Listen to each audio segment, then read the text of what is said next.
Heart of the Sea, Chapter 1. The village of Ardmore sat snug on the south coast of Ireland, in the county of Waterford, with the Celtic Sea spread out at its feet. The stone seawall curved around, following the skirt of the gold sand beach. It boasted in its vicinity a pretty jut of cliffs upholstered with wild grass and a hotel that clung to them. If one had a mind to, it was a pleasant if hearty walk on a narrow path around the headland, and at the top of the first hill were the ruins of the oratory and well of St. Declan. The view was worth the climb, with sky and sea and village spread out below. This was holy ground, and though dead were buried there, only one grave had its stone marked. The village itself claimed neat streets and painted cottages, some with the traditional thatched roofs, and a number of steep hills as well. Flowers grew in abundance, spilling out of window boxes, baskets, and pots, and from the dooryards. It made a charming picture from above or below, and the villagers were proud to have won the Tidy Town Award 2 years running. Atop Tower Hill was a fine example of a round tower, with its conical top still in place, and the ruins of the 12th century cathedral built in the honor of St. Declan. Folks would tell you, in case you wondered, that Declan arrived 30 years before good St. Patrick. Not that they were bragging, but just letting you know how things stood. Those interested in such matters would find examples of Ogham carving on the stones put for safekeeping inside the roofless cathedral, and Roman arcading faded with time and wind but still worth the study. But the village itself made no attempt at such grandeur and was merely a pleasant place with a shop or two and a scatter of cottages built back away from the lovely sand beaches. The sign for Ardmore said Felcha, and that was welcome. It was that very combination of ancient history and simple character and hospitality that interested Trevor McGee. His people had come from Ardmore and Old Parish. Indeed, his grandfather had been born here in a cottage very near Ardmore Bay, had lived the first years of his life breathing that moist sea air, had perhaps held his mother's hand as she walked to the shops or along the surf. His grandfather had left his village and his country, taking his wife and young son with him to America. He had never been back, and as far as Trevor knew, had never looked back either. There had been a distance, and a bitter one, between the old man and the country of his birth. Ireland and Ardmore and the family Dennis McGee had left behind had rarely been spoken of. So Trevor's image of Ardmore had a ripple of sentiment and curiosity through it, and his reasons for choosing it had a personal bent. But he could afford personal bents. He was a man who built, and who, as his grandfather and father before him, built cleverly and well. His grandfather had made his living laying brick, and made his fortune speculating on properties during and after the Second World War, until the buying and selling of them was his business, and the building done by those he hired. Old McGee had been no more sentimental about his labor's beginnings than he had been about his homeland. To Trevor's recollection, the man had shown no sentiment about anything. But Trevor had inherited the heart and hands of the builder as much as the cool, hard sense of the businessman, and had learned to use both. He would use them both here, and a dash of sentiment as well, to build his theater, a traditional structure for traditional music with its entrance the already established pub known as Gallaghers. The deal with the Gallaghers had been set, the ground broken for the project before he had been able to hack through his schedule for the time he wanted to spend here. But he was here now, and he intended to do more than sign checks and watch. He wanted his hands in it. A man could work up a good sweat even in May in such a temperate climate, when he spent a morning hauling concrete. That morning, Trevor left the cottage he decided to rent for the duration of his stay, wearing a denim jacket and carrying a steaming mug of coffee. Now, a handful of hours later, the jacket had been tossed aside, and a thin line of damp ran front and back down his shirt. He'd have paid £100 for one cold beer. The pub was only a short walk through the construction rubble. He knew from stopping in the day before that it did a brisk business midday, but a man could hardly quench his thirst with a chilly harp when he forbade his employees to drink on the job. He rolled his shoulders, circled his neck as he scanned the site. The concrete truck let out its continual rumble. Men relaying orders or acknowledging them shouted over it. Job music, Trevor thought. He never tired of it. That was a gift from his father. Learned from the ground up had been Dennis Jr.'s credo, and the third generation McGee had done just that. For more than 10 years, 15 if he counted the summers he'd sweated on construction sites, he'd learned just what went into the business of building, the backaches and blood and aching muscles. At 32, he spent more time in boardrooms and meetings than on a scaffold, but he'd never lost the appreciation or the satisfaction of swinging his own hammer. He intended to indulge himself doing just that in Ardmore, in his theater. He watched the small woman in a faded cap and battered boots circle around, gesture as the wet concrete slid down the chute. She scrambled over sand and stone, used her shovel to wrap the chute and alert the operator to stop, then waded into the muck with the other laborers to shovel and smooth. Brenna O'Toole, Trevor thought, and was glad he'd followed his instincts there. Hiring her and her father as foreman on the project had been the right course of action. Not just for their building skills, he decided, and they were impressive, but they knew the village and the people in it, kept the job running smooth, and the men happy and productive. Public relations on this sort of project were just as vital as a sturdy foundation. Yes, indeed, they were working out well. His 3 days in Ardmore had shown him he'd made the right choice with O'Toole and O'Toole. When Brenna climbed out again, Trevor stepped over, extended a hand to give her a final boost. "Thanks." She sliced her shovel into the ground, leaned on it, and despite her filthy boots and faded cap, looked like a pixie. Her skin was pure Irish cream, and a few curls of wild red escaped the cap. "Tim Riley says we won't have rain for another day or two, and he has a way of being right about such things more than he's wrong. I think we'll have the slab set up for you before you have to worry about weather." "You made considerable progress before I got here." "Sure, and once you gave us the high sign, there was no reason to wait. We'll have you a good solid foundation, Mr. McGee, and on schedule." "Trev." "Aye, Trev." She tipped back her cap, then her head, so she could meet his eyes. She figured him a good foot higher than her 5'2", even wearing her boots. "The men you sent along from America, they're a fine team." "As I hand-picked them, I agree." She thought his voice faintly aloof, but not unfriendly.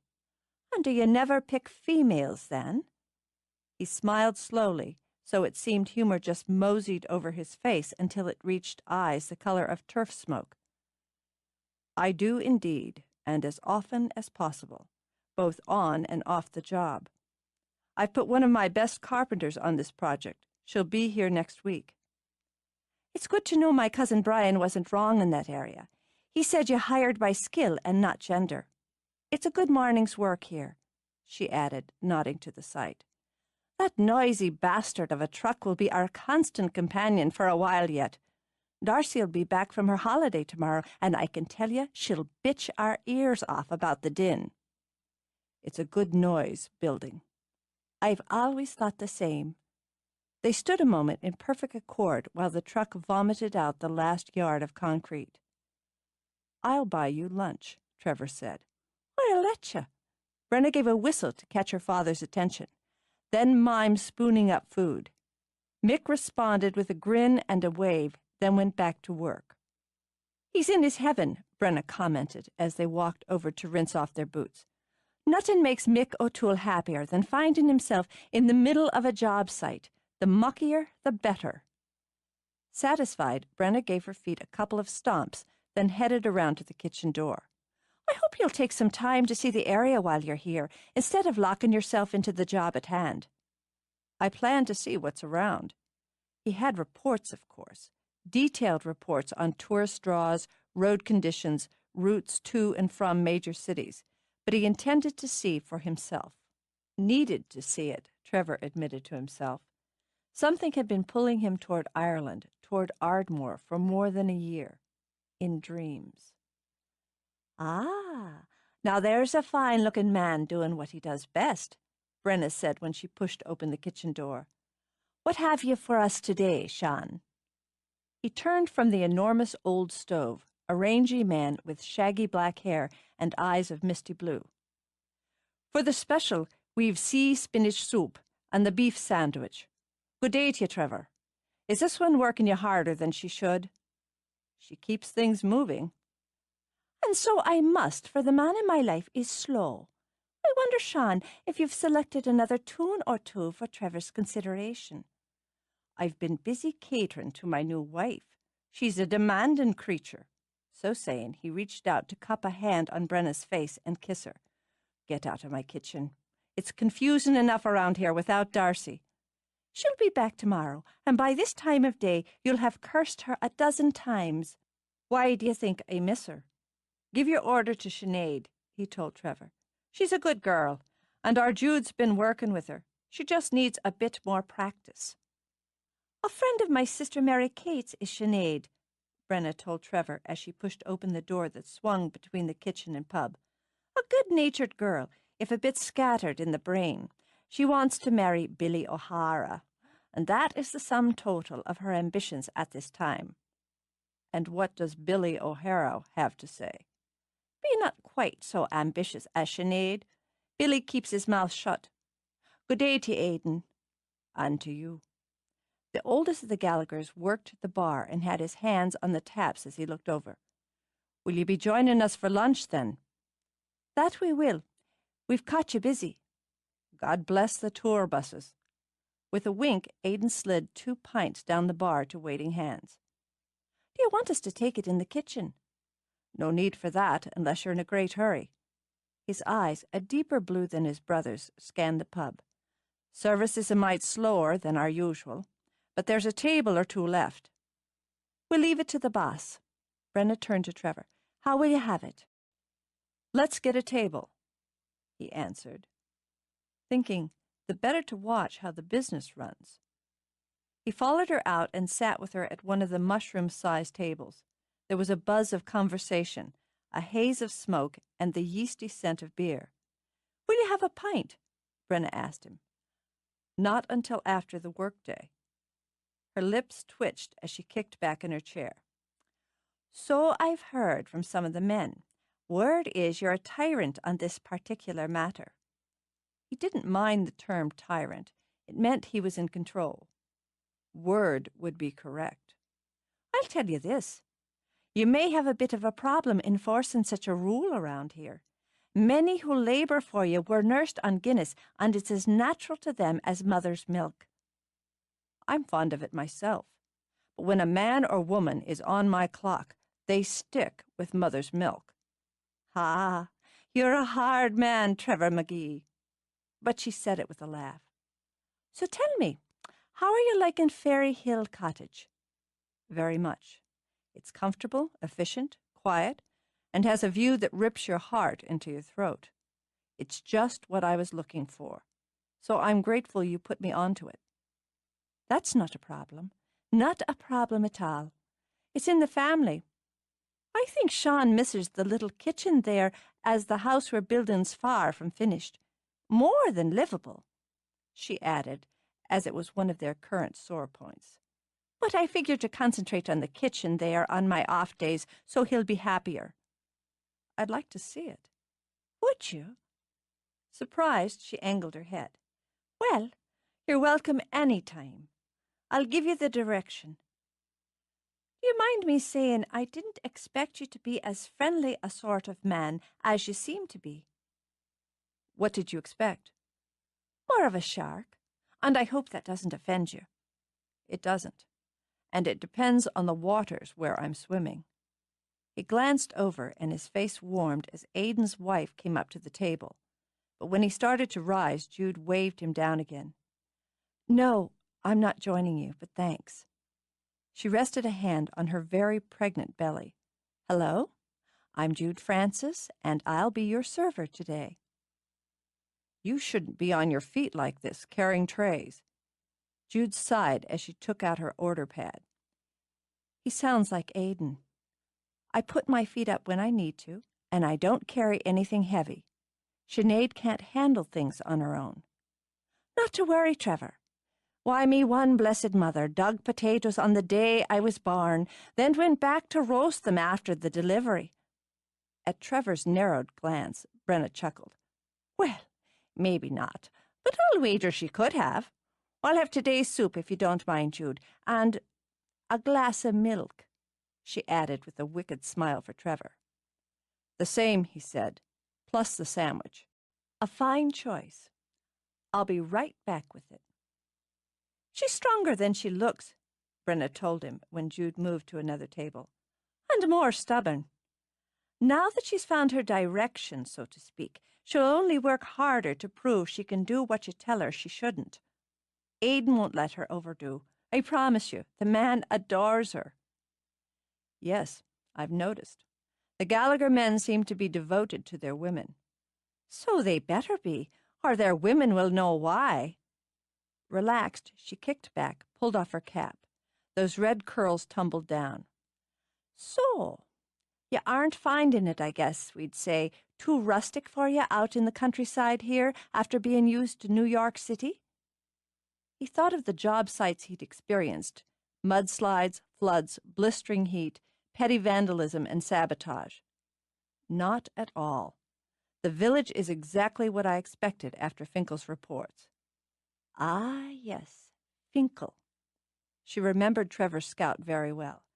Now, there's a man I believe prefers urban conveniences, but you're not so particular then?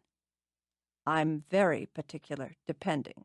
That's why I incorporated most of your design into the theater project. Now, that's a fine and sneaky compliment. And nothing could have pleased her more. I suppose I was angling more toward the personal. I have a special fondness for the cottage on Ferry Hill, and I wasn't sure you'd find the place to your liking. Thinking, I suppose, a man with your background and wherewithal would be more inclined to settle at the Cliff Hotel with maid service and the restaurant and so forth. Hotel rooms become confining, and I find it interesting to stay in the house where the woman who was engaged to one of my ancestors was born and lived and died. She was a fine woman, old Maud, a wise woman. Brenna kept her eyes on Trevor's face as she spoke. Her grave's up near the well of St. Declan, and it's there you can feel her. She's not the one in the cottage now. Who is? Brenna lifted her eyebrows. You don't know the legend, then? Your grandfather was born here, and your father as well, though he was a babe when they sailed to America. Still, he visited many years back. Did neither of them tell you the story of Lady Gwen and Prince Carrick? No. So it would be Lady Gwen who haunts the cottage? Have you seen her? No. Trevor hadn't been raised on legends and myths, but there was more than enough Irish in his blood to cause him to wonder about them. But there's a feminine feel to the place, almost a fragrance, so odds are for the lady. You'd be right about that. Who was she? I figure if I'm sharing quarters with a ghost, I should know something about her. No careless dismissal of the subject. No amused indulgence of the Irish and their legends, Brenna noted. Just cool interest. You surprise me again. Let me see to something first. I'll be right back. Fascinating, Trevor mused. He had himself a ghost. He'd felt things before, in old buildings, empty lots, deserted fields. Wasn't the kind of thing a man generally talked about at a board meeting or over a cold one with the crew after a sweaty day's work. Not usually. But this was a different place with a different tone. More, he wanted to know. Everything to do with Ardmore and the area was of interest to him now. A good ghost story could draw people in, just as successfully as a well-run pub. It was all atmosphere. Gallaghers was exactly the kind of atmosphere he'd been looking for as a segue into his theater. The old wood, blackened by time and smoke and grease, mated comfortably with the cream-colored walls, the stone hearth, the low tables and benches.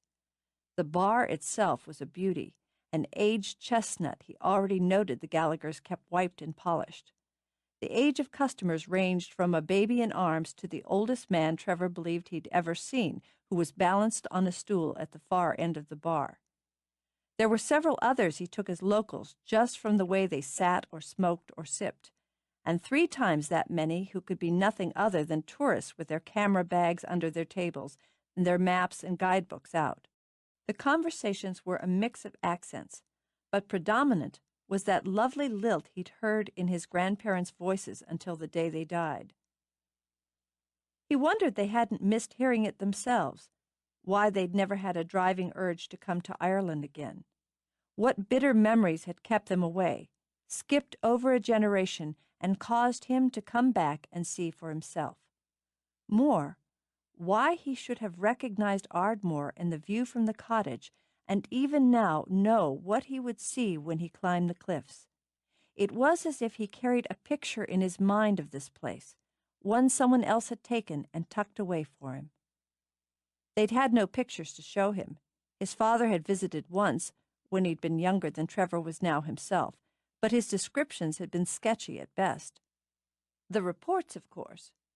There had been detailed photographs and descriptions in the reports Finkel had brought back to New York. But he'd known. Before he'd opened the first file, he'd already known. Inherited memory, he mused, though he didn't put much stock in that sort of thing. Inheriting his father's eyes, the clear gray color, the long-lidded shape of them was one matter, and he was told he had his grandfather's hands and his mind for business. But how did a memory pass down through the blood? He toyed with the idea as he continued to scan the room. It didn't occur to him that he looked more the local than the tourist as he sat there in his work clothes, his dark blonde hair tousled from the morning's labor. He had a narrow, raw-boned face that would put most in mind of a warrior, or perhaps a scholar, rather than a businessman. The woman he'd nearly married had said it looked to be honed and sculpted by some wild genius. The faintest of scars marred his chin, a result of a storm of flying glass during a tornado in Houston, and added to the overall impression of toughness. It was a face that rarely gave anything away, unless it was to Trevor McGee's advantage. At the moment, it held a cool and remote expression, but it shifted into easy friendliness when Brenna came back toward the table with Jude. Brenna, he noted, carried the tray. "I've asked Jude to take a few moments to sit and tell you about Lady Gwen," Brenna began, and was already unloading the order. "She's a Shaughnekees." At Trevor's raised eyebrow, Jude shook her head. "It's Gaelic for storyteller. I'm not really, I'm just—" "And who has a book being published, and another she's writing? Jude's book will be out at the end of this very summer," Brenna went on. "It'll make a lovely gift, so I'd keep it in mind when you're out shopping." "Brenna," Jude rolled her eyes. "I'll look for it. Some of Sean's song lyrics are stories. It's an old and honored tradition." "Oh, he'll like that one." Beaming now, Brenna scooped up the tray. "I'll deal with this, Jude, and give Sinead a bit of a goose for you. Go ahead and get started. I've heard it often enough before." She has enough energy for 20 people. A little tired now, Jude picked up her cup of tea. "I'm glad I found her for this project, or that she found me." "I'd say it was a bit of both, since you're both operators." She caught herself, winced. "I didn't mean that in a negative way." "Wasn't taken in one." "Baby kicking? It puts a look in your eye." Trevor explained. "My sister just had her third." "Third?" Jude blew out a breath. "There are moments I wonder how I'm going to manage the one. He's active, but he's just going to have to wait another couple of months." She ran a hand in slow circles over the mound of her belly, soothing as she sipped. "You may not know I lived in Chicago until just over a year ago." He made a non-committal sound. Of course he knew. He had extensive reports. "My plan was to come here for 6 months, to live in the cottage where my grandmother lived after she lost her parents." She'd inherited it from her cousin Maud, who died shortly before I came here. The woman my great-uncle was engaged to? Yes. The day I arrived, it was raining. I thought I was lost. I had been lost, and not just geographically. Everything unnerved me. You came alone to another country? Trevor cocked his head. That doesn't sound like a woman easily unnerved. That's something Aidan would say. And because it was, she found herself very comfortable. I suppose it's more that I didn't know my own nerve at that point. In any case, I pulled into the street, the driveway of this little thatched roof cottage, and in the upstairs window I saw a woman. She had a lovely, sad face and pale blonde hair that fell around her shoulders. She looked at me, our eyes connected. Then Brenna drove up. It seems I'd stumbled across my own cottage, and the woman I'd seen in the window was Lady Gwen. The ghost? That's right, yes. It sounds impossible, doesn't it? Or certainly unreasonable. But I can tell you exactly what she looked like. I've sketched her. And I knew no more of the legend when I came here than you appear to know now. I'd like to hear it. Then I'll tell you. Jude paused as Brenna came back, sat, and tucked into her meal. She had an easy way with the story, Trevor noted, a smooth and natural rhythm that put the listener into the tale. She told him of a young maid who'd lived in the cottage on the very hill, a woman who cared for her father as her mother had been lost in childbirth, who tended the cottage and its gardens, and who carried herself with pride. Beneath the green slope of the hill was the silver glory of the fairy raft, the palace where Carrick ruled as prince. He was also proud, and he was handsome with a flowing mane of raven black hair and eyes of burning blue. Those eyes fell upon the maid Gwen, and hers upon him. They plunged in love, fairy and mortal, and at night when others slept, he would take her flying on his great winged horse. Never did they speak of that love, for pride blocked the words. One night Gwen's father woke to see her with Carrick as they dismounted from his horse, and in fear for her, he betrothed her to another and ordered her to marry without delay. Carrick flew on his horse to the sun and gathered its burning sparks into his silver pouch. When Gwen came out of the cottage to meet him before her wedding, he opened the bag and poured diamonds, jewels of the sun, at her feet. "Take them and me," he said, "for they are my passion for you." He promised her immortality and a life of riches and glory, but never once did he speak, even then, of love. So she refused him and turned from him. The diamonds that lay on the grass became flowers. Twice more he came to her, the next time when she carried her first child in her womb. From his silver pouch he poured pearls, tears of the moon that he'd gathered for her, and these, he told her, were his longing for her. But longing is not love, and she had pledged herself to another. When she turned away, the pearls became flowers. The last time, many years had passed, years where Gwen had raised her children, nursed her husband through his illness, and buried him when she was an old woman. Years where Carrick had brooded in his palace and swept through the sky on his horse.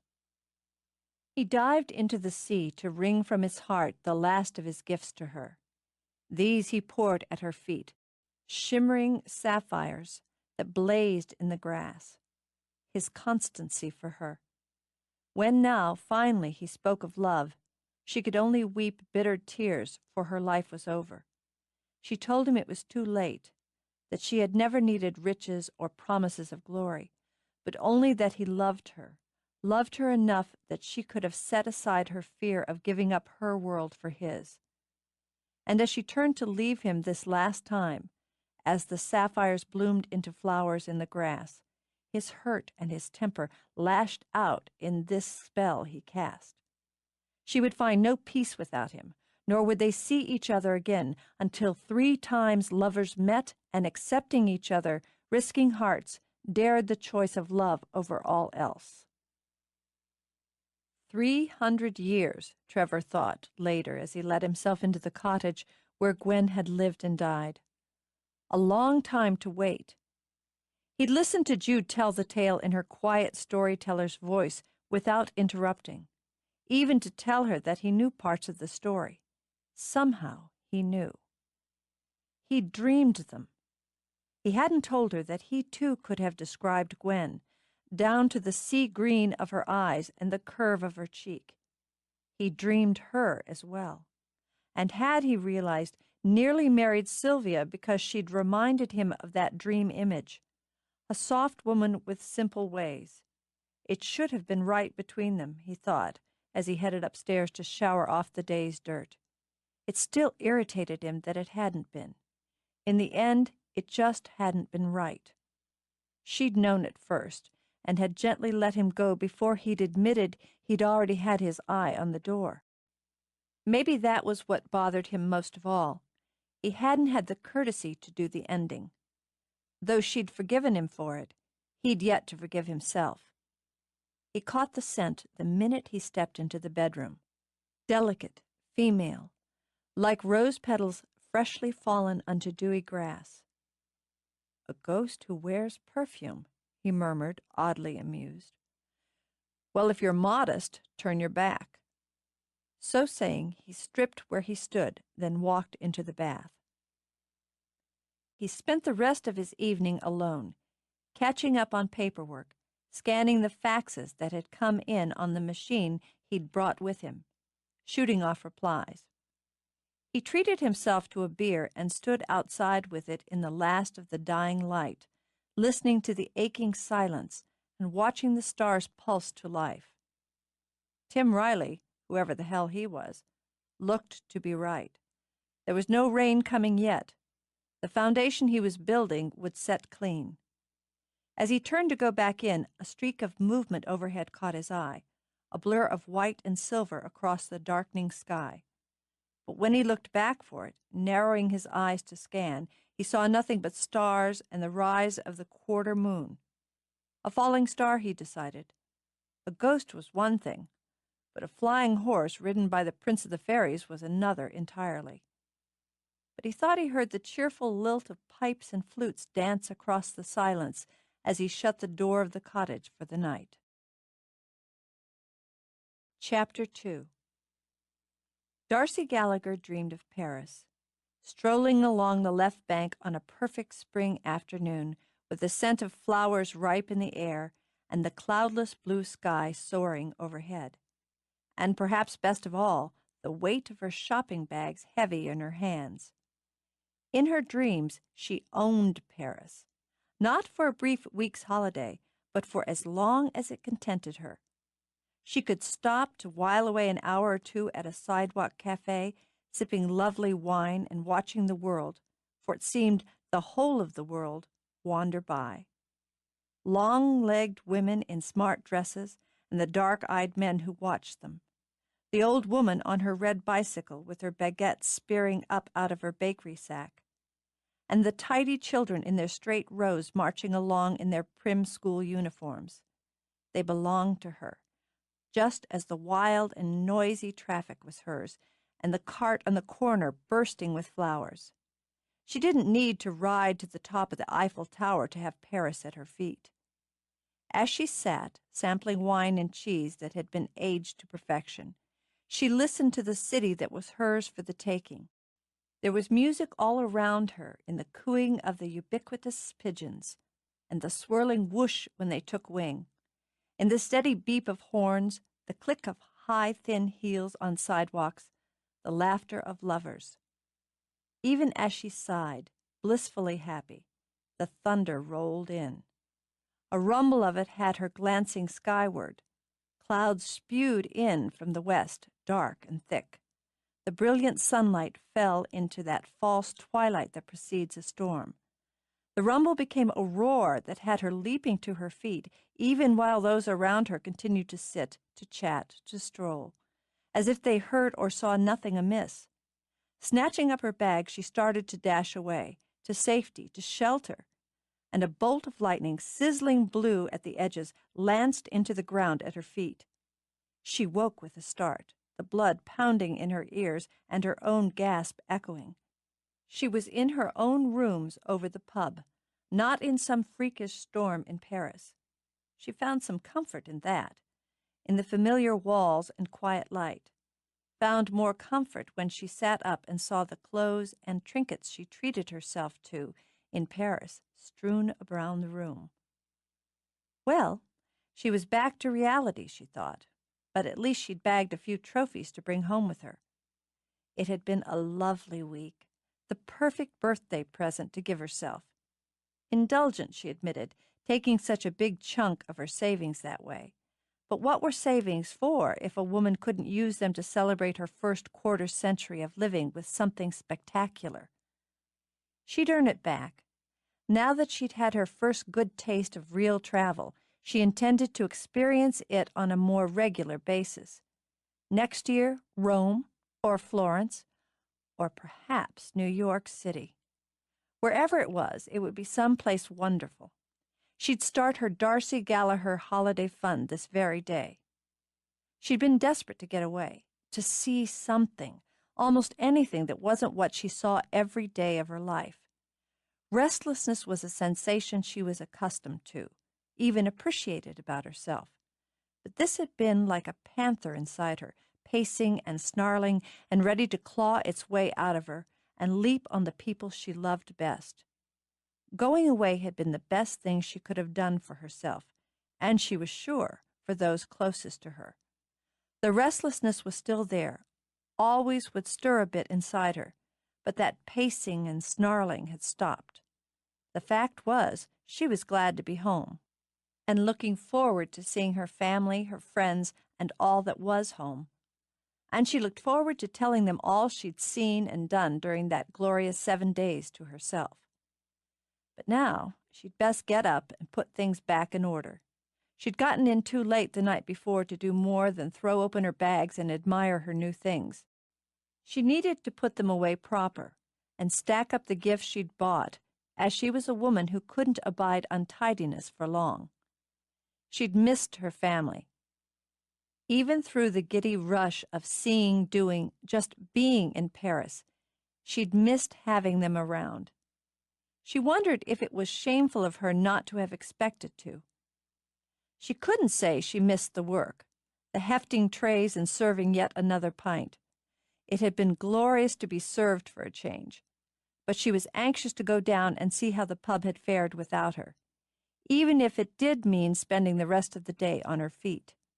She stretched, lifting her arms high, letting her head roll back, focusing in on the pleasure the movement gave her body.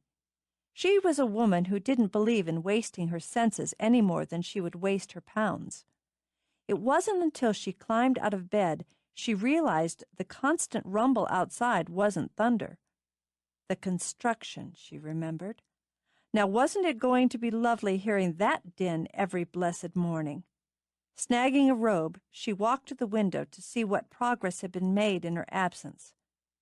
She didn't know anything about the business of building, but what she saw out her window looked to be a terrible mess created by a team of half-wit pranksters.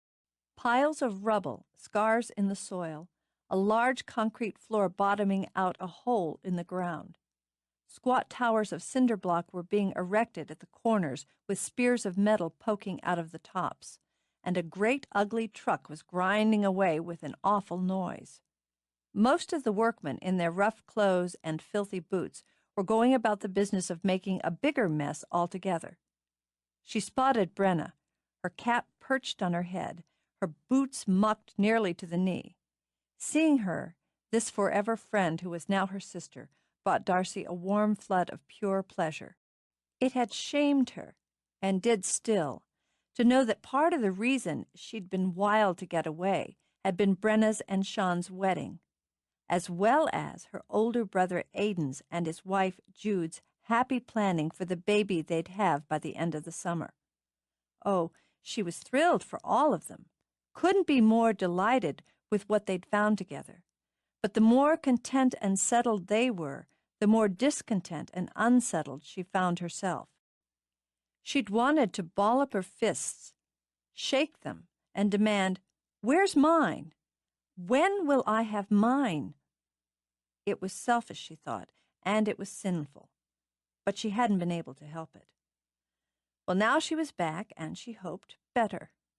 Darcy watched her friend stride around, give one of the laborers a hand with the blocks. She's in her element here, Darcy mused, pleased as a puppy with a teat all to herself. She considered opening the window, leaning out to call a hello, and further considered just what having a woman leaning out a window in her robe would do to the rhythm of the work crew. Because the thought of causing a stir amused her, Darcy reached down. She had the window open the first inch when she spotted the man watching her watching. He was a tall one, she noted. She'd always had a particular fondness for tall men. He was hatless, and his burnt honey hair was tousled by the breeze. He wore the rough clothes of a laborer, and wore them, in her opinion, better than most. The long, lanky build had something to do with that, but she thought it was also a matter of confidence. Or arrogance, she mused, as he coolly kept his eyes on her face. She didn't have a problem with arrogance, as she had plenty of her own. Well, now. Well, you might be an interesting diversion, she thought. A handsome face, a bold eye. If you can string words into a decent conversation, you might be worth a bit of my time. Providing you're not married, of course. Married or not, she decided, there was no harm in a bit of a flirt, since she intended to have no more than that with a man who likely lived from one payday to the next. So she smiled at him, slowly, warmly, deliberately. Then, touching a finger to her lips, blew him a saucy kiss. She watched his teeth flash in appreciation, then eased out of sight. It was always best, in Darcy's opinion, to leave a man not only wanting more, but wondering. Now, there was a woman who packed a punch, Trevor thought, and he still felt the impact. If that had been Darcy Gallagher, and he assumed it had been, he had a good idea why the characteristically dour Finkel had become tongue-tied and bright-eyed whenever her name had come up. She was a stunner, all right, and he was going to appreciate a closer look. What she'd left him with now was the impression of sleepy beauty, of dark and tumbled hair, white skin and delicate features. No false modesty there, he decided. She'd met his open stare equally, had taken his measure even as he took hers. The carelessly blown kiss had definitely scored a point. He thought Darcy Gallagher would be a very interesting pastime while he was in Ardmore. Casually, he hefted some block, transferring it to Brenna's work area. "The mix suit you?" he asked, nodding toward the trough that held fresh mortar. "It does, yes. Good consistency. We're going through it fairly quickly, but I think we've enough to do us. If you see us running low, order what you think we need. I think your friend's back from her vacation." "Hmm?" Distracted, she knocked loose mortar from her trowel, glanced up. "Darcy?" Pleased, Brenna looked toward the window. Lots of black hair, wicked smile, gorgeous. That would be Darcy. I caught a glimpse of her in the window there. If you want to go in and see her, you can take a break. Well, I would. But she scooped up more mortar. Except that she'd take one look at me as I am at the moment and bolt the door. Darcy's very particular about her living quarters and wouldn't appreciate me trailing in dirt. I'll see her midday. Brenna spread her mortar with the quick efficiency of the experienced, hauled up the next block. I can tell you this, Trevor. Your men are about to have their hearts broken. It's a rare one who brushes up near our Darcy and walks away unaffected. As long as we stay on schedule, the crew's hearts are their own concern. Oh, I'll keep them on schedule for you, and Darcy will give them happy, if impossible, dreams. Speaking of schedules, I'm thinking we could have the plumbing roughed in on this section by end of week. The pipe didn't arrive this morning as expected. Do you want me or Dad to check on it? when we're done here. No, I'll deal with it now. Then I hope you give them a good boot in the ass. You can use the phone in the pub's kitchen. I unlocked the back when I got here this morning. I've the number in my book. No, I have it. You'll have the pipe today. I've no doubt of that, Brenna murmured as he strode toward the kitchen door. The kitchen was spotless. It was one of the things Trevor noticed and demanded when it came to any business he had a part in. He imagined the Gallaghers wouldn't think of him as having a part in their pub, but from his viewpoint, their business was now very much his concern. He dug his book out of his pocket. In New York, his assistant would have located the number, made the call. She would have worked her way through the various steps until she'd reached the person in charge. Only then, if it was necessary, would the matter have passed into Trevor's hand. He had to admit, though there were time and frustration factors saved in that, he rather enjoyed wading in at the bottom and administering that good boot in the ass. In the 5 minutes it took him to reach that top level, he spied the biscuit tin. In the few days he'd been in and around Gallaghers, he'd come to know when there were cookies, they were homemade, and they were spectacular. He helped himself to a honey and oatmeal cookie as big as his fist, as he annihilated the supply supervisor without ever raising his voice. He noted down the name in case retribution should become necessary, and was given a personal guarantee that the pipe in question would be delivered to the site by noon. Satisfied with that, he broke the connection as he was considering a second cookie, when he heard the footsteps on the stairs. Selecting peanut butter this time, Trevor leaned back against the counter and prepared for his first real eyeful of Darcy Gallagher. Like Sean's cookies, she was spectacular. She stopped at the base of the stairs, lifted one slim eyebrow. Her eyes were blue like her brother's, a brilliant color against flawlessly white skin. She left her hair loose so that it waved beguilingly over her shoulders. She was dressed with a tailored smartness that seemed more suited to Madison Avenue than Ardmore. "Good morning to you. Having a tea break."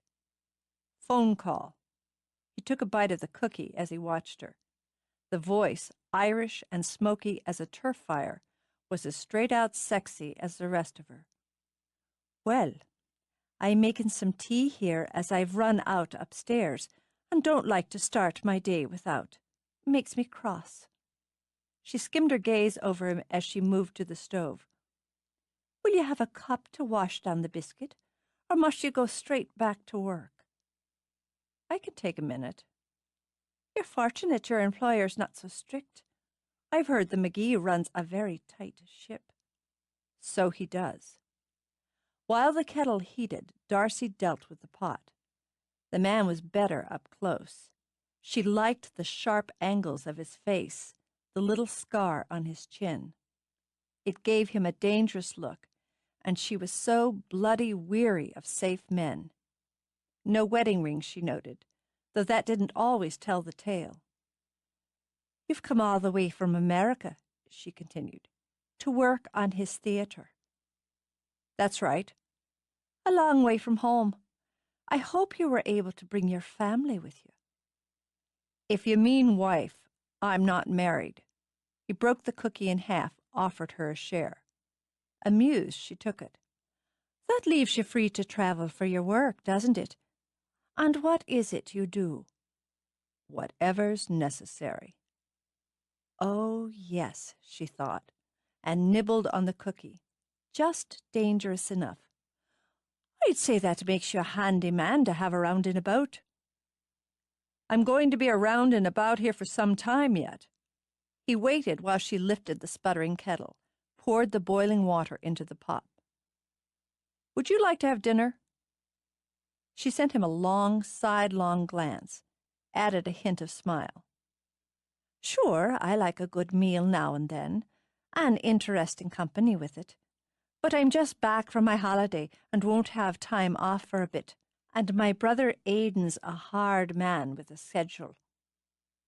"How about breakfast?" She set the kettle down. "I might enjoy that.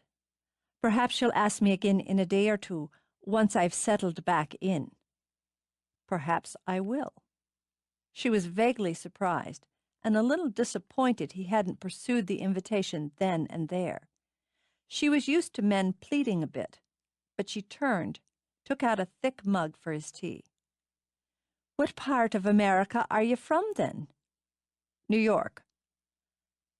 "New York City." Her eyes sparkled as she turned back. "Oh, is it wonderful?" "A lot of it is." "It has to be the most exciting city in the world."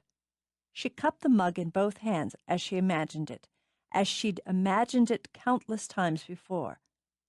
"Maybe not the most beautiful. I thought Paris so beautiful, female and sly and sexual. I think of New York as a man, demanding and reckless and so full of energy you have to run to keep up." Amused at herself, she set down his mug. "It probably doesn't strike you that way, as you're used to being there your whole life.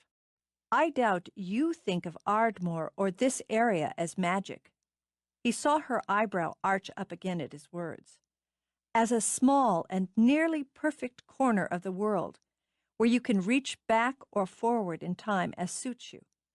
And while there's energy here, it comes with patience, so you don't have to run to keep up."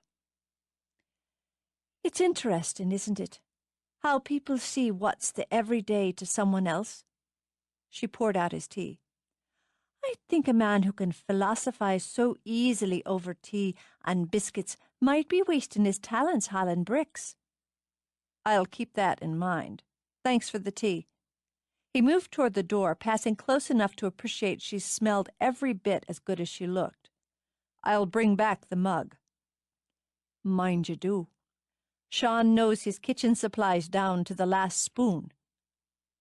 "Come to the window again sometime," he added as he opened the door.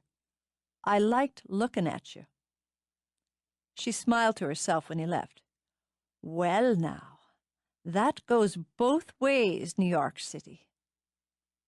Debating how she'd answer him the next time he asked her out, she picked up the pot of tea to carry it upstairs. The back door flew open. "You're back!"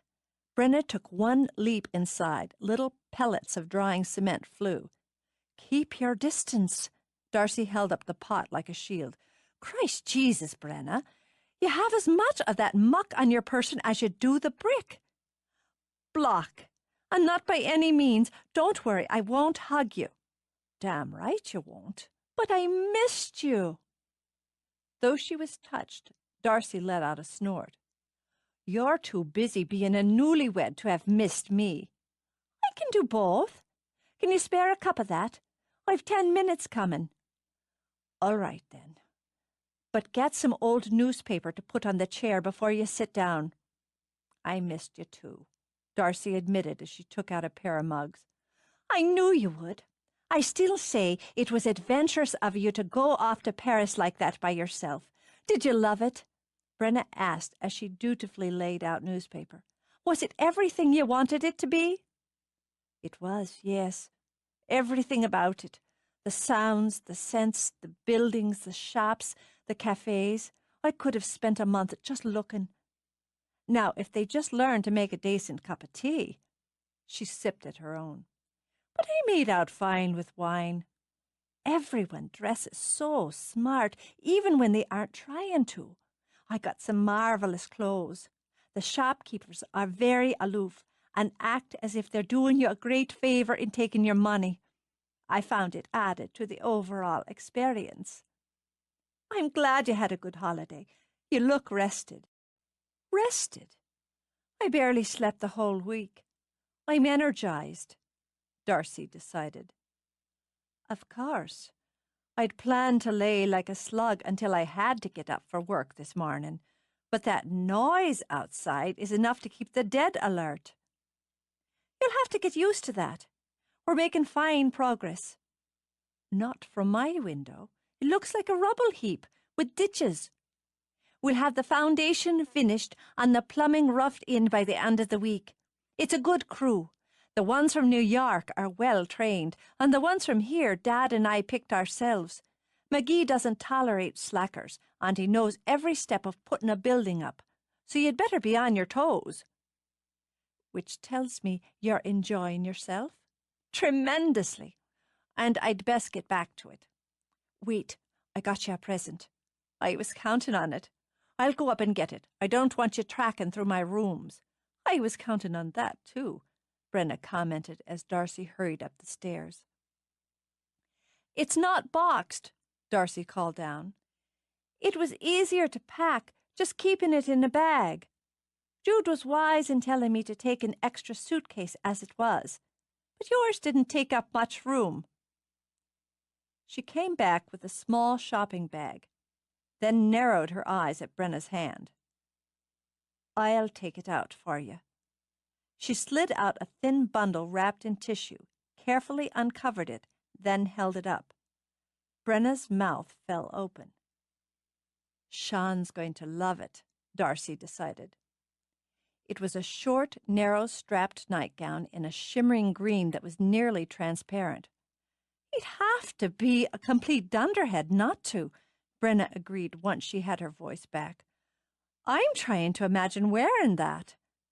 Slowly, a wicked amusement brightened her eyes. I think I'll love it, too. It's beautiful, Darcy. I'll keep it for you until you're cleaned up and ready to go home. Thanks. Brenna kissed Darcy on the cheek, mindful not to transfer any dirt. I won't say I'll think of you when I'm wearing it, nor do I think you'd want me to. That I don't. Don't let Sean see it, Brenna added as she started out. I've a mind to surprise him. It was almost too easy to fall back into routine. Though Sean refused to bicker with her because she'd bought him a fancy French cookbook in Paris, everything else just slipped right into place, as if she thought she'd never been away. For the life of her, Darcy wasn't sure if that pleased or annoyed her. The lunch shift kept her busy.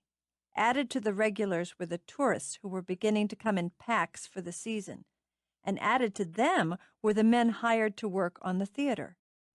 Only 12:30, Darcy thought, and not a single empty table in the place. She was grateful Aidan had hired Sinead for an extra pair of hands, but mother of God, the girl was slower than a snail with a limp. Miss, we're still waiting to order. Darcy caught the tone, British, public school, annoyed, and put her best smile on her face. It was Sinead's station, but the girl was off God knew where. I'm so sorry. What would you like to have today? We'll both have today's special and a glass of Smithwick's. I'll have your drinks right back to you. She wove her way to the bar, taking 3 more orders as she went. Moving fast, she scooted under the pass-through, called out the drinks to Aidan, and swung straight into the kitchen. Grace under pressure, Trevor noted. He'd slipped in and joined some of his crew at the back table. The perfect vantage point, he decided, to watch the very attractive Miss Gallagher at work. There was a light of battle in her eye when she came back out of the kitchen, and there it remained no matter how brightly she chatted up the customers. She served drinks and food, showering goodwill over the patrons. But Trevor noted that those sharp blue eyes were scanning, and when they lighted on Sinead as the girl wandered back in from the direction of the restrooms, they fired. Oh, honey, Trevor thought, you are meat. She's going to chew you up and spit you out. Which, he thought, is precisely how he would have dealt with a lazy employee. He gave Darcy full marks for holding her temper and doing no more than giving the new waitress a fulminating look and a quick order to tend to her stations. A busy lunch hour wasn't the time for dressing down.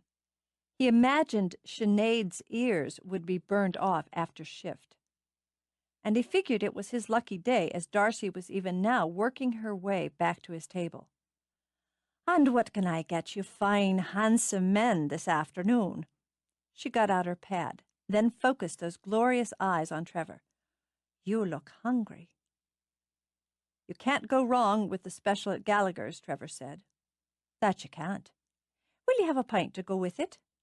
Tea, iced. Now she rolled her eyes.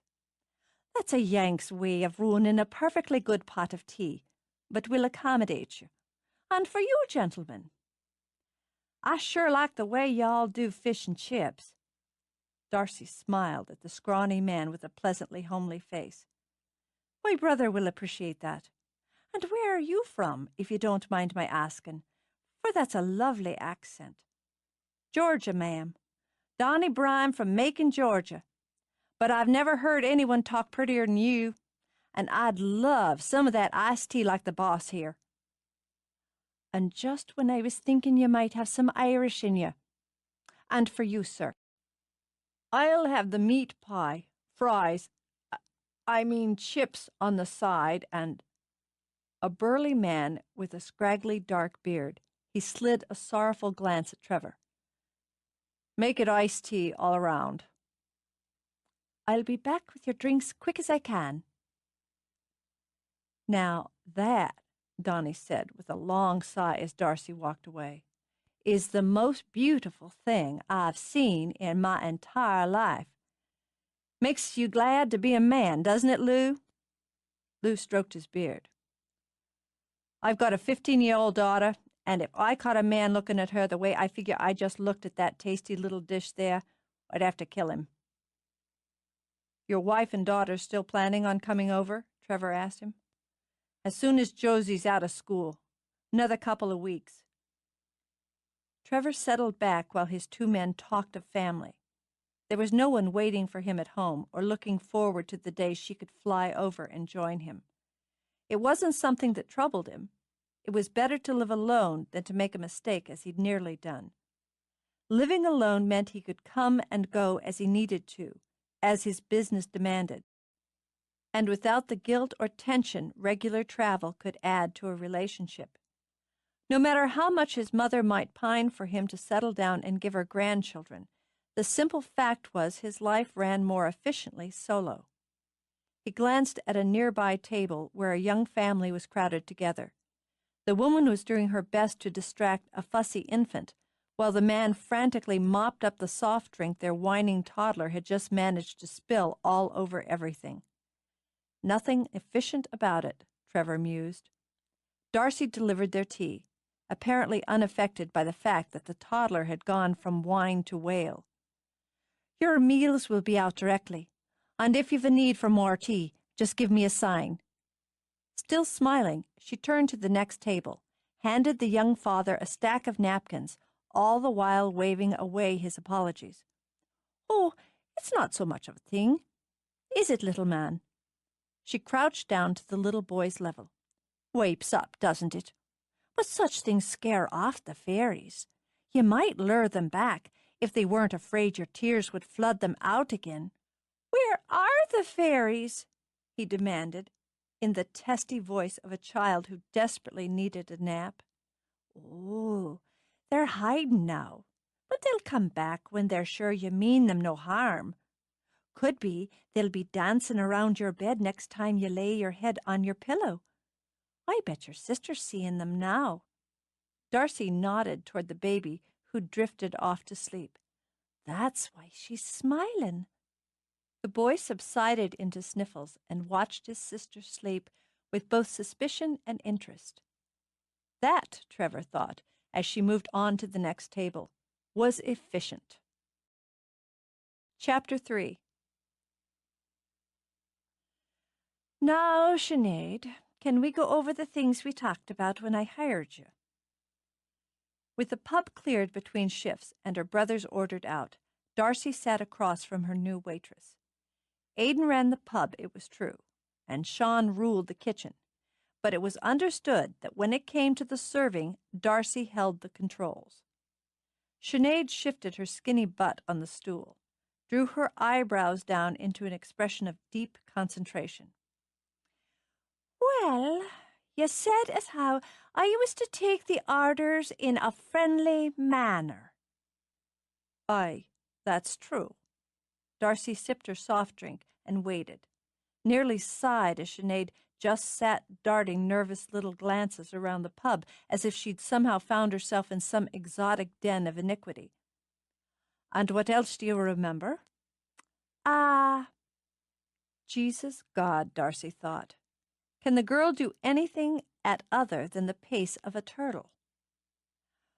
"Well," Sinead chewed her lip and drew little patterns on the table with her fingertips, "that I was to make certain that the right food and drink was served, again in a friendly manner, to the proper customers."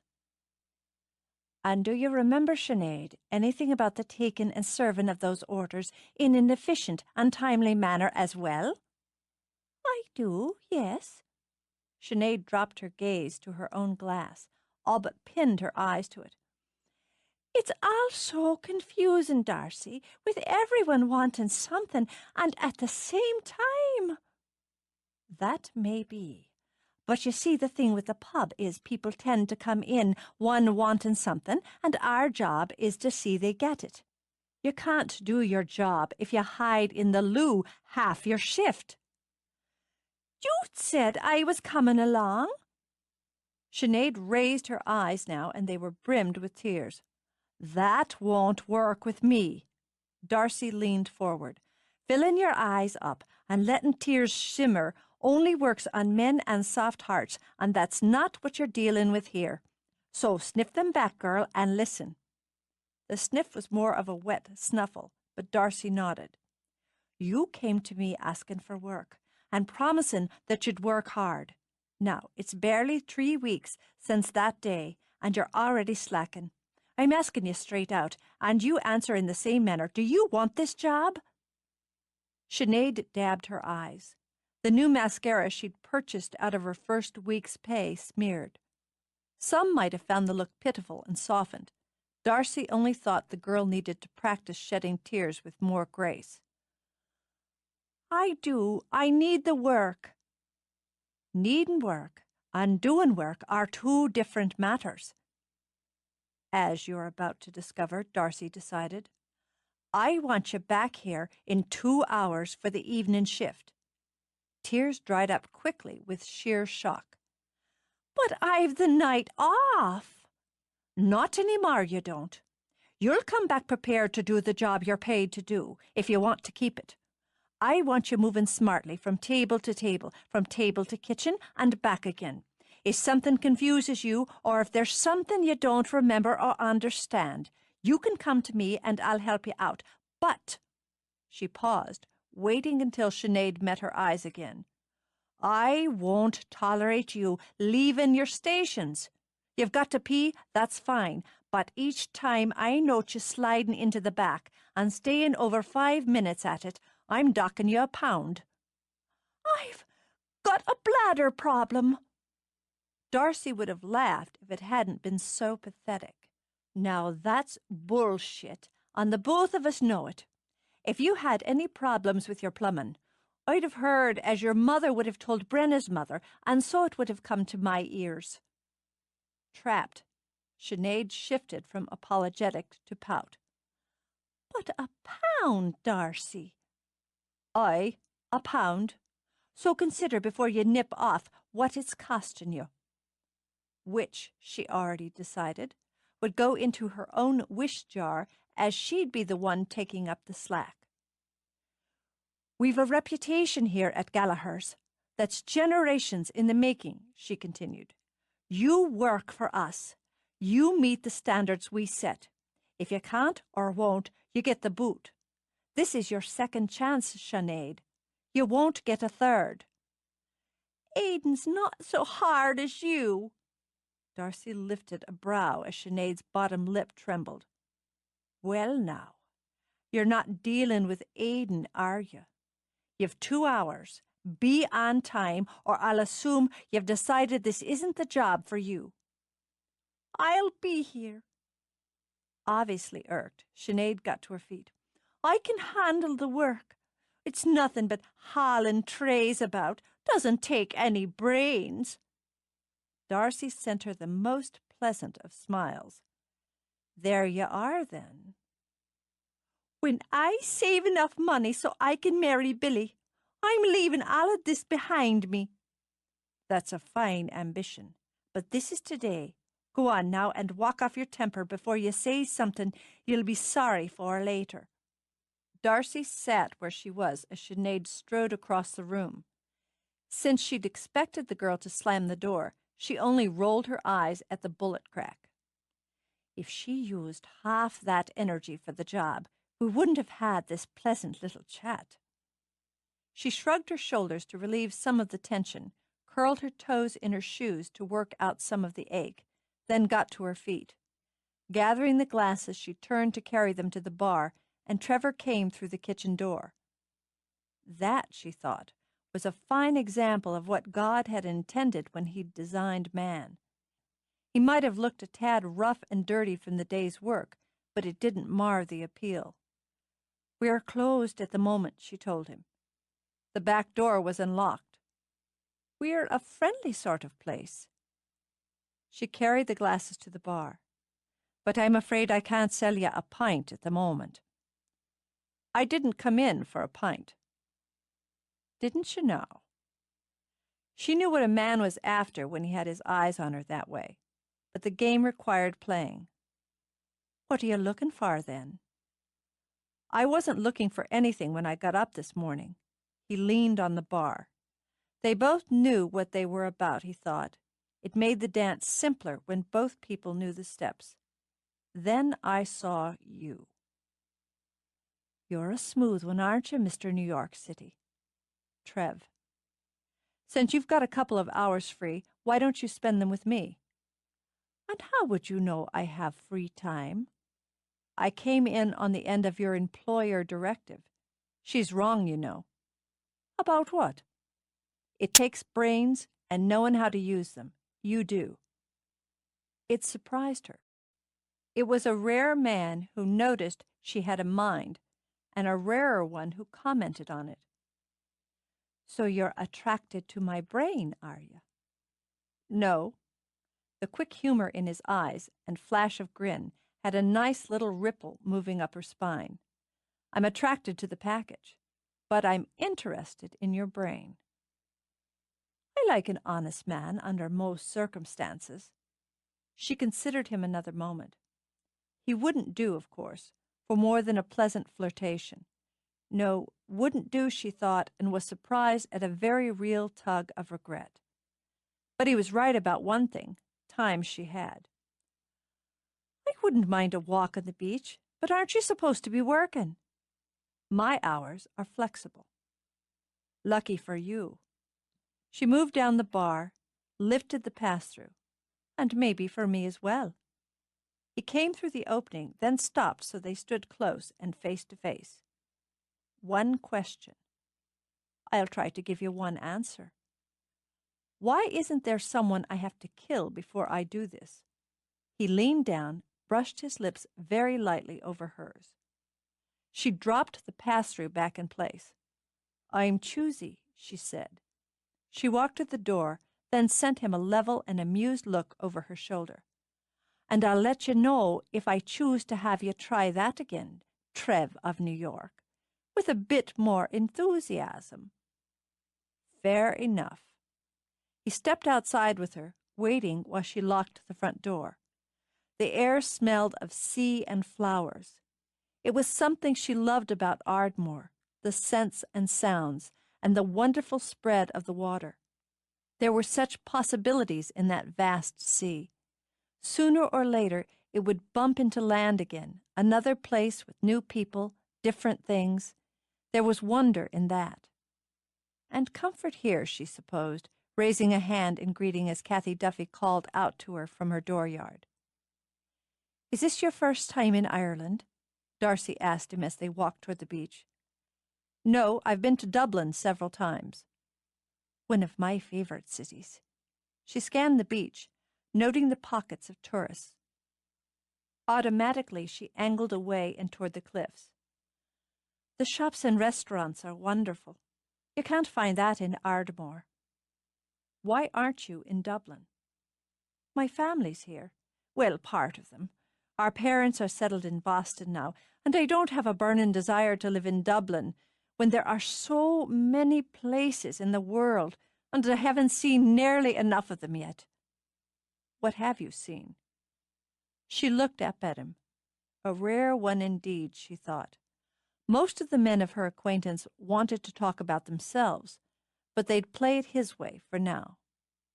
"Paris, just recently. Dublin, of course, and a great deal of my own country. But the pub hampers travelling." She turned, walking backward for a bit with her hand up to shield her eyes. "I wonder what it'll look like when he's done with it." Trevor stopped, studied the pub as she was. "The theatre?" "Yes. I've looked at the drawings, but I don't have an eye for such things." She lifted her face to the breeze of salt and sea. "The family's pleased with it, and they're very particular." "So is McGee Enterprises." "I imagine so, though it's difficult to understand why the man would pick a small village in the south of Ireland for his project. Jude, she says part of it's sentiment." It surprised and nearly disconcerted him to have the truth spoken so casually. "Does she?" "Do you know the story of Johnny McGee and Maud Fitzgerald?" "I've heard it. They were engaged to be married, and he went off to war and was killed in France. And she never married, but lived alone in her cottage on Ferry Hill all her days. Long days, as old Maud was nearly 100 years old when she passed. The boy's mother, Johnny McGee's mother, grieved herself to death within a few years. They say she favoured him and could find no comfort in her husband, her other children, or her faith." It was odd to walk here and discuss these pieces of his family, pieces he had never met, with a woman he barely knew. Odder still that he was learning more of them from her than he'd learned from anyone else. "I'd think losing a child has to be the biggest grief." "I'm sure it is. But what of those who were alive yet and needed her? When you forget what you have for what you've lost, grievance and indulgence." "You're right. What happened to them?" "The story is that her husband finally took to the drink excessively. Wallowing in whiskey's no better or worse than wallowing in grief, I suppose. And her daughters, I think there were 3, married as soon as they could and scattered. Her other son, he who was more than 10 years younger than Johnny, eventually took his wife and his little boy away from Ireland to America, where he made his fortune. Never did he come back, nor, they say, contact those left here of family and friends." She turned and looked back at the pub again. "It takes a hard heart never to look back, even once." "Yeah," Trevor murmured. "It does." "And so the seeds of McGee Enterprises were sowed first in Ardmore. Now it seems the McGee running matters now is willing to put his time and money into seeing those seeds grow here." "Do you have a problem with that?" "No, indeed. It'll be good for us, and for him as well, most likely. Business is business, but there's room for a bit of sentiment as long as it doesn't cloud the bottom line." "Which is?" "Profit." "Just profit?" She angled back, gestured out to the bay. "There's Tim Riley's boat coming in for the day. He's been out with his crew since before first light. It's a hard life, that of a fisherman. Tim and those like him go out day after day, casting their nets, fighting weather and breaking their backs. Why do you suppose they do it?" "Why don't you tell me?" "They love it." She tossed her hair back, watching the boat ride a crest. "No matter how they bitch and complain, they love the life. And Tim, he cares for his boat like a mother her firstborn. He sells his catch fair, so there's no one would say Riley he's not to be trusted. So there's love of the work, tradition, reputation. But at the bottom of it all is profit. Without an eye on making a living. It's only a hobby, isn't it?" He caught a curl of her hair as it flew in the wind. Maybe I'm attracted to your mind after all. She laughed at that and began walking again. Do you love what you do? Yes. Yes, I do. What is it appeals to you most? What did you see when you looked out your window this morning? Well, I saw you, didn't I? She was rewarded by the humor that moved warm over his face. And other than that, I saw a mess. Exactly. I enjoy most an empty lot or an old building in disrepair, the possibilities of what can be done about them. Possibilities, she murmured, looking out to sea again. I understand about that.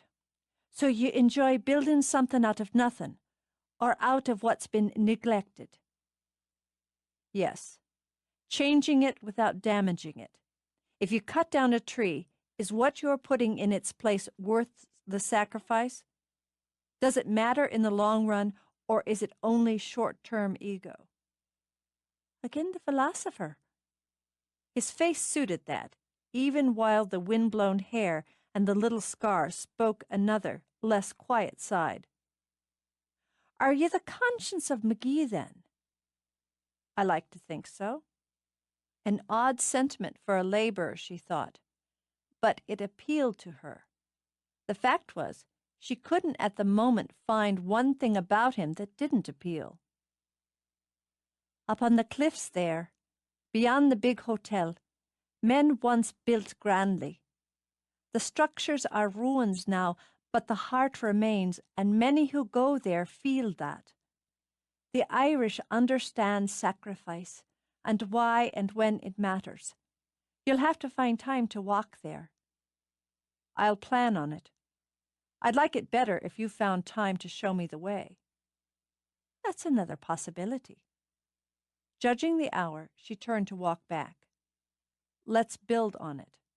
He took her hand to stop her, enjoyed the faint hint of irritation that came into her eyes. I want to see you. I know. Because it was the simplest angle and never failed her, she tilted her head and allowed a teasing smile to play on her lips. I haven't made up my mind about you as yet. A woman has to be careful when dealing with strange and handsome men. Sweetheart, a woman with your arsenal uses men for target practice. Irritated, she tugged her hand free. Only if they ask for it. Having a pleasing face doesn't make you heartless. No, but having a pleasing face and a sharp mind is a potent combination, and it'd be a waste if you didn't know how to use both. She considered flicking him off and walking away, but damned if he didn't intrigue her. Sure, this is the strangest of conversations. I don't know if I like you or not, but maybe I'm interested enough to take some time to find out. But at the moment, I have to head back into work. It wouldn't do for me to be late after I've lectured Sinead. She underestimates you. I beg your pardon? She underestimates you, Trevor repeated as they walked back across the sand. She sees the surface, a beautiful woman with a keen sense of fashion who's passing the time working in her family business, one her brothers run. A woman who in her mind holds the lowest position on the ladder and doesn't do much more than take orders. Darcy's eyes narrowed now, but not against the sun. Oh, is that how you see it? No. That's how your Sinead sees it. But she's young, inexperienced, so she doesn't see that you have as much to do with the running of Gallaghers as your brothers. The way you look doesn't hurt a thing when it comes to setting the atmosphere. But I watched you today. He glanced down at her. You never missed a step. Even when you were pissed off, you never broke rhythm. If you're trying to get around me with compliments, it's in the way of working. Though I have to say I can't remember having one like it from a man before. No. They all tell you you're the most beautiful woman they've ever seen. It's a waste of time to state the obvious, and it must get tedious for you. She stopped as they reached the street, stared at him a moment, then laughed. "You're a rare one, Trev, from New York. I think I like you, and I wouldn't mind spending a bit of time here and there in your company. Now, if you were just rich, I'd marry you on the spot, so you could keep me entertained and indulged all my days." Is that what you're looking for, Darcy? Indulgence? And why not? I've expensive tastes that I want to feed. Until I meet a man who's willing and able to fill my plate, I'll go on filling my own. She reached up to touch his cheek. Doesn't mean I can't have a meal or two with another along the way. Honesty, too. When it suits me. And since I have a feeling you'd cut through even a well-crafted lie quick enough, why waste the effort? There it is again. She sent him a puzzled look as they crossed the street. What? Efficiency. I find that very arousing in a woman. Christ, you are the oddest of ducks. Since I find it amusing to arouse you so easily, I'll take you up on that breakfast offer. Tomorrow. She jingled her keys in her pocket and wondered why the idea was so appealing. 8 o'clock. I'll meet you in the restaurant at the hotel. I'm not staying at the hotel. Oh? Well, if you're at the B&B, we can... There you are, Darcy. Aidan came up behind, his keys already in his hand. Jude thought you were coming down to the house to visit. I was distracted. I see you met my sister, he said to Trevor. Why don't you come in for a pint on the house? Actually, I have some work. I was also distracted, Trevor added with a glance at Darcy. But I'll take you up on the offer later. Always welcome. Your men are keeping us busy. Now with Darcy back, I'm wagering they'll keep us busier yet. He winked and shot the key into the lock. Likely we'll have a session going later tonight. Come in if you've the chance, and you'll get a small idea of what we'll be offering those who come through on their way to your theatre. I'll look forward to it. Darcy, did you have that chat with Sinead? She kept her eyes on Trevor's. It's dealt with. I'll be coming in to tell you about it in just a minute. That's fine, then. Good evening to you, Trevor. I'll see you later. Your men? Darcy said when the door closed. Your theatre? That's right. And that would make you McGee. She took a careful breath, knowing it would only keep her calm for the short term. Why didn't you tell me? You didn't ask. What difference does it make? I think it makes a difference in how you presented yourself to me. I don't care to be deceived and toyed with. He slapped a hand on the door before she could wrench it open. We've had a couple of conversations, he said evenly. There was nothing deceptive about them. Then we have different standards in that area. Maybe you're just ticked off that I'm rich after all, and now you have to marry me. He sent her a smile designed to charm, and got nothing but a withering stare in return. I don't find your humor appropriate. Now step back from the door. We're not yet open to the public. Is this our first fight? No. She did manage to yank the door open now, and nearly bashed his face with it. It's our last. She didn't slam it, but he clearly heard the click of the lock through the thick wood. I don't think so, he said with a great deal more cheer than another man might have felt under the circumstances. Nope, I don't think so. He strolled down to his car and thought it might be a good opportunity to wander up to the cliffs and see the ruins everyone had told him about. This was the Ireland he'd come to see, the ancient and the sacred, the wild and the mystic. He was surprised to find himself alone, as it seemed to him that any who were drawn to this area would be compelled to come here, high in the cliffs where the ruins brooded. He circled the steep stone gables of the oratory that had been built in the saint's name. It stood on the rough and uneven ground and was guarded, he supposed, by the souls who rested there. 3 stone crosses stood guard as well, with the fresh water quiet in the well beneath them. He'd been told it was a lovely walk from here around the headland, but he found himself more inclined to linger where he was. Darcy was right, he decided. The structure might have tumbled, but the heart of it lived. He stepped back, respectful enough, or just superstitious enough, not to step on graves. He assumed the small pitted stones were graves, and glancing down, he saw the marker for Maud Fitzgerald. Wise woman. "So here you are," he murmured. "There's a picture of you with my great-uncle in one of the old albums my mother salvaged when my grandfather died. He didn't keep many pictures from here. Isn't it odd that he had one of you?" He hunkered down, touched and gently amused to see that flowers had been planted over her in a soft blanket of color. "You must have had a fondness for flowers. Your garden at the cottage is lovely." "Had a way with growing things, did Maud." At the comment, Trevor looked back toward the well, then rose.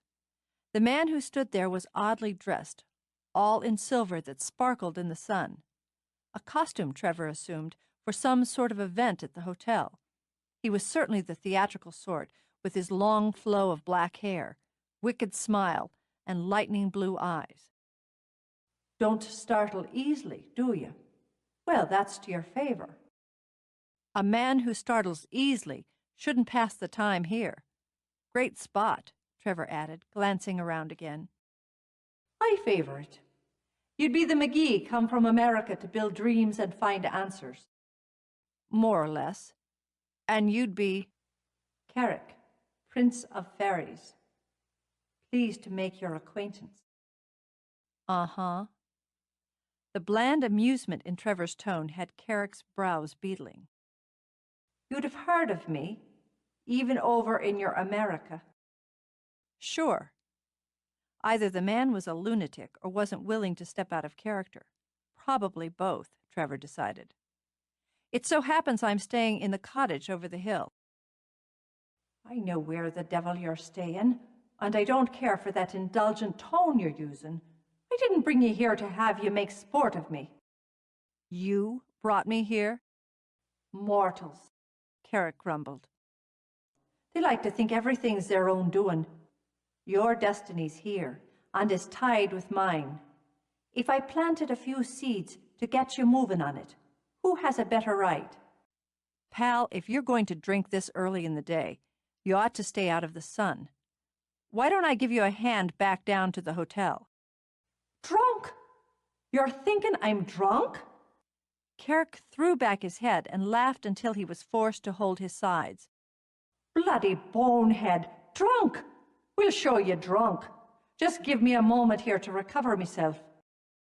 After several long breaths, Carrick sighed. "Let's see here. Something not so subtle, I'm thinking. For I see already you're the cynical sort. Ah, I've got it."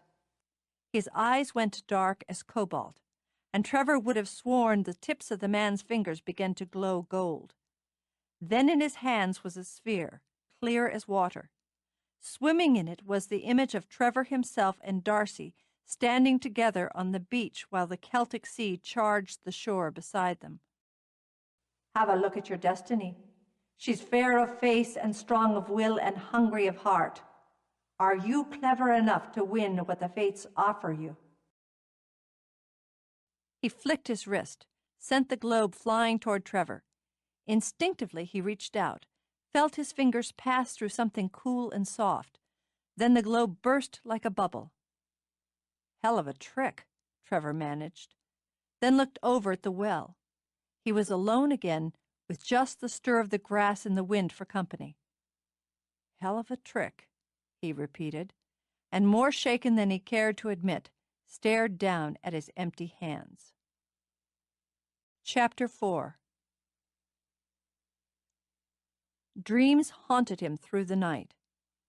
Trevor had always dreamed in broad and vivid strokes, but since coming to Fairy Hill Cottage, His dreams had taken on a finite, crystalline quality, as if someone had sharpened a lens on a camera.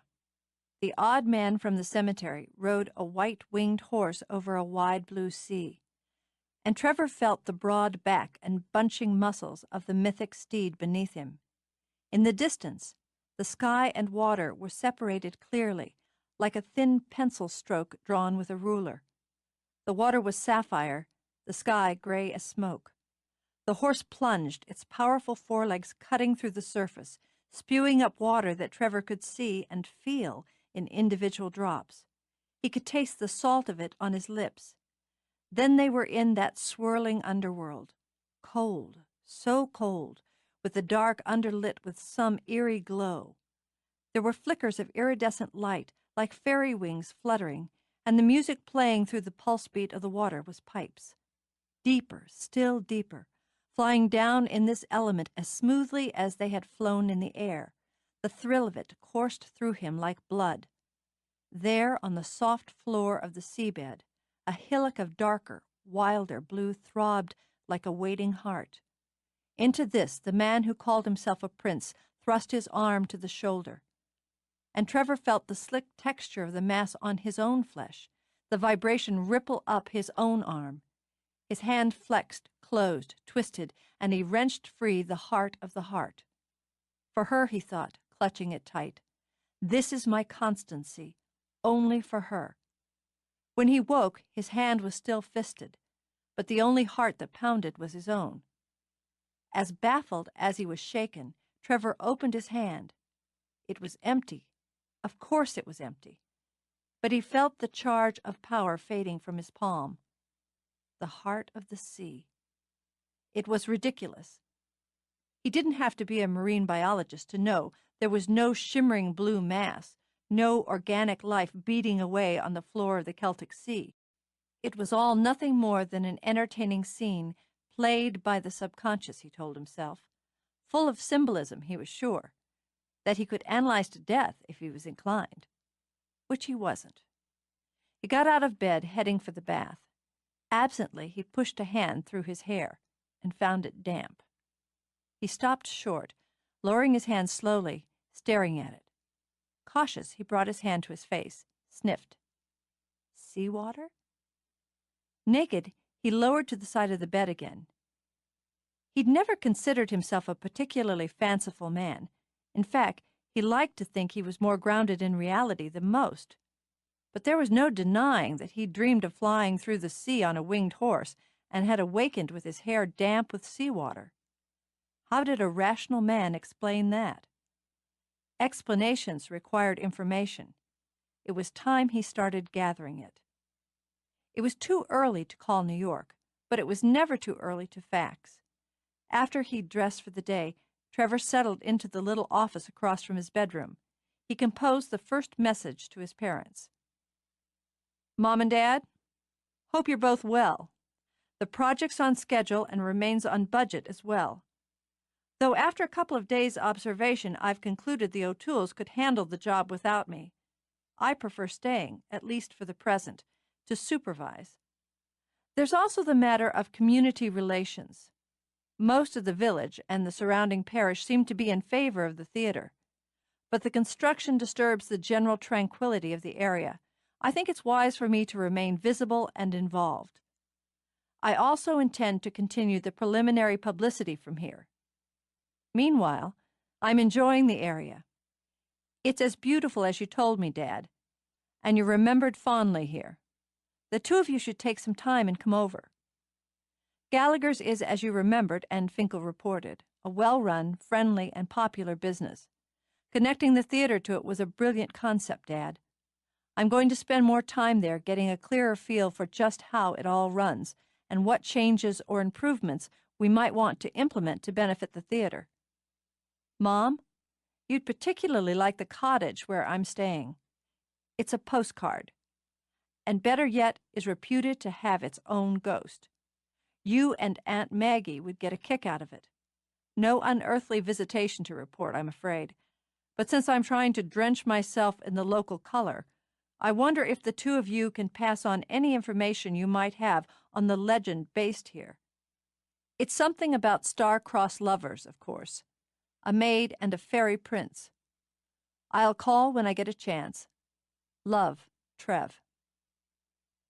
He read it over to be sure he'd kept his request casual, then shot it off to his parents' private line. The next fax was to his assistant, and was much more to the point. Angela, I need you to research and relay any and all information available on a legend local to Ardmore.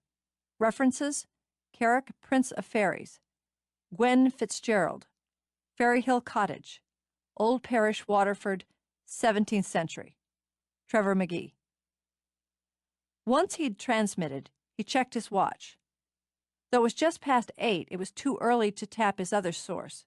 He'd wait an hour before he paid a visit to Jude Gallagher. With the business completed, the sudden and desperate urge for coffee broke through. It was strong enough to have him abandoning everything else. The one thing he missed was his automatic coffee maker and its timer. It was something he intended to purchase at the first opportunity. There was, in Trevor's mind, little more civilized in this world than waking up to the scent of coffee just brewed. As he came to the base of the steps, a knock sounded on the door. With his mind already in the kitchen, his system already focused on that first jolting sip, he opened the door and concluded there was perhaps one thing more civilized than waking up to coffee. She was standing on his little stoop. A smart man, a wise man, would forgo a lifetime of coffee for a beautiful blue-eyed woman wearing a snug scoop-neck sweater and a come-get-me smile. And he was a very smart man. Good morning. Do you wake up looking like that? You'll have to do more than offer me breakfast before you have the chance to find out for yourself. Breakfast? I believe that was the nature of the invitation. Right. His mind wasn't clicking rapidly along without its daily dose of caffeine. You surprise me, Darcy. She'd intended to. Are you feeding me, or aren't you? Come in. He opened the door wider. We'll see what we can do. She stepped inside with the light brush of her body against his. She smelled like candy-coated sin. She wandered by to glance in the front parlor. It was very much as Maud had left it, with its pretty fancies set out here and there, the shelf thick with books, and the soft old throw tossed over the faded fabric of the sofa. You're a tidy one, aren't you? She turned back. I approve of a tidy man. Or perhaps you consider it efficiency. Efficiency is tidy, and it's my life. With his eyes on hers, he laid a hand on her shoulder, pleased when she simply stared back at him with the same mild amusement on her face. I was just wondering why it's not cold. Her eyebrows lifted in appreciation. Cold shoulders are a predictable reaction, and predictability is tedious. I bet you're never tedious. Perhaps, on the rare occasion. I'm annoyed with you, but I still want my breakfast. She skirted around him, then glanced over her shoulder. Are you cooking, or are we going out? Cooking. Now I'm surprised, intrigued. A man in your position knowing his way around a kitchen. I make a world-famous cheddar and mushroom omelet. I'll be the judge of that, and I'm very particular about my tastes. She walked back toward the kitchen and left him blowing out one long, appreciative breath before following. She sat at the little table in the center of the room, draping her arm over the back of her chair and looking very much like a woman accustomed to being served. Though his system no longer needed a jump start, Trevor made coffee first.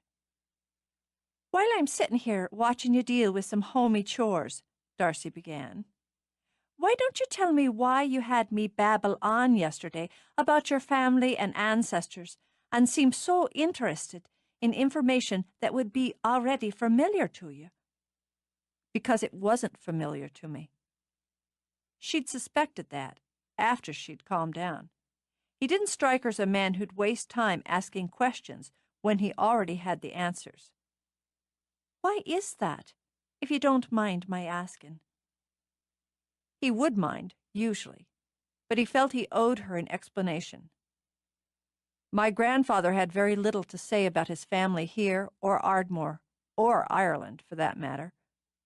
While he waited for the coffee to brew, please God, soon, he got out what he needed for the omelet. He was a difficult man with a very hard shell. My impression was whatever he'd left here made him bitter, so it wasn't discussed. I see. Not clearly, Darcy mused, as it was hard to understand a family that didn't discuss everything, at the top of their lungs as often as not. Your grandmother also came from here. Yes, and my grandmother abided by his wishes. He glanced at Darcy, eyes cool and remote, in everything. I imagine he was a powerful man, and powerful men are often difficult and intimidating. My father would be viewed as a powerful man. I wouldn't consider him difficult or intimidating. So you've come back in part, have you, to see for yourself where those McGee seeds were first sown? In part. Her brow lifted at the dismissive tone.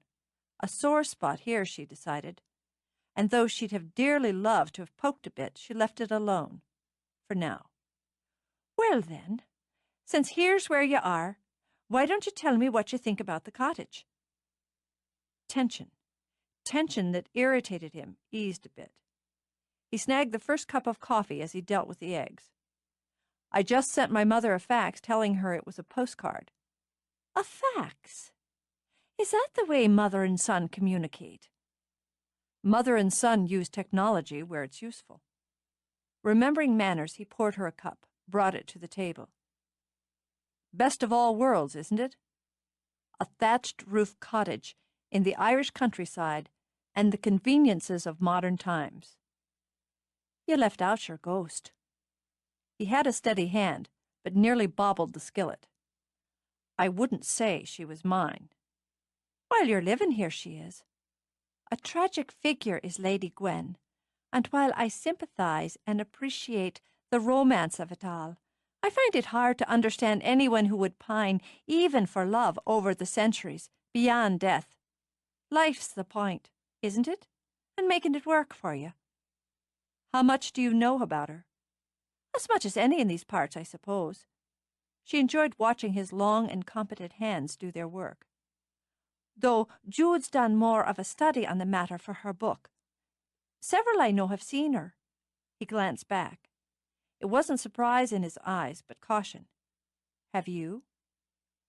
I don't think I'm the type a ghost spends time with. Perhaps you will as she walks here. Your vision enough for me. What about the second half of the legend, this Carrick? Oh, he's a clever one and tricky with it. Stubborn pride and poor temper put him in the fix he's in, and he's not above using his wiles to repair it now that the time's up. You may not have noticed. Brenna wears her rings, her engagement and wedding rings on a chain around her neck when she's working. I saw a man come close to losing his finger on a job once when his wedding ring caught in a skill saw. She's smart to avoid that. He took out plates, divvied up the egg dish, all with a smooth efficiency she appreciated. What do Brenna's rings have to do with the legend? Her engagement ring is a pearl, the second of the jewels Carrick offered Gwen. Those tears of the moon he gathered into his magic bag.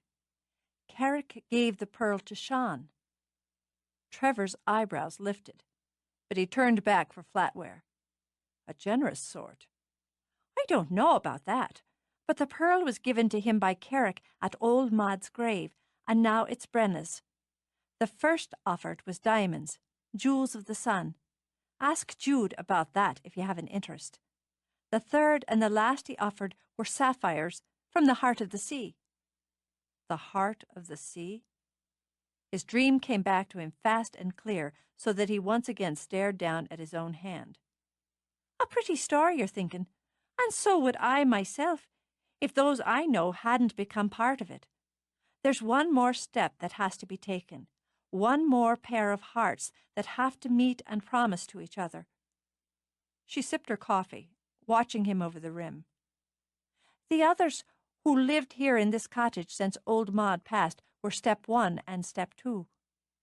He said nothing for a moment, retrieved the toast that had popped. Are you warning me that I've been selected as step 3? It follows smoothly, doesn't it? Now, however practical-minded a man you might be, McGee, you've Irish blood in your veins, and you share that blood with a man who once loved the woman who lived in this place. As candidates go for the breaking of spells, you'd be my pick. Considering, he took out the butter and jam. And a practical-minded woman like you believes in spells? Believe in them. She leaned toward him as he sat. Darlin', I cast them. The way she looked at the moment, her eyes hot and bright, her smile just the other side of wicked, he'd have believed her a witch without hesitation.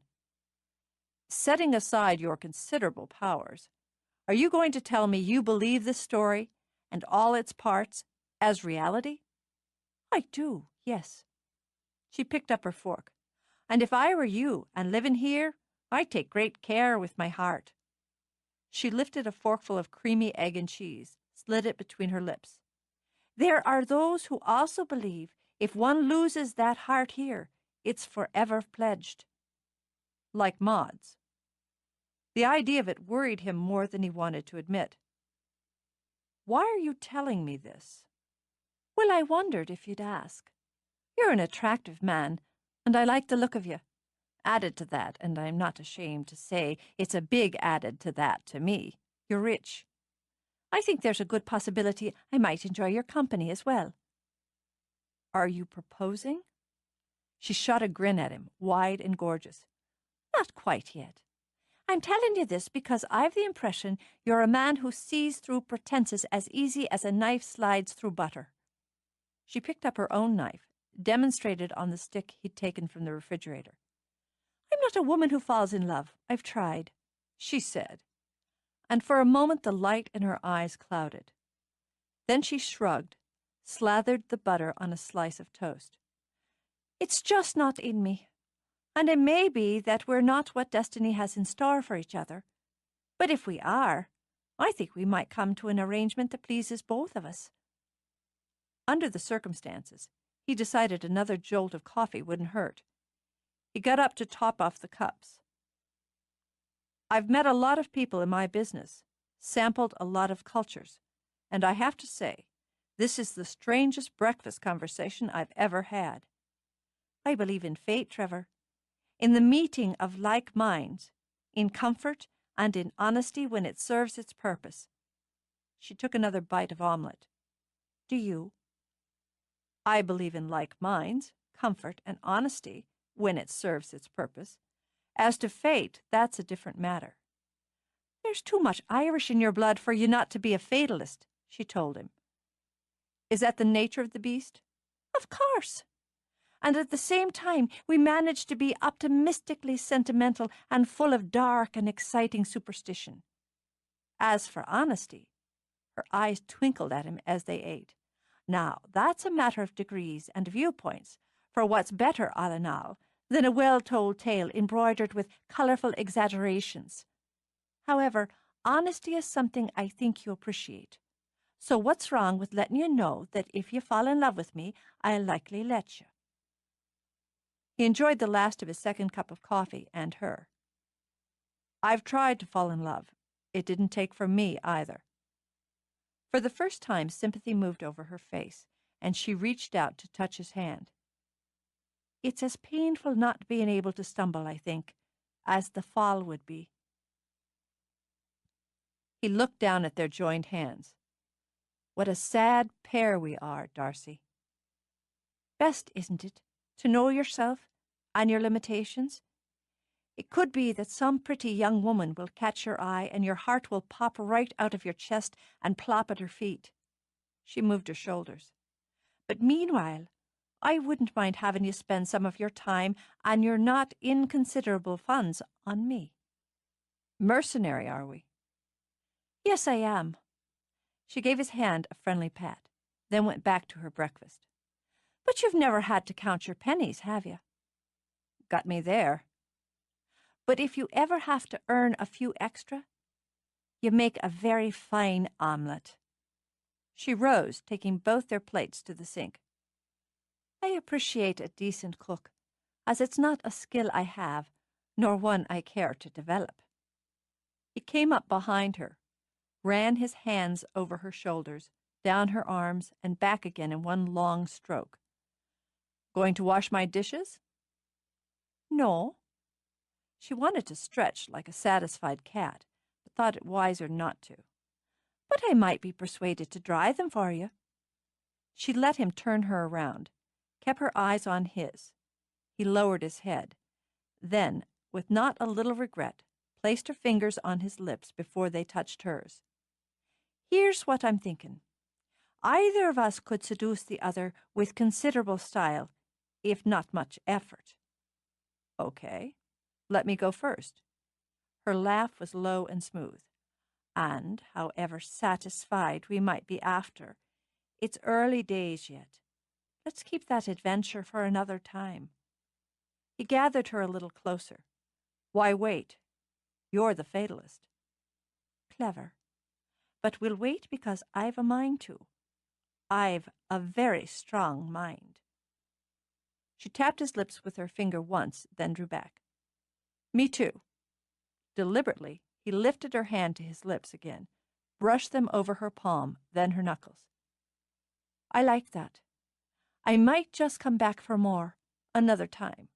And as things are, I believe I'll leave the dishes to you after all.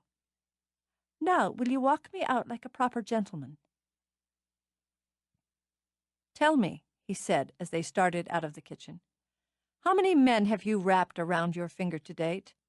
Oh, I've lost count, and none of them seem to mind it. She glanced back as the phone began to ring. Do you need to answer? The machine'll get it. Answering machines and faxes. I wonder what old Maud would think of it. She stepped outside and off the stoop to where the flowers were dancing in the breeze. You look suited to this place, she said after a moment's study of him. And I imagine you look just as suited to some lofty boardroom. He reached down to snap off a spray of verbena and handed it to her. Come back. Oh, I imagine I'll wander your way again.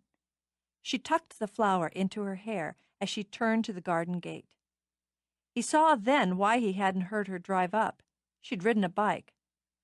Darcy, if you'll wait a minute, I'll drive you back down. No need.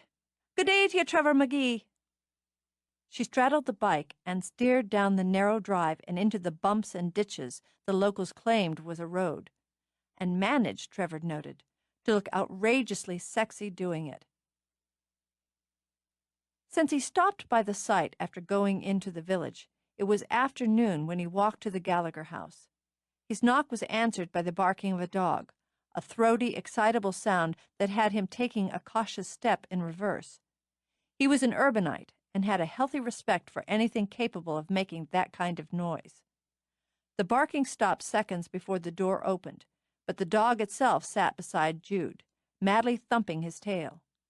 Trevor had seen the dog a time or two, but at a distance. He hadn't realized the thing was quite so large. Hello, Trevor. How nice. Come in. He glanced meaningfully at the dog and made Jude laugh. Finn's harmless, I promise. He just likes to make a racket, so I'll think he's protecting me. Say good day to Mr. McGee, Jude ordered, and Finn obediently lifted a huge paw. I'd like to stay on his good side. Hoping the dog would let him keep all his fingers, Trevor shook, hand to paw. I can put him out the back if he worries you. No, it's fine, he hoped. I'm sorry to interrupt your day. I was hoping you had a minute. I've several minutes. Come in and sit down. Can I get you some tea? Have you had lunch? Sean sent down a lovely casserole. No, nothing. Thanks. I'm fine. Don't go to any trouble. It's not a bit of trouble, she began. But she pressed one hand to the small of her back and the other to her belly as she stepped back. You sit down. Trevor took her arm and steered her to the living room. I'll confess large dogs and pregnant women unnerve me. It wasn't true. Large dogs might have unnerved him, but pregnant women melted him. But the statement got her to a chair. I promise neither of us will bite. But she sat gratefully. I swore I was going to stay calm and graceful through this experience. I'm pretty calm yet, but I said goodbye to Grace at the 6-month point. You look like you're handling it well. Do you know if you're having a boy or a girl? We want to be surprised. She laid a hand on Finn's head when he came to sit by her chair. Trevor noted she didn't have to reach far. I took a walk last evening and looked at your site. You're making progress. Steady. This time next year you can walk down and take in a show. I'm looking forward to it very much. It must be satisfying to turn your visions into reality. Isn't that what you're doing? With your books, with your baby? I like you. Are you comfortable enough to tell me what's on your mind? He waited a beat. I forgot you're a psychologist. I taught psychology. In a gesture of apology, she lifted her hands, let them fall again. In the last year or so, I've cured myself of being too shy to say what I'm thinking. The result has pros and cons. I don't mean to be pushy. I came here to ask you something, talk to you about something. You figured it out. That's not pushy, that's efficient, he said after a moment. One of my favorite words lately. Carrick and Gwen. Yes. Now she folded her hands, looking serene and easy. What about them? You believe they existed? He corrected. I know they exist. She saw the doubt in his eyes and took a moment to gather her thoughts. We're from a different place, you and I. New York, Chicago, urban, sophisticated, our lives based on facts and the tangible of the everyday. He saw where she was going and nodded. We're not there anymore. No, we're not there anymore. This is a place that thrives isn't the word I want because it doesn't need to thrive. It just is. This place that's home for me now, this place that's drawn you to build one of your dreams here, isn't just apart from where we came from because of history or geography. It understands things we've forgotten. Reality is reality, whatever part of the world you're standing in. I thought that once. If you still do, why do Carrick and Gwen worry you? Interest me. Have you seen her? No. Him, then. Trevor hesitated, remembering the man who'd appeared near St. Declan's Well. I don't believe in fairies. I imagine Carrick believes in you, Jude murmured. I want to show you something. She started to rise, cursed under her breath, then held up a hand, waving it testily when Trevor got to his feet. No, damn it, I'm not ready to be hauled up every time I sit down. Just a minute. She shifted, then boosted herself out, belly first, by pushing her hands against the arms of the chair. Relax. It'll take me a minute. I'm not as light on my feet as I used to be. As she walked out, Trevor sat back down. He and Finn eyed each other with interest and suspicion. I'm not going to steal the silverware, so let's both just stay in our respective corners. As if it had been an invitation, Finn sauntered over, then planted both forepaws in Trevor's lap. Christ! Gingerly, Trevor lifted them out of his crotch. Perfect aim. Now I know why my father never let me have that puppy. Down! The command had Finn's butt hitting the floor, then lovingly licking Trevor's hand. There, you've made friends. Trevor glanced up at Jude and barely resisted squirming to relieve the throbbing in his balls. You bet. Go lie down, Finn. Jude gave the dog an absent pat before sitting on the hassock at Trevor's feet. Do you know what this is? She opened her hand, held it out. Centered in her palm was a clear and brilliant stone. At a glance, it looks like a diamond, and given the size, I'd say it's a very nicely faceted piece of glass. a diamond. First water. Between 18 and 20 carats. I got a book, a loop, and figured it out. I didn't want to take it to a jeweler. Go ahead, she invited. Take a closer look. Trevor took it out of her hand, held it to the light streaming through the front window. Why didn't you want to take it to a jeweler? It seemed rude, as it was a gift. I visited Cousin Maud's grave last year, and I watched Carrick pour a flood of these out of the silver bag he wears at his belt. I watched them bloom into flowers, except for this one that lay sparkling in the blossoms. Trevor turned the stone over in his hand and wondered. Jewels of the sun? My life changed when I came here. This is a symbol. Whether it's pretty glass or a priceless gem doesn't matter, really. It's all how you look at things. I saw magic, and it opened my world. I like my world. Whether you change it or not is your choice. You came here for a reason, to Ardmore. To build a theater. To build, Jude said quietly. How much is up to you. Chapter 5. Trevor's decision to spend the evening in the pub was a logical one, a business one. He preferred thinking of it that way, as it was just a little too hard on the ego to admit he was largely there to look at Darcy. He wasn't a horny teenager, he was a businessman. Gallagher's pub was now very much part of his interests, and it appeared to be a thriving one. Most of the tables were full, families, couples, tour groups huddled together over pints and glasses and conversations. A young boy who couldn't have been more than 15 sat in a corner playing a weepy tune on a concertina.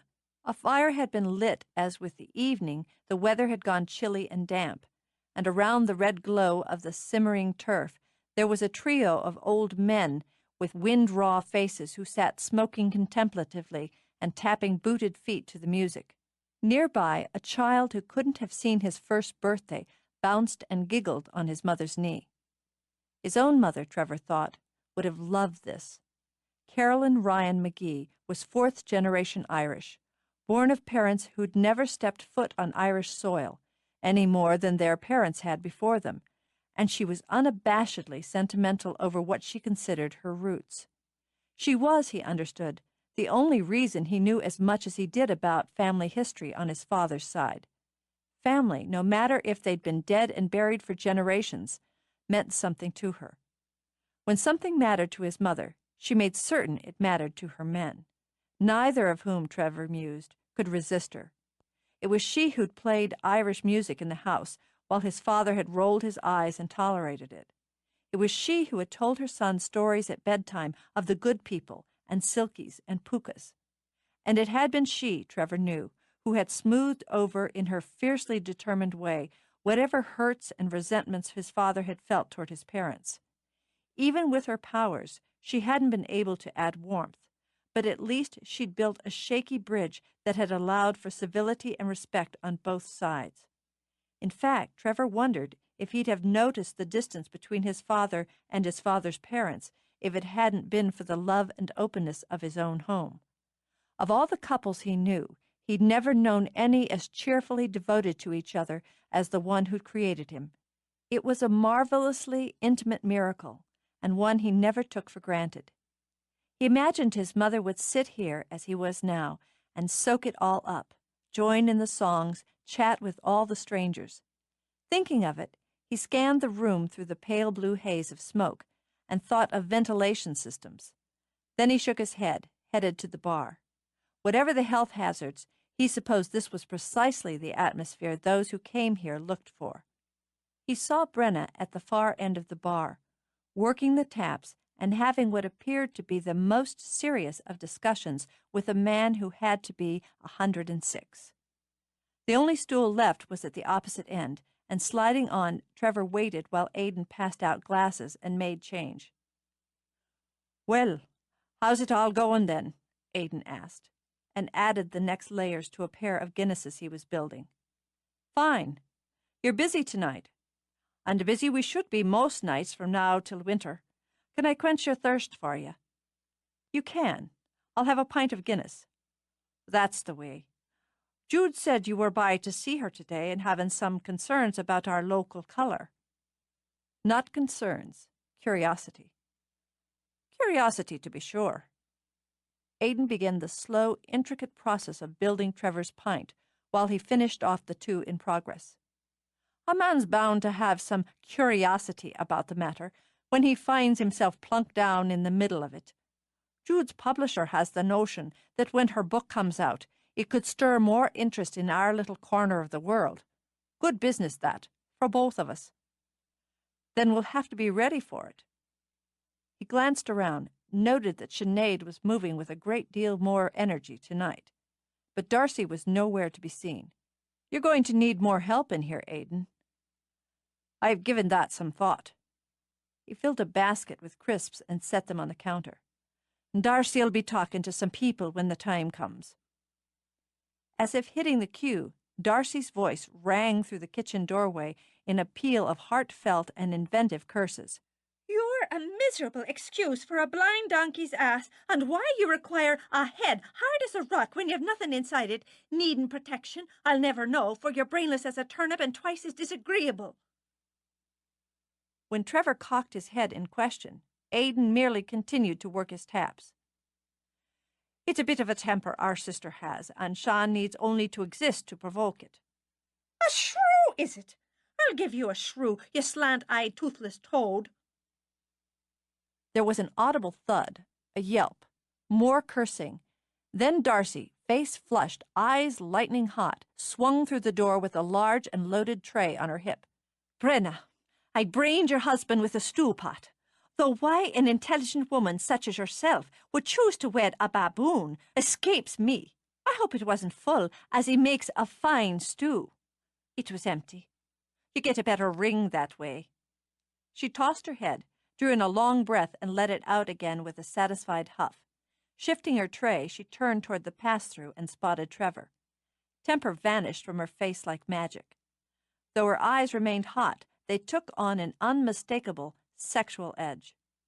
Well now, look who's come in out of the rainy evening.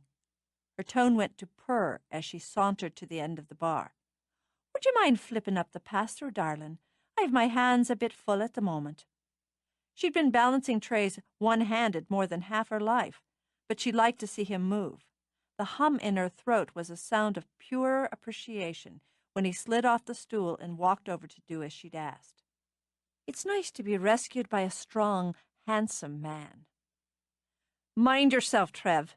There's a viper under that comely face. This was Sean's opinion, and he gave it a bit testily as he came out to serve another pair of orders at the bar.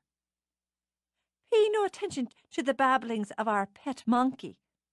She sent one steely stare over her shoulder. Our parents, being kind-hearted, bought him from a traveller family. Gypsies, you'd say. A waste of £2.10 if you're asking me. With a twitch of hip, she walked off to deliver her orders. That was a good one, Sean murmured. She must have been saving it up. Good evening to you, Trev. Are you looking for a meal? I guess I'll try the stew. I've heard it's good tonight. Aye. With a rueful smile, Sean rubbed the bump on his head.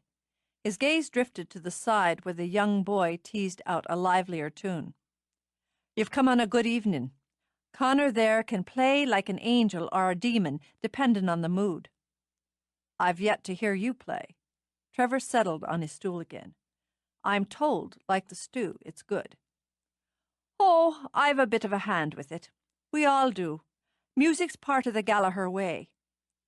Just a bit of advice on your music. Get an agent. Oh, well. Sean looked back, met Trevor's eyes.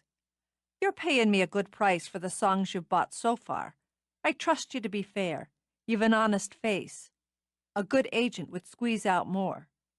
I've no need for more. He glanced over at Brenna. I've everything already. With a baffled shake of his head, Trevor picked up the beer Aidan set in front of him. Finkel said you weren't a business-minded man, but I have to say you're not anywhere near as dim as he led me to believe. No offense. None taken. Trevor watched Sean over the rim of his mug. Finkel said you kept getting him confused with another investor, a restaurateur from London. Did he now? Amusement twinkled in Sean's eyes. Imagine that. Aidan, do we know anything about a restaurant man from London who'd have been interested in connecting to the pub here? Aidan tucked his tongue in his cheek. I seem to recall Mr. Finkel bringing that matter to my attention, though I assured him there was no such person at all. Fact is, Aidan continued after a weighty pause, we all of us went to great pains to assure him of it. That's what I thought. Impressed, Trevor took a deep gulp of Guinness. Very slick. Then he heard Darcy laugh, quick and bright, and turning, saw her rub her hand over the boy Connor's head. She left it there, her eyes sparkling on his as she began to sing.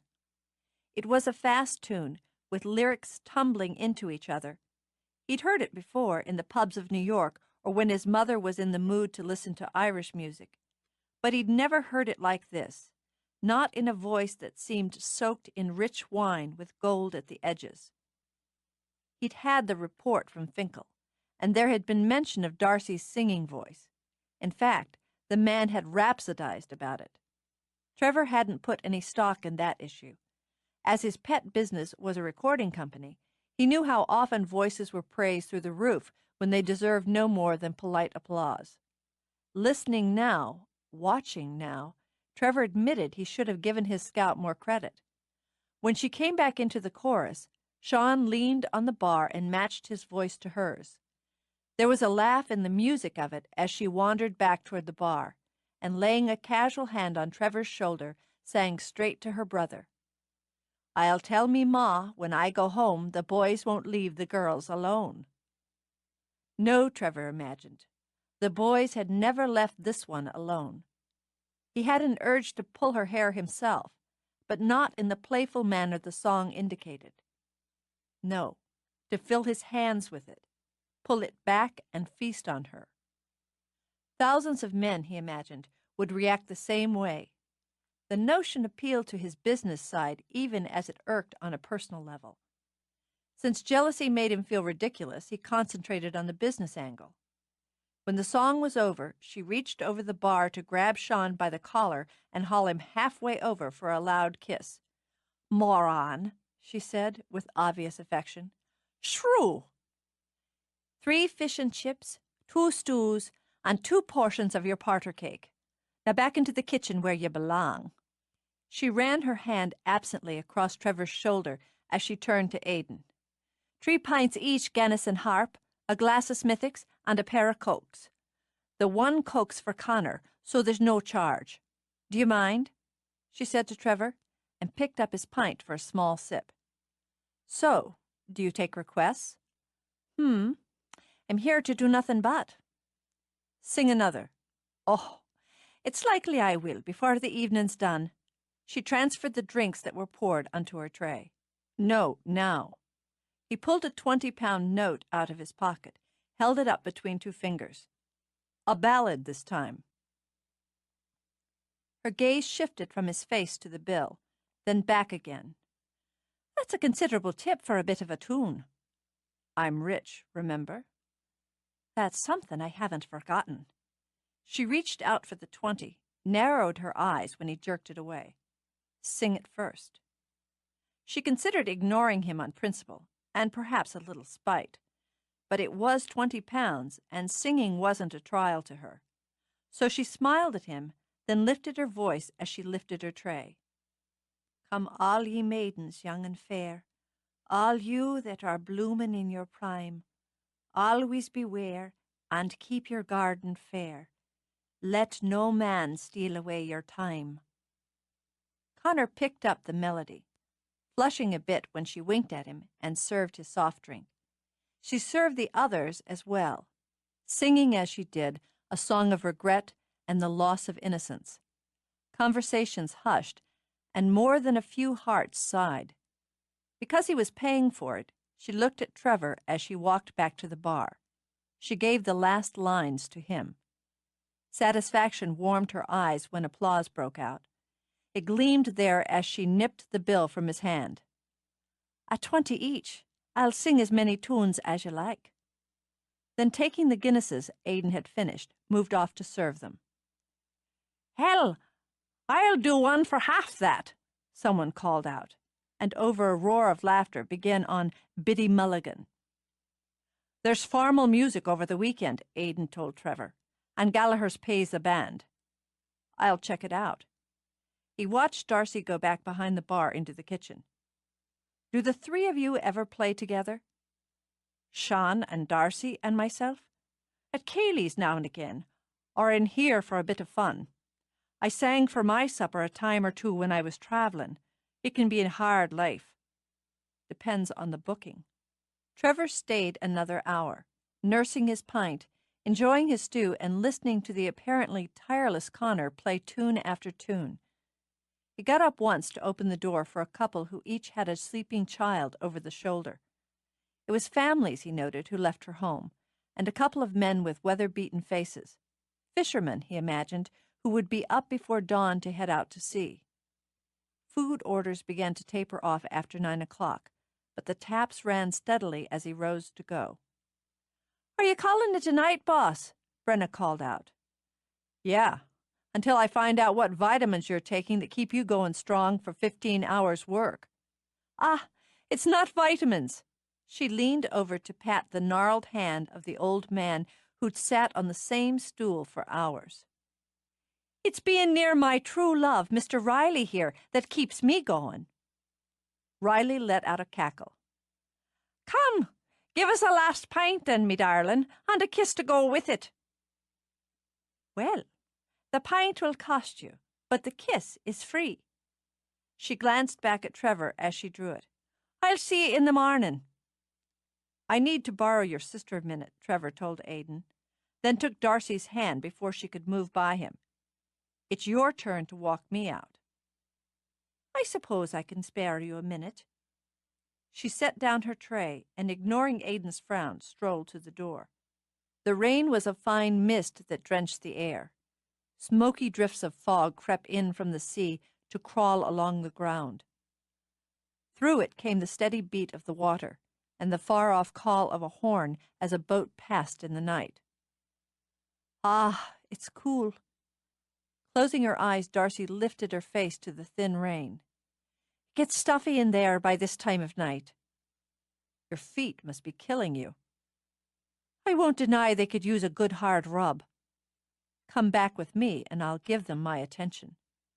She opened her eyes at that. "Now sure, that's a tempting offer, but I've work yet, then I need my sleep." He lifted her hand to his lips as he had once before. "Come to the window in the morning."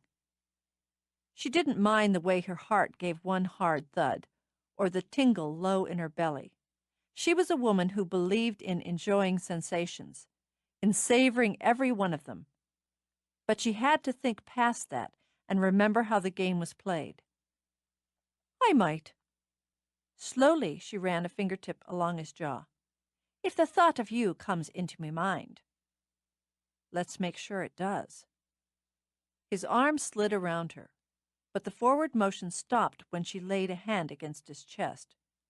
Her pulse was beating fast, an exciting feeling of anticipation. She liked the smell of the rain and wet skin, the strong band of his arms around her. It had been some time since she'd allowed a man to put his arms around her. That was the key, after all. The allowing, her choice, her move, her mood.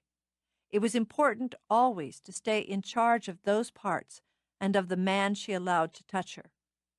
Once you turned the reins over, you could forget that sensations, however lovely, were only fleeting after all. It was safe enough here to have a sample of him, she decided, and to see if she really wanted more.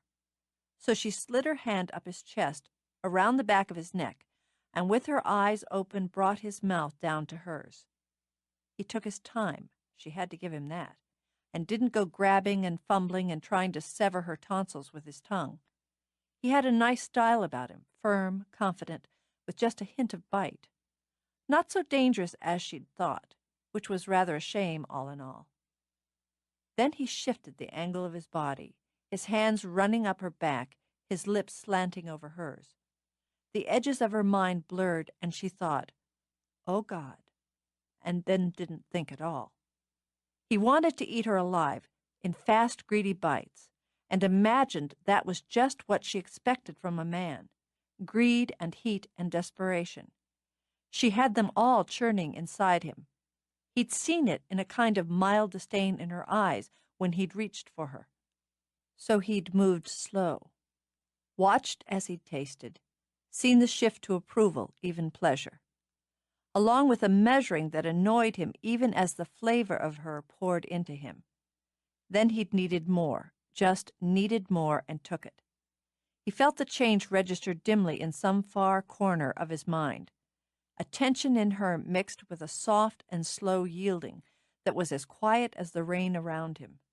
His eyes closed even as hers did, and all calculation between them was lost. The hand at his neck skimmed into his hair. Her body lifted, pressed against his, seemed to flow into him as he moved until her back was pressed to the stone wall of the pub. Heart thundered against heart. He drew back, wanting to clear his head, catch his breath, think. She stayed against the wall, then giving one long feline sigh, opened her eyes. I liked that. A little more, she was sure, than was good for her. Still, she ran her teeth over her bottom lip, as if to steal a bit more taste, and had his blood swimming again. Why don't you do it again? Why don't I? This time he framed her face with his hands, combed his fingers through her hair until they fisted in it, then hesitated, waited, suffered, with his mouth a whisper from hers until her breath and his quickened. We'll drive each other crazy. The sound she made was more gasp than laugh. I've come to the same conclusion. Let's start right now. She closed the distance by catching his bottom lip between her teeth, tugging lightly, then not so lightly before soothing the nip with her tongue. Good start, he managed, and crushed his mouth to hers. Her head went spinning, quick, dancing circles that left her giddy and dizzy and delighted. Every sensation was a burst through her system, the taste, the hard lines of him, the damp stone at her back, the shimmer of rain on her skin. She wanted to push him to urgency, to make him weak, to hear him beg before she did. She threw herself into the kiss, into the moment, and as result gave him more than she'd intended. Again it was he who drew back. It was either that or drag her off to the car and tumble her in the back seat with all the finesse and control of a kid on prom night. She'd taken him right to the edge with a kiss on a wet sidewalk outside of a crowded pub. We're going to need more privacy, he decided. Eventually. She needed to get her legs back under her. But at the moment we have stirred each other up enough. I don't think we'll get much sleep tonight, but I don't mind that. Steadier, she brushed a hand through her hair, scattering fine drops of rain. You know, the last time I kissed a Yank, I slept like a baby after. That would be a compliment? Oh, indeed it would. I'll enjoy thinking about kissing you again at the next opportunity. But for now I have to go back inside, and you should go home. She turned to go, stopping when he took her arm. She wasn't quite steady enough to resist if he recognized his advantage and pressed it. So she sent him a bright and sassy look over her shoulder. Behave yourself, Trevor. If I'm any longer out here, Aidan will lecture me and spoil my nice mood. I want your next evening off. And I've a mind to give it to you. She gave his hand a friendly pat, then slipped quickly inside again. It was a surprise and an annoyance to find himself shaken. He had to sit in the car, listening to the rain, waiting for his blood to cool and his hands to steady. He knew what it was to want a woman, even to crave the feel of one under his hands, under his body, just as he knew and accepted that the need brought with it certain vulnerabilities and risks. But whatever it was he wanted, needed, craved from Darcy Gallagher was on a different level than anything that had come before. She was different, he admitted, frowning at the pub for a moment before starting his car. Sexy, selfish, seductive. There were other women he knew with those attributes, but they were rarely so unapologetic and honest about them. She was toying with him and doing nothing to hide the fact. And by God, he had to admire her for it, just as he had to admire her for being perfectly aware he was playing the same game. It was going to be fascinating to see who won and how many rounds it took. Relaxing as he was confident he'd handle her, he bumped along the track toward home and found himself smiling. Christ, he liked her. He couldn't remember another woman who'd heated his blood, engaged his mind, and sparked his humor in quite the way she'd managed to do all three, often at the same time. If there'd been no physical spark between them, he would still have enjoyed being with her, picking his way through that marvelous and straightforward brain of hers. As it was, he thought he was about to explore the best of all possible worlds, romantically speaking. And what a relief it was to head toward intimacy, knowing both parties looked for nothing more than mutual gratification and interesting companionship. The business end of their relationship was relatively uncomplicated. The pub was hers, as much as her brother's. But it was Aidan Trevor had dealt with, and would continue to deal with in that area. There was that voice of hers, which was a separate and intriguing matter. He had a couple of ideas he wanted to let simmer before he discussed them with her. In that area, he was confident she'd be guided by his experience and lured by what he could and would offer her. She appreciated money and wanted enough to live stylishly. Well, he had a feeling he was going to be able to help her out there. Profit was the bottom line. She told him that day on the beach. He had some ideas how that bottom line could be reached by both of them, for a song. He turned into his street next to his cottage, very satisfied at how well his time in Ireland was being spent, and how successful the results to date. He got out of the car, locking it out of habit, then used the light he'd left burning to guide him through the mist to the garden gate. He didn't know why he looked up, why he was compelled to lift his eyes to the window. The jolt that went through him was like a lightning bolt through the center of his body, one hard sizzle from head to foot. At first he thought of Darcy, of the way she'd stood framed in her bedroom window the first time he'd seen her. A similar jolt, then, not of recognition, but of desire. This woman stood framed in the window as well, was lovely as well, but her hair was pale like the mists around him. Her eyes, he knew, though it was too dark to see their color, were a haunted sea green. This woman had been dead for 3 centuries. He kept his eyes on her face as he pushed open the gate, saw a single tear shimmer as it slipped slowly down her cheek. His heart was a trip hammer in his chest as he walked quickly along the path through drenched flowers, through the faint music that was the wind chimes dancing in the breeze. The air was ripe, almost overpowering with the wet perfume, the tinkling notes. He unlocked the door, shoved it open. There wasn't a sound. The single light he'd left burning caused long shadows to slant into corners, over the old wood floor. With the key still in his hand, forgotten, he started up the stairs. As he stepped to the bedroom doorway, Trevor took a breath, held it, then flipped on the light. He hadn't expected her to be there. Illusions faded in the light. When it flashed on, flooded the room, he let out the breath he held in one short whoosh. She stood facing him, her hands folded neatly at her waist. Her hair, delicately gold, spilled over the shoulders of a simple gray dress that flowed down to her feet. The tear, bright as silver, was drying on her cheek. Why do we waste what's inside us? Why do we wait so long to embrace it? Her voice lifted and fell, the rhythm of Ireland, and stunned him more than the vision of her. Who? But of course he knew who she was, and asking was a waste of time. What are you doing here? It's always more comforting to wait at home. I've waited a long time. He thinks you're the last.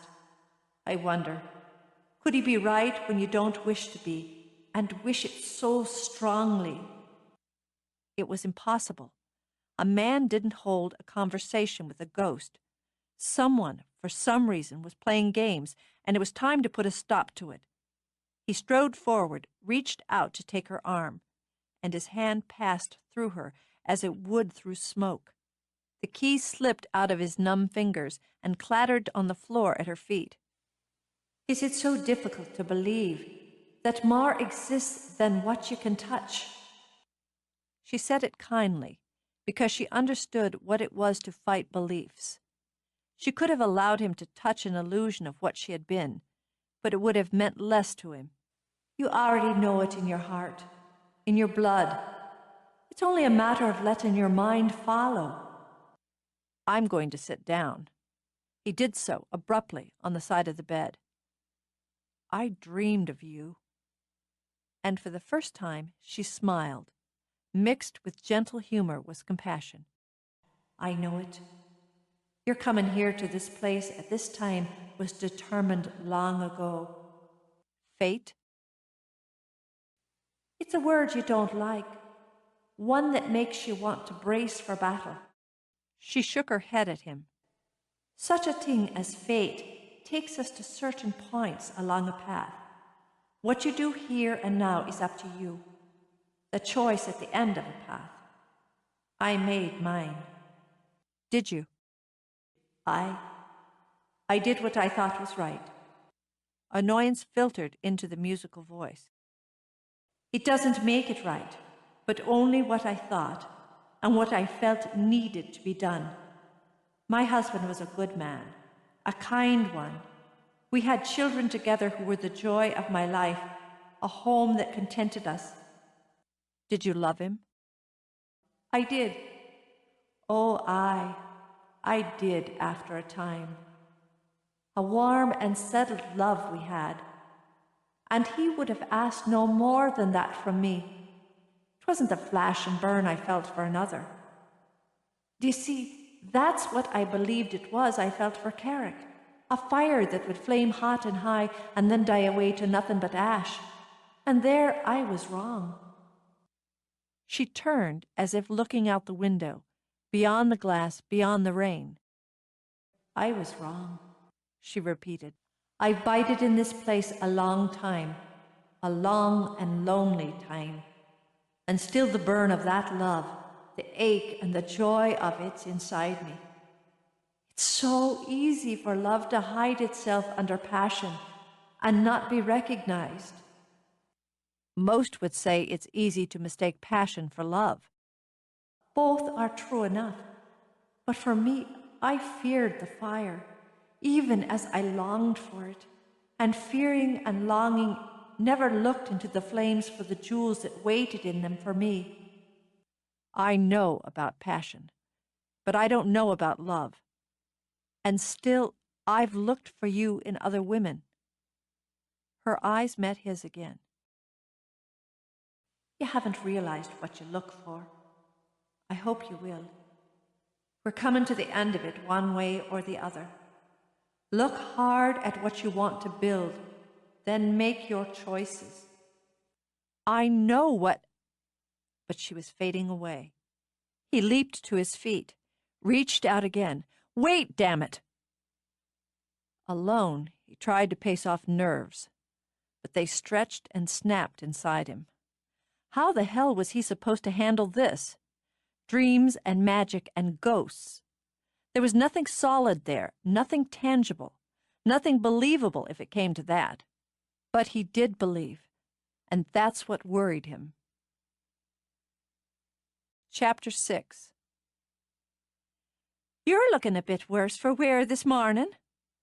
Trevor took another gulp from the coffee he'd brought to the site with him and sent Brenna a murderous look.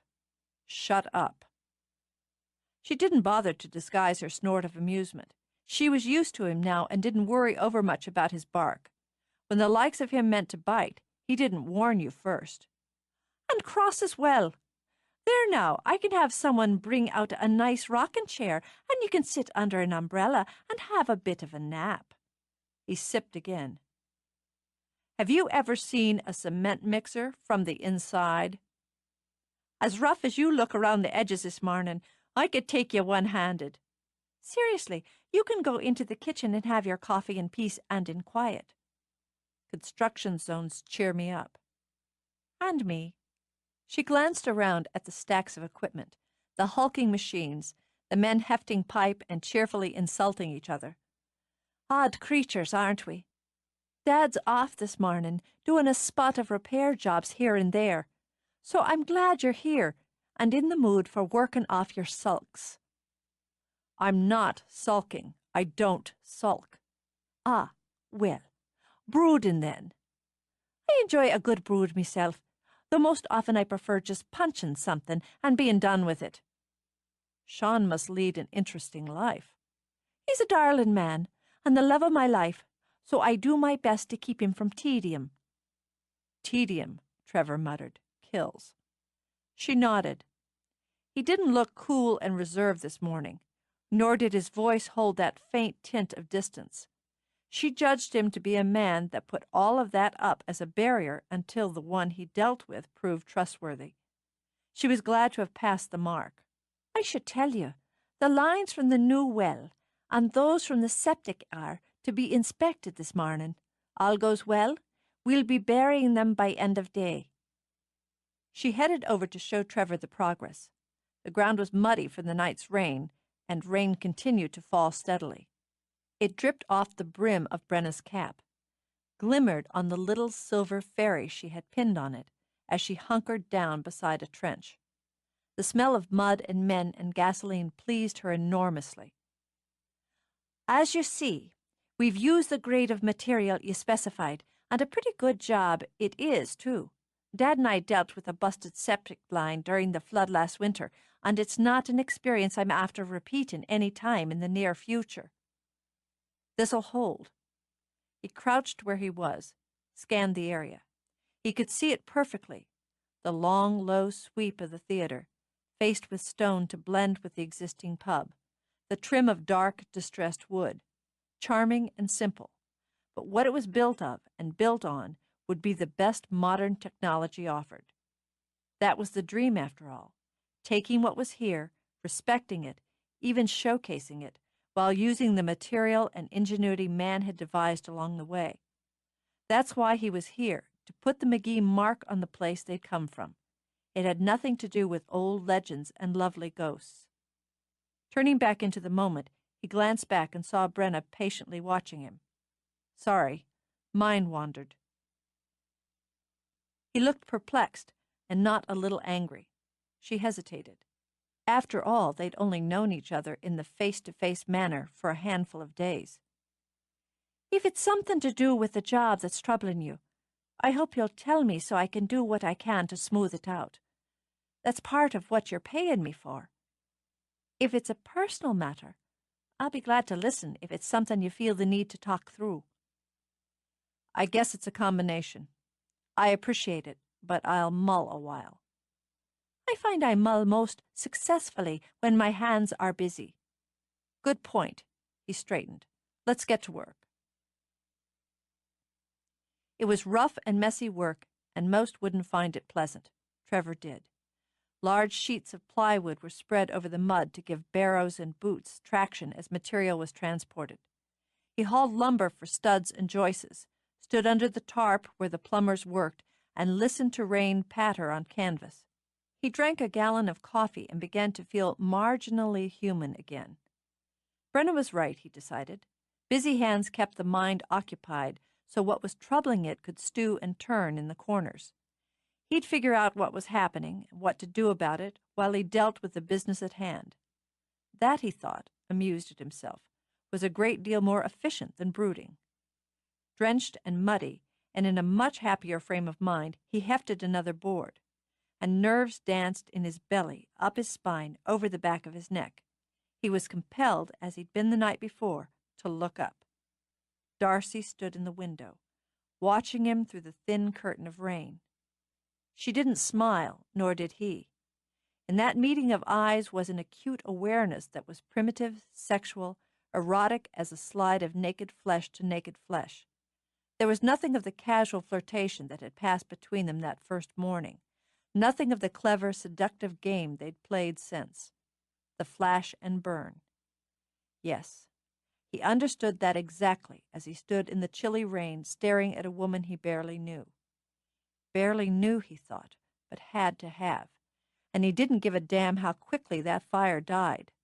Annoyed that he could be so easily manipulated by his own desires, he shifted the lumber on his shoulder and carried it to the team of carpenters. When unable to do otherwise, he looked back. She was gone. She acted as if nothing had happened, as if that bolt of knowledge hadn't flashed between them. When Trevor came in out of the wet for lunch, she sent him a casual glance and continued to take the orders at one of her stations without a single hitch of rhythm. That was admirable and infuriating. He'd never had a woman stir both emotions in him so effortlessly. The lunch crowd was thinner today.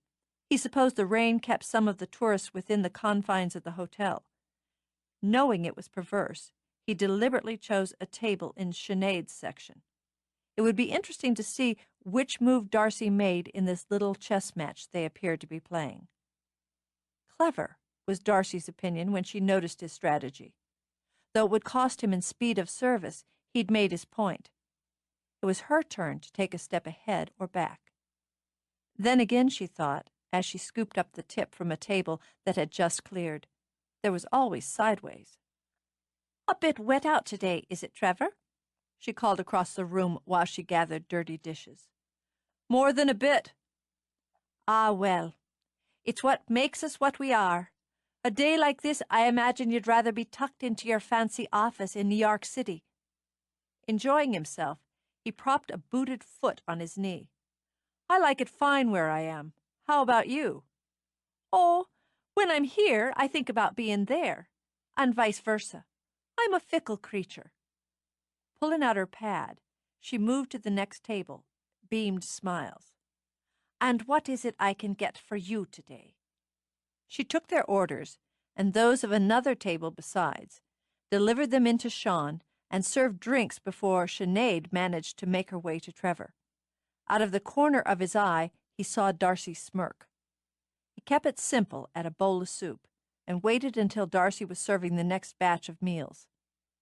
"I need to do some research in the area, and this seems like a good day for it. Why don't you play guide for me?" "It's kind of you to think of me, but I wouldn't have time to do it justice." "I can only spare a couple of hours myself. How about it, Aidan? Can I borrow your sister between shifts?" "Her time's her own until 5. "Borrow, is it?" Darcy let out a short laugh. "I think not. But if you've a mind to hire me for the services of guiding me here and about, we can negotiate a reasonable fee. £5 an hour." Her eyes were sharp and somehow sweet. "I said reasonable. 10, and I'll spare you the time." "Greedy?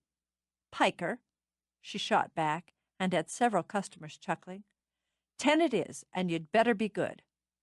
"Darlin'," she fluttered her lashes, "no man's ever told me otherwise." She headed toward the kitchen, and Trevor dipped into the soup Sinead set in front of him. Both of them were completely satisfied with the arrangement. She had to fuss a bit. It would have gone against both nature and habit for Darcy not to take time to put on fresh lipstick, dab on some perfume, fuss with her hair, debate about changing her clothes. In the end, she decided the sage green shirt and black waistcoat and trousers were more than adequate for a drive in the rain. Yanks, as far as she could tell, were mad keen on driving around Irish roads, rain or shine, as if they'd never seen a field of grass in their lives. Mindful of the weather, she tied back her hair with a black ribbon, tossed on a jacket before meandering back downstairs. She was used to men waiting for her. Sean was whistling over the last of the lunch shift cleanup. It surprised her that Trevor wasn't, as she'd expected, cooling his heels in the kitchen and drinking a cup of that coffee he seemed to live on. "Trevor out in the pub, then?" "Couldn't say. I heard him mention to Brenna he had some calls to make. That was before you went upstairs to redo your war paint." Since that remark didn't rate a response, She sailed out into the pub, only to find Aidan alone and preparing to lock up. "Did you kick the man out and make him wait in the car?" "Hmm? Oh, Trevor. No, I think he said he had someone to ring up." Shock ran straight down to her pretty painted toenails.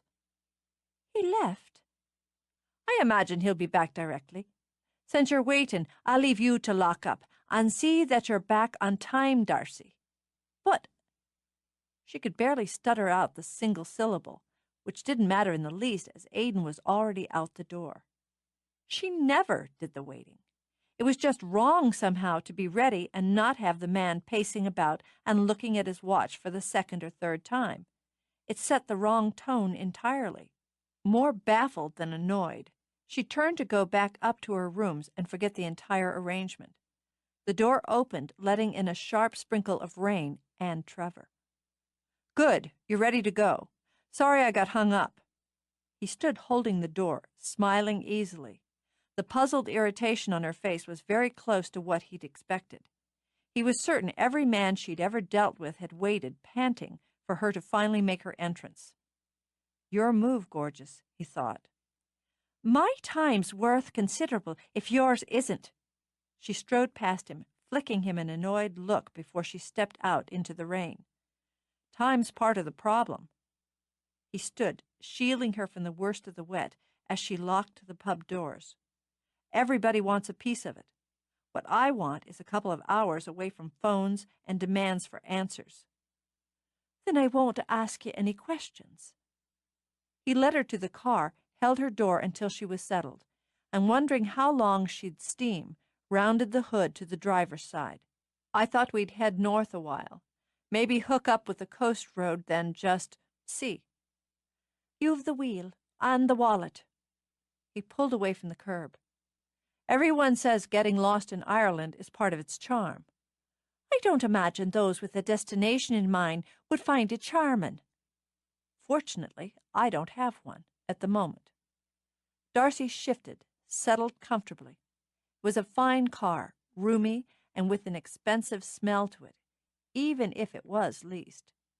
It wasn't such a hardship, she supposed, to ride around in the rain in a classy car with a handsome man, who was, when it came down to it, paying for the privilege. "I imagine you always have your destination firmly in mind before taking the first step." "The purpose," he corrected. "That's a different matter."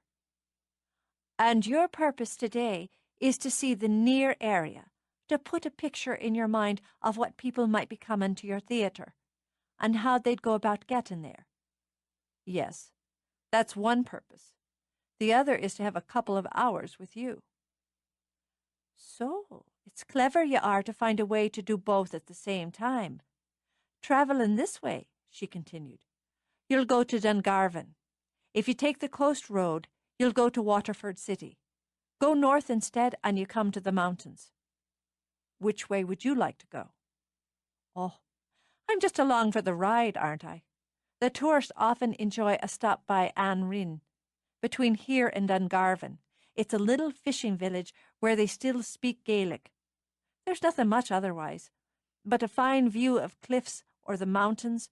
But the tourists often go, finding it charming to hear the old language spoken routinely." "Do you speak any Gaelic?" "A bit, but not enough for any real conversation." "It's a pity such things are lost." "You think so, because you've a sentimental view of the matter, when the simple fact is, English is easier all the way around. When I was in Paris, I could always find someone who knew enough English so I could be understood. I wouldn't have found anyone who understood the Gaelic." "No sentiment about things Irish, Darcy." "Are you sentimental about things American?" "No," he said after a moment. "I take them for granted." "There you have it." She watched the rain patter and the shift of light that brought a pearly gleam to the edges of the gray. "It's going to clear. You might spot a rainbow if you enjoy such things." "I do. Tell me, what do you enjoy best about Ardmore? About where you are? The place itself?" "The place?" She couldn't remember ever being asked such a question, and was surprised the answer was right there. The sea, the moods of it, and smell of it, the feel of it in the air. There's a softness to it on a quiet morning, and a fury about it during a storm. The sound of it, Trevor murmured, like a heart beating. That's poetical. More something I'd expect Sean to say than you. The third stage of the legend, jewels from the heart of the sea. Ah, yes. She liked that he thought of the legend. She'd been giving it considerable thought herself just lately. And she let them go to flowers, which wouldn't buy her family supper. I've a great deal of respect for pride, but not when it's so costly. You'd trade your pride for pretty stones? That I wouldn't. She sent him a sly and confident look. I'd find a way to keep them both. If anyone could, he thought, it would be Darcy. He wondered why it annoyed him. Sunshine streamed through the clouds, sparkling off the still falling rain, and turned the light into something found inside a polished seashell. Those luminous, magical colors streaked across the sky in 3 distinct rainbows. It seemed to Trevor that the air simply bloomed, a simple and delicate flower unfurling petal by petal. Enchanted, he stopped the car right in the middle of the road and watched those 3 arcs of color shimmer against the fragile blue canvas of sky. Darcy was more interested in watching him. It was like seeing a shield drop, and under it, hidden under that toughness, the sophistication, was a core of sweetness she'd never imagined. It touched her the way he could stare at those pretty tricks of light and wet, the way he was, with a pure pleasure of it gleaming in his eyes. When he turned his head, flashed a blinding grin in her direction, she gave in to impulse. Leaning toward him, she caught his face in her hands and kissed him, quick and light and friendly, as his grin had been. For luck, she said when she sat back again. There must be something about rainbows and kisses and luck. If there isn't, there should be. Let's see where they take us, the rainbows, he said when her eyebrow lifted. I like to think I know where the kisses are leading, and my luck's been pretty good lately. He turned down a narrow, poorly marked road. Away from the coast, and still distant from mountains, the land rolled wet and green. Lines of gray from stone walls, deeper green from rough trees ran through the fields, turned function into charm.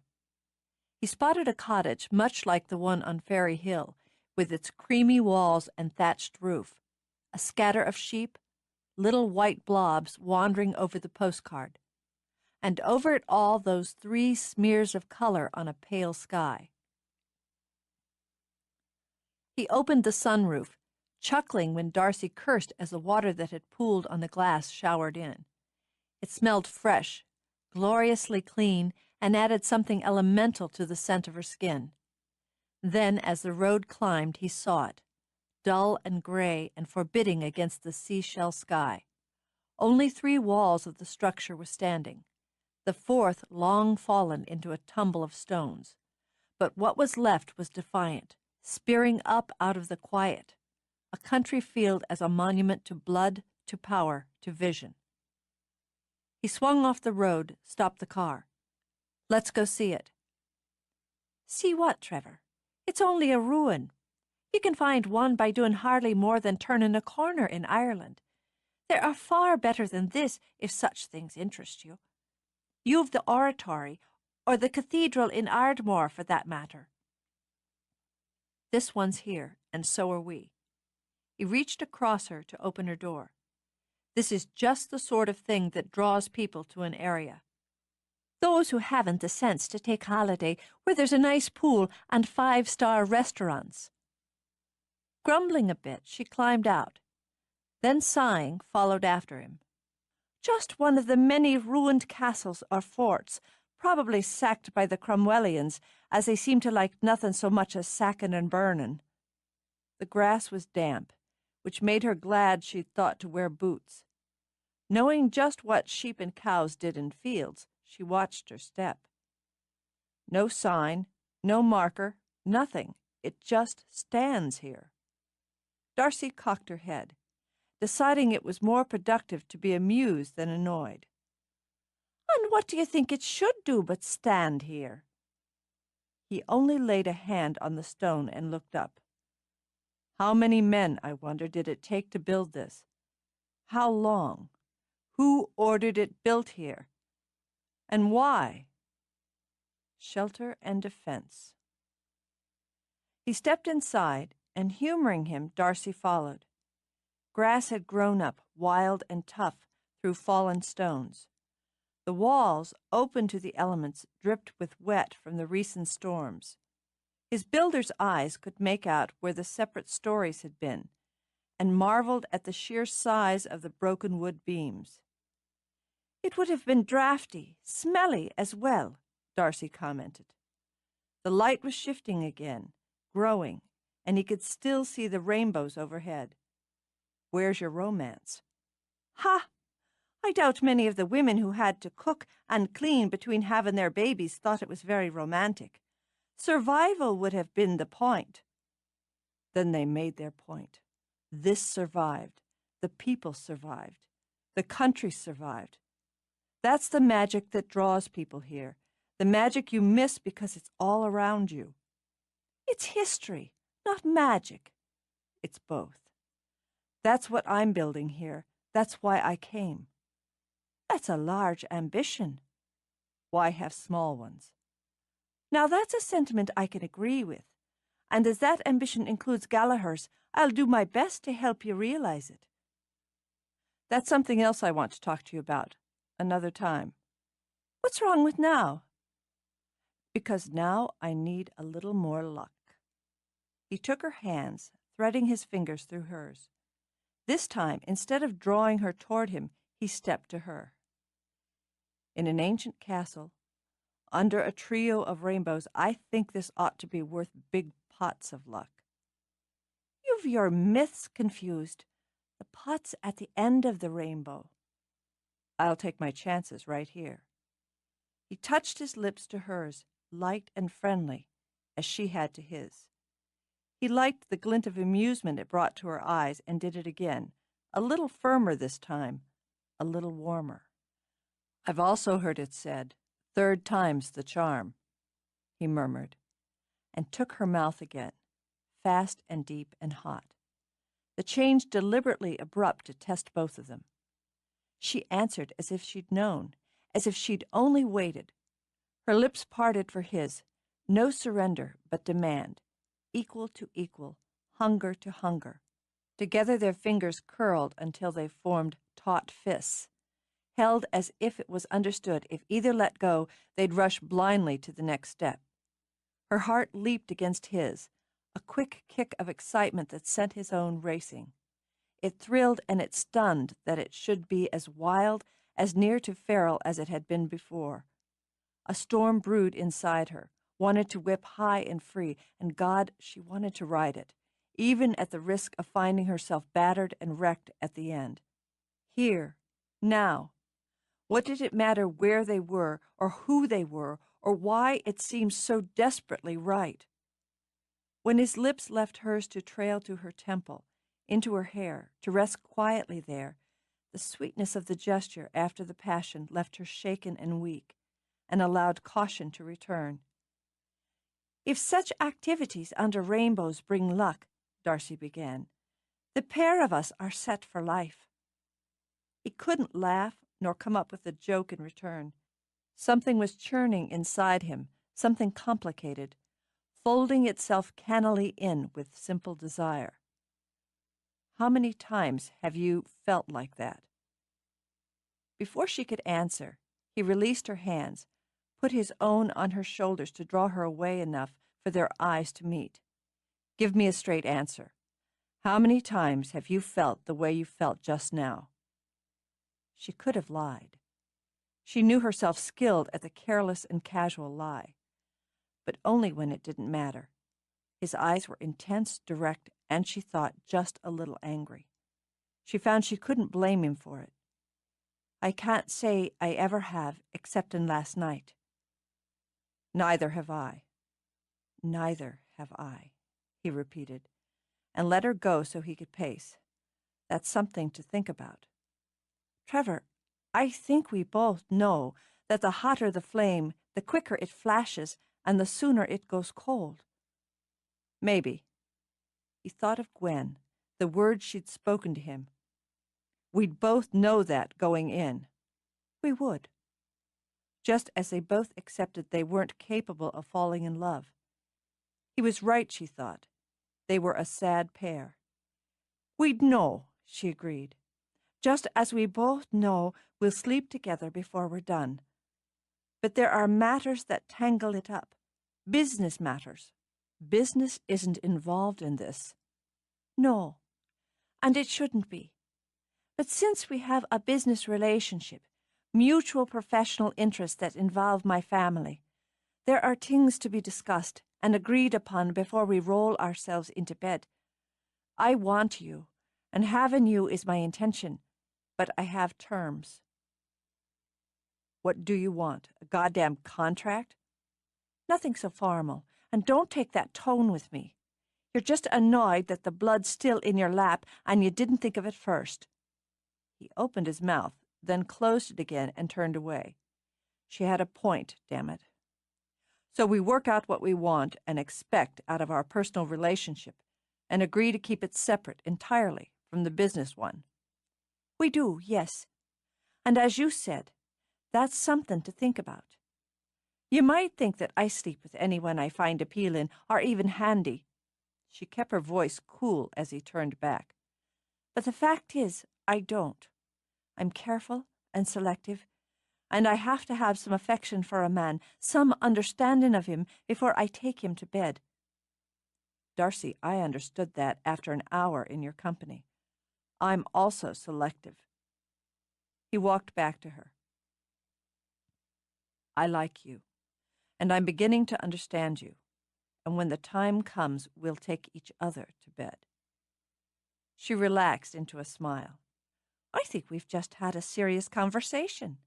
We'll have to be careful not to get in the habit of it and frighten ourselves. Now I'm sorry to say you have to take me back.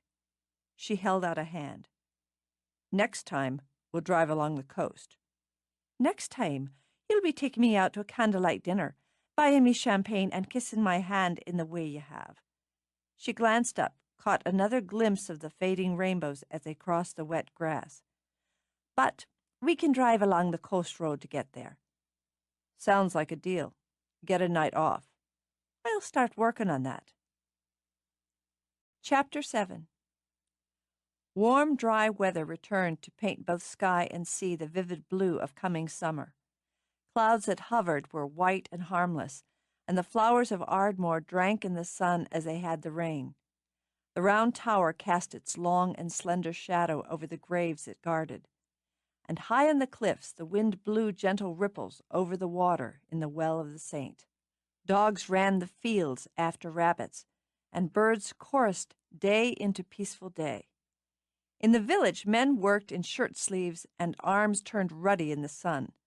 Trevor watched the skeleton of his building take shape, the beams and block that were the solid bones of his dream. As the work progressed, the audience grew. Old Mr. Riley stopped by the site every day at 10 until you could set your watch by him.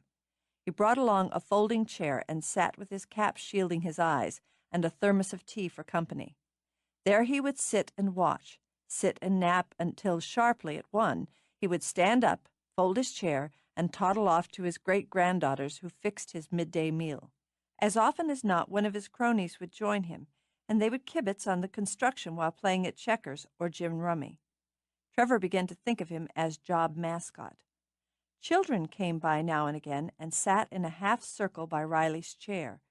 Their big eyes would follow the sway of a steel beam as it was lifted into place. This event was sometimes followed by a round of appreciative applause. Mr. Riley's great-great-grandchildren and some friends, Brenna told Trevor when he expressed some concern about them being near the site. They won't go wandering closer than his chair. Great-great-grandchildren? Then he must be as old as he looks. 102 last winter. The Rileys are long-lived, though his father died at the tender age of 96, God rest him. Amazing. How many of those double greats does he have? Oh, well, let me think. 15? No, 16, as there was a new one last winter, if memory serves. Not all of them live in the area. 16? Good God! Well, now, he had 8 children, 6 still living, and between them I believe they made him near to 30 grandchildren, and I don't have count on how many children they made. So there you have it. You've 2 of his great-grandsons on your crew, and the husband of one of his granddaughters as well. How could I avoid it? Every Sunday after Mass, he goes to visit his wife's grave. She that was Lizzie Riley. 50 years they were married. He takes with him that same old ratty chair there, and sits by her 2 hours so he can tell her all the village gossip and family news. How long has she been gone? Oh, 20 years, give or take. 70 years, give or take, devoted to one woman. It was flabbergasting, and Trevor thought heartening. For some, it worked. He's a darling man, is Mr. Riley, Brenna added. Hey! Hey there, Declan Fitzgerald. Have a care there with that board before you bash someone in the face with it. With a shake of her head, Brenna strode over to heft the far end of the board herself. Trevor nearly followed. It had been his intention to spend most of his afternoon lifting, hauling, hammering. The sound of air guns and compressors whooshed and rumbled along with the constant rattle of the cement mixer and had the young audience enthralled. Beside them in his chair, Riley sipped tea. Going with impulse, Trevor walked to him. What do you think? Riley watched Brenna place her board. I'm thinking you build strong and hire well. Mick O'Toole and his pretty Brenna, they know what they're about. Riley shifted his faded eyes to Trevor's face. And so, I think, do you, young McGee. If the weather holds, we'll be under roof ahead of schedule. Riley's weathered face creased into smiles. It was like watching thin white paper stretch over rock. You'll be there when you get there, lad. That's the way of things. You've the look of your great uncle. As he'd been told so once, hesitantly, by his grandmother, Trevor considered, then crouched down so Riley wouldn't have to crane his neck. It's just that you look so like John, Trevor, his brother who died young. It makes it hard for your grandfather to... It makes it hard for him. Do I? Oh, aye, Johnny McGee. I knew him. And your grandfather as well. A fine-looking young lad was Johnny, with his grey eyes and slow smile, built like a whip as you are yourself. What was he like? Oh, quiet he was, and deep, full of thoughts and feelings, and most of them for Maud Fitzgerald. He wanted her and little else. And what he got was war. Aye, that's the way it was. And many young men fell in 1916 on those fields of France. And here as well, in our own little war for Ireland's independence. Elsewhere, for that matter, at any time you can pick. Men go for battle, and women wait and weep. He laid a bony hand on the head of one of the children who sat at his side. The Irish know it comes round again, and so do the old. I'm both old and Irish. You said you knew my grandfather. I did. Riley sat back with his tea, crossed his skinny legs at their skinny ankles. Dennis now. He was a brawnier type than his brother, and more apt to look a mile down the road instead of where he was standing. A discontented sort was Dennis McGee, if you don't mind me saying. Ardmore wasn't the place for him, and he shook off the sand of it as soon as he was able. Did he, I wonder, find what he was looking for there, and contentment with it? I don't know, Trevor answered frankly. I wouldn't say he was a particularly happy man.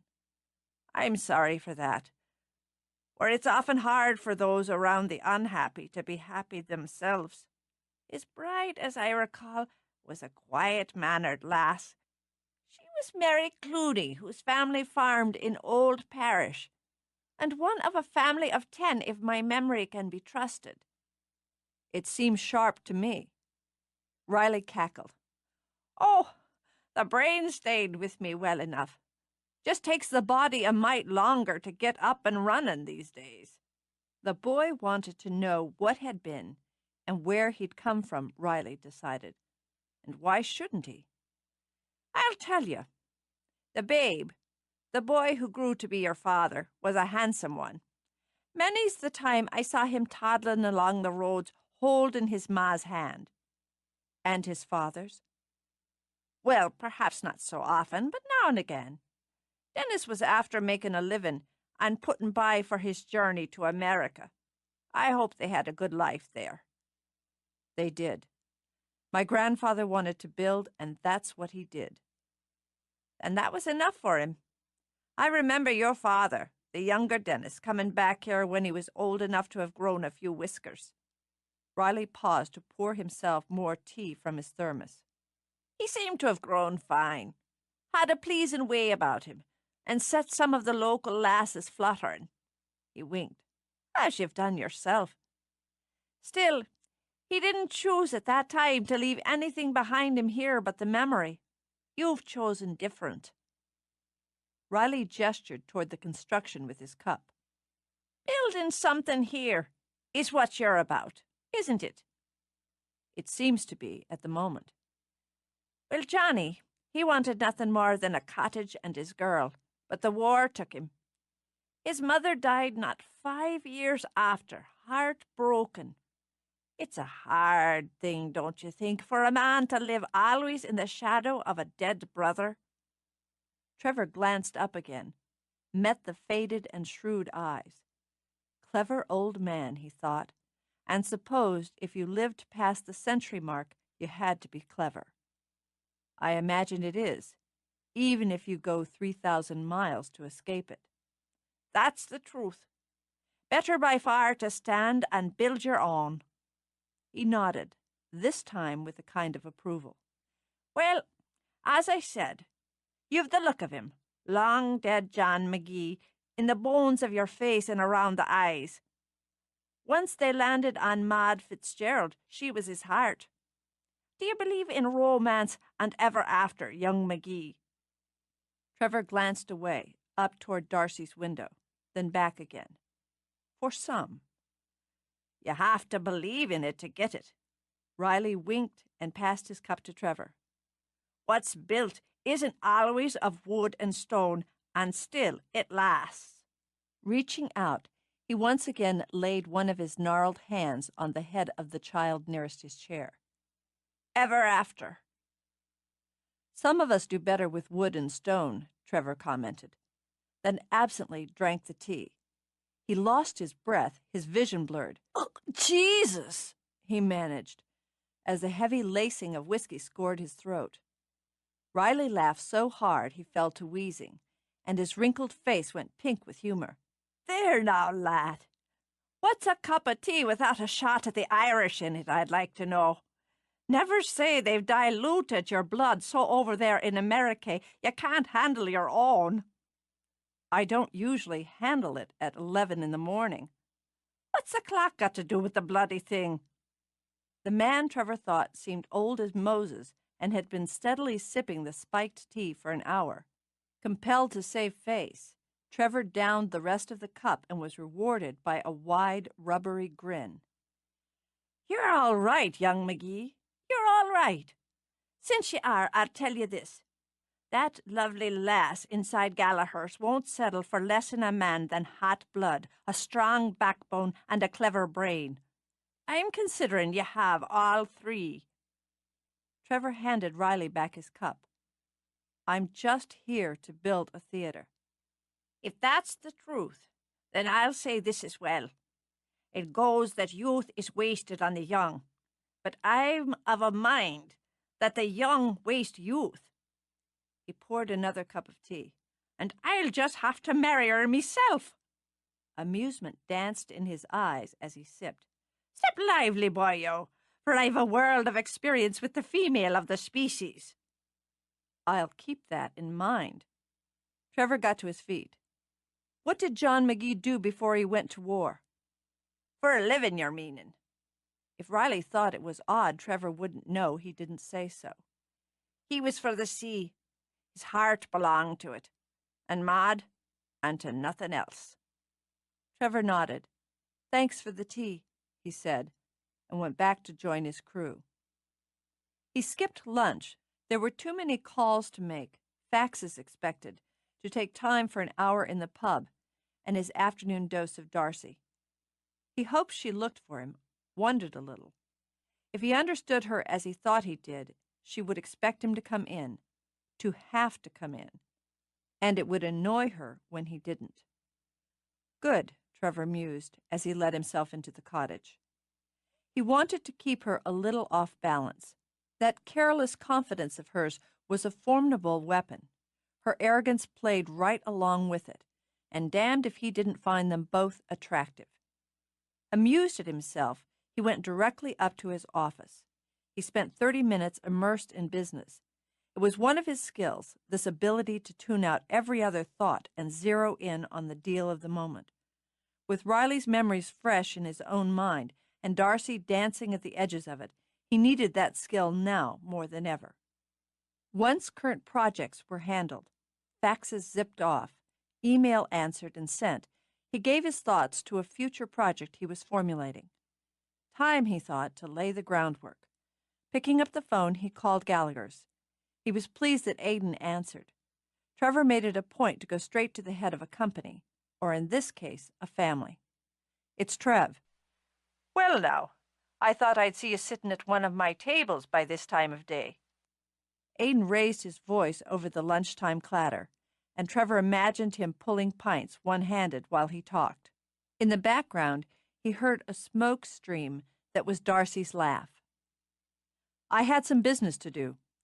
I'd like to have a meeting with you and your family when it's convenient for you. A meeting? About the theater? Partly. Do you have an hour to spare, maybe between shifts? Oh, I imagine we can accommodate you. Today? Sooner the better. Fine. Come on by the house, then.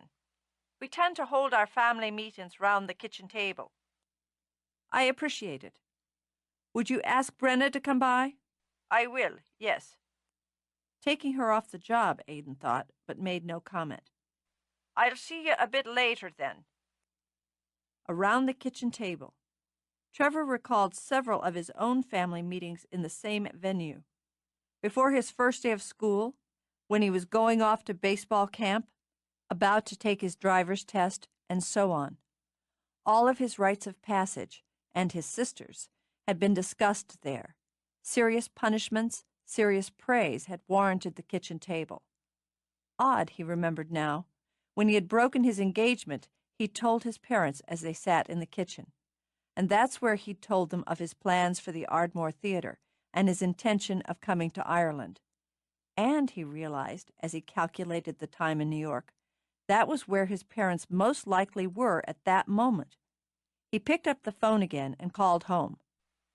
Good morning. McGee residence. Hello, Rhonda. It's Trev.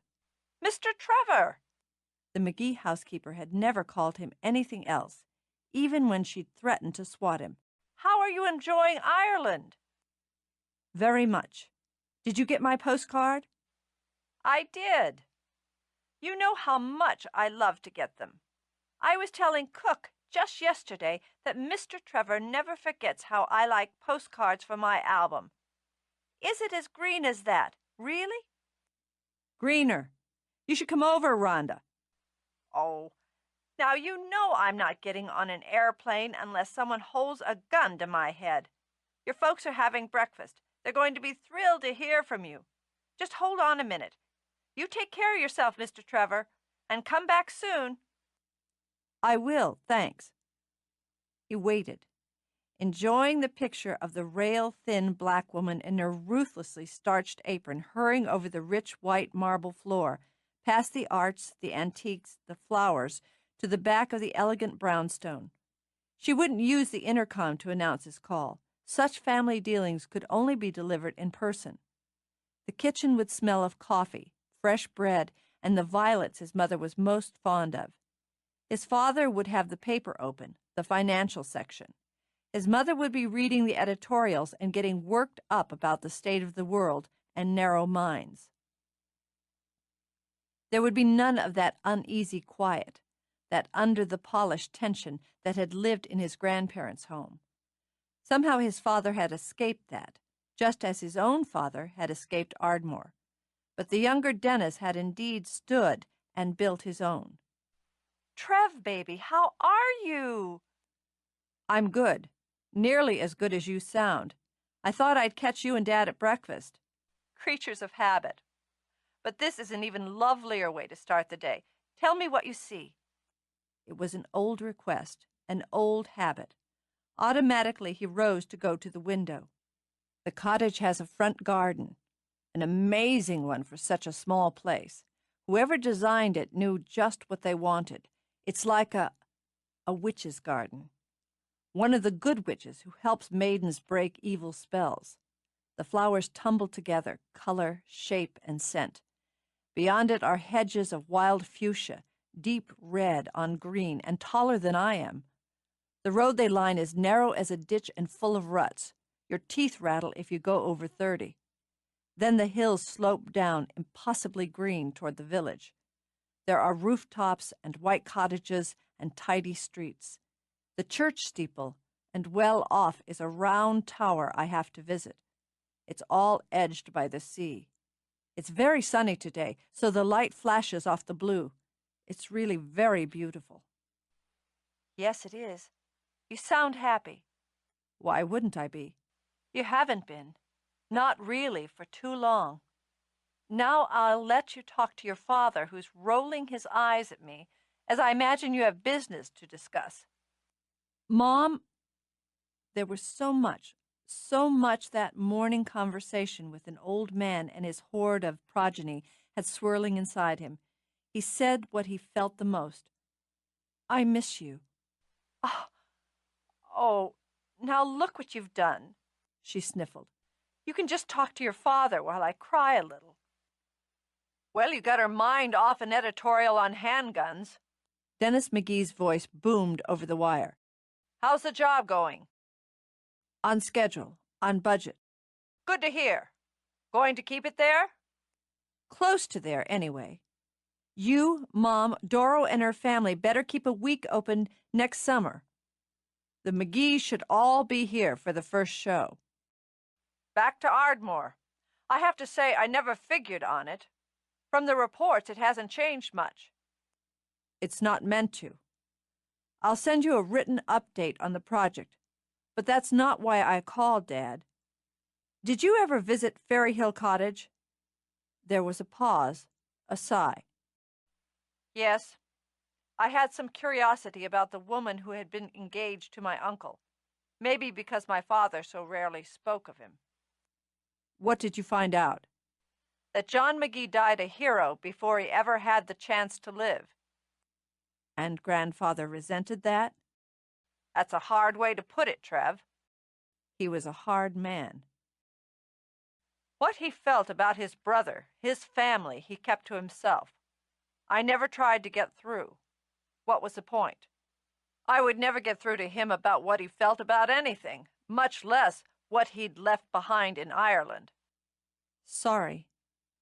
He could hear it, that weariness, that vague tone of frustration in his father's voice. I shouldn't have brought it up. No, that's foolish. It would be on your mind. You're there. I think, looking back, I think he was determined to be an American, to raise me as an American. Here is where he wanted to make his mark, in New York. He could be his own man. He was his own man. A cold, hard man who paid more attention to his ledgers than his family. But Trevor saw no point in saying so when his father knew that better than anyone. "What did you find for yourself when you came back here?" he asked instead. "Charm, some sentiment, more of a link than I'd expected." "Yeah, exactly. That's exactly it.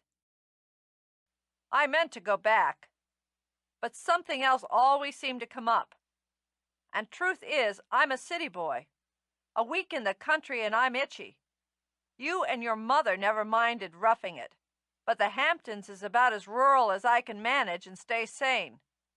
"Don't snicker, Carolyn," Dennis said mildly. "It's rude." Trevor scanned his view again. "It's a long way from the Hamptons to here." "Absolutely.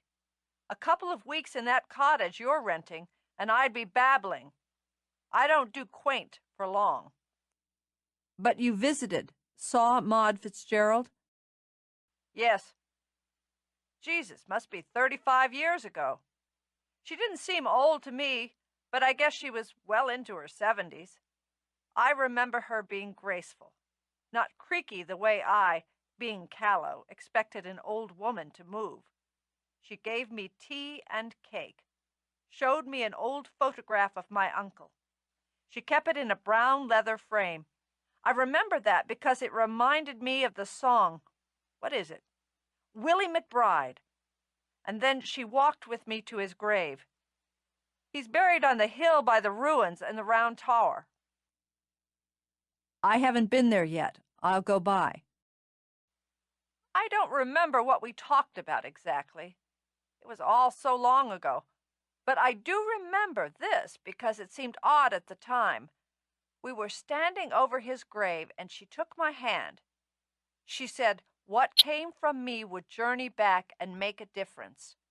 I would be proud.' I suppose she was talking about you. People said she had the sight, if you believe in such things." "You start to believe in all sorts of things once you're here." "Can't argue with that. One night while I was there, I took a walk on the beach. I could swear I heard flutes playing and saw a man flying overhead on a white horse.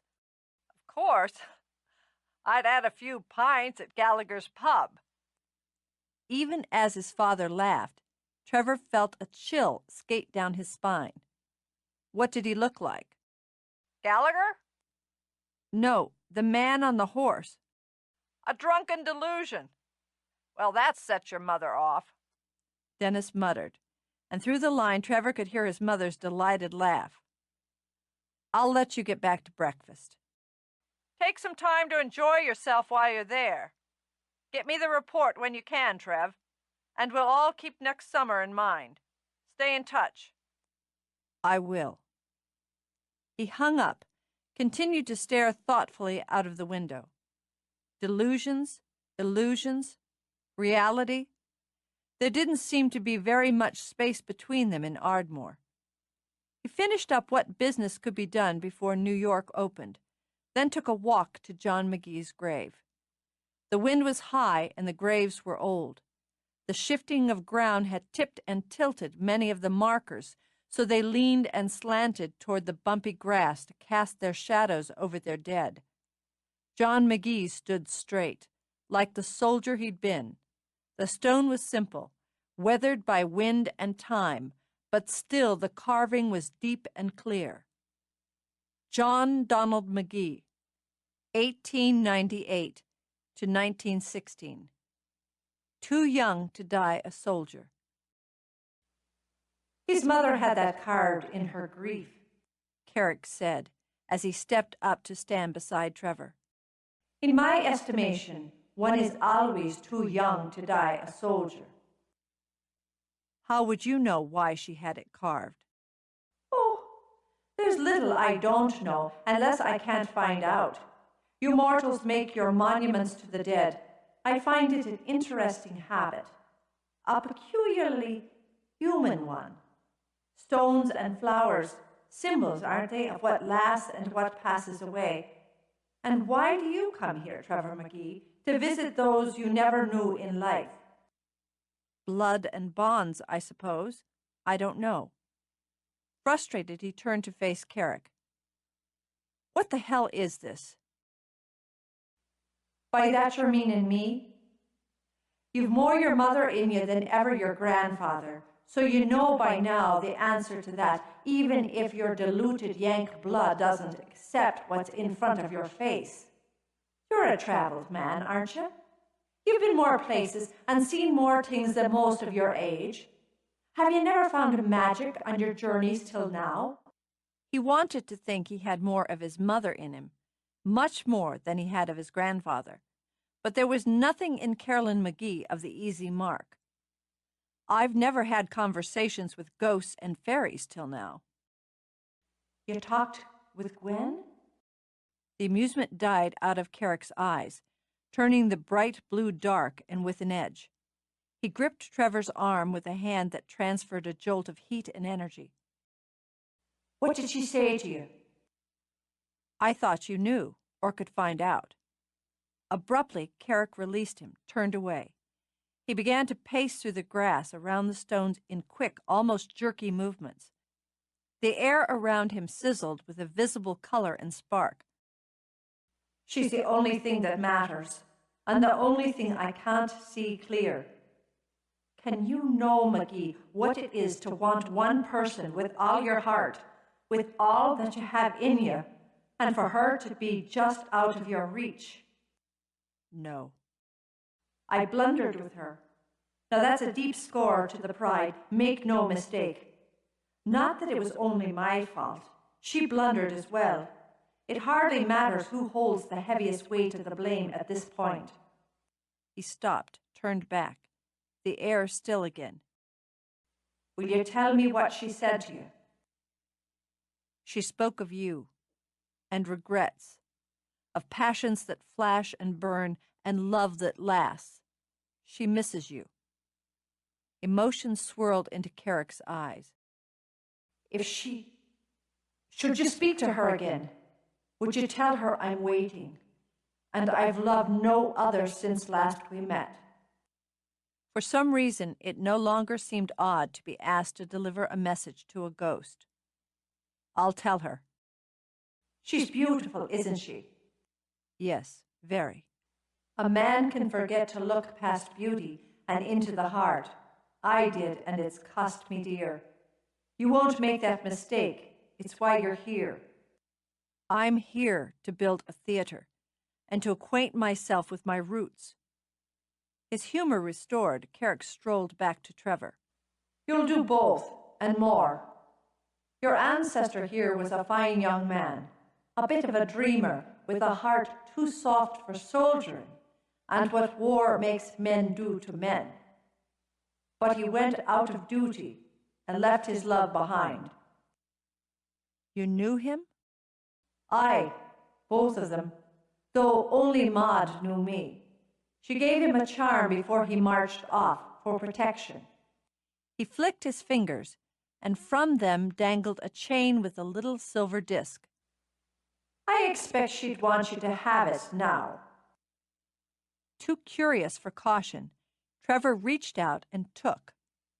The silver was warm, as if it had been worn against flesh, and on it the carving was faint. What does it say? It's in Old Irish, and says simply, forever love. She gave it to him, and he wore it faithful. But the war was stronger than the charm in the end, if not stronger than the love. He wanted a simple life, unlike his brother who went off to America. Your father's father wanted something more, and he worked for it and brought it to be. That's an admirable thing. What do you want, Trevor McGee? To build. That's an admirable thing as well. What will you call your theatre? I haven't thought of it. Why? I have an idea you'll choose correctly because you're a man who chooses carefully. That's why you're still living alone. Trevor's fingers curled around the disc. I like living alone. That may be, but it's making mistakes you dislike most of all. True enough. I have a meeting. I'll walk with you a ways. 'Tis a fine summer we have in store. You'll hear the cuckoo call if you listen. It's a good omen of things to come. I'm wishing you luck on your meeting and with Darcy. Thanks, but I know how to handle both. Oh, well now, I believe you do, or I wouldn't be in so cheerful a mood. She'll be handling you as well. It helps the last of this waiting, if you don't mind me saying, to be entertained by the pair of you. I'm not part of your plan. It's not a matter of planning, it's a matter of what is and what will be. You've more say in it than I, and you've little enough. Carrick stopped. He could see the cottage now, the creamy walls, the sunny thatched roof, the rainbow spread of flowers. Once she would have come out to meet me, her heart pounding, her eyes bright. Fear and love so mixed together, neither of us could untangle them. And me so sure I could dazzle her with gifts and promises that I never held out to her the single thing that mattered. No second chance? A wry smile twisted Carrick's lips. There might have been, had I not waited so long to take it. I'll go no farther than this, until the waiting's done. Handle Darcy McGee before she handles you. My life, Trevor said briefly. My business. He strode down the slope toward the cottage and his car, but couldn't resist a glance back. It barely surprised him that Carrick had vanished. All that was left was a green hill, and sweetly, brightly, the two-tone call of a bird. The cuckoo, Trevor supposed? He couldn't think of anything more apt. Put it aside, he ordered himself, and continued to walk. Tuck away the sentiment over long-dead relatives and their sweethearts, visits with fairy princes, and messages for beautiful ghosts. He had business to attend to. But he slipped the chain around his neck and tucked the silver disc under his shirt where it lay to warm against his heart. Chapter 8. The home team always had the edge. Trevor knew it going in, but didn't see a way around it. Not only was the house Gallagher turf, but the village, the county, the whole damn country was theirs. Unless he found a way to shift the meeting to New York, he would just have to play it as underdog. Added to that, they outnumbered him. It couldn't be helped. Not that he minded working a deal when the odds were against him. The challenge of it only made the satisfaction of success sweeter. He'd already worked out his approach, the questions, the doubts, the general unease of what he supposed would be termed his paranormal experiences would just have to wait until after business hours. The minute he knocked on the door of the Gallagher house, he was representing McGee Enterprises. It was a responsibility and a privilege he took very seriously. Darcy opened the door, a sassy smile on her face, her head tilted at the perfect angle to display both arrogance and humor. Jesus, he'd like to take her in one quick gulp and be done with it. Instead, he lifted an eyebrow. "Afternoon, Miss Gallagher." "And a good day to you, Mr. McGee." Deliberately provocative, she stepped toward him rather than back. "Don't you want to kiss me?" He wanted to swallow her whole. Later. She gave her head a little toss that sent her clouds of dark hair tumbling back. "I might not be in the mood later." "You will be, if I kiss you." She shrugged, though she was faintly irritated, then moved back to let him in. "I like confidence in a man, mostly. The rest of us are in the kitchen, waiting your presence. Is this to do with your theatre?" "Partly." Irritation clicked up another level, but she spoke coolly as she led him toward the rear of the house. "And a mysterious man as well. Now I'm in love for certain." "How many times would this make?" "Oh, I stopped counting years ago. I've such a fickle heart." "How many is that for you?" Still batting zero here. "That's a pity. Here's himself come to call," Darcy announced over what seemed to Trevor to be a heated conversation around the table. "If I'm interrupting." "Not at all."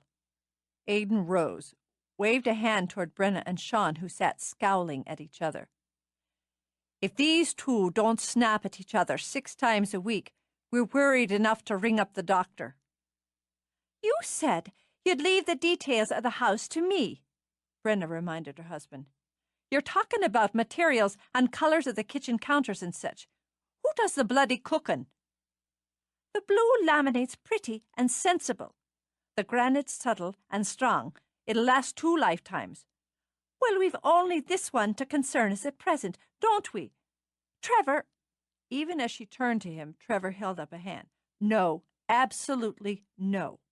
Don't even think of asking me for an opinion. I have no opinion when it comes to arguments between husband and wife. 'Tisn't an argument. Sulking, Brenna sat back, folded her arms. What a discussion! I can have the laminate done in a wink. Do you know how long it'll take to do the damn business in granite? When it's right, you wait. Sean leaned over, kissed her softly. And then you treasure. You think you'll get around me that way? I do, yes. She sucked in a breath, then let it out in a huff. Bastard, she said, with great affection. Well, now that we've settled that vital and thorny matter, Aidan gestured Trevor to a chair. Can we get you a beer then, or some tea? Their turf, Trevor reminded himself as he sat. A beer'd be great, thanks. He glanced at Jude. How are you doing? Good. She didn't think he'd want her to mention she felt as if she had a semi parked on her bladder. Aidan said you didn't stop in the pub for lunch today. Why don't I fix you a sandwich? I'm fine. He reached over, laid his hand on hers. Sit. I appreciate you all taking the time to meet with me on such short notice. It's not a problem. Aidan set the beer in front of Trevor, then sat. Head of the table. Advantage, Gallagher. And they all knew it. Not a problem at all. Brenna tells us the building's going up right on schedule. And I have to say, that's a bit of a surprise in these parts. I have a good foreman. He toasted Brenna, then sipped. I think we'll be ready by next May. So long? Darcy looked both shocked and horrified. And will that noise be part of the whole for a year? He only lifted his eyebrows and said, What noise? When she sputtered, he simply rolled over her. I hope to scatter in a few performances, primarily for the locals, by next spring. Warm things up. But I'm aiming for the 3rd week in June for the grand opening. Midsummer, Darcy commented. The middle of summer's July. Don't you know your pagan calendar? Midsummer's June 22nd, and a fine choice. A night for celebrating. Jude had her first Cayley on that night last year, and it turned out well. Didn't it, darling? Eventually. Why the month delay? Jude asked him. Basically to cover our asses, to build anticipation, to book acts, generate press. My plan is to have a small, intimate opening in May, exclusive, invited guests, which would include the village, family, and select number of VIPs. That's very clever, Darcy murmured. It's part of my job.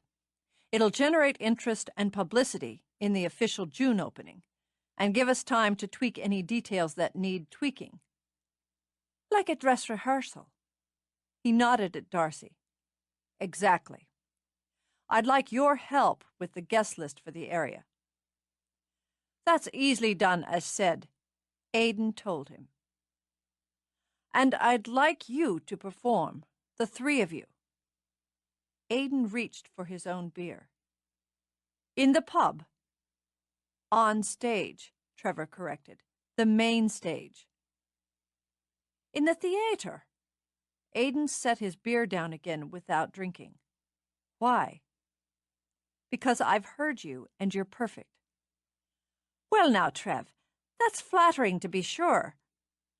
Thoughtfully, Sean reached for one of the tea biscuits Jude had set out, But all you've heard from us is a bit of fun.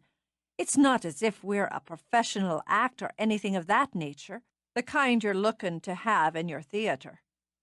You're exactly what I'm looking for. His gaze skimmed to Darcy, lingered a moment, then moved on. She'd yet to say a word. Showcasing local talent is part of what this project is about. Mixing that and new acts with the established. I can't think of anything more appropriate than having the Gallaghers perform, and perform a selection of Sean Gallagher's music at the first showing. Mine! Sean went very pale. At such a time? I don't mean to tell you your business, Trev, but that's surely a mistake. It's not. Brenna rapped a fist on his shoulder. It's brilliant. It's perfect. But you've only bought 3 of his tunes so far, Trev. Trevor angled his head. He's only shown me 3 so far. There. Brenna socked Sean again, with more enthusiasm. You moron. He's dozens more. If you come by the house, you can have a look. He can play them for you. He's got his piano crammed in what there is of our front room already, and his fiddle and— Quiet, Sean muttered. Don't tell me to be quiet when— Quiet! This time the order was sharp, and had Brenna seething but subsiding. I have to think about it. Flustered, he dragged a hand through his hair. It's a lot to think about. At his wife's annoyed hiss, he simply looked at her. Brenna? Now she sighed. The look was a plea for patience and understanding. How could she refuse? I'll just say this. You've so much to give, Sean, and it shouldn't worry you. But the fact that it does is likely part of why you're brilliant in the first place. Make a bargain with me. He made a restless movement with his shoulders. What bargain? Let me pick the next. Just one. To show Trev. I had fine luck with the first, didn't I? You did. That you did. All right, then. Brenna'll bring you a song tomorrow so you can see what you think of it. I'll look forward to it. Trevor hesitated. The trouble was, he realized, he liked these people. I wish to God you'd get an agent. Isn't she bad enough? Sean countered, jerking a thumb at Brenna. Hounds me day and night as it is, and read every word in the contract you sent twice over. My eyes would have bled. We'll just go on as we are. It keeps my end of it less complicated. Trevor set the subject aside and turned back to Aidan, businessman now to businessman. The 3 of you are Gallaghers, and Gallaghers is Ardmore. The theater's going to be part of that, and because of it benefiting all of us here, the 2 are linked, and linked for the very practical reason that your business is already established, already considered a center for music. Bringing the 3 of you forward as the first act to perform will get us a lot of press. Press means tickets, and tickets mean profit. For Gallaghers and for the theater. I follow that well enough. But that we are Gallaghers is another point. Running the pub is what we do. And how much will it add to Gallagher's reputation when the 3 of you perform and record Sean's music? Record? For Celtic Records. We'll have the CDs available at the theater. Trevor went on smoothly. And we have a reputation of our own. Artists, packaging, promotion, distribution. You can't manufacture this kind of hook. The 3 of you were born into it. But we're not performers. We're publicans. You're wrong. You're natural performers. I understand the pub's your priority. I'm counting on that. But this could be, would be, a very interesting, profitable, and satisfying sideline. Why does it matter to you? It was the first question Darcy asked, and Trevor shifted his attention to her. Because the theater matters to me, and I never settle for less than the best. It means profit, he added. Isn't that the bottom line? Aidan said nothing for a moment, then nodded. You'll appreciate that this is a bit of a surprise to us all, and is something we need to think over and discuss. The 5 of us have to be agreed, one way or another, on the matter. The overall picture, so to speak, before we can even consider discussing details, of which I can only imagine there are many. Understood. Knowing it was time to step back and let the idea percolate, Trevor got to his feet. If you have any questions, you know where to find me. Brenna, take your time coming back. I'm going to the site. Thanks. I'll be right along. Darcy tapped a finger on Aidan's arm to keep him in place. I'll walk you out, she said to Trevor.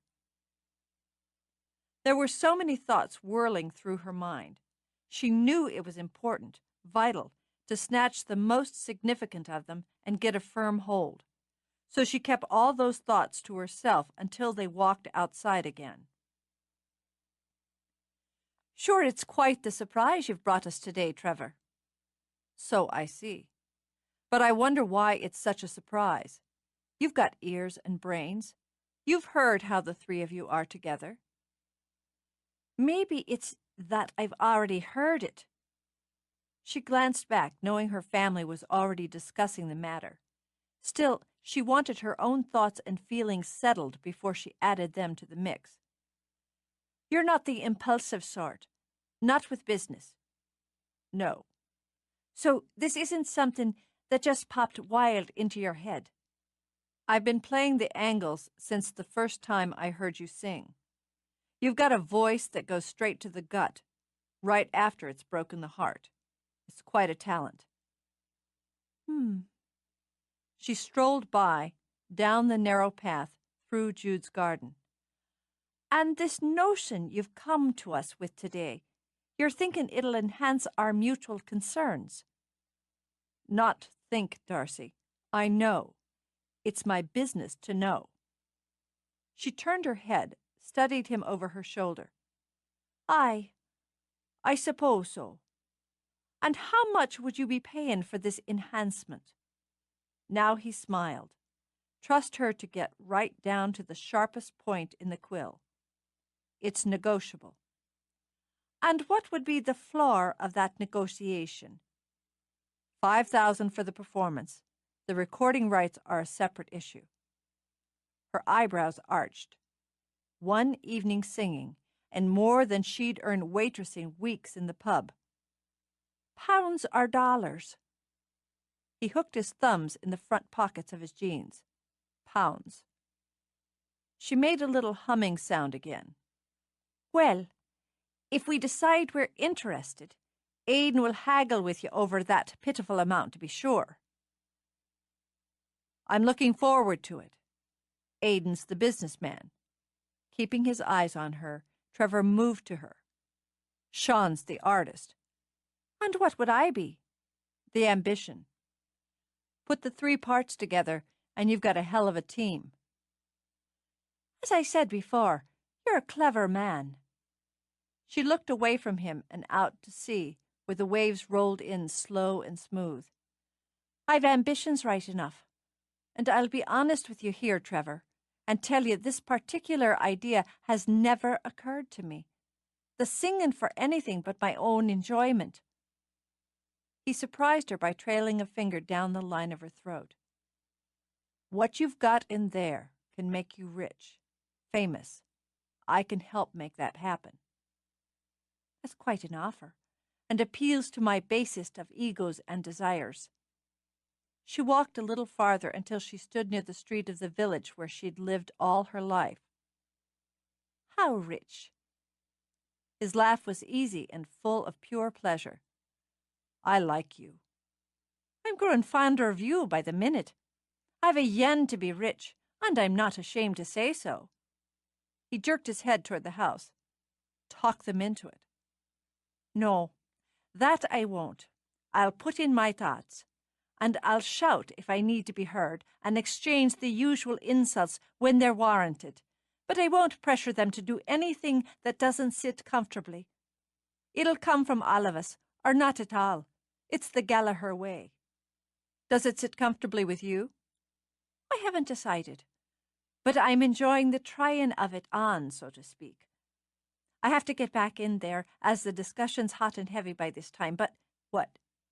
I wanted to ask, as you're in the way of being an expert on such things. She laid a hand on his arm, looked into his eyes. She wanted to see her answer there before she heard it. Sean, he's brilliant, isn't he? Yes. It was a simple answer, almost casually given, and perfect. I knew it. Tears swam into her eyes, shimmered beautifully against the blue. I have to get over this before I go back in, or his head'll swell up so I won't be able to connect with his brain next time I cosh him. I'm so proud of him. A tear spilled over, made her sniffle. Damn it. Caught off guard, Trevor stared at her, then dug in his back pocket for his bandana. Here. Is it clean? Christ, you're amazed, Darcy. Here. He dabbed at her cheeks himself, then handed the cloth to her. You'd do it for him, wouldn't you? She blew her nose. What? The performance, the recording. You'd do it for Sean, even if you hated the idea. It's not going to hurt me any, is it? Stop it. He took her arms, his eyes narrowed. It wouldn't matter what it cost you. You'd do it for him. He's my brother. There's nothing I wouldn't do for him. She let out a steadying breath, eased back, then handed back the bandana. But damned if I'll do it for free. When she turned to walk away, he fought a little war with himself, pride against need, and need won. Get a night off, damn it, Darcy. Get a night off. The thrill of the rough demand shivered straight up through the center of her body, but the look she shot over her shoulder was designed to taunt. We'll see. The minute she was inside, she leaned back against the front door, shut her eyes. Weak. Something about the man left her weak, and it was an odd sensation when tangled with the burst of energy his offer and his promises had spurting through her. Her knees wanted to shake, her feet wanted to dance, and despite it all, she hadn't a clue what it was she wanted in her heart. She opened her eyes, nearly smiled.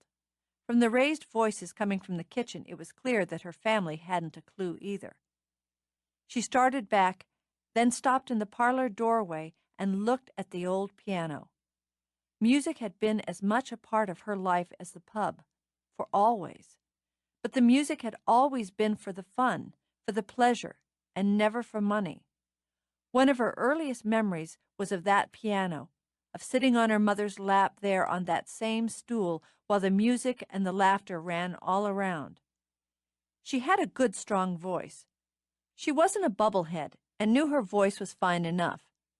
But to pin her hopes on it, and on Trevor McGee's making something of it, that was a different matter entirely. Wiser, she decided, to consider taking that first step without any real expectations. That way, there couldn't be any real disappointments. She headed back in time to hear Brenna's furious disgust. A potato's more sense than you, Sean. The man's given you the opportunity of a lifetime, and you're worrying it to pieces. It's my lifetime, isn't it? I think this gives me some say in your lifetime. She held up the chain that held her rings.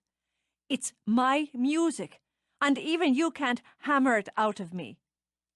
You've agreed to show him another tune, Aidan put in, playing peacemaker. Let's see where it goes once you have. As for the other, we have to look at all the angles of it. He looked up, gestured. And we haven't heard what Darcy thinks about it. If it'll put her in a spotlight and cash in her pocket, Sean said. We already know what she thinks. Darcy merely smiled sourly. As I'm not a pea-brained idiot like some at this table, I've no objection to either of those things, but She trailed off until Sean narrowed his eyes. I'm also thinking that a man the likes of McGee isn't after thinking in one-shot sort of deals, or in small numbers. I'm not sure any of us are prepared for what he really has in his mind. He wants Sean's music, and the three of you to sing it. Brenna threw up her hands. It makes good, strong sense to me. There are three of us, Aidan spoke quietly, looking from face to face. Each of us has different needs. Jude, the baby, the pub, this house, they're my centre. I won't change that. Sean's the new home and new life he's building with Brenna, the pub as well, and his music. But the music is made in his own time and his own way. Do I have the right of that? You do, yes. And Darcy, I am thinking that what was under the idea we've heard today, what was between the lines which I caught as you did, might be just the sort of thing you need. I haven't decided. Music has always been a personal thing to us, something shared with family and friends. I understand what Brenna's saying, as a simple part of the notion. Just the singing that night to cement the link between the pub and the theatre does make good, strong sense. And it's not as if the three of us screeched like cats at the moon and would embarrass the family name by doing it. But he's a canny individual, is Trevor McGee, so we'll have to be cannier and see whatever we do or don't is precisely what we intend. Aidan nodded, then turned to his wife. You've said nothing, Jude Francis. Don't you have thoughts on the subject? Several. Now that the shouting was over, she judged everyone ready to hear them. She folded her hands on her belly. First, the practicalities. I don't know anything about publicity or entertainment, but it seems to me the scenario Trevor outlined is simple and smart and would be effective. That benefits all of us. That's true, Aidan agreed. But if we take our music into the theatre, what does that leave us in the pub? The informality. A bigger impact because you have performed on stage, because you've recorded, and then anyone coming in for a pint might catch you in the mood to do a song while you're at the bar or coming out of the kitchen. The tourists in particular will love it. Well now, that's bloody brilliant, Darcy murmured. Not really. It's just that I sat in the pub, and I've watched, and I know how lovely it is. So has Trevor. He's very much aware of how one will affect the other. Next, she took a deep breath. Individually, Aidan, it won't change your center. Nothing could. It isn't a matter of either or. Whatever you decide will be right, because you have that center and it matters most to you. He picked up her hand, kissed it. Isn't she wonderful? Have you ever seen the like of her? Jude merely kept her hand in his and laid them both over their baby. Sean, you have a beautiful talent. The more Brenna loves you and admires that, the more impatient she is with you for hesitating to share it. Then she must love me a hell of a lot. Which is my cross to bear. Brenna bit into a biscuit and glared at him. I would think, Jude continued, having your family perform and record your music would be the perfect solution. You trust them, and they understand you. Won't it be easier for you to take that step when you have that bond? It shouldn't be because of me. Oh, just answer the question, Darcy snapped. You fish-faced jackass! Of course it'd be easier, but... Now shut up, Darcy nodded smugly, and let Jude finish, because I think she's about to come to me, and I love the attention. You don't shrink from attention. Jude picked up her tea to sip. She couldn't sit much longer in one spot. Her back was starting to ache. Performing would be second nature to you. You'd enjoy the stage, the lights, the applause. Sean snorted. She'll lap it up like cream. Vanity is our Darcy's middle name. Can I help it if all the good looks in the family waited for me? I don't know, as I haven't seen your face without a layer of paint since you were 13. The pity of it is, I have to see yours every time I turn around. Since looking at each other's the next thing to looking in a mirror, you could find something else to argue over. Aidan held up a finger before either of his siblings could snipe. Let Jude finish. I nearly am. Amazing, she thought, how quickly she'd become used to the rhythm of this family. I imagine you'd enjoy being on stage, playing to the audience. But if the idea of it terrified you, if you hated the very thought of it, you'd do it anyway. You'd do anything for these two. Though the statement was perilously close to the end of her conversation with Trevor, Darcy let out an amused snort. I do to please myself. In a great many things, Jude agreed. This you'd do for Aidan, and Aidan's the pub. You do it for Sean, and Sean's the music. Last of all, you do it for yourself, for the fun. The fun's a factor, isn't it? Darcy rose, started to move casually to the stove, but Aidan caught her hand as she went by. He tugged. She resisted. He tugged again. With a little sigh, she went into his lap.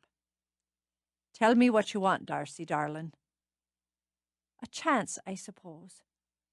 He nodded, met Sean's eyes across the table.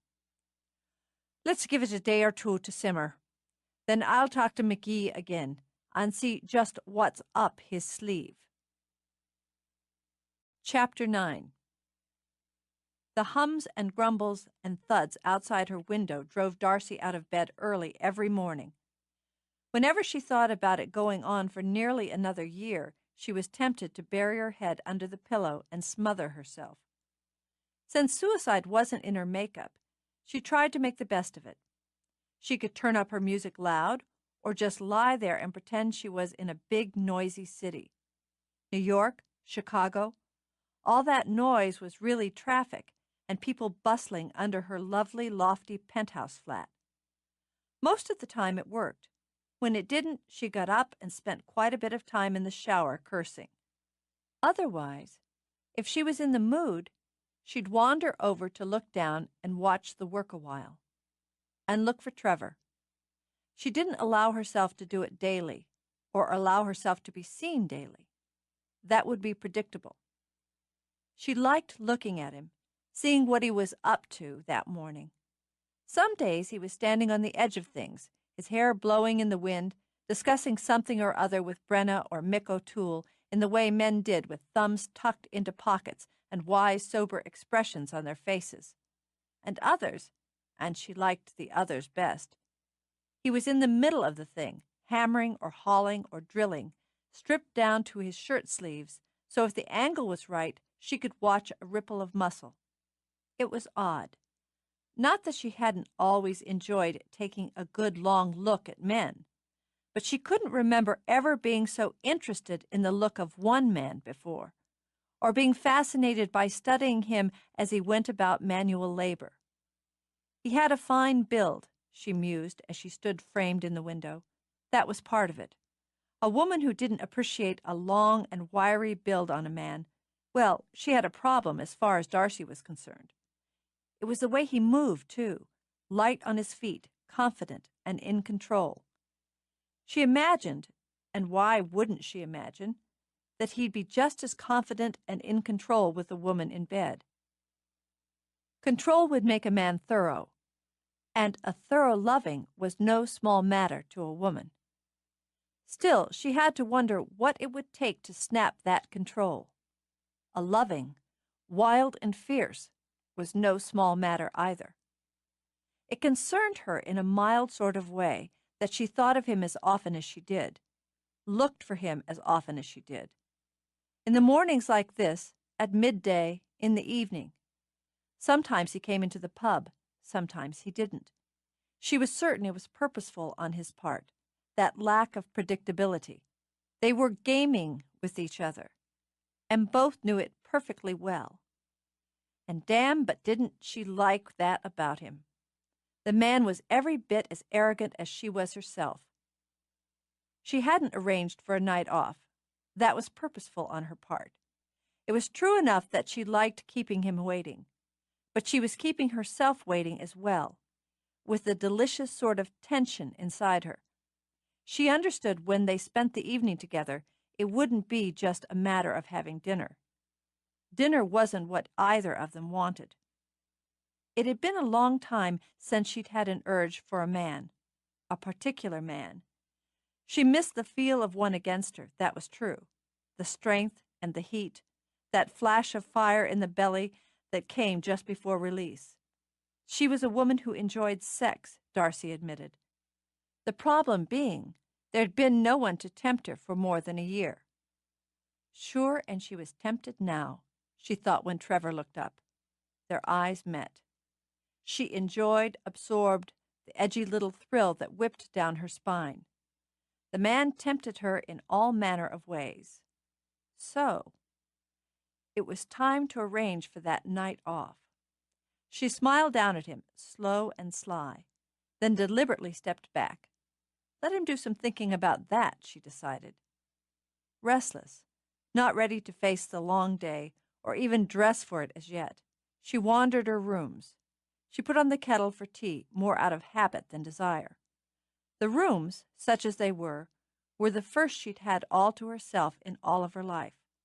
It had been a shocking surprise to realize she missed the company of her brothers, even their untidiness. She'd always liked things just so, and her rooms reflected it. She'd painted the walls a quiet rose. Well, she'd browbeaten Sean into doing most of the work, but the results were pleasing to her. From her bedroom at home, she'd taken her favorite framed posters, Monet's water lilies, and a forest scene she'd found in a bookshop. She liked the dreaminess of them. She'd made the curtains herself, as she had a fine hand with a needle when she wanted to. The pillows she piled on the ancient sofa were from her hand as well.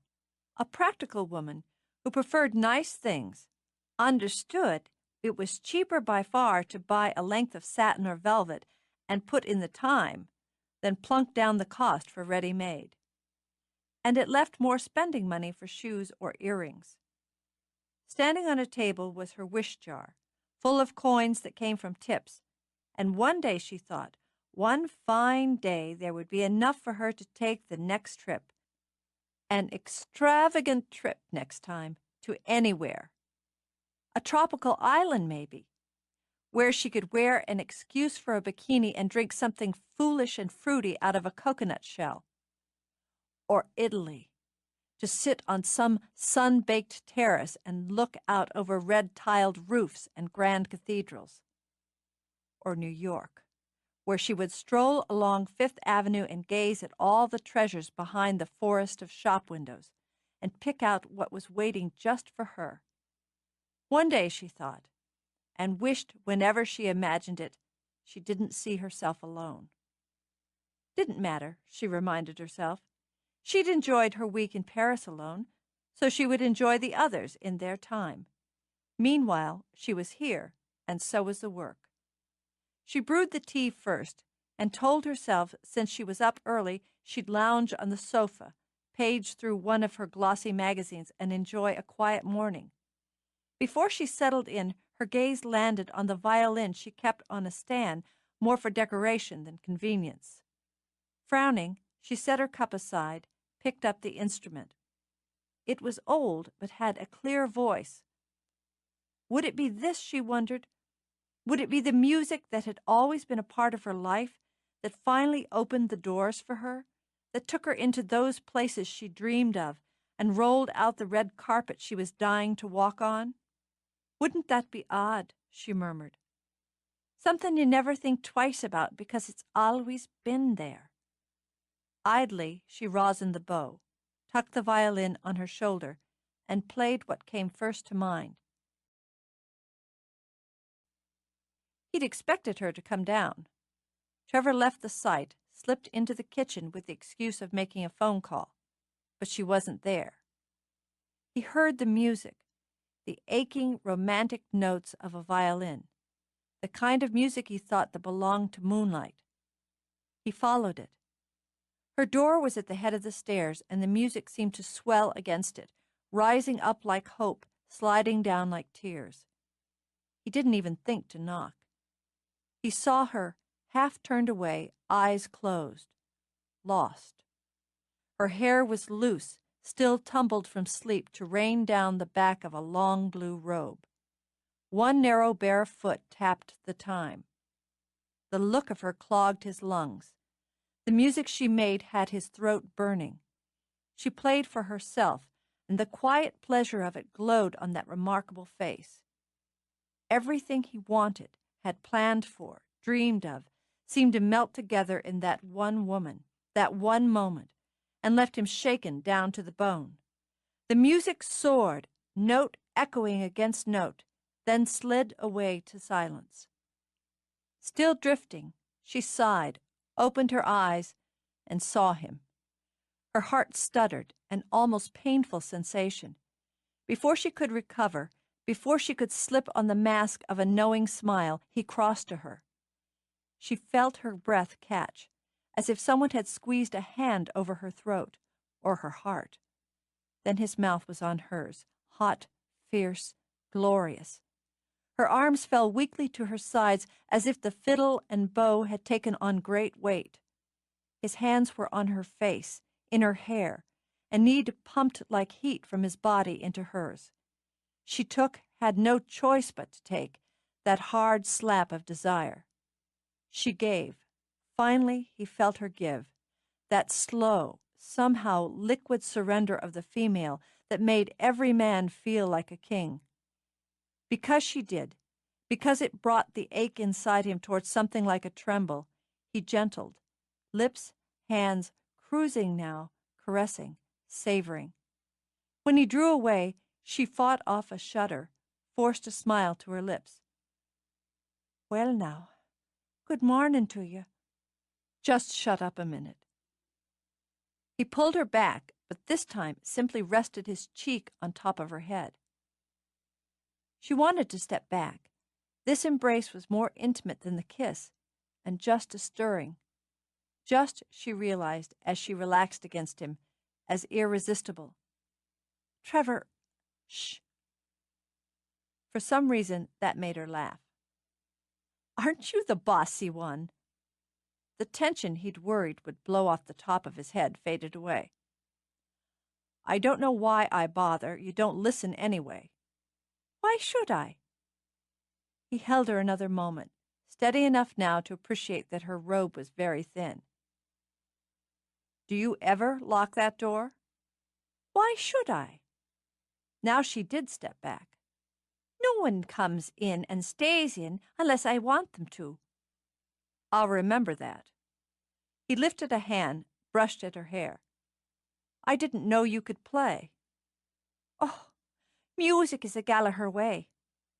She gestured with the violin, then set it back on its stand. "I was in the mood for some, that's all." "What was it you were playing?" "One of Sean's tunes. There aren't any words to it." "It doesn't need any." He saw it, the way her eyes warmed with pride. "Play something else." She only moved her shoulders, laid the bow aside. "I'm not in the mood now." She picked up her tea, and now her eyes were sharp with both humor and calculation. "And I'm thinking I might start saving my songs for those who pay." "Would you sign a recording contract? Solo?" She nearly jolted, but recovered neatly. "Why, that would depend on the terms." "What do you want?" "Oh, I want this and that and all of the other things." She walked to the sofa, sat, crossed her legs. "I am a selfish and greedy creature, McGee. I want lavish luxury and pampering and slavish admiration. I don't quibble about working for them, but I want them at the end of the day." Considering her, he sat on the arm of the couch beside her, and testing trailed a fingertip over her collarbone. paused just above the rise of her breast. I can get them for you. Her eyes went cold, shot out a blast of air so frigid it could freeze blood. I've no doubt you can. With one sharp move, she knocked his hand aside. But that's not the sort of work I have in mind. Good. Then we can keep one separate from the other. Ice turned to fire in the blink of an eye. Was that a little experiment, then? And what would you have done if I'd laid back for you? Can't say. He took her cup and helped himself to her tea. You're a delectable package, Darcy, but you'd have disappointed me. He laid a hand on her shoulder when she started to spring up, felt the temper vibrating like a plucked bowstring. I'll apologize for it. I don't trade myself for profit. I didn't think you did. But there have been other women who'd offered. It had and did leave a nasty taste in his mouth. I want you on 2 levels, one as a business, one as a man. I'd like you to understand the first has nothing to do with the second. She eased back, struggling with the temper she knew could be an ugly thing. And you'd like reassurance of the same from me. I just got it. You could have done so with more style. Agreed. It had been cold, calculated, and something he thought his grandfather might have done. I'm sorry, he said, and meant it. And which level would that apology come from? Touché, he thought. One from each, as each was out of line. She took her tea back from him. Then I'll accept each. Let's put the business aside for now. I need to go to London for a couple of days. He'd intended to put it off, but she wanted things. Why not give her a taste? Come with me. She'd clicked her temper back to simmer. But this sudden twist blanked it out and left her puzzled, wary. You want me to go to London with you? Why? First, because I want to take you to bed. He took the mug back again and thought the tea had become a kind of prop between them. That we've established already. There are beds in Ardmore. Our schedules haven't been meshing in Ardmore, and second, I enjoy your company. Have you been to London? No. You'll like it. Most probably I would. She took the mug when he held it out, sipped the tea to give herself time to think. He was offering her something she'd always wanted, to travel in style, to see London and not to see it alone. He'd expect sex, naturally. But then so did she. What point was there in pretending to be coy about something they both knew was bound to happen anyway? When do you go? I'm flexible. She let out a short laugh. No, that you're not. But if your schedule is, I might be able to work it out. I need to speak with Aidan and arrange for a replacement. He won't be pleased with me, but I can get round him. I'm sure you can. Let me know what days work for you, and I'll take care of the rest. That practiced feline smile was back. Oh, I like that. Having a man take care of the rest. You run along now. She rose, then deliberately trailed her fingers over his jaw. I'll get back to you when I can. He caught her wrist, his grip just hard enough to make her raise her eyebrows. You won't play me, Darcy. I'm not like the others. She stood where she was as he released her, as he walked out and shut the door. Yes, indeed. She could agree with that. He wasn't anything like anyone she'd known. And wasn't it going to be interesting to find out just what and who he was? You've had your holiday. She'd wanted to catch Aidan at home rather than wait for him to come into the pub. She'd had to rush to manage it, and was pleased to find him finishing up his breakfast. His first response was exactly what she'd expected, and didn't discourage her in the least. I know, and a lovely one it was. All cheer, she topped off his tea. Then snuck Finn a corner of toast under the table. Just as I know it's a lot to ask of you so soon after, but this is an opportunity I don't want to miss. You've travelled, Aidan. She kept her voice soft and sweet. It was the tactic she'd decided on. Just as effective would have been demands, curses, and tempers, but she was certain this tone would work more quickly. You've already seen so much and been so many places. You know what it is to yearn for that. It's in our blood. So's the pub, and high season startin'. He added more jam to his bread. Finn, knowing the routine, shifted so Aidan could sneak him a bite in turn. I can't have Jude filling in for you now when she's only weeks till term. I wouldn't think of it. If I see her carrying a tray, I'll knock you upside the head with it. Because he knew the sentiment and the threat were completely sincere, Aidan sighed. Darcy, I count on you to keep the service running smooth. I know. And that's what I do, day in and day out. I've worked with Sinead, though there were times I wanted to bash the girl's brains on the bar. She's improved considerable over the last couple of weeks. She has. But Aidan continued to brood over his breakfast. I was going to ask Betsy Clooney if she'd do me the favour of covering for me for the 2 days. She's worked the pub before, and she knows the routine. Christ, Darcy, Betsy's got herself a brood of kids now. She hasn't worked the pub for 10 years. It hasn't changed over much, and I'll wager Betsy'd enjoy it. She's reliable, Aidan, as you know. She is, but...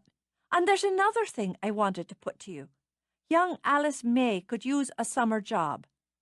Alice May? Aidan stopped brooding to goggle. She's barely 15.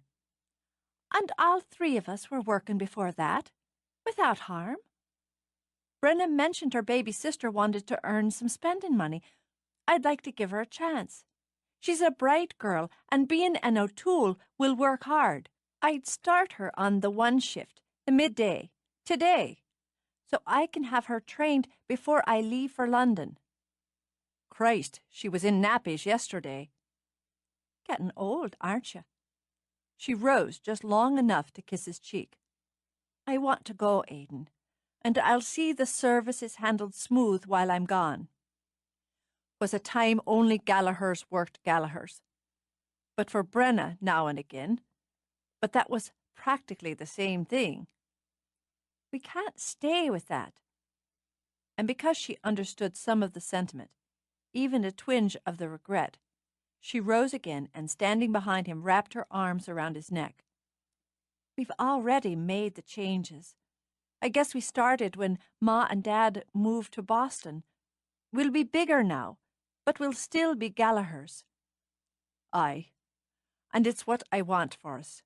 Still, there are moments I remember and wonder if I've done right. You're the worrier, and bless you for it. Of course you've done right, well and right, Aidan, by Gallaghers and all of us. I'm proud of you. He lifted a hand, patted hers, sliding a bit of bacon to Finn with the other. Now you're trying to get round me that way. I would if I'd thought of it. She gave him a last squeeze. I need to go. I need to see. He knew how it was, precisely. The deep churning need to go and to see. He'd taken 5 years to work it out of his system. She was asking for 2 days. But I'm going to say it out plain. I don't care for the notion of you going off with McGee.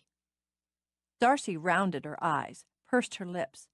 When Jude came in at that moment, she decided it was perfect timing and turned to her sister-in-law. Did you hear that? No, I'm sorry, what? Aidan's taken a sudden and avid interest in my sex life. I've not, damn it. He wasn't easily fuddled, but she'd managed it. I didn't say anything about sex. He hissed out of breath, when Darcy only stared at him. "I implied it," he said with some dignity. "Oh, implied, is it? I think I'll go back upstairs," Jude began. "No, you don't."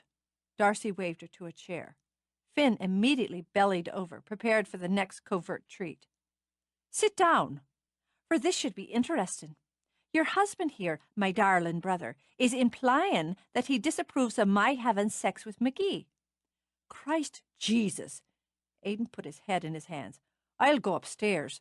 "That you won't. Would you like some tea, Jude, darling?" Without waiting for an answer, Darcy got a cup and poured out. "First, we should establish whether your husband, my brother, objects to me having sex altogether or just in this particular case." She sat again, and her smile was sugar-sweet. "And which would it be, Aidan, my dear?" "You're pissing me off." "Oh, now, temper, temper." "I didn't say anything about sex. I said I didn't care for the idea of you going off to London with him." "You're going to London?" Jude asked, and decided to relax and have some toast. "Trevor asked me to accompany him on a short business trip, but it appears Aidan would prefer I had sex with Trevor here rather than there. Is that correct?" "I don't want you having sex with him at all, as it's a tangle." Frustration pumped through him, causing him to roar it as both women sat quietly staring at him. "And I don't want to know about it one way or the other." "Then I'll be sure to spare you the details." She spoke coolly now, which only rattled the sabres of his own temper. "Mind your step." "Mind your own," she shot back. "My personal life, particularly this area of it, is no one's business but mine. Trevor and I understand the tangle you've referred to, and as sensible people will be careful enough not to trip up in it." Eyes still frosty, she rose. "I'm going to ring up Brenna's mother and ask about Alice May, and I'll talk to Betsy Clooney as well. The details will be seen to before I go. Good day to you, Jude," she added, and kissed her sister-in-law on the cheek before she flounced out. The air hummed in the Gallagher kitchen for several moments, and Jude casually nibbled her toast. "Well, what have you to say about it?" Aidan demanded. "Not a thing." "Ha!" He stewed, drummed his fingers, scowled. "But you're thinking of saying something about it." She decided to try jam. "Not really. I think Darcy covered it all." "There!" He jabbed an accusing finger. "You're on her side." "Of course." She smiled now. "So are you." He shoved back from the table and began to pace. In sympathy, Finn came out from under the table to pace with him. "She thinks she can handle this, handle him. The girl sees herself as sophisticated and worldly. Christ, Jude, she's been sheltered all her life. She hasn't had the time or opportunities to know." Jude set her toast aside. "Aidan, some were born knowing." "Be that as it may, she's never come up against a man like McGee. He's a slick one. I think he's a good man, an honest one, but slick all the same. I don't want him using my sister." "Is that how you see it?" "I can't see it, and that's a problem. But I know he's handsome and he's rich, and however much Darcy's always joked about landing herself just that, he could dazzle her. And dazzled, how can she see where she's going?" "Aidan," Jude said softly, "how can you?" "I don't want her hurt." "I do." Shock simply robbed him of speech. He stared at his wife, laid a hand on the back of his chair, and managed to find his voice. "How could you say such a thing? How could you want Darcy hurt?" "If he can hurt her, he matters, Aidan. No man's ever really mattered to her. They've been, well, toys, amusements, diversions. Don't you want her to find someone who matters?" "Of course I do, but I can't see it being McGee." Annoyed, he began to pace again. "Not when both of them are thinking with their glands." He shook his head. "Trips to London. Barely know each other, and it's trips to London." "I walked into a smoky pub on a rainy night and looked at you. My life changed, and I didn't even know who you were." He stopped pacing. Love too huge to measure swelled in his heart. "A 1 in a million for us." He sat, reached across the table for her hands, and fate played a part. "Maybe it's playing one now." His eyes narrowed. "You're thinking this has something to do with the legend, the last part of it." "I think there's one Gallagher left, one heart not yet touched or offered or given, and I think it's interesting. No, that it's fascinating that Trevor McGee is in Ardmore. As a writer," she paused a moment because it was still thrilling to know she was a writer, "I'd have trouble believing it was just coincidence. The old family connection, Darcy's a Fitzgerald on your mother's side, and cousin to Maud. Trevor's great-uncle was Maud's one and only love. They lost each other, just as Gwen and Carrick lost each other. That's just your imagination and your romantic side taking over Jude Francis. Is it? We'll have to wait and see, won't we?" She wasn't waiting for anything. Alice May was already on her way in, and Betsy had been delighted at the offer of 2 days' work. Pleased with herself, Darcy breezed through the kitchen and straight out the back door. It was a bit of a shock to step out and into the solid gray block walls and lumber bones of the breezeway that would connect the two structures. Already, she thought, there was some form to it, recognizable even to her untutored eye. Men stood on scaffolding, hammering or drilling or riveting. How could she tell through all the noise? Someone, a very optimistic someone to her mind, was playing a radio. All she could hear from it was a tinkle and squawk that might have been music. She saw the way the roof would curve in a kind of arch, the rafters thick to echo the feel of those that had held the pub for generations.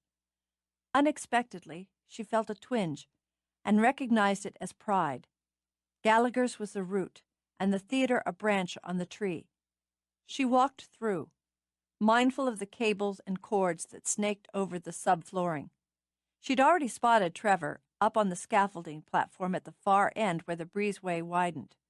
His tool belt was slung at his waist, and there was some clever power tool buzzing in his hand. He wore tinted glasses, as much for protection against flying wood and concrete dust, she supposed, as a shield from the mild sunlight. He looked rough and ready and exactly right for her mood. She stopped beneath him, waiting, aware many of the men were looking at her rather than going safely about their business.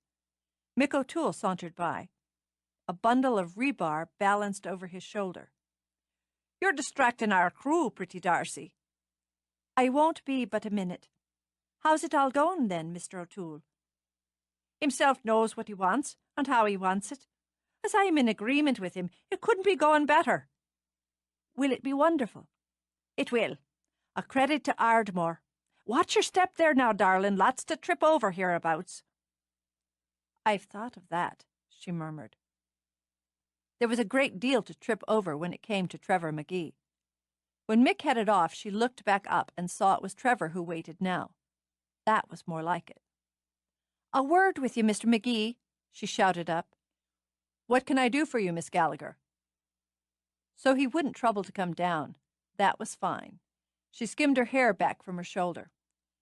"I need today and tomorrow to train a new part-time waitress, but I'm at your disposal come Thursday, if that suits you." Anticipation curled in his gut, but he merely nodded. "We'll leave Thursday morning, then. I'll pick you up at 6. "That's a very early start." "Why waste time?" For a beat, they only watched each other. Why, indeed? She turned, strolled back into the kitchen, and when the door was closed, did a quick victory dance. Chapter 10. After considerable debate and weighing of the pros and cons, Darcy decided to be on time. Her reasons for breaking precedent were purely selfish, and she didn't mind admitting it. She wanted to enjoy every minute of her 2 days off. She'd packed light, which hadn't been an easy feat for her, and because of it the chore had taken her hours. planning, debating, discarding. She'd raided her wish jar, something she did only for the most important of events.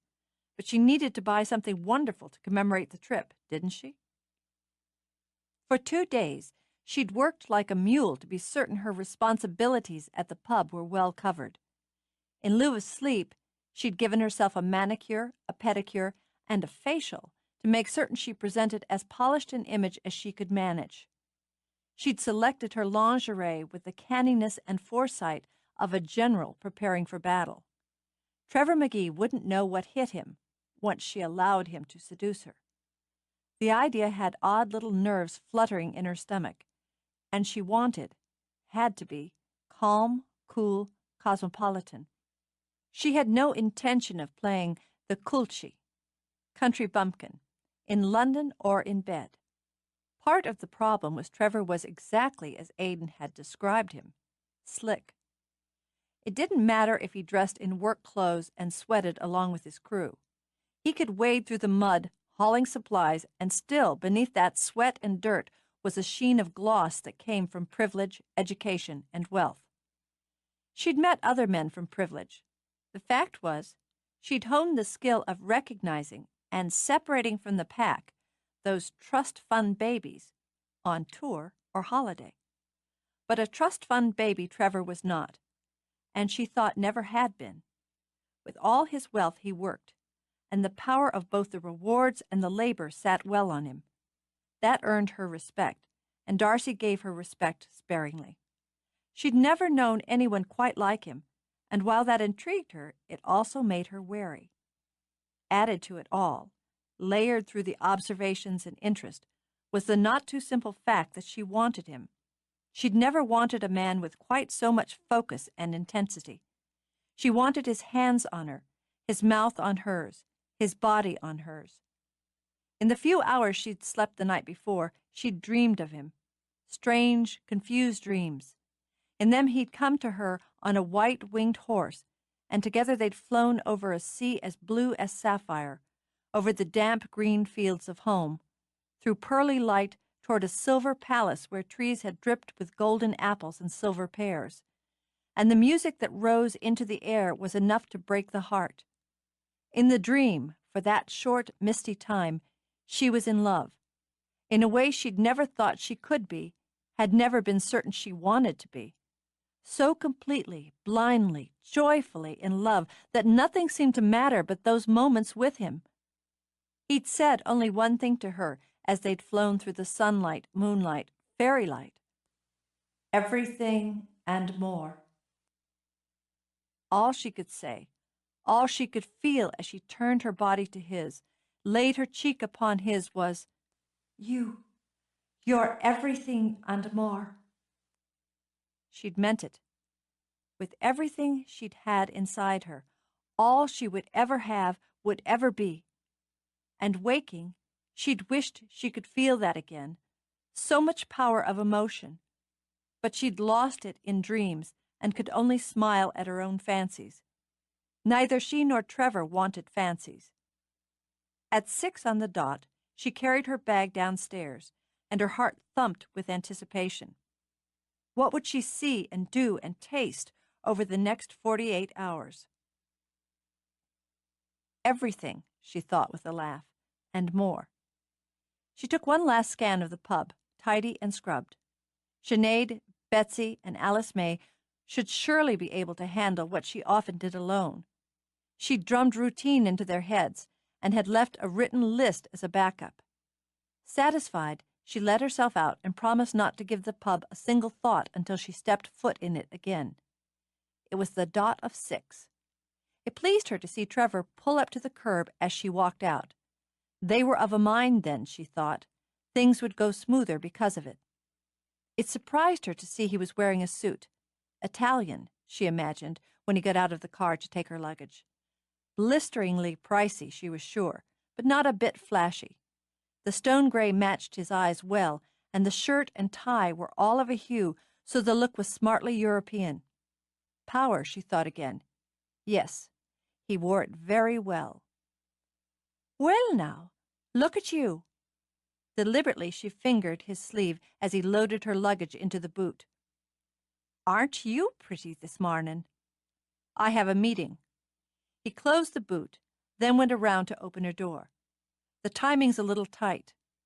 He got a whiff of her as she slid past him and wished the meeting and all its participants straight to hell. She waited until he was in the driver's seat. "I think a man in your position could call his own time." "You do that, and you bring one more thing into a meeting that usually bogs things up. Ego." "But I've noticed you've got one." He swung away from the curb. "The trick's recognizing it. I've arranged for a car and driver to meet us at Heathrow.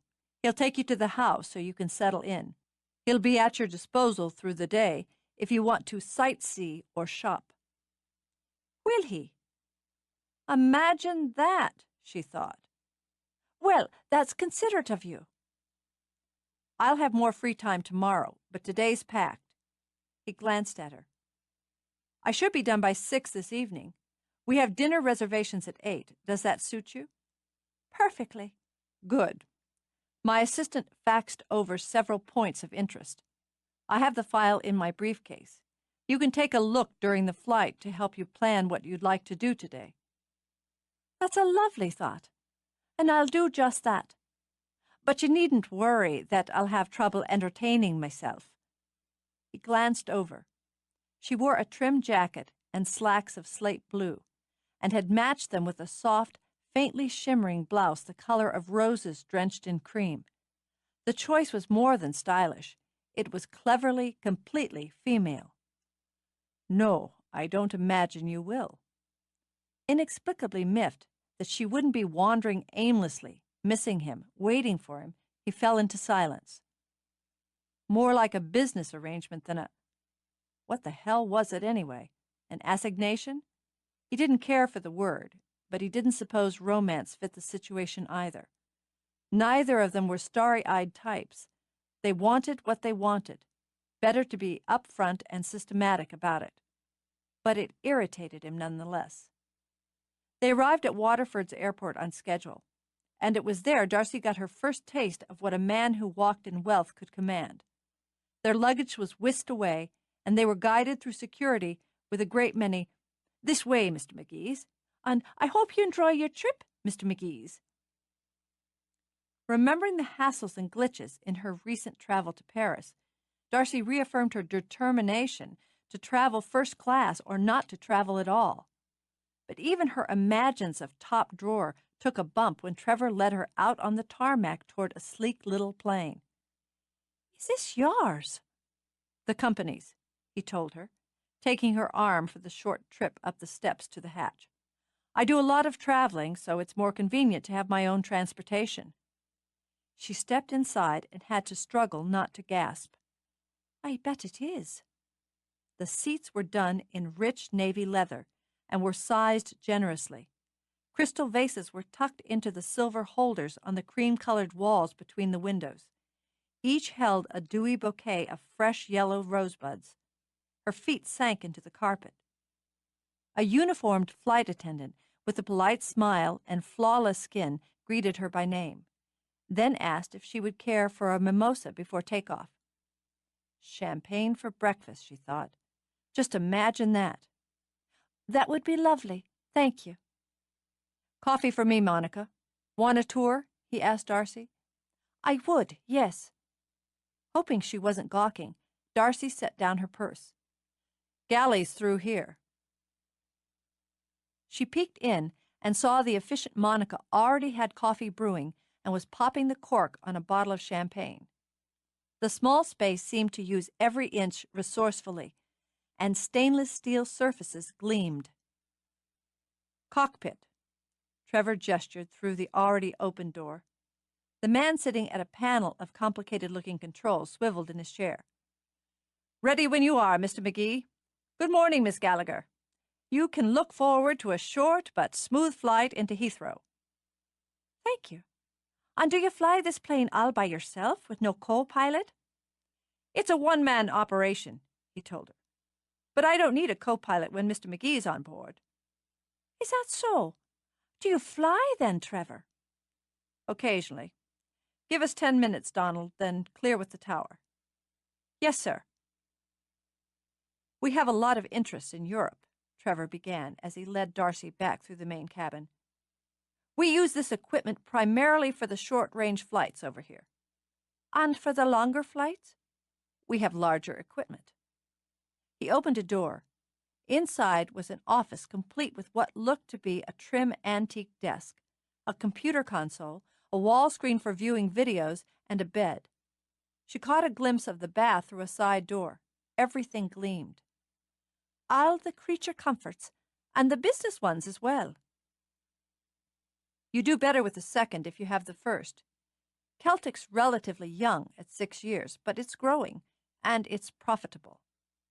Ah, so the London business has to do with Celtic records, then? For the most part, yes. If you need something and don't see it, just ask. She turned back to him. I see everything I need. He lifted a hand to toy with the ends of her hair. Good. Let's get started. Haven't we already? She murmured as they walked back to their seats. Darcy settled in, accepted the glinting flute holding her mimosa, and prepared to have the time of her life. The pilot was a man of his word. The flight was short and smooth. As far as Darcy was concerned, she could have flown for hours and been thrilled. She'd made casual small talk until she'd realized Trevor was distracted. About his upcoming meetings, she imagined, and left him to his planning while she looked over the list of suggestions from his assistant. God, yes, she wanted to see it. All of it. Hyde Park and Harrods, Buckingham Palace and Chelsea. She wanted to experience the wild traffic of the streets and the grand shade of the great parks. The trip through Heathrow was hardly more complex than the airport at home. Money paves the way, she thought, as they slid through customs. Still, she hadn't expected the car and driver he'd arranged for her to be a limo and a chauffeur. Words stuttered into her throat and were ruthlessly swallowed down again until she could smile up at Trevor easily. Are we dropping you at your meeting, then? No, opposite directions. I'll see you this evening. Good luck with your work. She started to take the driver's offered hand, to slip into the limo as she'd practiced doing so in her mind, smoothly, gracefully, as if she'd done so all her life. But Trevor took her arm, said her name, and had her looking back up at him, eyebrows lifted, lips just curved. Then she was yanked up on her toes, her hands clutched at his shoulders for balance, her mouth gloriously assaulted. The swift change of mood from cool-headed businessman to hot-blooded lover was so swift, so complete, and as erotic as midnight. She felt her mind empty, a wonderfully helpless sensation, as it was balanced by a system scraped as clean as a single raw nerve. Before the moan could slither from heart to throat to lips, he released her. After one smoldering look, he nodded in what might have been satisfaction. Enjoy your day, he told her, and left her standing, nearly swaying beside the discreetly blank-eyed driver and the open limo door. She managed to slide in. The fact was, her bones were so loose it felt as though she was pouring herself into the rarefied air that was scented with roses and leather. It took every ounce of will to click herself back, to absorb and appreciate her first ride in a long, quiet car. She trailed her fingers along the seat, butter smooth and the color of storm clouds, like his eyes just moments before, she thought. The driver seemed to be a full block away behind the smoked glass privacy screen. Determined to remember every detail, Darcy noted the television, the crystal glasses, the shimmer of lights along the roof and the window in it. She sighed over the romantic sweep of classical music already playing over the stereo, and as she started to stretch out her legs and purr, finally spotted the slim box on the seat beside her. It was wrapped in gold with a silver ribbon. She snatched at it, then wincing, glanced toward the driver. A woman of the world would hardly dive into a gift. She'd be so used to them as to nearly be bored. Chuckling to herself, Darcy opened the small envelope. Welcome to London, Trev. Doesn't miss a trick, does he? Darcy said to herself. Well, Good for me. Assured the driver wasn't paying attention, she picked at the tape with her fingernail. She didn't want to tear the paper. Wallowing in anticipation, she tucked both the ribbon and the gift wrap, both carefully folded, into her purse, then took a breath, held it, opened the long velvet box. Oh, Mother of God! She yelped it, had forgotten about the driver, about sophistication, about everything but the outrageous sparkle currently dazzling her eyes. Gaping, she held the bracelet up, letting the glinting stones stream down like water. It was slim and might have been delicate if not for all those bold colors. Surely that was emerald and ruby and sapphire, and all framed by diamonds as brilliant as the sun. Never in her life had she touched anything so beautiful, so fine, so ridiculously expensive. She really shouldn't accept it. She'd only just try it on, see how it looked, how it felt. It looked gorgeous and felt even better. As she turned her wrist, watched it wink, felt that almost liquid slide of gold over her skin, she decided she'd rather cut off her hand than give the bracelet back. Her conscience would just have to adjust. She spent so much time admiring the bracelet, she nearly missed the thrill of the drive through London. When she snapped back, she had to struggle with the urge to roll down the window and lean out, to take in everything all at once. What to see first, she wondered. What to do? It was all so much to squeeze into 2 short days. She'd unpack her things quickly and dive straight in. She began outlining her stops as she watched London sweep by. When the limo stopped in front of a dignified townhouse, she frowned and searched for the hotel. No, she remembered with a jolt. Trevor had said house, not hotel. The man lived 3,000 miles away in New York City and had a house in London. Would wonders never cease? Composing herself, she took the driver's hand when he came around to her door. "I'll bring your bag straight in, Miss Gallagher." "Thank you very much." She crossed over and started up the short set of steps between rigorously formal hedges, hoping she looked as though she knew what she was doing. The door opened before she worked out if she should knock or just go inside. A tall, slim man with a fringe of white hair bowed at her. "Miss Gallagher, I hope your trip was pleasant. I'm Styles, Mr. McGee's butler. We're pleased to welcome you." "Thank you." She started to offer her hand, stopped. That probably wasn't done, particularly with British butlers. "Would you care to see your room, or may we offer you some refreshment?" I'd like to see my room, if that's convenient."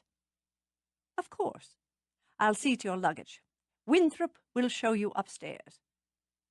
Winthrop moved forward with barely a sound, a wisp of a woman in the same formal black as the butler.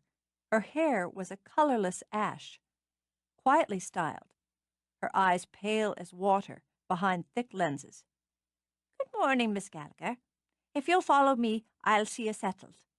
Don't gawk, you idiot, Darcy thought.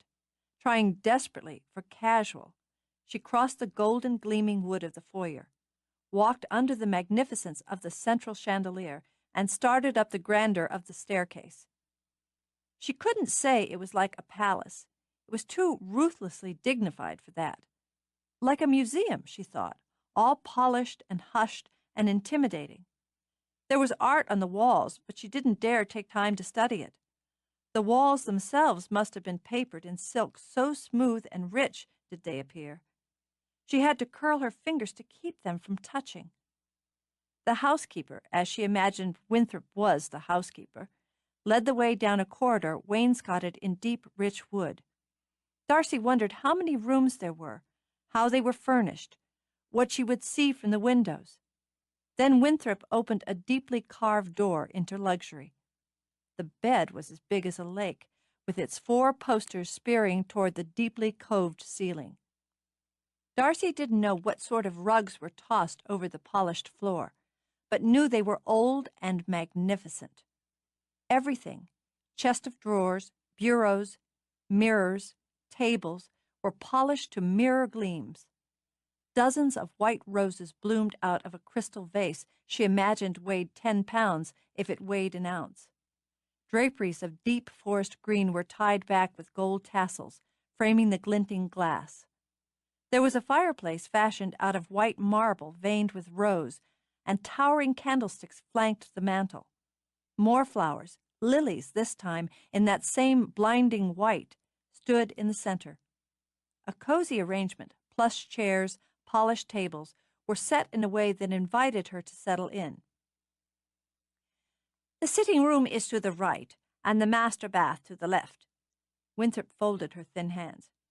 Would you like me to unpack for you now, or would you prefer to rest a bit first? Darcy feared she might swallow her tongue. Actually, No, I don't need to rest, thank you. Just the same. I'll be happy to show you around the house if you like.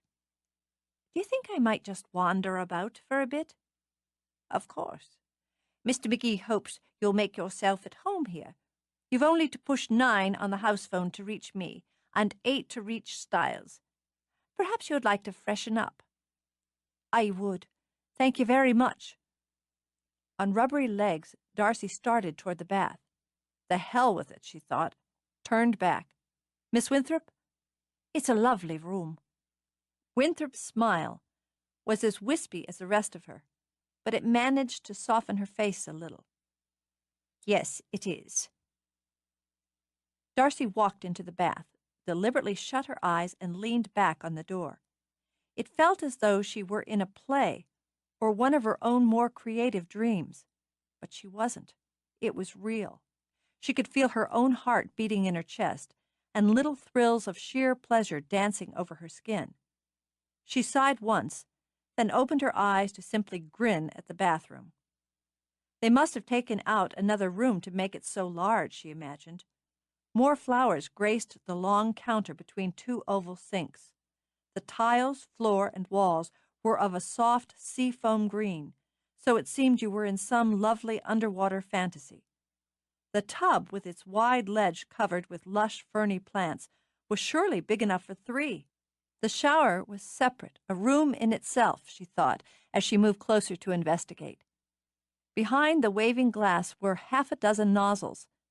She imagined it was like bathing in a waterfall, and nearly stripped down to the skin then and there to see if she was right. More crystal was set about, little bowls and dishes holding fragrant soaps or rose petals, pretty bottles holding bath oils and bath salts and creams. She sat on a padded bench at a separate counter obviously designed for milady, and studied her own flushed and delighted face in the mirror. "You've arrived, haven't you?" Throughout his first meeting, and his second, Trevor kept Darcy tucked away, or nearly. She had a baffling habit of popping out of the corner where he wanted her. Sliding out was more like it, he mused, sneakily, sinuously sliding into his mind when it needed to be focused elsewhere. He glanced at his watch again.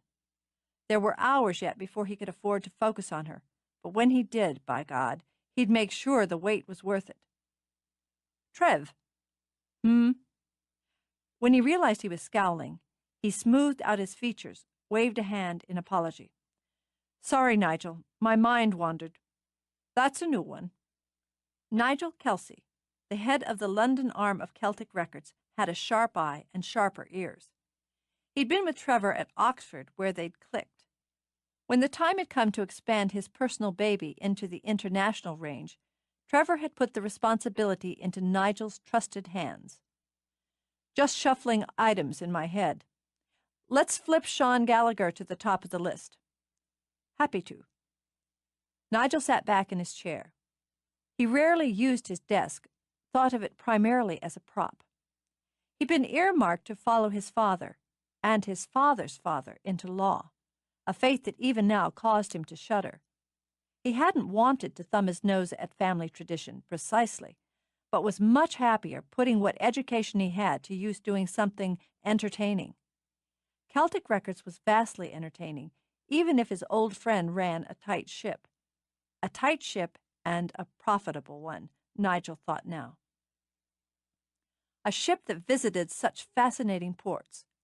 Part of his responsibilities, and he took them seriously, were attending parties, events, entertaining the talent, and doing it all on expense account. I'm negotiating with him one-on-one, Trevor continued.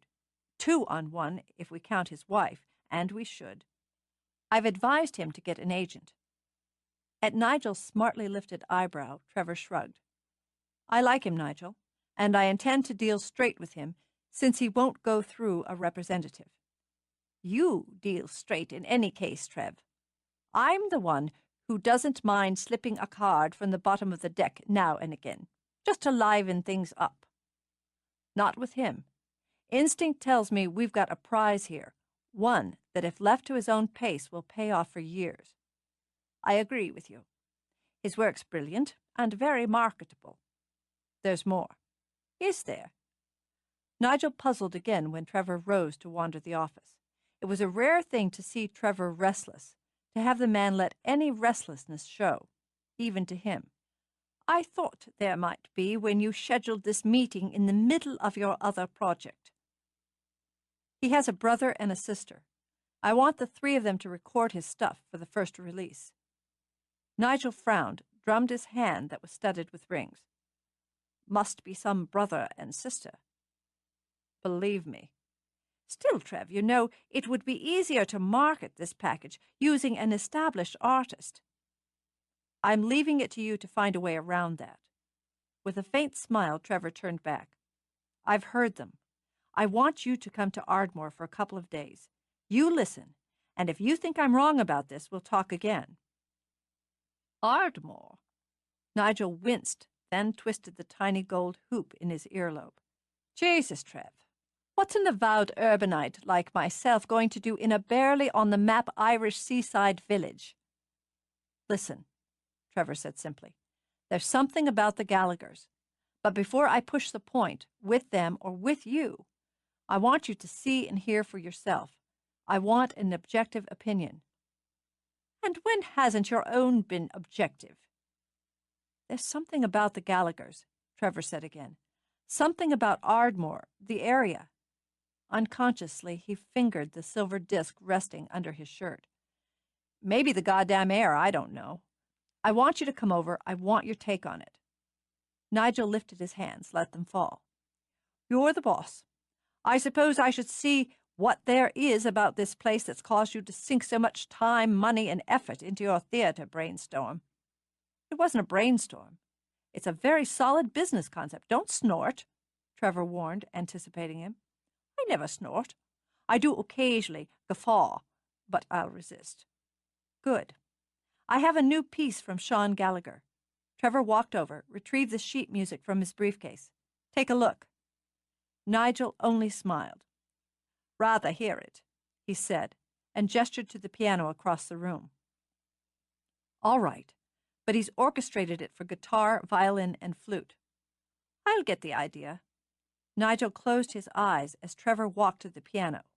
He himself couldn't play a note, but he had an uncanny sense of music nonetheless, and his antenna began to quiver as Trevor played the opening bars.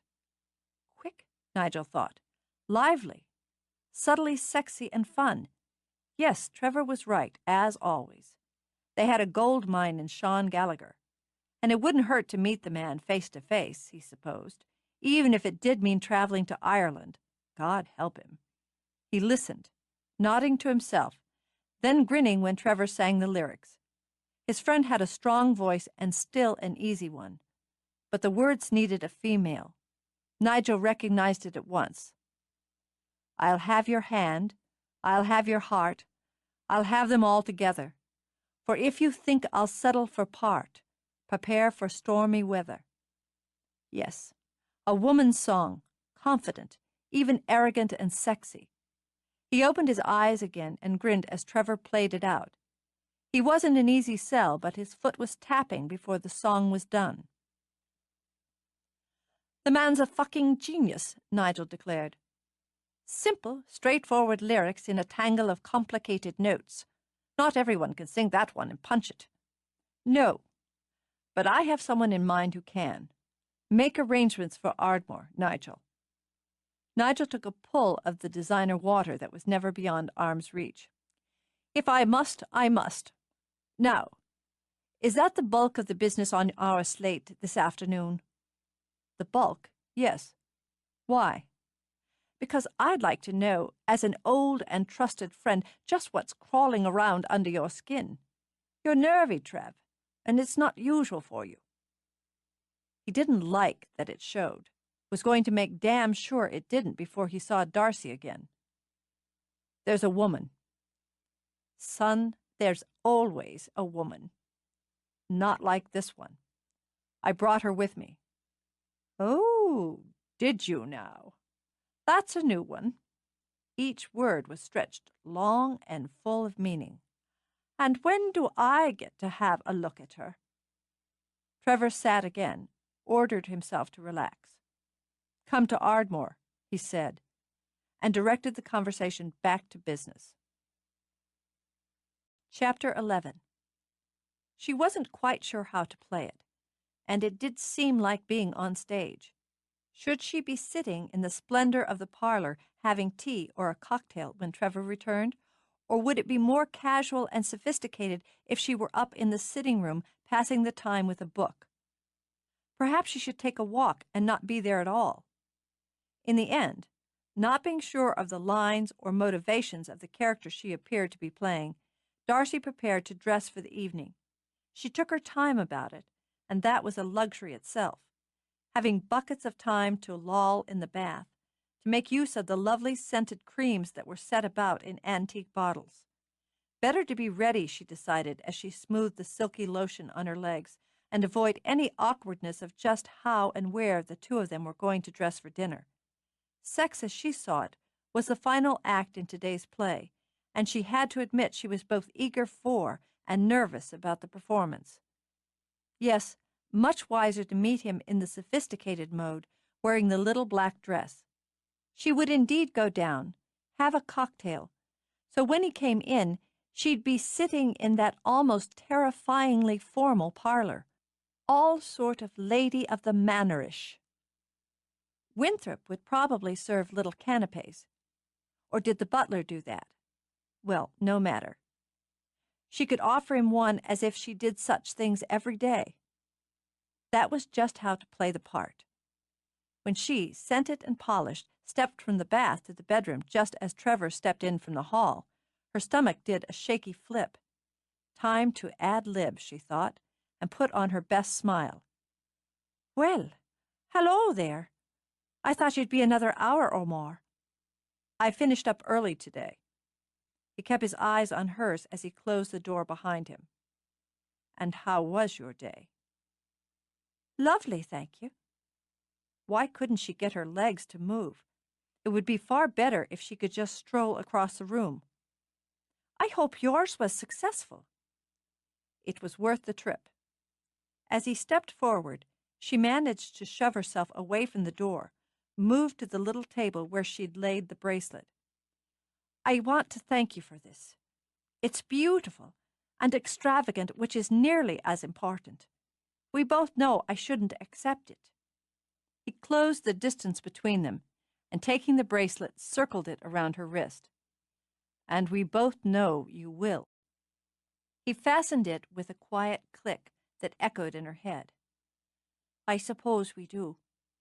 I've a hard time resisting the beautiful and extravagant. Why resist?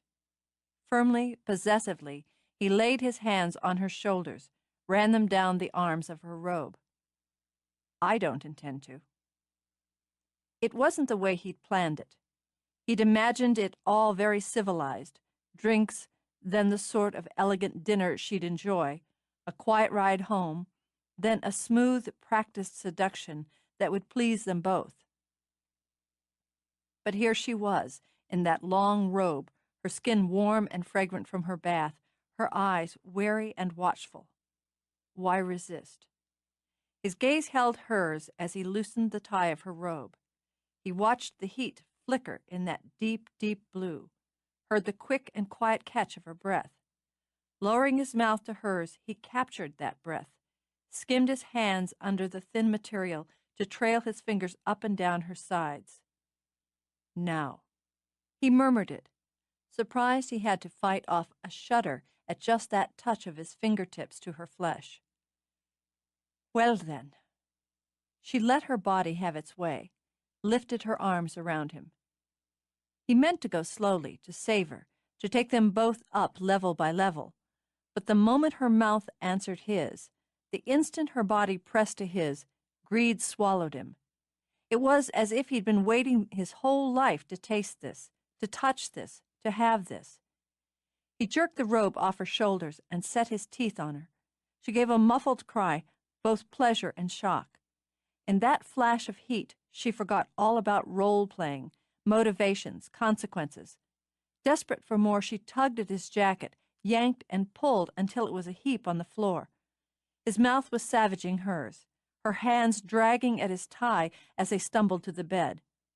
Light going dim with evening poured through the windows, and the busy sounds of London traffic swished and coughed on the street below. The grand clock in the hall struck the hour of 5. Then the only sound in the room were gasps and murmurs. She rolled with him over the luxurious duvet, sinking in, sliding over. Her fingers fought with the buttons of his shirt, and he pulled her robe aside. The weight of him pushed her deep into the covers, like sinking into clouds of silk, she thought. And then he took her breast in his mouth, and she didn't think at all. Fire and light and the sharp savor points of desire, the wild, unsteady roll of sheer lust. It filled her and burned in the blood and pushed a raw cry of delight from her throat. Hurry, she all but chanted it. Hurry, hurry, hurry. She'd die without him inside her. Breath sobbing, she struggled with the hook of his trousers. His fingers shook. The roar in his head was 1,000 waves pounding on 1,000 rocks. Each breath was a torture, clogged in the lungs, seared in the throat, tore at the heart. All he knew was to wait a moment longer would destroy him. Her hips arched toward him, and he drove into her in one violent thrust. Their twin groans rippled the air, and their eyes met, shock mirroring shock. For a heartbeat, then two, they stared at each other. Then it was all movement, a frantic mating driven by hot blood, the healthy slap of flesh, the ragged strain of quickened breath, the low cry of a woman at peak. Still bodies plunged together in a slick and sweaty dance. She came again, staggered there could be so much, so very much. As her hand slid limply onto the rumpled covers, she felt him fall with her, and thought he said her name. She lay still, wrecked, wonderfully wrecked, with his face buried in her hair and his long, lovely body pressing hers into the bed. Now she knew, she thought, just what happened when his control snapped. And oh, it was a wild and marvelous thing. His heart still hammered. She could feel it knocking against hers. Drifting on that gilded plateau of contentment, she turned her head and skimmed her lips over his shoulder.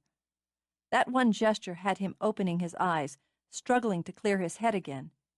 She seemed soft as water under him, limp as melted wax, and nothing like the frenzied woman who'd urged him to hurry. He knew he'd have taken her fast and hard in any case. He'd never needed anything, anyone, the way he'd needed Darcy at that moment, as if survival depended upon it. A dangerous woman, he thought, and found he didn't give a damn. He wanted her again and again. "Don't go to sleep," he murmured. "I'm not." But her voice was thick and rough and had his blood heating again. "I'm just considerably relaxed." She opened her eyes and pondered the plasterwork of scrolls and stars on the ceiling. "And enjoying the view." Late 18th century. "Isn't that interesting?" Amused, she stretched under him like a cat, then ran her hands over his back, more for her pleasure than his. "Would that be Georgian or Rococo? I never can keep all my historical periods straight." It made him grin and lift his head to look down at her. "I'll give you the full tour with a lesson later if you like, but just now." He began to move inside her again. "Oh, well." Her breath shuddered in, whooshed out. You're a healthy one, aren't you now? If you don't have your health, he lowered his head, bit her lip. You don't have anything. He was a man of his word and took her to dinner. French food served elegantly enough to soothe, fussily enough to amuse, with wine designed to turn gold on the tongue.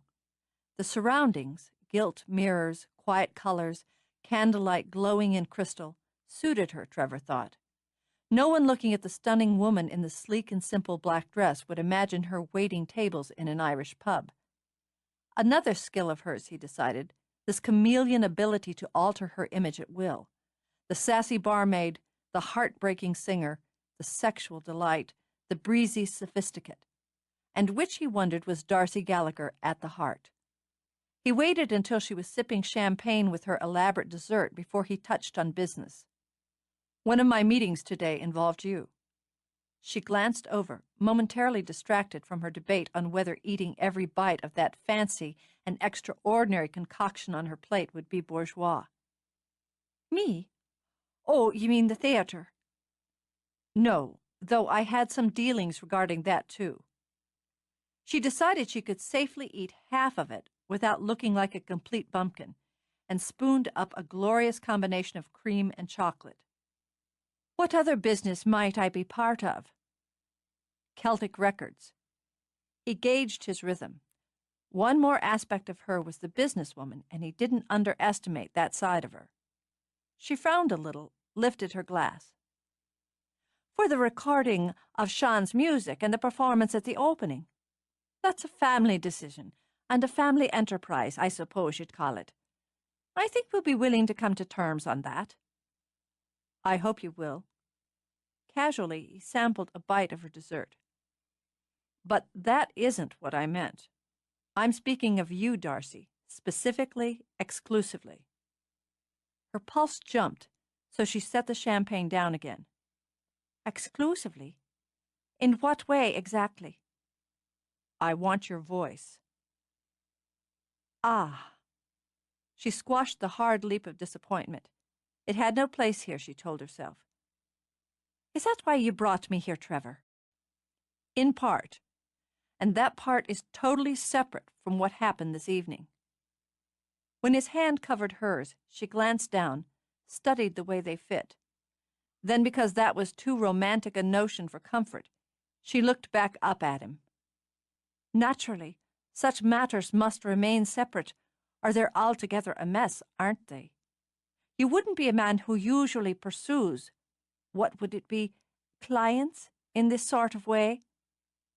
He drew back from her, his eyes going hard as stone. I don't use sex as a lever, if that's what you mean. Being lovers has nothing whatsoever to do with any of our business dealings. Of course not. And if we could only have one or the other, which would it be?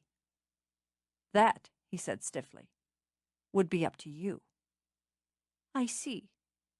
She managed a faint smile. That's good to know. You'll excuse me a moment, won't you? She needed to gather herself, to give her head and heart a chance to settle. Leaving him frowning after her, she walked to the ladies' room where she could lean on the pretty tiled counter and catch her breath. What was wrong with her, she asked herself. The man was offering her a once-in-a-lifetime opportunity, and one that was hers to take or discard as she pleased. Why should it hurt? Why did it leave her feeling not just unsettled, but unhappy as well? Somehow she'd come to weave romantic notions around Trevor McGee without even being aware of doing so. And those notions, those imaginings, had him caring for her, caring for who she was with all her many flaws, caring with no strings attached, no outside interests connected. Just caring, she thought, and closing her eyes, lowered to the padded stool in front of the mirror. Her own fault, of course. He stirred something in her no one else ever had, and he'd come very close, dangerously close, to touching something so deep in her heart she had trouble recognizing just what it was. But she thought she could fall in love with him with very little effort, and perhaps no encouragement at all. Then what? Steadying herself, she looked in the mirror. Face the facts, she told herself. A man like Trevor didn't tie himself permanently to a woman of her background and limitations. Sure, she could present herself well, play the game skillfully, but under it all she was and would forever be Darcy Gallagher of Ardmore, who worked the family pub. Another type of man she could twist around her finger and make him forget such mundane matters. And hadn't she always planned to? Hadn't she hoped to find a fine, wealthy man one day who would fall under her spell and give her a life full of luxury? She'd have been willing to fall in love, or at least to have a great fondness for the man who fit the bill. She'd have wanted to respect him and enjoy him, and would have given him all her affection and her loyalty in return. That wasn't shameful. But Trevor wasn't a man who'd see only a pleasing face. He'd just given her proof of that. Business was very much a part of what he wanted from her, and a deal for mutual profit marched alongside the attraction. Passion, she thought, such as they'd found in each other, would flame high and fizzle out. She didn't have to be a romantic like Jude to know that passion without love was short-lived. So, she let out a long breath. It was best to be sensible, and to take as much of both parts he offered her as she pleased. She rose, squared her shoulders, and went out to join him. He'd ordered coffee and was brooding into it. He wasn't sure whether to be relieved or baffled that the sorrow he was certain had been in her eyes when she'd risen wasn't there as she sat across from him again. "I'm not sure I made myself clear," he began. But she shook her head and smiled easily. "No, you did. But I wanted a moment to think." She picked up her spoon, had another taste of dessert. "First, tell me about Celtic Records. You said on the plane the company was 6 years old." "That's right. I had an interest in music, traditional in particular. My mother's fond of it." "Is she?" "She's 4th generation. You'd think she'd been born in a crofter's cottage in County Mayo. She's fiercely Irish." "So you started the company for your mother?" "No." Then he found himself fumbling, frowning. Of course he had.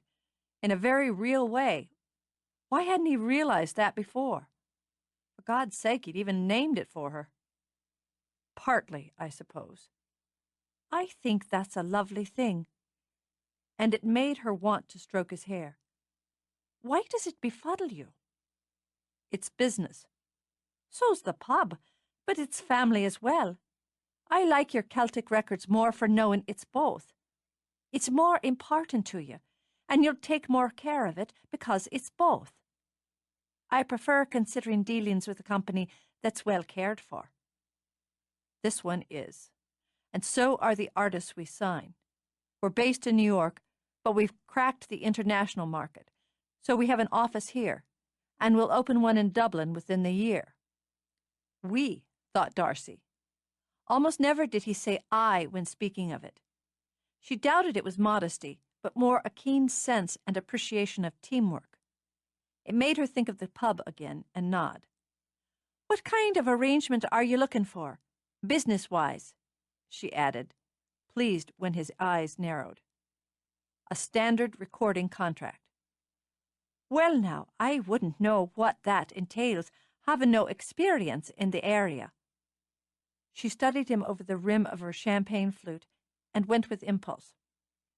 "But it seems wise for me to engage an agent to discuss the matter with you if I decide it interests me. To be frank, Trevor, I don't know as I'd want to make a living singing, but I'll listen to your offer." He should have left it at that. Every business instinct ordered him to simply nod and move on to some other topic. But he leaned forward. "I'll make you rich."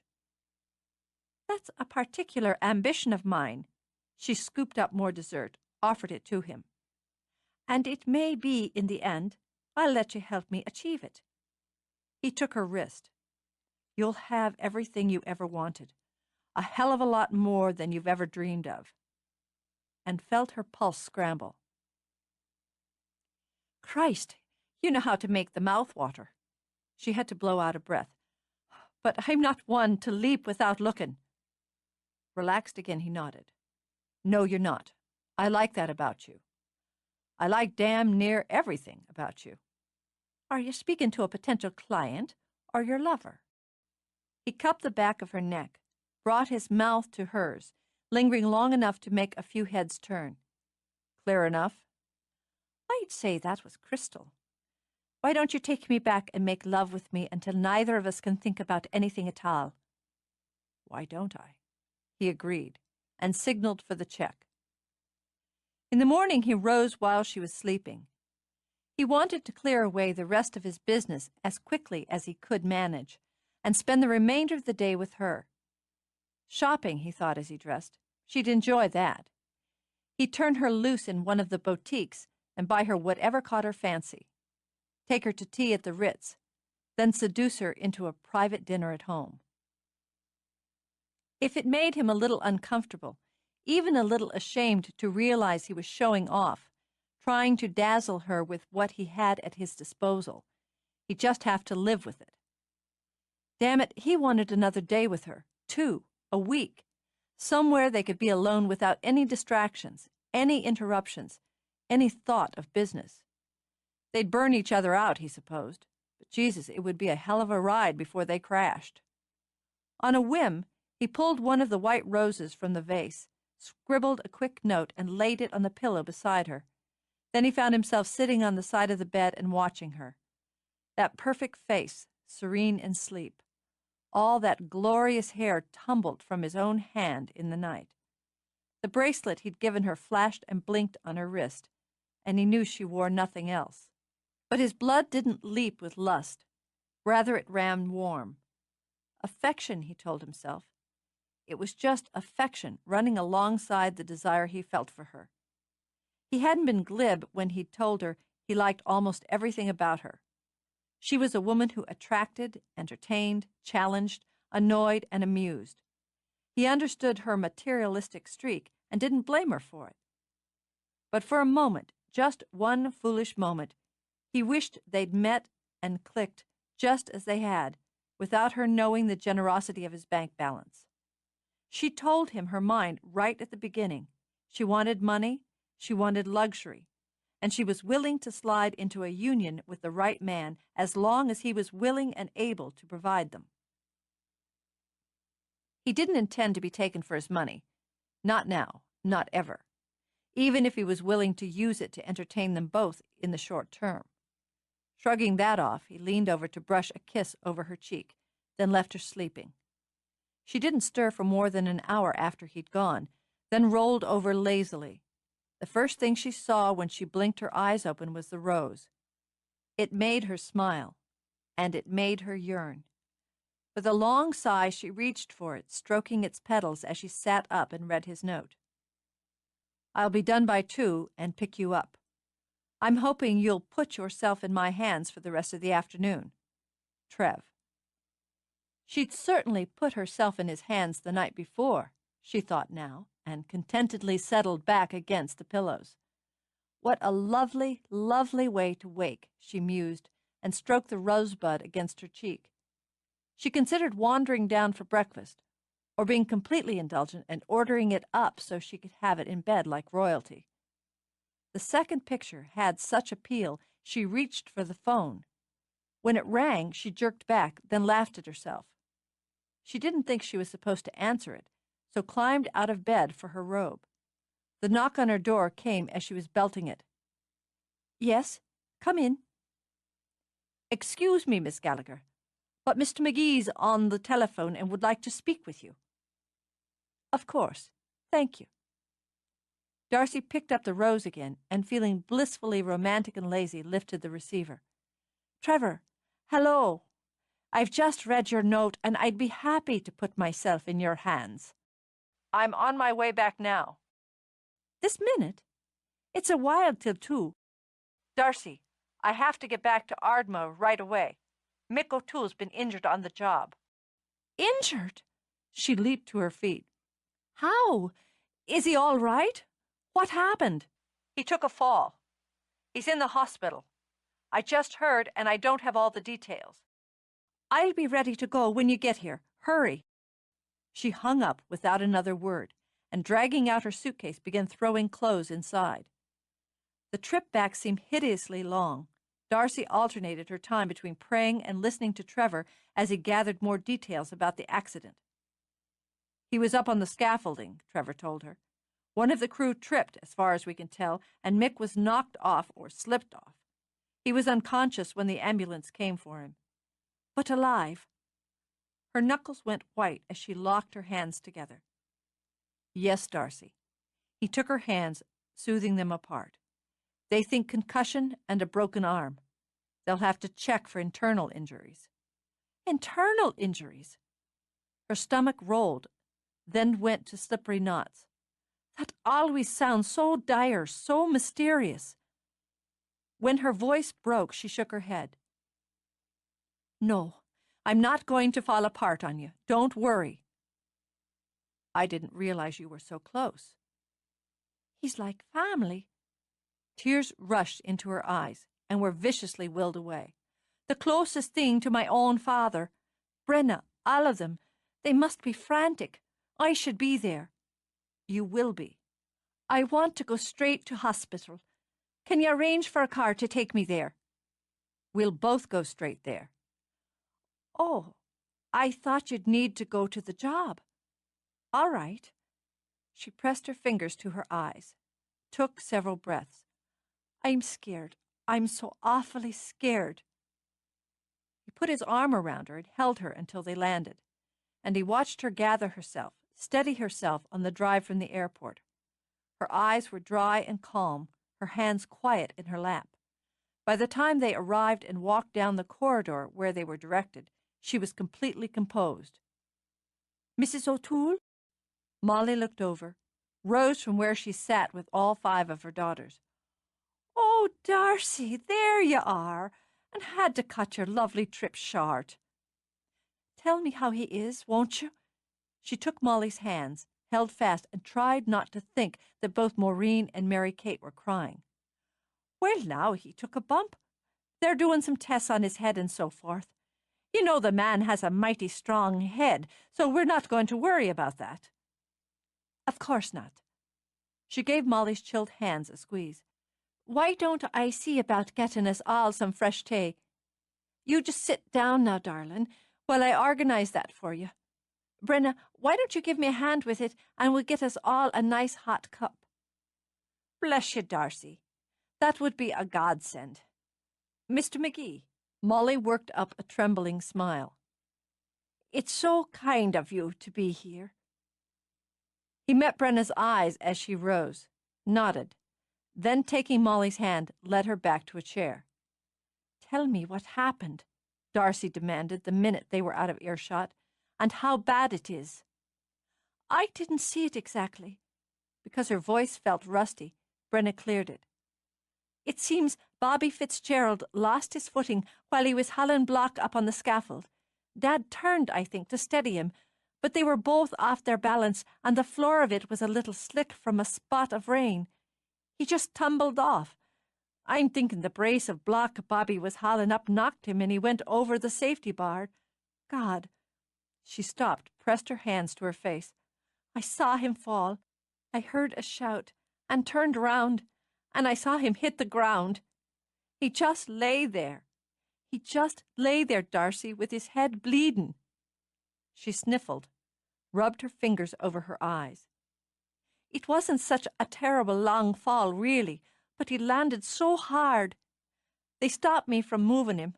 I wasn't thinking, and just wanted to turn him over. But thank God, cooler heads were there in case there were spinal or neck injuries. Poor Bobby. Bobby's beside himself. I just had Sean take him out for a walk around outside." "It's going to be all right." She took Brenna's shoulders. "We'll make it be all right. I'm glad you're here.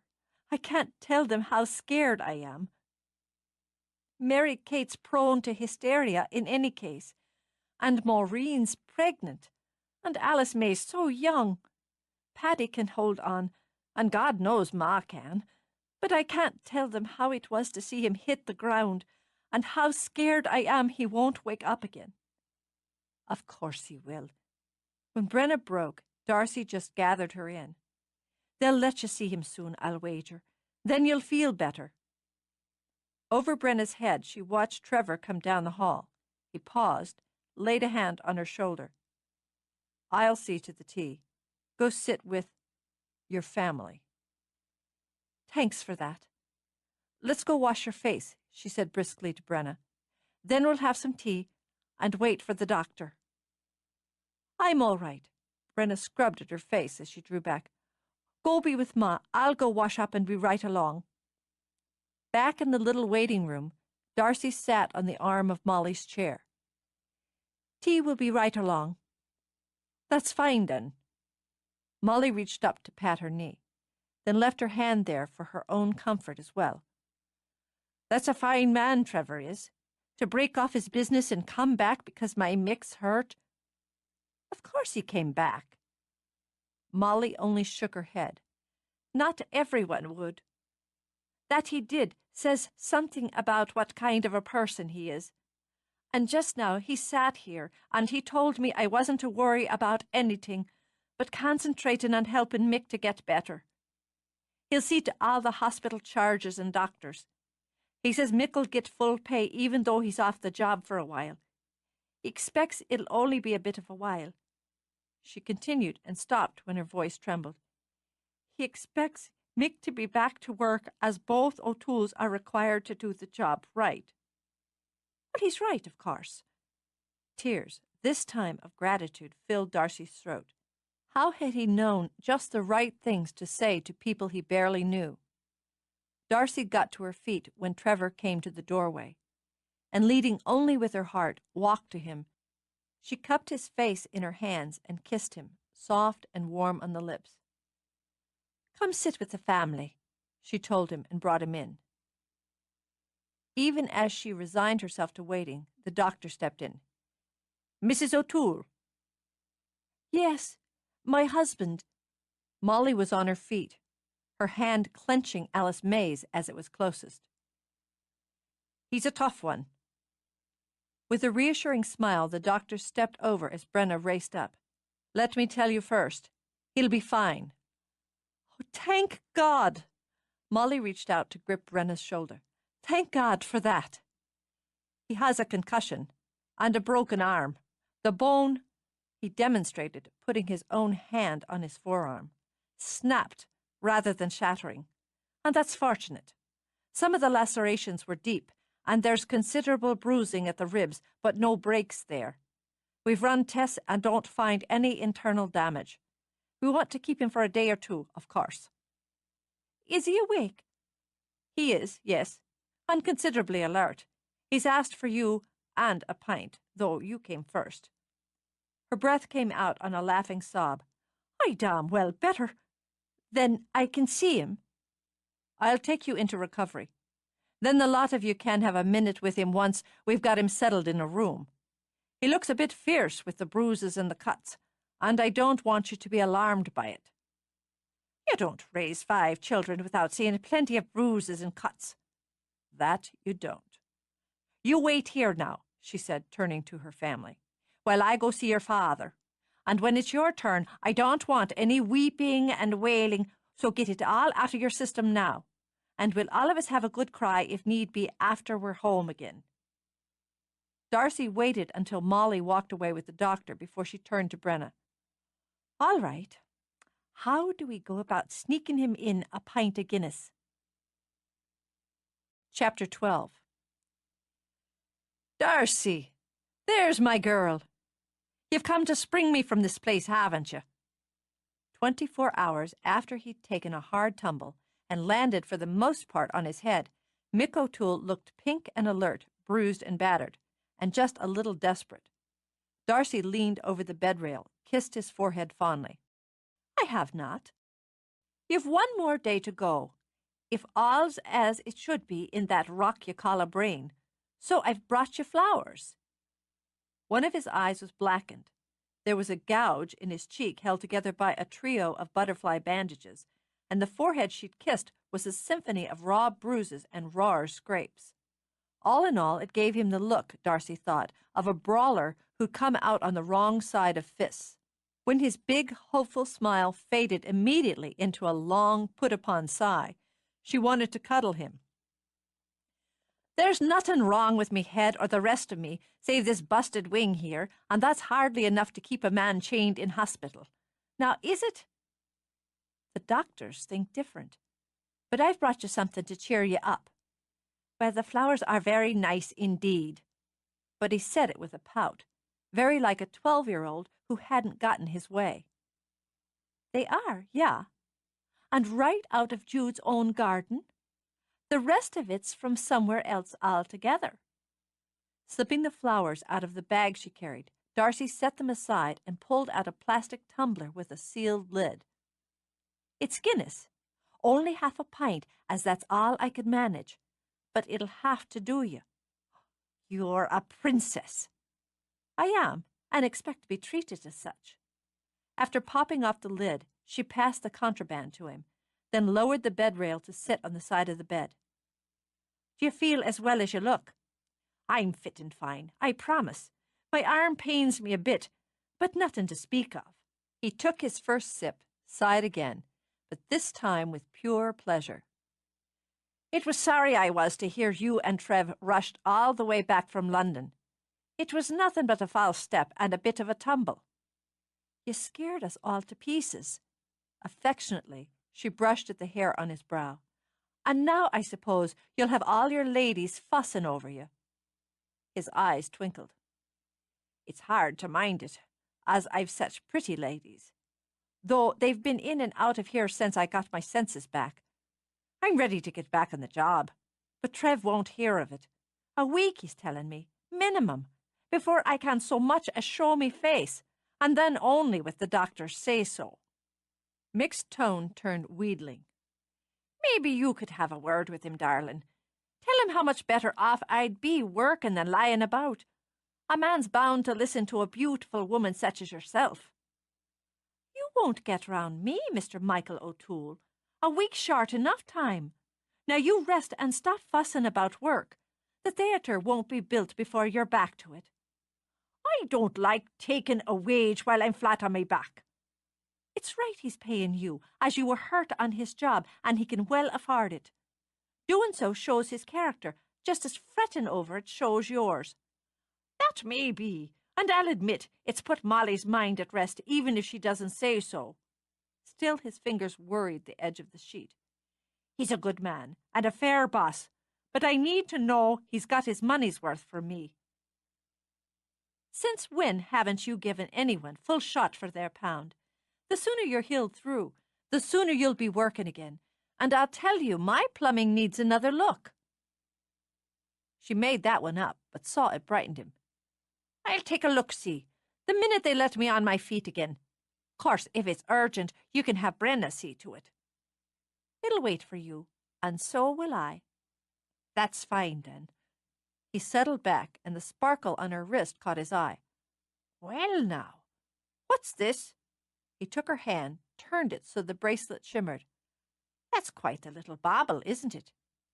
"It is. Trevor gave it to me."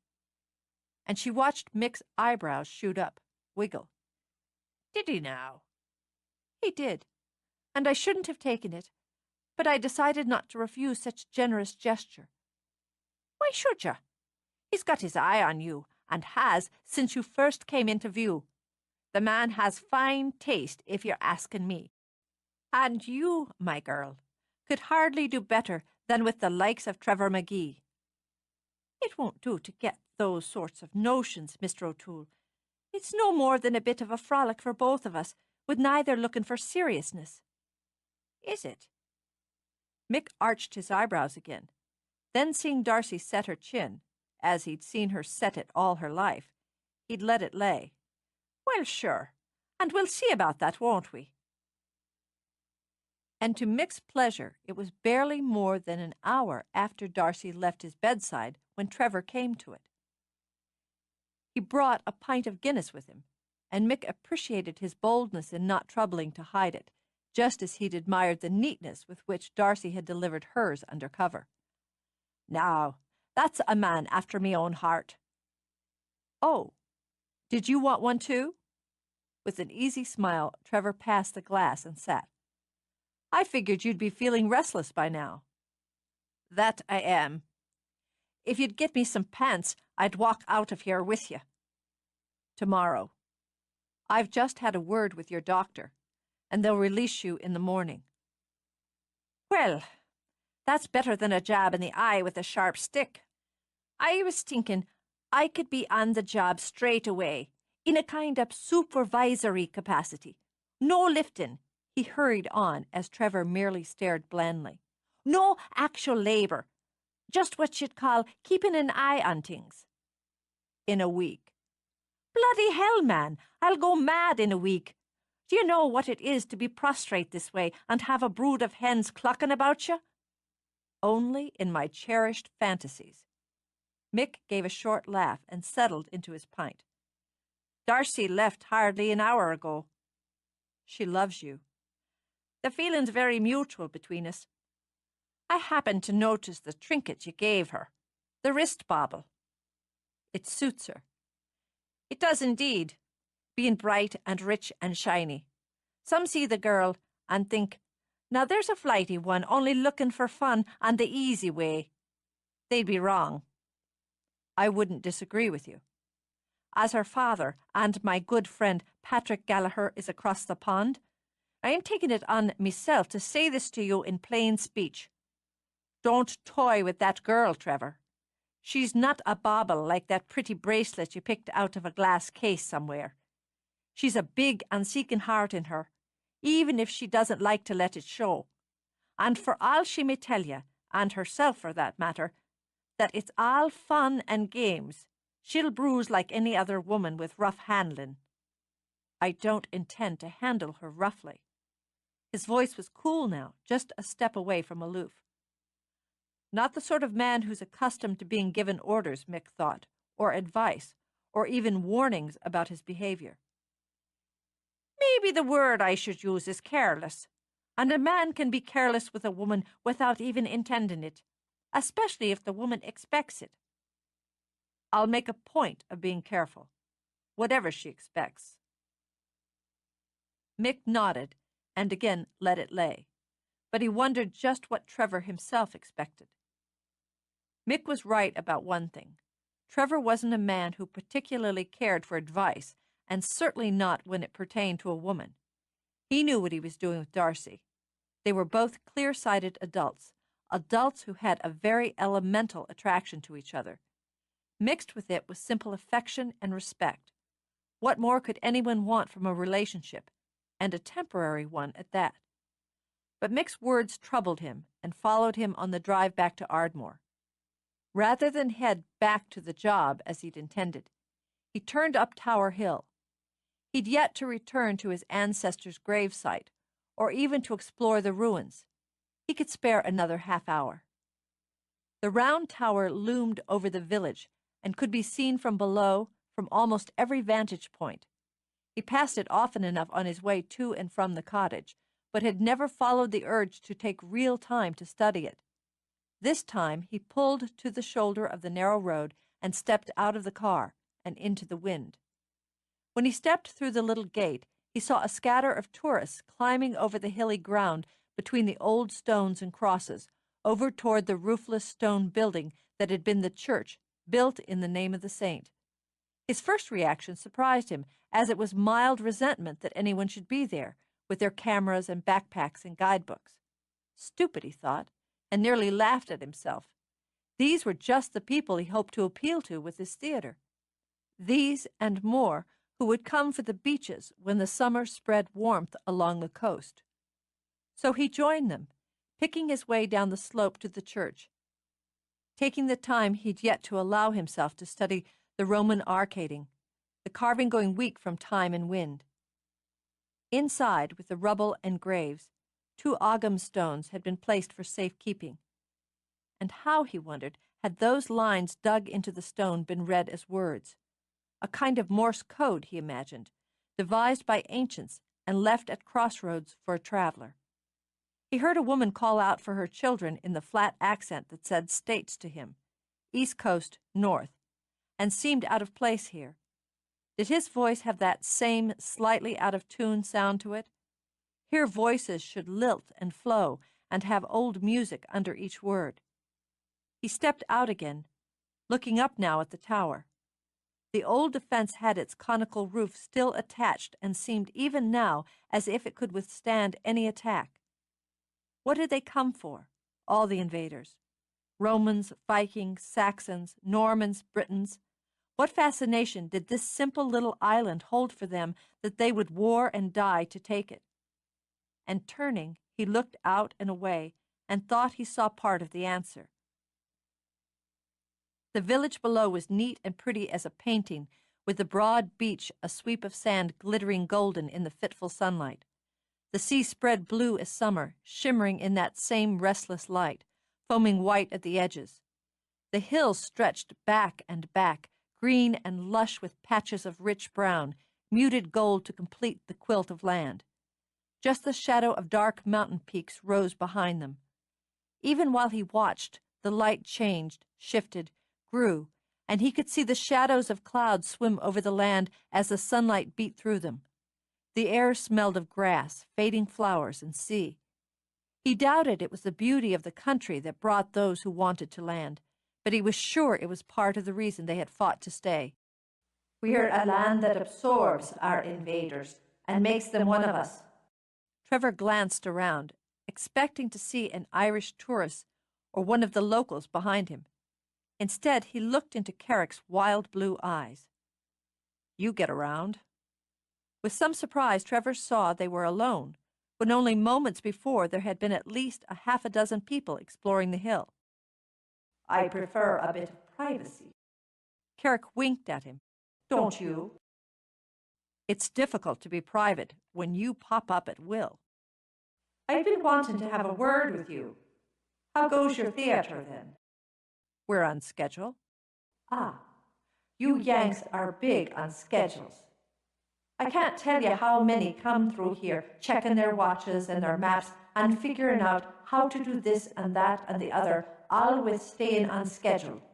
You'd think they'd toss such things aside when they're about a flaming holiday, but habits die hard in some. With his hair blowing in the wind, Trevor tucked his hands in his pockets. So, you wanted to have a word with me about the American habit of clock watching. Just a bit of a conversational gambit. If you're after seeing your uncle's resting place again, it's this way. Carrick turned, walking gracefully over the rough ground with his silver doublet sparkling. John McGee, Carrick began, when Trevor joined him by the marker. Beloved son and brother, died a soldier far from home. Trevor felt an ache around his heart, a kind of distant grief. Beloved son, undoubtedly. Beloved brother is debatable. You're thinking of your granddad. He came here rarely, but he came. Did he? Aye, to stand as you are, with a scowl most often on his face and his thoughts dark and confused. Because it troubled him, he closed his heart. A deliberate click of a lock. Yes, Trevor murmured. I can believe that. He did nothing, as I remember, that wasn't deliberate. You're a deliberate man yourself in some ways. Carrick waited until Trevor's head lifted, until their eyes met again.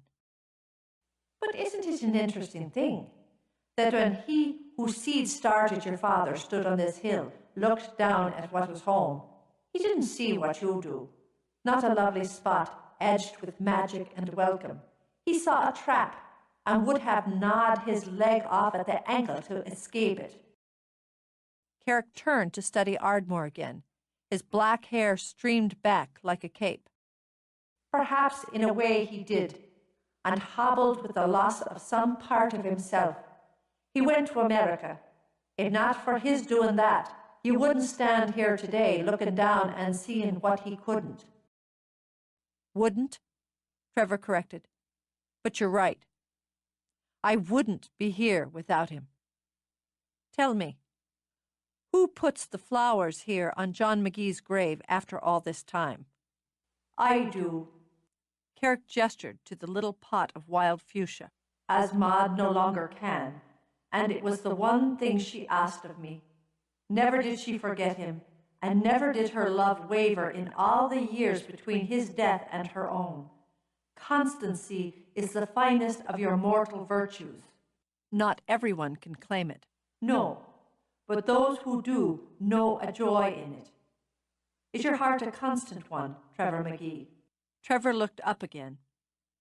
It's not something I've given a lot of thought to. That's shading close to a lie. But we'll shift the question for you. You've had a taste of fair Darcy now. Do you think you can push back from the banquet and walk away? What's between us is private. Ha! Your privacy means nothing to me. 3 times a century I've waited for you. You, I'm sure now, and no other. You're the last of it. You stand there worrying about being taken for a fool, which is only another kind of pride, your granddad's sort. When you've only to take what's already been given. Your blood's hot for her, your mind's clouded with her, but you stop short of exploring what's in your heart for her.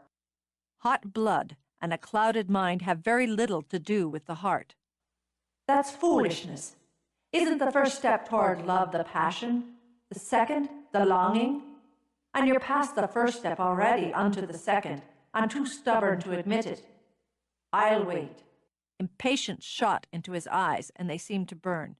But I've a bloody schedule of me own, so make lively, Yank. He snapped his fingers, a kind of lightning shot, and vanished. It put him in a foul mood, a rash and foul mood, as if it wasn't irritating enough to have Mick O'Toole handing him advice on his personal life. He'd been given a potful from someone who shouldn't even exist. Both mortal and mystic were pressuring him to take some sort of definitive step with Darcy, and he'd be damned if he'd be cornered that way.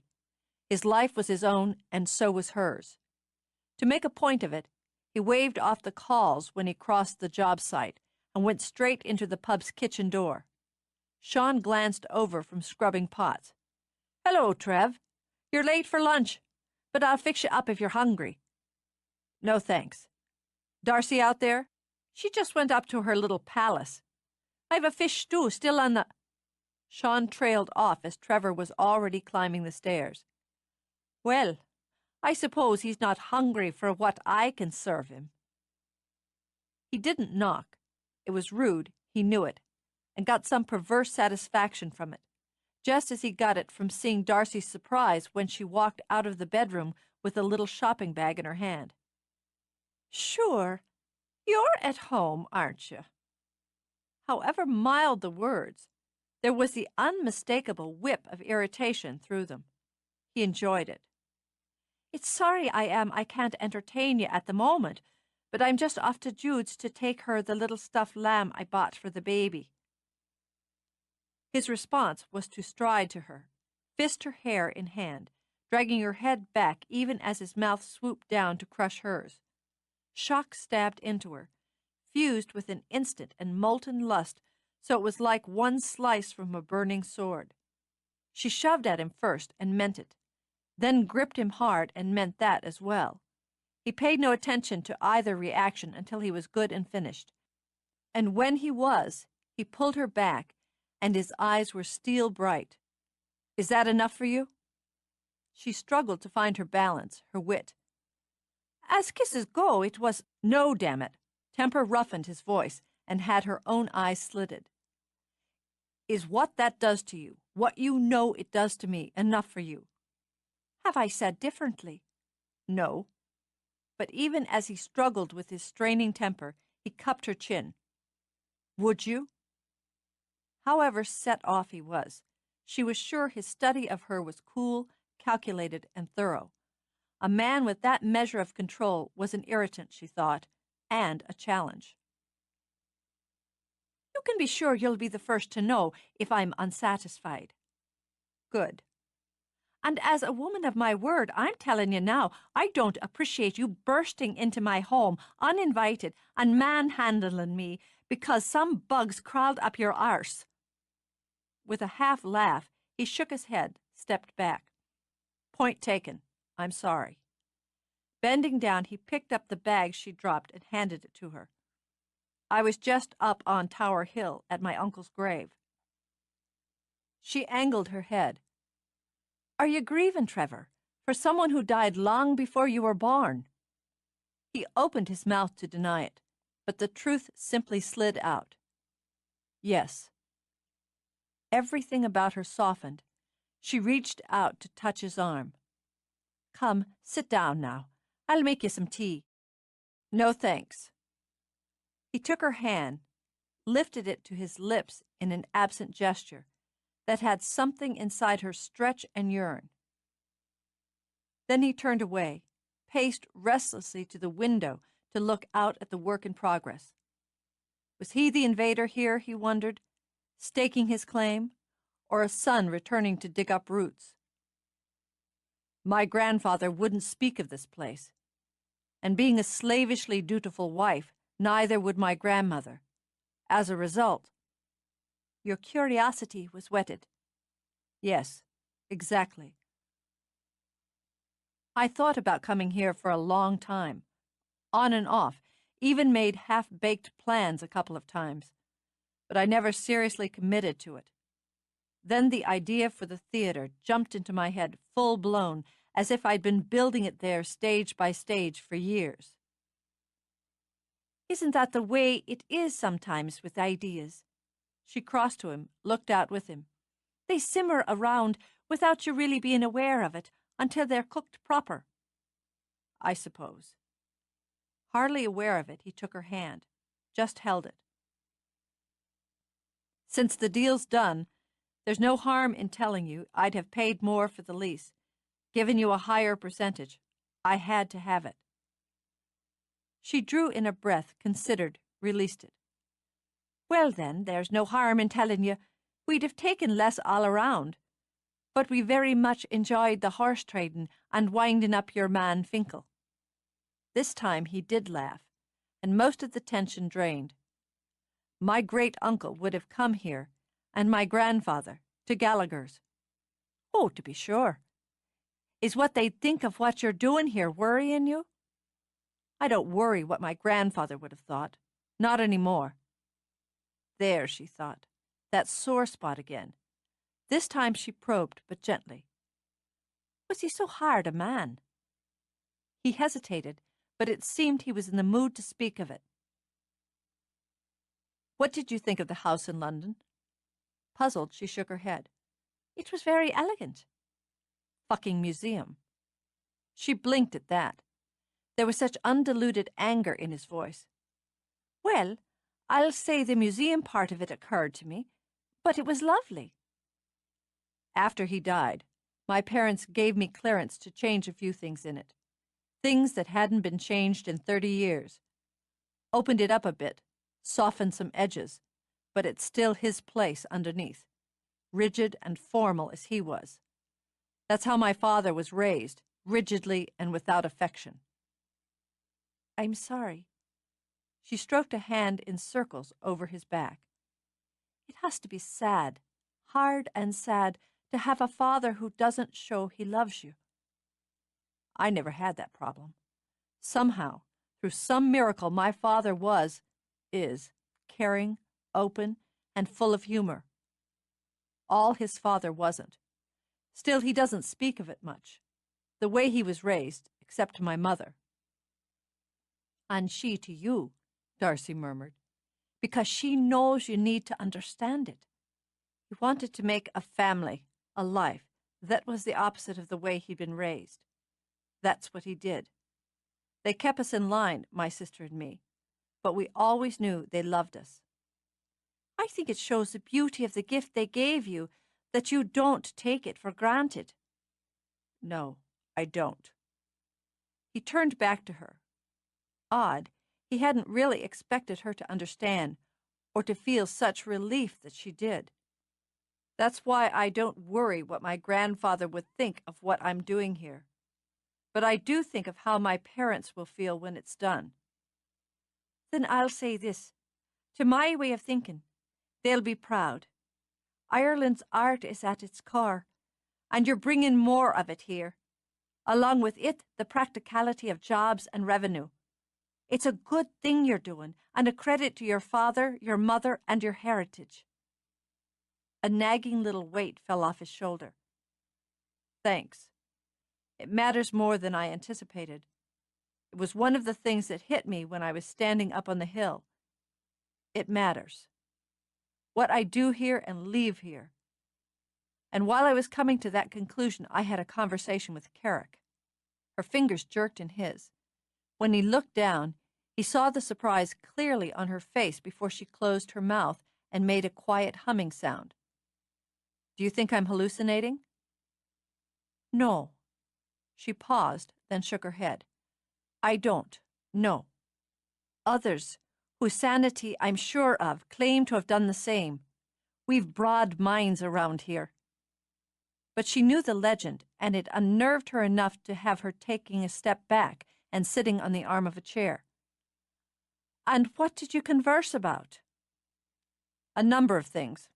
My grandfather, old Maud, and Johnny McGee.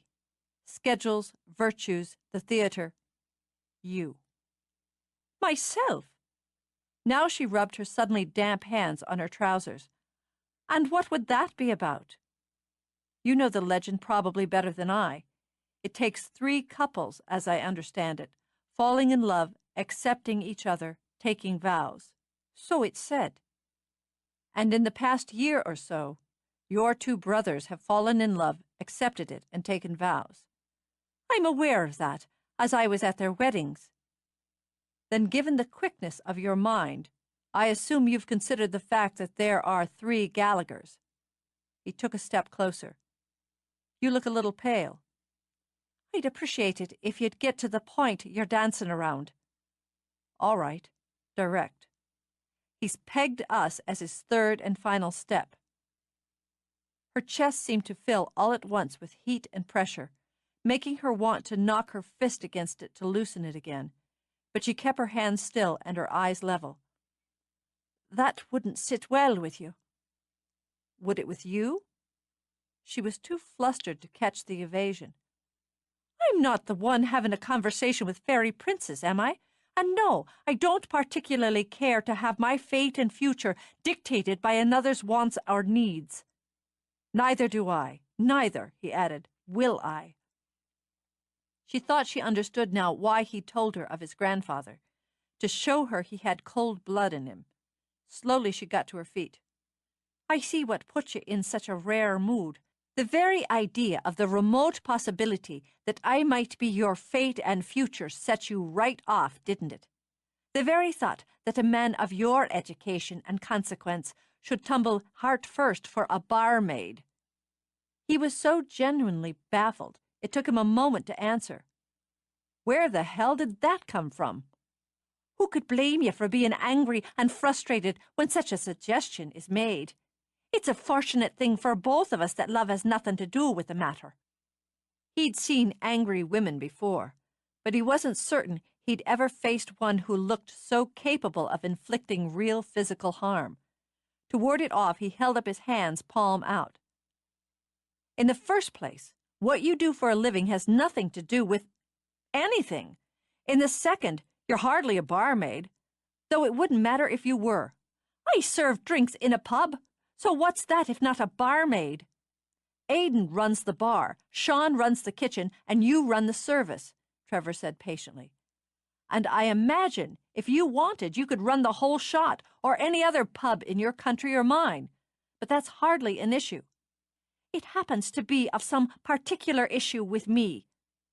She yanked back her anger and let it vibrate on the end of its tether. Darcy, I told you this because it concerns both of us, because we're lovers, and it's only right we both know where we stand. Now we do, and we're agreed we don't intend to let ourselves get tangled up in some ancient legend. He took her hand again, rubbing his thumb over the knuckles to soothe out the stiffness. Separate from that. Entirely separate from that. I like who you are. I enjoy being with you. And I want you in a way. I've never wanted anyone else in the same way, he finished. She ordered herself to relax, to accept, even to be pleased. But there was a hole somewhere inside her that wouldn't close up again. All right. Separate from that, I feel the same, so there's no problem at all. Flashing a smile, she rose to her toes and kissed him warmly, then waved him toward the door. Now, go on with you, as I've got to be on my way. Will you come to the cottage tonight? She shot him a look from under her lashes. I'd be pleased to. You can look for me around midnight, and I wouldn't mind if you had a glass of wine poured and waiting. Later, then. He would have kissed her again, but she was already shutting the door in his face. On the other side of it, she counted to 10, 3 full times. Then her breath hissed out and her eyes glittered. So they were to be reasonable and sensible and do it all exactly the McGee's way, were they? He was too removed to tumble into legend or into love. Well, by God, she'd have him begging on his knees for her before she was done with him. He'd promise her the world and everything in it. And when he had, well, she might just take it. That would teach the man not to shrug off the notion of loving Darcy Gallagher. Chapter 13. All in all, Trevor found himself very satisfied by the way things were going. The project was moving along on schedule. The townspeople were supportive and interested. Never a day went by without at least some group of them wandering by to watch the work, make comments, give suggestions, or tell him some story or other about his relations. He'd met a few who were cousins. In fact, he had 2 of them employed as laborers.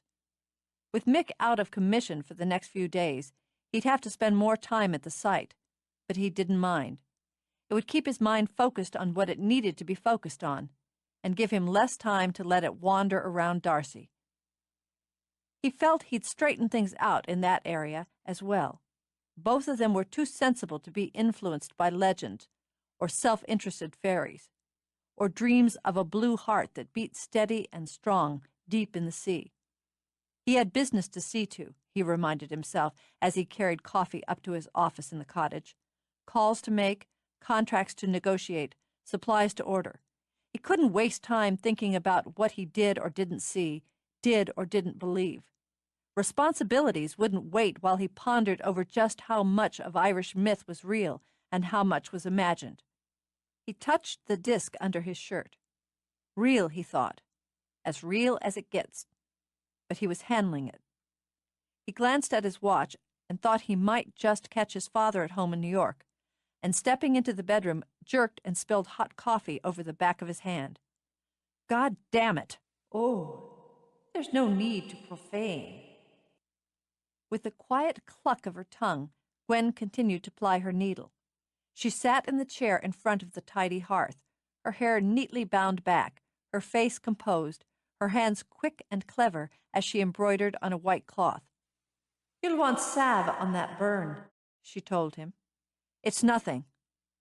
What was a little discomfort compared to seeing ghosts, he thought, much less to conversing with one. I'd nearly convinced myself not to believe in you. Sure, and you need to do what makes you most comfortable. Would you rather I let you be? I don't know what I'd rather. He set the coffee down on the table, turned his desk chair around to face her, and sitting, he absently sucked at the sting on his hand. I had dreams about you. I told you that.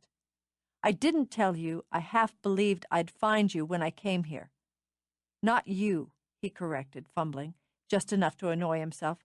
Someone. The word alive seemed rude somehow. Real. A woman. Her gaze, when it lifted to his, was gentle and full of understanding.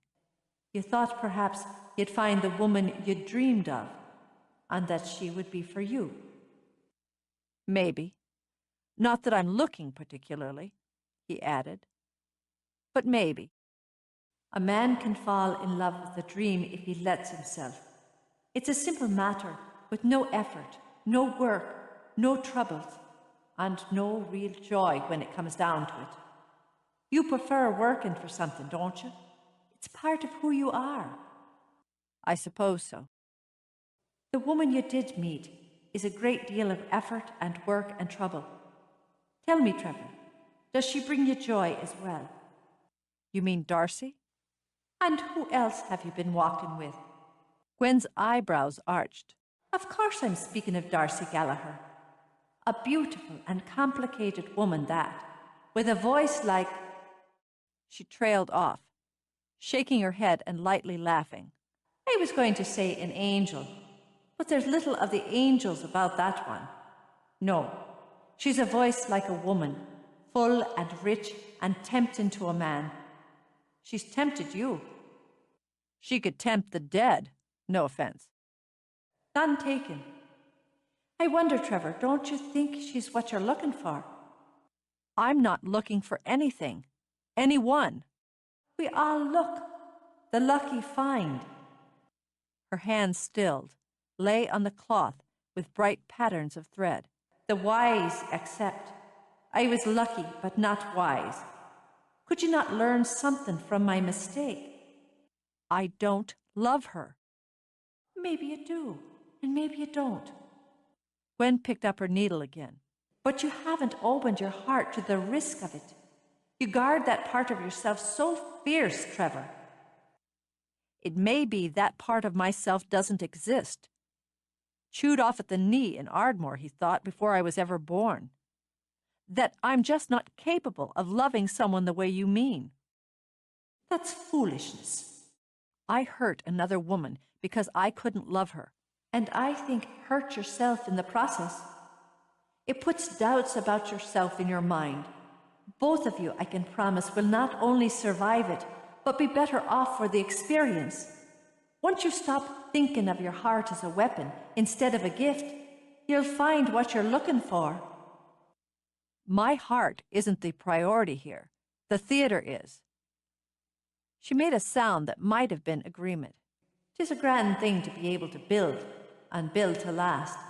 This cottage, simple as it is, has lasted lifetime and lifetime.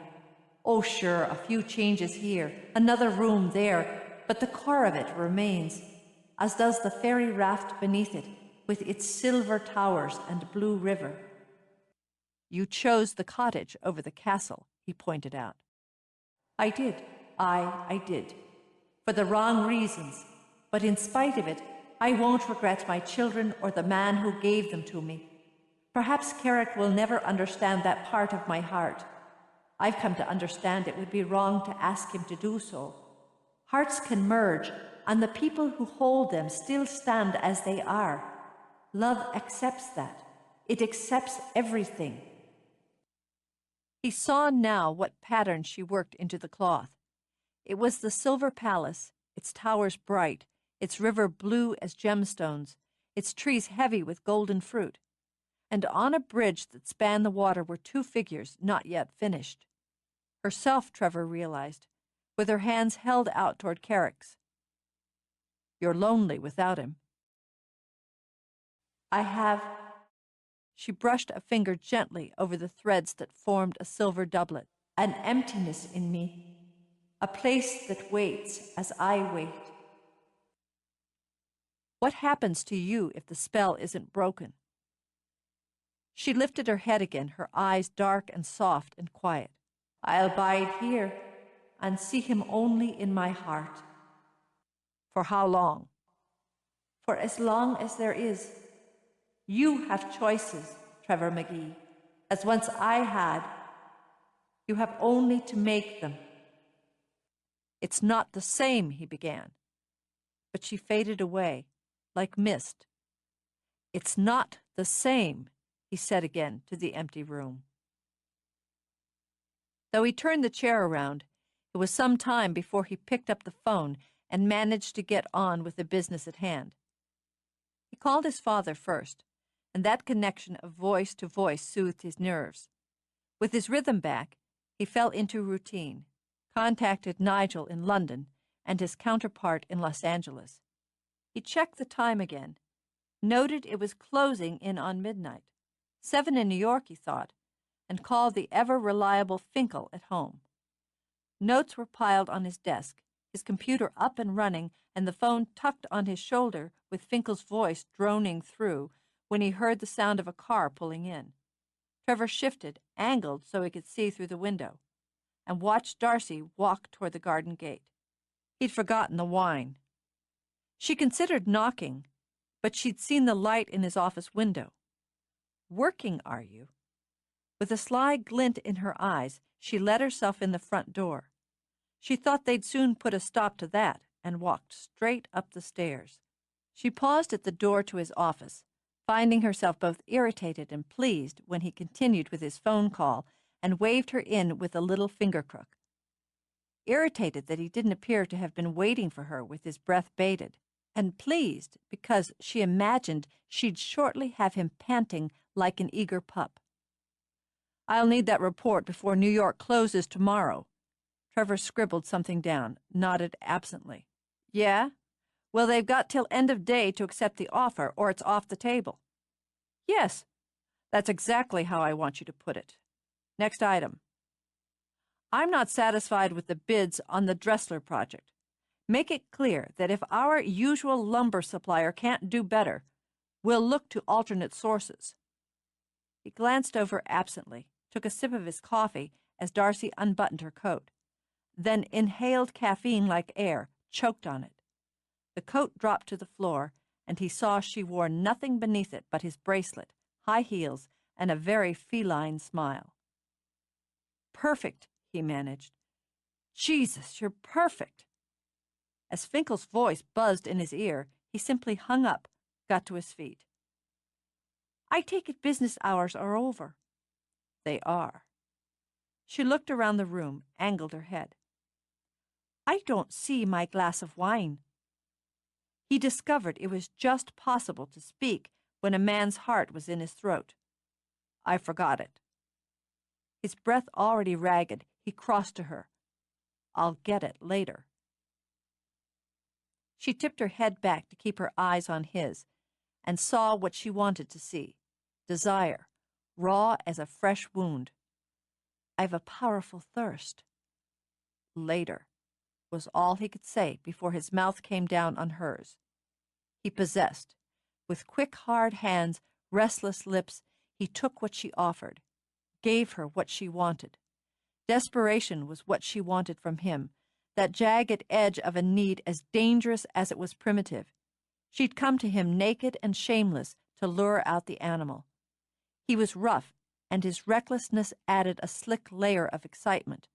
No control now, nor the need for it, so she lost herself in the wicked spell of her own brewing. He shoved her against the wall, feasting on her throat, drugged on that sharply sexual taste of perfumed female flesh, and his hands streaked over her, bruised over her, greedy for the curves, the swells, the secrets of woman. Hot, wet, vibrant. His fingers slid over her, into her, driving her up. Even as he felt her body shudder, felt the violence of the orgasm rip through her, he looked into her eyes. In the dark and clouded blue, he thought he saw the flash of triumph.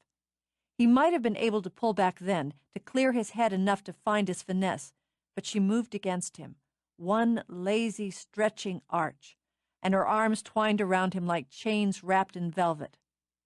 "More," she purred it. "Give me more, and take more as well, right here." She nipped her teeth into his lip. "Right now." If she'd been a witch murmuring the darkest of incantations, he'd have been no less spellbound.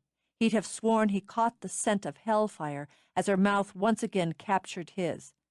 Then there was madness, fevered and glorious. In her own triumph she found it, that wild and whippy pleasure, the terror-laced delight of having a man turn savage, and allowing it, craving it. Her blood beat as frantically as his. Her hands raced as urgent and as rough as those that raced over her. She tore his shirt and reveled in the harsh sound of cotton rending at the seam, and her teeth dug into his shoulder when he pushed her over the edge again. A haze filled his vision, thick and red. Her nails bit into his back, glorious little points of pain. His blood was a drumbeat, a primitive tattoo in his head. Heart, loins. He plunged into her where they stood, greedily swallowing her ragged cry. Each thrust was like another step on a thin wire stretched over both heaven and hell. Whichever way they fell, it couldn't be stopped. Knowing it, he dragged her head back, kept his hand fisted in her hair, his eyes on her face. "I want to see you," he panted it out. "I want to see you feel me." "I can't feel anything but you, Trevor." She tumbled off the wire, clasping him against her on the fall, and flying out with her, he didn't give a damn where they landed. He stayed where he was, fighting for air, for his sanity. The press of his body kept her upright as he pressed a hand on the wall for balance. She'd gone limp, as he knew now she did after loving. He told himself he'd find the energy in just a minute to get them both into bed. "I can't stay like this," she murmured against his shoulder. "I know. Just a second. Maybe we could just slide down to the floor here for a bit of a while. I can't feel me legs anyway. You make me dizzy, Trevor." It made him laugh, and he turned his head, buried his face in her hair. "I'd say I'd carry you to bed, but I'd never make it and ruin the image of my manly prowess. You make me weak, Darcy." "It'd take quite a bit to spoil the image after this." "Well, in that case..." He slipped an arm behind her knees, lifted her. His hair was tousled, his eyes sleepy and satisfied. She toyed with the silver disc dangling from the chain, closed her fingers around it. She started to answer his grin, then could only stare as her heart splatted right at his feet. "What is it?" Alarmed by the shock in her eyes and the quick paling of her cheeks, he crossed quickly to the bed to set her down. "Did I hurt you?" "No." Oh, Jesus, oh, God, Holy Mother of God, she thought. "Just dizzy for a minute, as I said. I'm better now, but I still have that powerful thirst. I could dearly use that wine if you don't mind." "Sure." Not quite convinced, he skimmed his knuckles over her cheek. "Just sit there. I'll be right back." The minute he was out of the room, she grabbed a bed pillow and pummeled it viciously with her fists. Damn it all to hell and back again, she'd gotten caught in a web of her own spinning. The man was supposed to be bewitched by her, intrigued, frustrated, satisfied, stupefied, and willing to be her slave before she was done. And now she'd kicked her own self in the ass and gone and fallen in love with him. It wasn't supposed to be this way. She pounded the pillow again, then hugged it against her as her stomach took a deep, diving dip. How was she supposed to wrap the man around her finger when she was already wrapped around his? It had been such a good plan, too. She'd use her wiles, her lures, her charm, her temper, everything at her disposal. Then when he was caught, as surely he would have been, she'd have been free to snip him loose or keep him. There would have been time to decide which suited her best by then. Well, this was God's punishment, she supposed. Fate's little joke. She'd been so certain she could keep her heart in check until she decided if she should love him or not. Now she had no choice at all. For the first time in her life, her heart wasn't her own, and a terrifying sensation it was. She bit her knuckles, worrying over it. What did she do now? How could she think just now? It had been all right when it had been a kind of game. It hadn't done more than nip at her temper to think that the manner of man Trevor was wouldn't be serious about a woman such as herself. Now, well, it was a great deal more important and more infuriating. Because, she thought, as that temper began to bubble and burn away panic, if the likes of him thought he could toss her aside just because he had a fancy education and property and money to burn, he was very much mistaken in the matter. The bastard. She was in love with him, so she would have him, as soon as she figured out the best way to get him. Her head came up, a she-wolf prepared to bare fangs, when she heard him coming up the stairs. It took all her control and all her skill to bury that instinct, force back that temper, and greet him with a silky smile. "Okay now?" He came to her, held out a glass of white wine. She took it, sipped delicately. "Never better," she said, and patted the bed beside her. "Come sit by me, darling, and tell me all about your day." Her sugary tone had him arching a brow, but he sat, tapped his glass against hers. The end of it was the best part. She laughed and walked her fingers up his thigh. And who said it was over? Brenna wasn't the least bit pleased about being hauled off the job at 9 in the morning. She'd argued, cursed, and sulked while Darcy dragged her up the hill to the Gallagher house through a drizzling rain that sent puffs of mist creeping behind them. "Trevor's a right to give me the boot for this." "He won't." Darcy took a firmer hold on Brenna's arm. "And you're entitled to a morning break, aren't you? Been on the job already since 6:30. I need 20 minutes of your precious time." "You could have had it while I was working." "It's a private matter, and I could hardly ask Jude to waddle her way down there, could I, in the wet?" "At least tell me what this is about, then." "I'm doing it all at once, so you'll just have to wait 5 more flamin' minutes." Puffing a bit, Brenna was small, but it wasn't an easy matter to pull a reluctant woman up that steep hill. Darcy continued down the little walkway between Jude's wet flowers. She didn't knock, and as the door was never locked, hauled Brenna inside where work boots, unwiped, tracked mud down the hallway to the kitchen. They looked so cozy there, Jude and Aidan, sharing breakfast at the old table, and the big dog sprawled hopefully under it. The smell of toast and tea and flowers hung in the air. It gave Darcy a little jolt in the center, made her wonder why she'd never before realized how satisfying such quiet moments could be, how intimate they were. "Good morning." Jude glanced over, and in a credit to friendship said nothing about the mud. "Do you want some breakfast?" "No," Darcy said, just as Brenna moved forward to snag a piece of toast from the rack. "We didn't come to eat," she continued, aiming a lowering look at her friend. "I need a word with you, Jude. In private. Go away, Aidan." "I haven't finished my breakfast." "Finish it at the pub, then." Neat and deft, Darcy slapped the remainder of his bacon on toast, scooped the bit of egg left on his plate on top of it, and held it out. "There now. Off with you. This is woman's business here." "A fine thing this is. A fine thing for a man to be shoved from his own table out of his own house." He may have grumbled, but he got up and shrugged into his jacket. "Females are rarely worth the trouble they take, except for this one," he added, and leaned down to kiss Jude. "Bill and cool later," Darcy ordered. "Brenna only has a few minutes as it is." "You might as well go." Resigned now, Brenna got herself a cup, brought it back to the table to enjoy some tea with her toast. "She's on a tear." "I'm going. I'll expect you to be on time," he said to Darcy. He kissed Jude again, lingering over it as much to please himself as to annoy his sister. He snapped his fingers at Finn, waiting while the dog happily scrambled out. "Come along with me, lad. They don't want our kind here." He strode out, Finn prancing behind him. "Take a lie down," Aidan shouted. Then the door slammed. "You look a little tired," Brenna commented, pursing her lips as she studied Jude. "Aren't you sleeping well these nights?" The baby was feeling frisky last night. Jude ran her hands in slow circles over her belly, thrilled at the impatient ripple under her palms. "Kept me awake.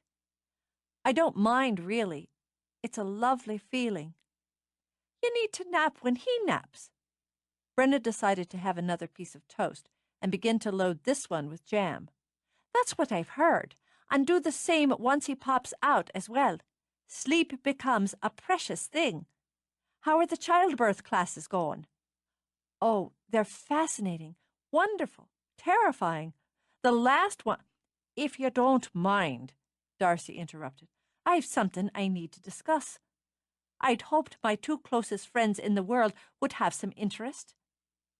Brenna only rolled her eyes, but Jude tucked her tongue in her cheek, folded her hands on the table. "Of course we're interested. What is it?"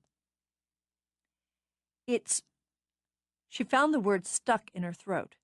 Hissing, she grabbed Brenna's tea and gulped it down over her friend's annoyed protest. I'm in love with Trevor. Christ Jesus! Brenna snatched her cup back. You've dragged me up here for that? Brenna, Jude spoke softly, her eyes on Darcy's face. She means it. The girl's always making a stage production out. But Brenna trailed off, getting a good look at Darcy herself. Oh, well then. With a laugh, she leaped to her feet and gave Darcy a smacking kiss on the mouth. Congratulations! I didn't win a bloody raffle. Disgusted, she dropped into a chair. Why did it happen this way? Dismissing Brenna as useless, she appealed to Jude. Without me having time to prepare or figure on it. It's like a punch in the face, and I have to keep my balance here, as I'll not be knocked on my ass by any man. You've knocked more than your share of them on theirs, Brenna pointed out. Seems you're due for some of the same. I like him. She took a huge bite of toast and jam. I think he suits you. Why? Hold that thought. Jude lifted a finger. Darcy, does he make you happy? How do I know? She threw up her hands, then pushed back from the table. I'm feeling too many things at the moment to know if happy is one of them. Oh, don't give me those smug married lady smiles. But she had to laugh a little. I like his company. I've never known a man I like being with so much as Trevor. Just being with him. I'd look forward to seeing him even without the sex. And that's saying quite a bit, as the sex is fantastic. She blew out a breath, sucked another in. And last night, after we'd made love, it just happened. It's like a slamming into you. So you can't get your air proper, and the blood drains right out of your head, and your joints go weak. I've never been so furious. What business does he have making me fall in love with him before I'm damn good and ready and have decided it's what I want? Oh, he's a bounder, all right, Brenna said cheerfully. Why, the nerve of that man. Oh, shut up. I should have known you'd take his part. Darcy. Brenna took her hand, and though the humor still brightened her eyes, there was an understanding in them that blew away Darcy's resentment. He's what you've always wanted. He's handsome and clever and rich. That's part of the problem, isn't it? Jude laid a hand over theirs, formed a unit. He's what you've always wanted, or told yourself you did. Now that you've found him, you wonder if it's real. And if it is, will he believe it? I didn't know it would be this way. The tears wanted to come, and here with friends she let them. I thought it would be fun, a lark, and easy. But it's not. I've always been able to tell what's going on inside a man, but I can't with him. He's a slick one, Trevor is, and slippery. God, I love that about him. That made her cry harder again and reach for a napkin to wipe her face. Oh, if he knew what a mess he'd made out of me, he'd be so pleased about it. You may be right, but not, Jude added, for the reasons you might think. He has feelings for you. They show. He has feelings, all right. Some of the bitterness came through now, and she savored the taste of it on her tongue, as she might a medicine that cured madness. He's talked to Carrick. I knew it. Triumphant, Brenna slapped a hand on the table. I knew you'd be the third. You knew, didn't you, Jude? Logically, it followed. But Jude was watching Darcy again. You haven't seen Carrick or Gwen, have you? Apparently neither of them have time to chat with the likes of me, and she wasn't sure if she was relieved or annoyed by the fact. However, they've time for McGee. He told me that Carrick's aiming toward the two of us and wanted me to know, made it very clear that he's no intention of falling in with the legend. He's not looking for love and vows of forever from me. No, indeed. He wants me, she muttered, her eyes going dark, narrowing, sparking. In bed, and for his recording label, I've accommodated him on the first, to our mutual enjoyment, and I may just accommodate him on the second, but he's going to find Darcy Gallagher doesn't come cheap."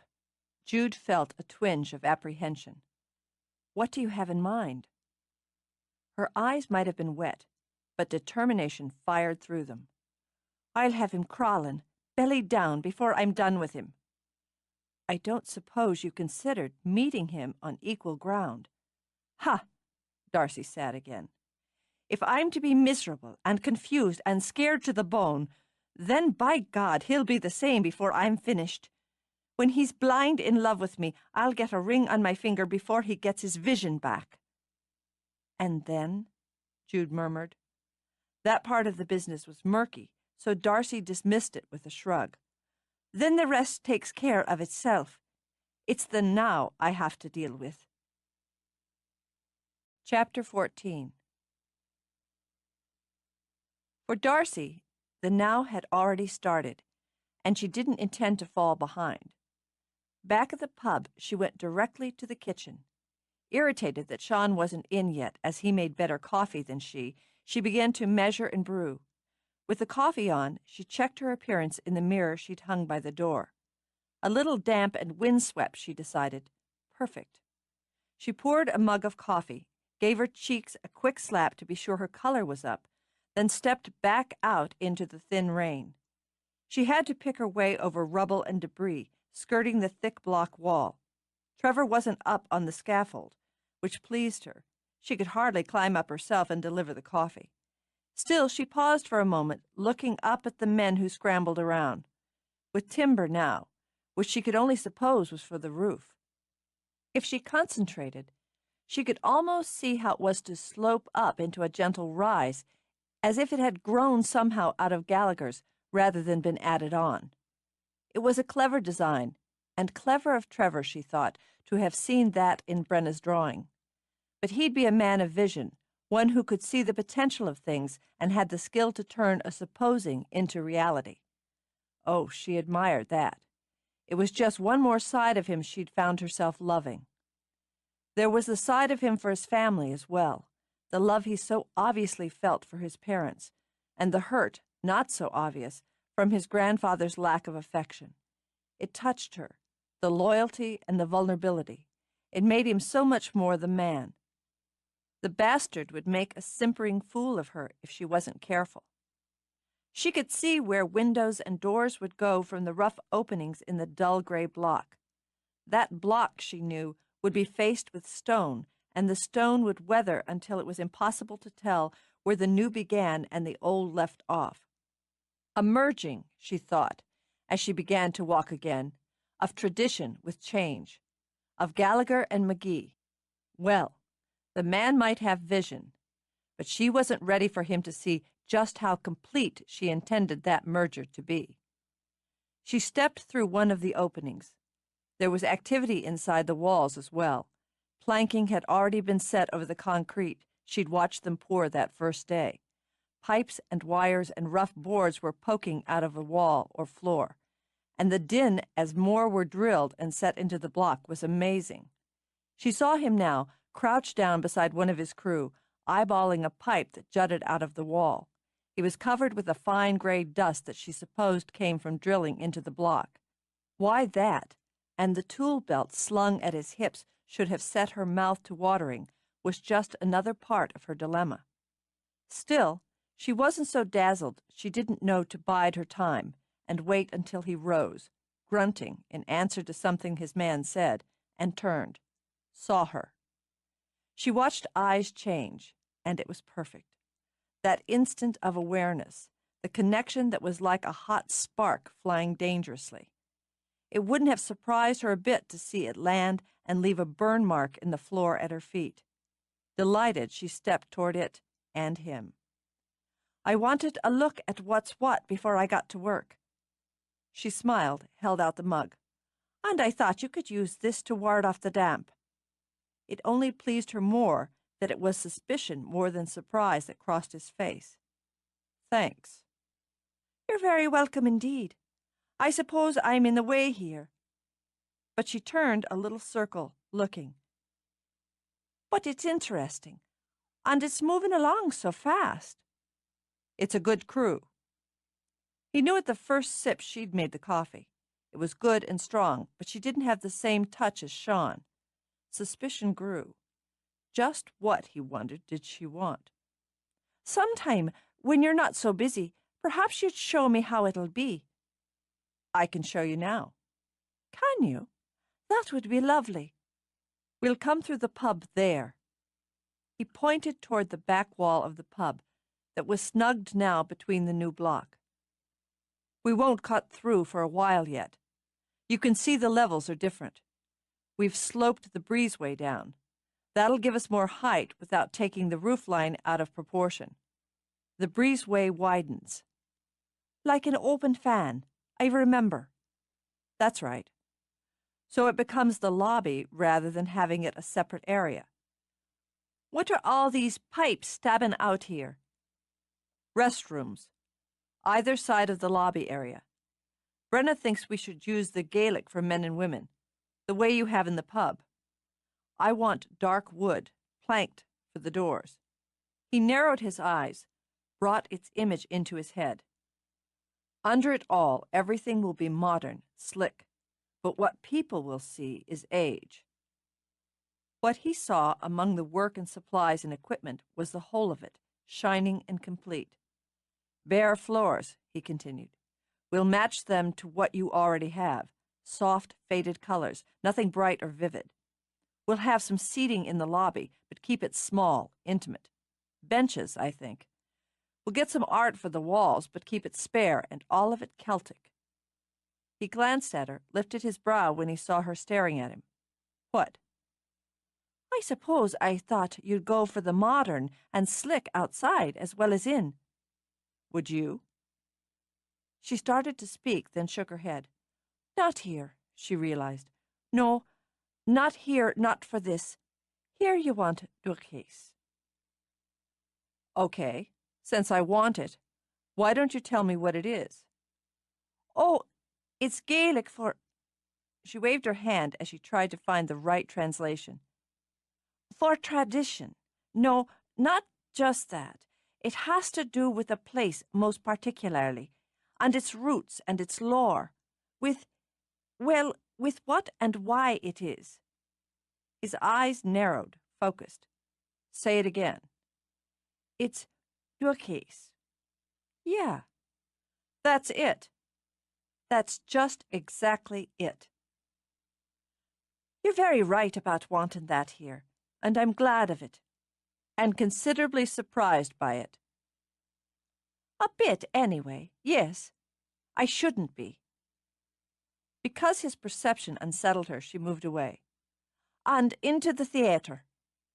Yeah, doors again, too, across. He took her hand, an absent gesture neither of them noticed, but others did. Eyebrows wiggled, grins flashed. The audience area, 3 sections, 2 aisles. Full house is 240. Small again and intimate. The stage is the star here. I can see you there. She said nothing, only studied the empty space ahead of her. He waited a beat. Are you afraid of performing? I've performed all my life, one way or another, she thought. No doubt I've no stage fright, if that's what you mean. Maybe I need to build that image in my head as you're building your theatre, and see if it stands as sturdy. You're proud of what you've done and what you're doing. I intend to be the same. It wasn't why she'd come out. She'd meant to surprise him, to flirt with him, to make certain he thought of her through the day, wanted her through the day. I like your theatre, Trevor, and I'll be pleased to sing in it with my brothers as discussed. As for the rest... She moved her shoulders, took his empty mug. I need a bit more convincing. We'll likely have a session tonight. She'd make sure of it. Why don't you have your supper here and stay for it? Then after, you can come into my parlour. This time I'll pour the wine. Rather than wait for his answer, she slid her free hand into his hair, lifted her mouth to his, and with the promise of more, should he care for it, in her eyes, she turned and walked away. The minute she opened the kitchen door, she smelled the baking. apples, cinnamon, brown sugar. Sean must have come in just behind her and had been busy since. There was a pot already simmering on the stove, and he was chopping whatever else he intended to put in it on the thick board. He barely glanced at her. "You can put apple crumble as the sweet on the daily and Mexican chili as well. We have some fresh plaice for frying." Rather than spring to action, she wandered to the refrigerator and got herself a bottle of ginger ale. Here, she thought, sipping it and eyeing her brother, was a source that would be brutally honest, and one she trusted completely. "What do you think of my voice?" she demanded. "I could do with hearing a good deal less of it." "It's my singing voice I'm referring to, you bonehead." "Well, thus far it's cracked no glass that I'm aware of." She considered heaving the bottle at him, but she wasn't done with it. "I'm asking you a serious question, and you could do me the courtesy of answering in kind." Because her tone had been stiff rather than hot as expected, he lowered his knife and gave her his full attention. The broody look she was wearing he was well accustomed to, but not when there was a real worry in her eyes. "You've a beautiful voice, strong and true. You know that as well as I do." "No one hears themselves as others do. I like hearing you sing my music." That, she thought, was the most simple, most perfect of answers. Her eyes warmed, and rather than throw the bottle, she set it aside to hug him. "What's all this now?" He rubbed a hand over her back, patted when she sighed, and rested her head on his shoulder. "What does it feel like, Sean, to have sold your music, to know people will hear it, people who don't know you? Is it grand?" "In part, aye. In part, it's the grandest thing, and it's scary and befuddling all at the same time."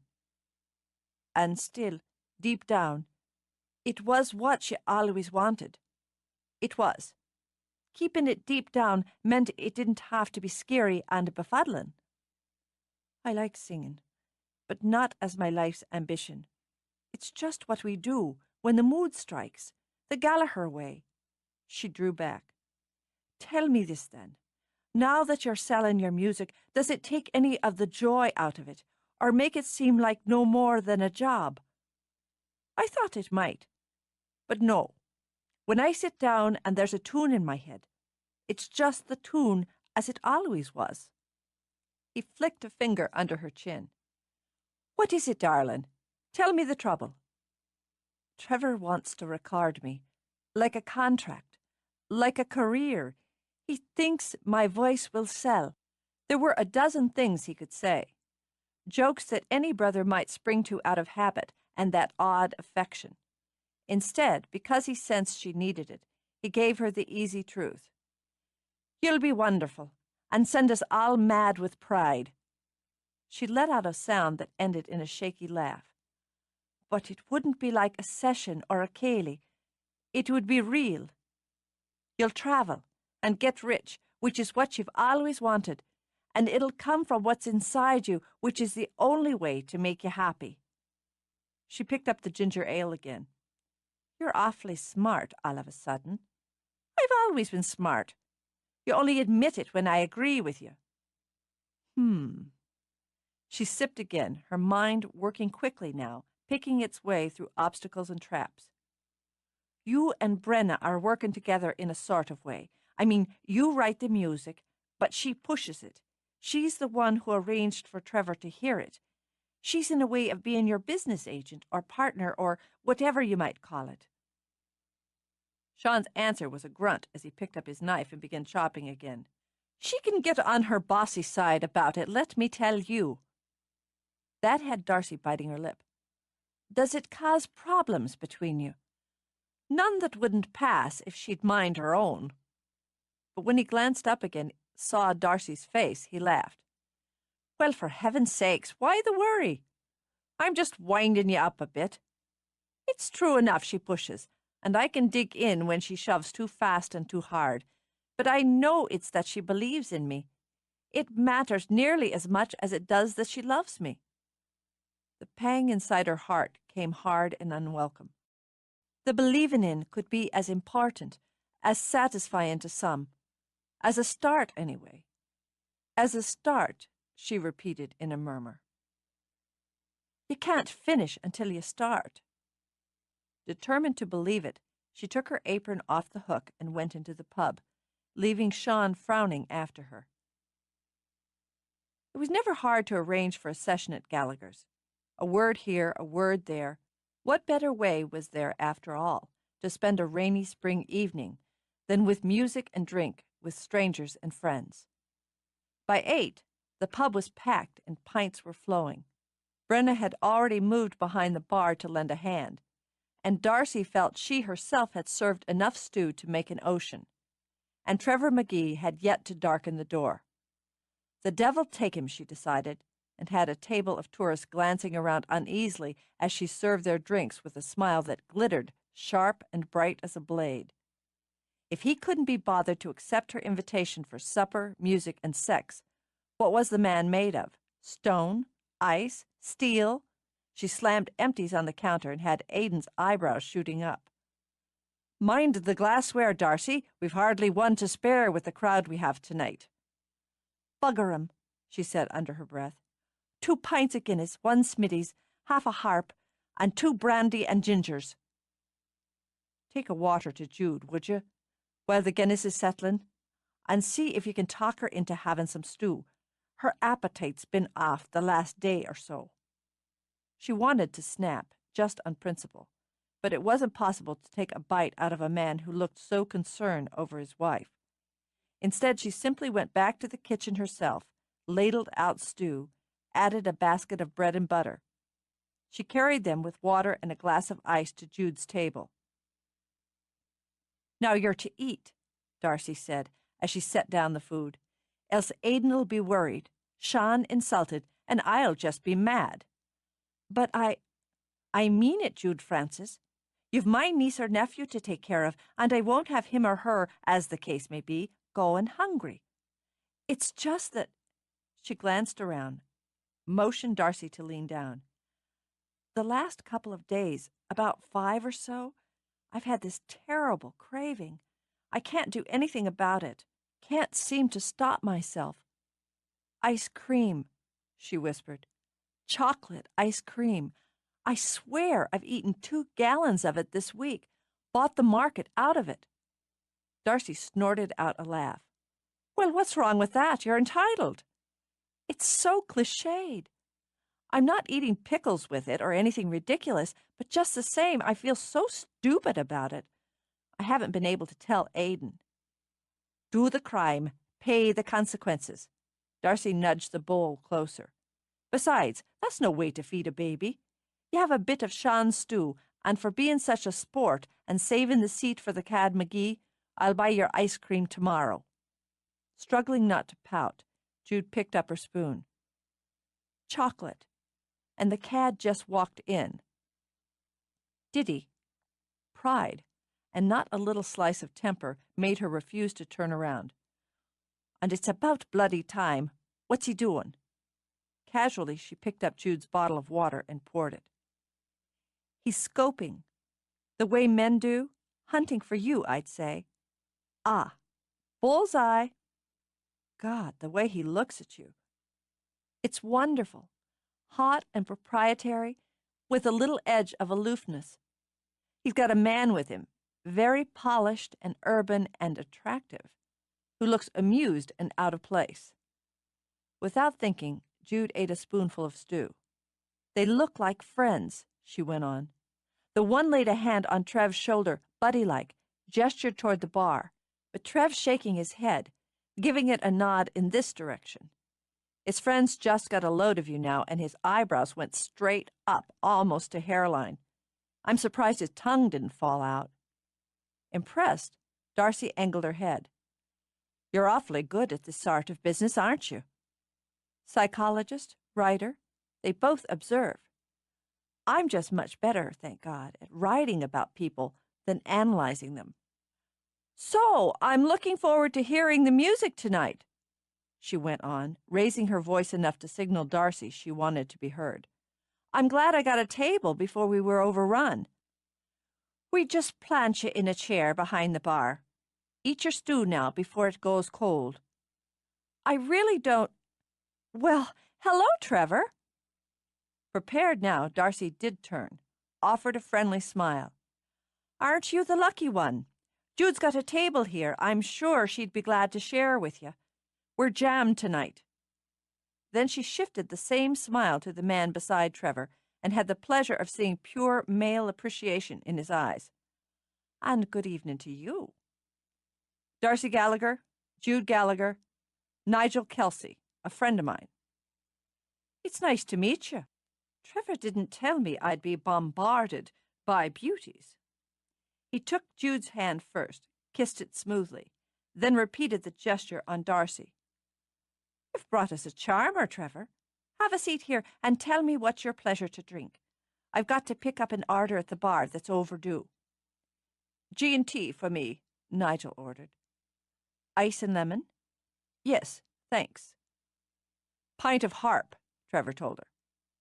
Right away, then. And the stew's good tonight if you're in the mood for it. Or if you're not, Jude muttered as Darcy moved off. So, you're the American rider who's married the publican. Nigel, in his urban black sweater, jacket, and slacks, took a stool. And looked, Jude thought, like a bohemian at a barn dance. I came over as an American, found out I was a writer. You're from England, she said, tagging his accent. London born and bred. Trevor was right about this place, he added with a glance around. It's authentic, a movie set, damn near perfect. We like to think so. Nigel doesn't mean to be patronizing. Trevor took the seat beside Jude in the narrow booth. He's just an ass. I meant it as a compliment. English pubs, certainly in the city, tend to be a bit more reserved than those you find in Ireland, and rarely have barmaids with faces like a film star. He swiveled to take another look at Darcy. I think I'm in love. A complete ass. You're not eating, Trevor said to Jude. Is Darcy wrong about tonight's stew? No. Guilty, Jude took another spoonful. It's wonderful. It's just, I'm not really hungry. I had a late... Cravings? When she flushed, Trevor laughed. For my sister, all 3 times. It was fig Newtons for breakfast. She ate truckloads. Chocolate ice cream at tea time. Gallons. Jude shot a wary glance toward Aidan. I haven't made a full confession yet. Aidan's afraid I'll waste away. She put a hand on her belly. As if. Here we are now, gin and tonic and a harp. Darcy set them down. Will you have a meal with us then? We'll have the stew, Trevor said before Nigel could order. Will you sing later? I might. With a saucy wink, she sauntered off. I might have wanted a look at the menu, Nigel complained. You're coming to the ladies' rescue here. We eat the same thing, and that way we can each take a portion of her stew and save her.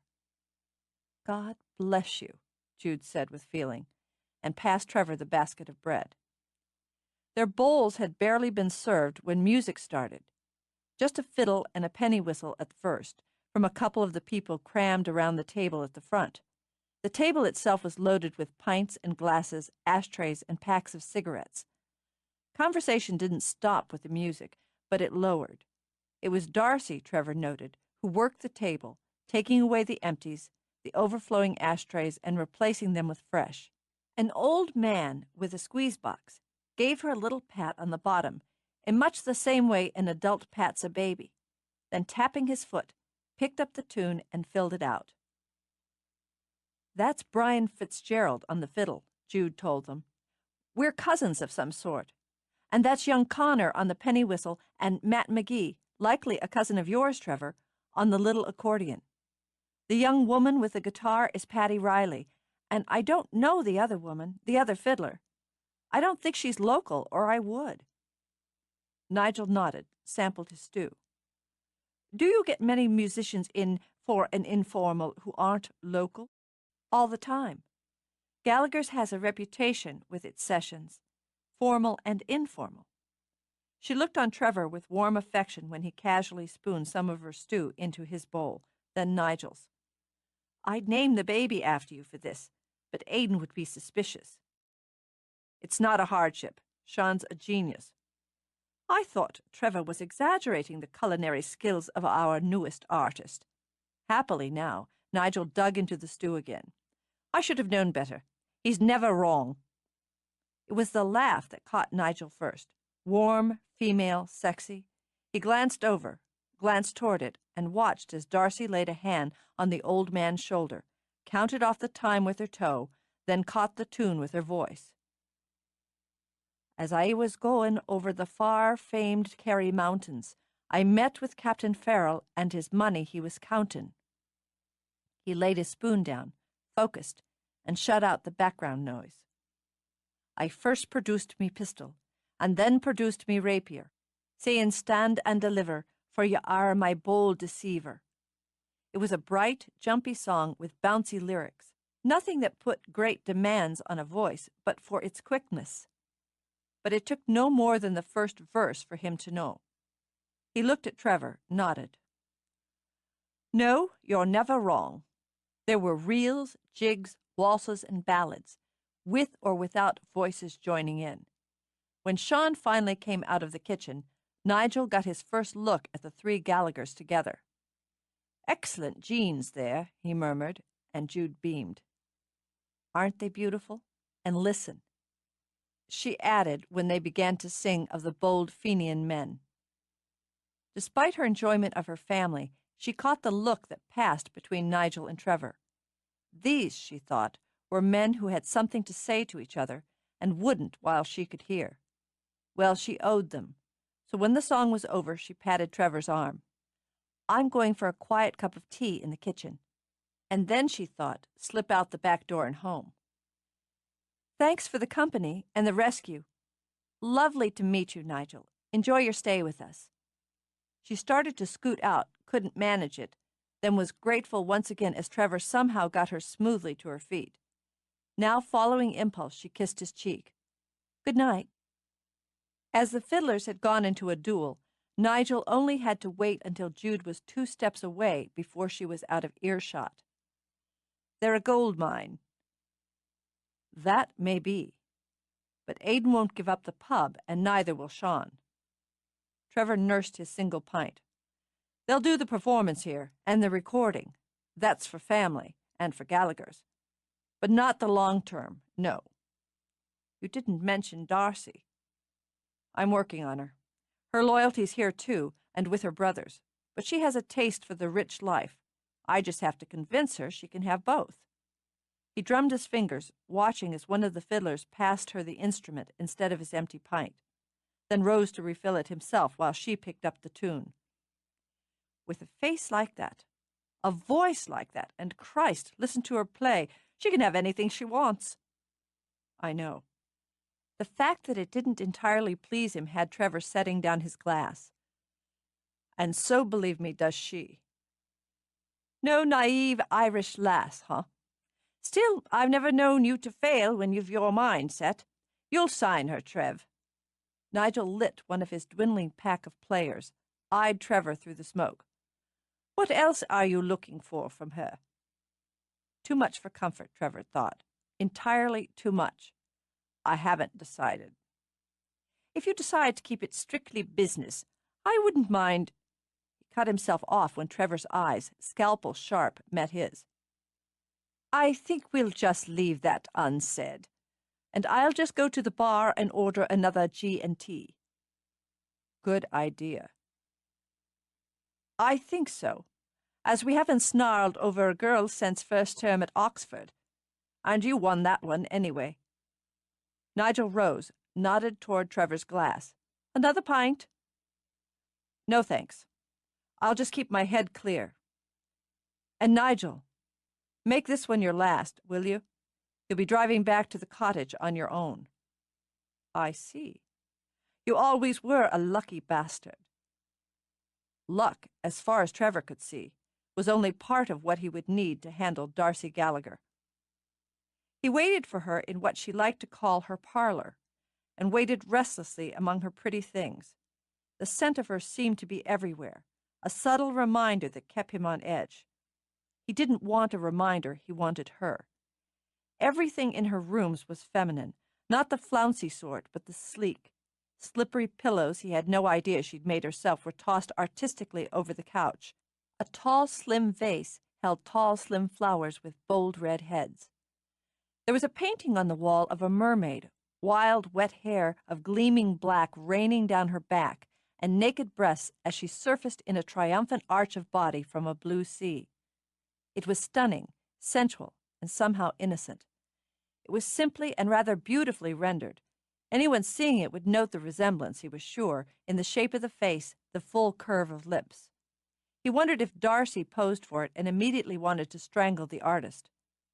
That, he realized, was a serious problem, every bit as serious as his unrelenting desire for her. He detested jealousy and possessiveness in relationships. They weren't just deadly, weren't just weak, they were unproductive. He needed to step back, clear himself out of this sexual haze he'd been in ever since he'd seen her at the damn window. Then she opened the door, and that haze simply swallowed him. "Did you send Nigel off home all by himself, then?" She closed the door behind her, leaned back against it. "He's a big boy." She reached down, flipped the lock.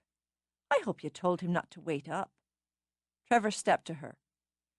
"You've been on your feet all night." "That I have, and they're letting me know it." "Why don't I get you off them?" He scooped her up and into his arms. Chuckling, she nuzzled his neck. "Well, what do you know, that's better already." "Sweetheart, you ain't seen nothing yet." Chapter 15. Coffee. A man couldn't be expected to survive on 3 hours' sleep without coffee. Sex might satisfy, food might fuel, love might sustain, but without coffee, what was the point? Especially at 5:30 in the morning. He'd showered, pulled on his jeans, but he couldn't go another step without the true blood of life. "Coffee," he said again, directly against Darcy's ear as she snuggled into her pillow. "Please, tell me where's the coffee." She shifted, turned lazily, hooked an arm around his neck. "Too early for coffee." "It's never too early for coffee, or too late. For coffee, the time is always right.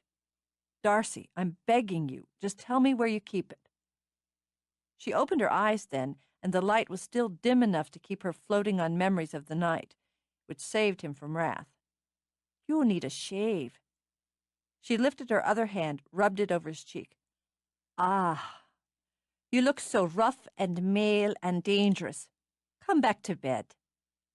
Sex with a beautiful woman, coffee.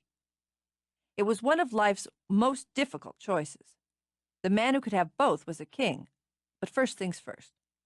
He slid his hands under the sheets, under her warm, soft body, and hauled her up out of bed. "You can show me where it is." It took her a moment to realize he was carting her into the kitchen. "Trevor, I'm bare-assed naked here." "Are you?" He glanced down, let his gaze roam. "Imagine that. Coffee, Darcy, and the world is yours." She sniffed, huffed, then sighed. "Promises like that are kept as often as pigs fly." She gestured to a cupboard, then squealed when he unceremoniously set her warm and naked ass down on the counter. "Bastard!" "I don't see it." "Men don't see anything that's under their nose." She shifted, muttering curses, and pushed a couple of tins aside. "There! If it'd been a snake, it would have bitten you between the eyes, and now I suppose you'll be wanting me to make it for you." It was such a lovely thought. Hopeful, he laid his palms on either side of her, nipped and nuzzled her sulky mouth. "Would you?" If he hadn't been so bloody handsome, with his hair shiny and damp from his shower, his face darkened with stubble, those wonderful gray eyes so sleepy, she'd have beamed him with the coffee can. "Oh, move aside and let me get my robe." Why? I'm not brewing coffee while I'm naked. Why? She wanted to laugh, but slitted her eyes instead. Because I'm cold. Oh. He nodded. Reasonable. I'll get it. He plucked her off the counter, brushed a kiss over her forehead, then went to find her robe. Yawning hugely, Darcy filled the kettle, got out the pot and filter. She was starting to shiver as she measured out the coffee, and Trevor came back with her robe.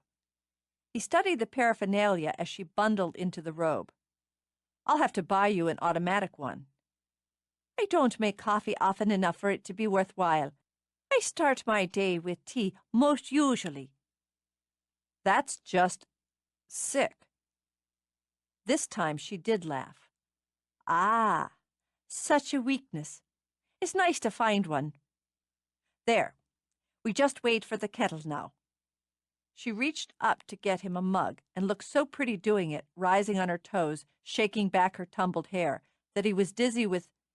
Just dizzy, he told himself, just dizzy from the picture she made. But don't think I'm making you breakfast. He had to touch her, just touch, so slipped his arms around her, pressing his lips to the side of her neck as he brought her back against him. You're so mean. Her heart jumped, then beat thickly. The gesture was so simple, so warm, so full of the sweetness of intimacy frantic sex could never achieve. She squeezed her eyes shut and was careful, very careful, to keep her voice light. Well now, aren't you affectionate of a morning? He wasn't, not as a rule. He'd have puzzled over it if it hadn't felt so good to just hold her. I shower any woman who makes me coffee with affection. If she makes me breakfast, I'm her slave. The waitresses in New York City must fight for your table. She laid her hands over the ones he'd linked around her waist. Just for a moment she wanted the illusion of quiet, settled love. Myself, I'm not in the market for a slave, but you're welcome to whatever you can forage. He settled for toast, since she didn't seem to have much else, and leaned against the counter while it browned, and she poured boiling water over the waiting grounds. God, he breathed deep. How does anyone live without the smell of that in the morning? He gave her a pitying look. Tea. You Yanks drink so much of it, you don't know it doesn't taste near as good as it smells. Blasphemy. There's a deli 2 blocks from where I live. Now they make coffee that brings tears of gratitude to a man's eye. You missed that. Since it did smell seductive, she got down a mug for herself. The little coffee shops and delis, the hustle and bustle. She opened the refrigerator and got out her little carton of cream. What else do you miss about New York? The toast popped. Bagels. Bagels? She got out butter and jam as well, then just stood holding them and staring at him. A man of your resources, and what you miss about New York is coffee and bagels? Right at this moment, I'd pay $100 for a fresh bagel. No offense to your Irish soda bread. But really? Well, that's a wonder. He started to make some joke, but the scent of coffee had his mind clicking in. It was, he decided, too good an opening to pass up. New York's got more to offer than coffee and bagels, though they shouldn't be lightly dismissed. He put the toast on the plate she offered him. Restaurants, theater, art, and for the materialistic, anything and everything that can be bought. You'd love it. Because I'm materialistic. Because if you know what you want, it's next to impossible not to find it there. Thanks. He accepted the mug of coffee with deep and sincere gratitude. It's one of the places you'd go if you signed with Celtic. And so, she thought, the door closes on intimacy and opens to business. There was no point in regretting it. And why would I go to New York? The same reason you'd go to Dublin, London, Chicago, L.A., Sydney, and wherever else we strategize. Concerts, media, exposure. She added cream and sugar to her own coffee. It's a lot to promise when you don't know how I'll record, or perform, or stand up to the kind of life that would make. I do know. It's my business to know. You've a lot of businesses, Trevor, and I'll wager you're good at each and every one. But it's this particular one that concerns me. I take your word on this, and make this change, I change everything. It's a lot for me to risk because you like the sound of my voice. She held up a hand before he could speak. You'd risk as well, I understand that. You'd be making an investment in me. But that's what you do, isn't it? You make investments, and if one doesn't pay off, another does, so it's no great loss. A disappointment, an annoyance, but not your life. Point taken, he said after a moment. Get dressed. I beg your pardon. Get dressed. I think I have a way to settle your mind on part of this. He glanced at the kitchen clock. Make it fast, will you? You've your nerve, don't you? Ordering me about this way and at 6 o'clock in the morning at that. He started to ask what the hell the time had to do with it, then wisely concluded arguing would only force her to dig in her heels. Sorry. Would you come with me? It won't take long, and it does go to your point. Your very valid point. Clever, aren't you? Well, I'll go because I'm up and about anyway. But keep in mind, I'm not on your payroll, and don't jump when you snap. She turned and stalked back into the bedroom, and satisfied, Trevor polished off his toast and coffee. For the second time that morning, Trevor roused someone out of sleep. In this case, the results weren't as cozy. Bloody fucking hell, was Nigel's response. If your ladies kicked you out of bed at this God-forsaken hour, take the sofa. I'm not budging, and I'm not sharing. I don't want to get in the bed. I want you to get out of it. Darcy's downstairs. One of the eyes Nigel had firmly shut popped open. Does that mean you're sharing? Remind me to punch you later. Right now, get up, get dressed, and make yourself presentable. No one's presentable at... Jesus! 6:30 in the morning? I'm pressed for time, Nigel. Trevor turned and started out. 5 minutes. At least put the bloody coffee on, Nigel shouted. I'm not making it this time, Darcy said, firmly. The minute Trevor came down the steps, she had her arms folded over her breasts and a steely look in her eye. She'd already made it known in no uncertain terms that she hadn't appreciated Trevor rushing her along. No problem. He snagged her hand and pulled her with him toward the kitchen. Do you want some tea this time? I won't be placated by a cup of tea. You barely gave me time to put on my lipstick. You don't need it. Since he hadn't yet put the kettle on, he had to assume the hissing sound came from her and not boiling water. Oh, it's ever like a man to say something so stupid and think it's a compliment. He got the coffee going, then turned back to her. You are, he said very deliberately, the most beautiful woman I've ever seen, and I've seen a considerable number of beautiful women. She only huffed and sat at the table. Flattery isn't going to help you. It surprised them both when he walked to her, cupped her face in his hands, lifted it. You take my breath away, Darcy. That's not flattery, that's fact. Her heart fluttered. There was no help for it, and no way to stop the emotion from swirling into her eyes. Trevor, she murmured it, drawing him to her, and then again with her lips against his. And it was there, suddenly, like light, the love and the longing, the wishes yet unsaid. For an instant, for the time it takes a needy heart to beat, she felt him answer it, and her world shimmered like a jewel. Music, she swore she heard it. The romance of harp song, the celebration of pipes, the lusty beat of drums. The sound she made, her mouth warm on his, was a kind of song, a single note of joy. Sorry to interrupt, Nigel said dryly from the doorway, but you did tell me to hurry it up. The light fractured, wavered. Trevor drew back, his hand still framing her face, his eye still on hers. Then he stepped away, and the music died. Yeah. Something was echoing in his head, in his heart, but he couldn't get hold of it. He rubbed a hand over his shirt as beneath it the silver disk seemed abruptly hot against his heart. Behind him the kettle shrilled, one long scream of frustration. Trevor turned and shut it off with a restrained anger that made no sense to him. Good morning, Darcy. Nigel thought it was like stepping into raw nerves, but kept his polished and pleasant expression in place. Can I offer you some coffee once it's done? No, thanks all the same, but I've had some already, after my rude awakening this morning. Ah. Deciding to make the best of it, Nigel sat across from her at the table. When our Trevor gets in a mood, no one is safe. He's a tidal wave. Is he now? Christ, yes.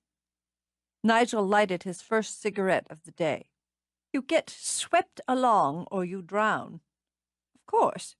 It's one of the ways he gets things done when he wants and as he wants. Enjoying herself now, Darcy leaned forward. Tell me more. He's a single-minded individual, and only detours rarely, when he deems it worth his while. Ruthless, some would say, and they wouldn't be wrong. He paused, blew out smoke. But he's a boy who loves his mother. Shut up, Nigel, Trevor ordered when Darcy laughed. Not until I've had my coffee. Oh, and dare you cross him in such a way? He loves me, too. Nigel set Trevor a glittering look as he brooded by the stove. Who wouldn't? I'm grown fond of you myself. And what more should I know of this ruthless individual who loves his mother? He's got a brain like a blade, bright and sharp, and a loyal if stubborn heart. A generous man, Trevor, but never one to be taken advantage of. He admires efficiency, honesty, and creativity in all things, and his way with the ladies is known far and wide. That'll do. Annoyed but unruffled, Trevor set coffee in front of Nigel. Oh, but I'm sure he's just getting started, Darcy protested. And the topic is greatly fascinating to me. I've got one that should be more fascinating to you. Nigel heads up the London branch of Celtic Records. However irritating he might be on a personal level, he's unerringly astute on a professional one. True. Nigel savored his coffee. Too true. You heard Darcy sing last night in a pub without mics, filters, orchestration, rehearsal. In what we could call the most informal of venues. What was your impression? She's very good. We're not negotiating here, Nigel, Trevor said. Not diddling terms. Tell her what you thought, straight out. All right. Nigel tapped his cigarette, took another drag. Once in a while, in my profession, you stumble across a jewel, a diamond. No, in your case, we'll use sapphire because they go with your eyes. A rare, brilliant, undiscovered jewel. That's what I thought I heard at Gallaghers last night. I'd love to put that jewel in the proper setting. I'll leave it to you to explain what that setting might be. I have to get to the site. I'm already late. Trevor picked up his keys from the counter where Nigel had tossed them the night before. I'll leave the car for you. She could only stare blindly at the keys. Thanks, but I'll just walk back. It'll clear my head, and I'd prefer it. Suit yourself.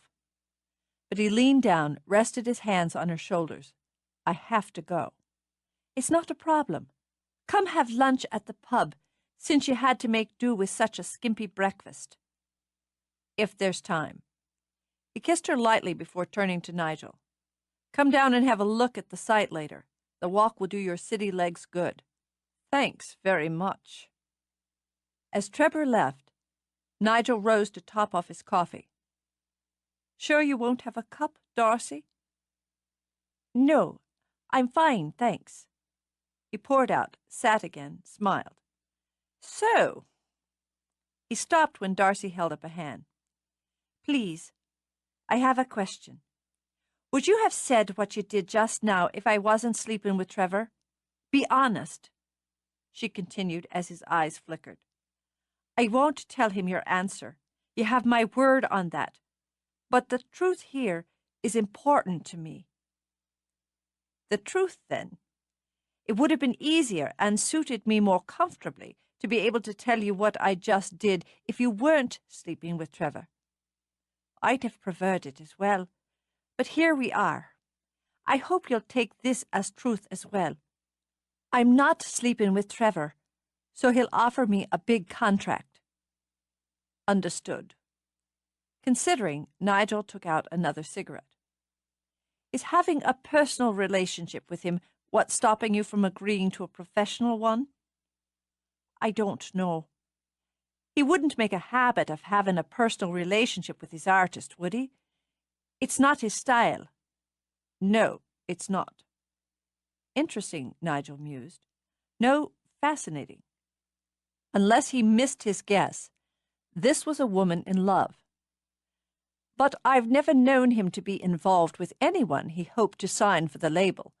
I'd have to say all bets are off in this case. No, she thought. It was a wager still, the biggest of her life. If I signed with Celtic, what would be expected of me? Nigel's grin was all charm. Oh, Trevor, he expects everything, and he gets it. She relaxed enough to chuckle. Give me the high points, then, on the low as well.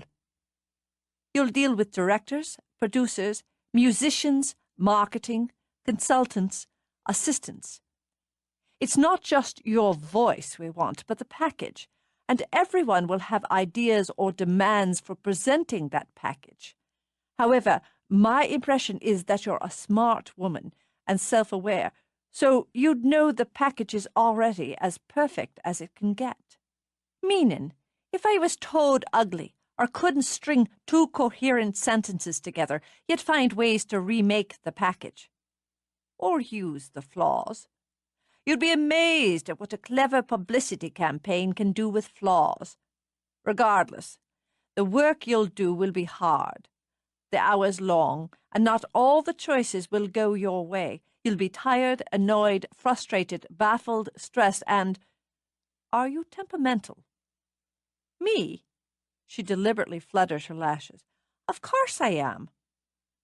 Add blow-ups, sulks, and rages then.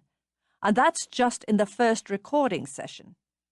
Darcy rested her chin on her fist. I like you, Nigel. That's mutual. So I'm going to tell you this, which if I didn't like you, I'd leave out. If you and Trevor continue as you are, people will talk. Not all of them kindly. Some will snipe and scratch and mutter that the only reason you got a contract is because you're shagging the boss. They'll make sure you feel that in dozens of nasty, petty ways. It won't be easy on you. Or him. They won't let him know, unless they're very, very stupid. And the petty and jealous are rarely stupid. You can cry on his shoulder, of course. Her head snapped up, her eyes kindled. I don't cry on any man's shoulder. I bet you don't, he said quietly. But if it comes down to it, Darcy, I hope you'll use mine. She was glad she'd chosen to walk back to the village. There were so many thoughts buzzing around in her head. How long it would take to separate them, consider each one, she didn't know, only that it had to be done. She asked herself what she would do if there was nothing between herself and Trevor but the offer. The answer came quicker than she expected. She'd take it, of course. It would be a grand adventure and a chance for more. And if she failed, there was no shame in it. Better, if she succeeded, there was a lush life she'd always imagined. And all because she could sing. Wasn't that astounding? The work Nigel had spoken of didn't worry her overmuch. She wasn't afraid of working hard. The travel was something she'd always dreamed of. The niggle came from the fact she had no driving ambition to perform. But perhaps that was to the good. Without that force and need, mightn't she enjoy it more? She'd have money to lavish on herself, her family, her friends. Oh, she'd have no problem at all with the money. But it all circled back. There was something between herself and Trevor, and on her part, it was more vital than anything had been in her life. She had to make him love her. It was so irritating not to know if she was making progress there. The man was much too self-contained for her peace of mind. With her mouth set in a pout, she tugged a fuchsia blossom from the hedge and tore it to pieces as she walked down the narrow road. Why was it, when it finally happened, she'd lost her heart to a man who wasn't dazzled with her, who wasn't eager as a puppy to please, who didn't promise her the world on a silver platter, even if those who had most often hadn't the platter, much less the world, at their disposal? She probably wouldn't have fallen in love with him if he'd been or done any of those things. But that was beside the point. She was in love with him. So why couldn't he just love her back so everything could be lovely?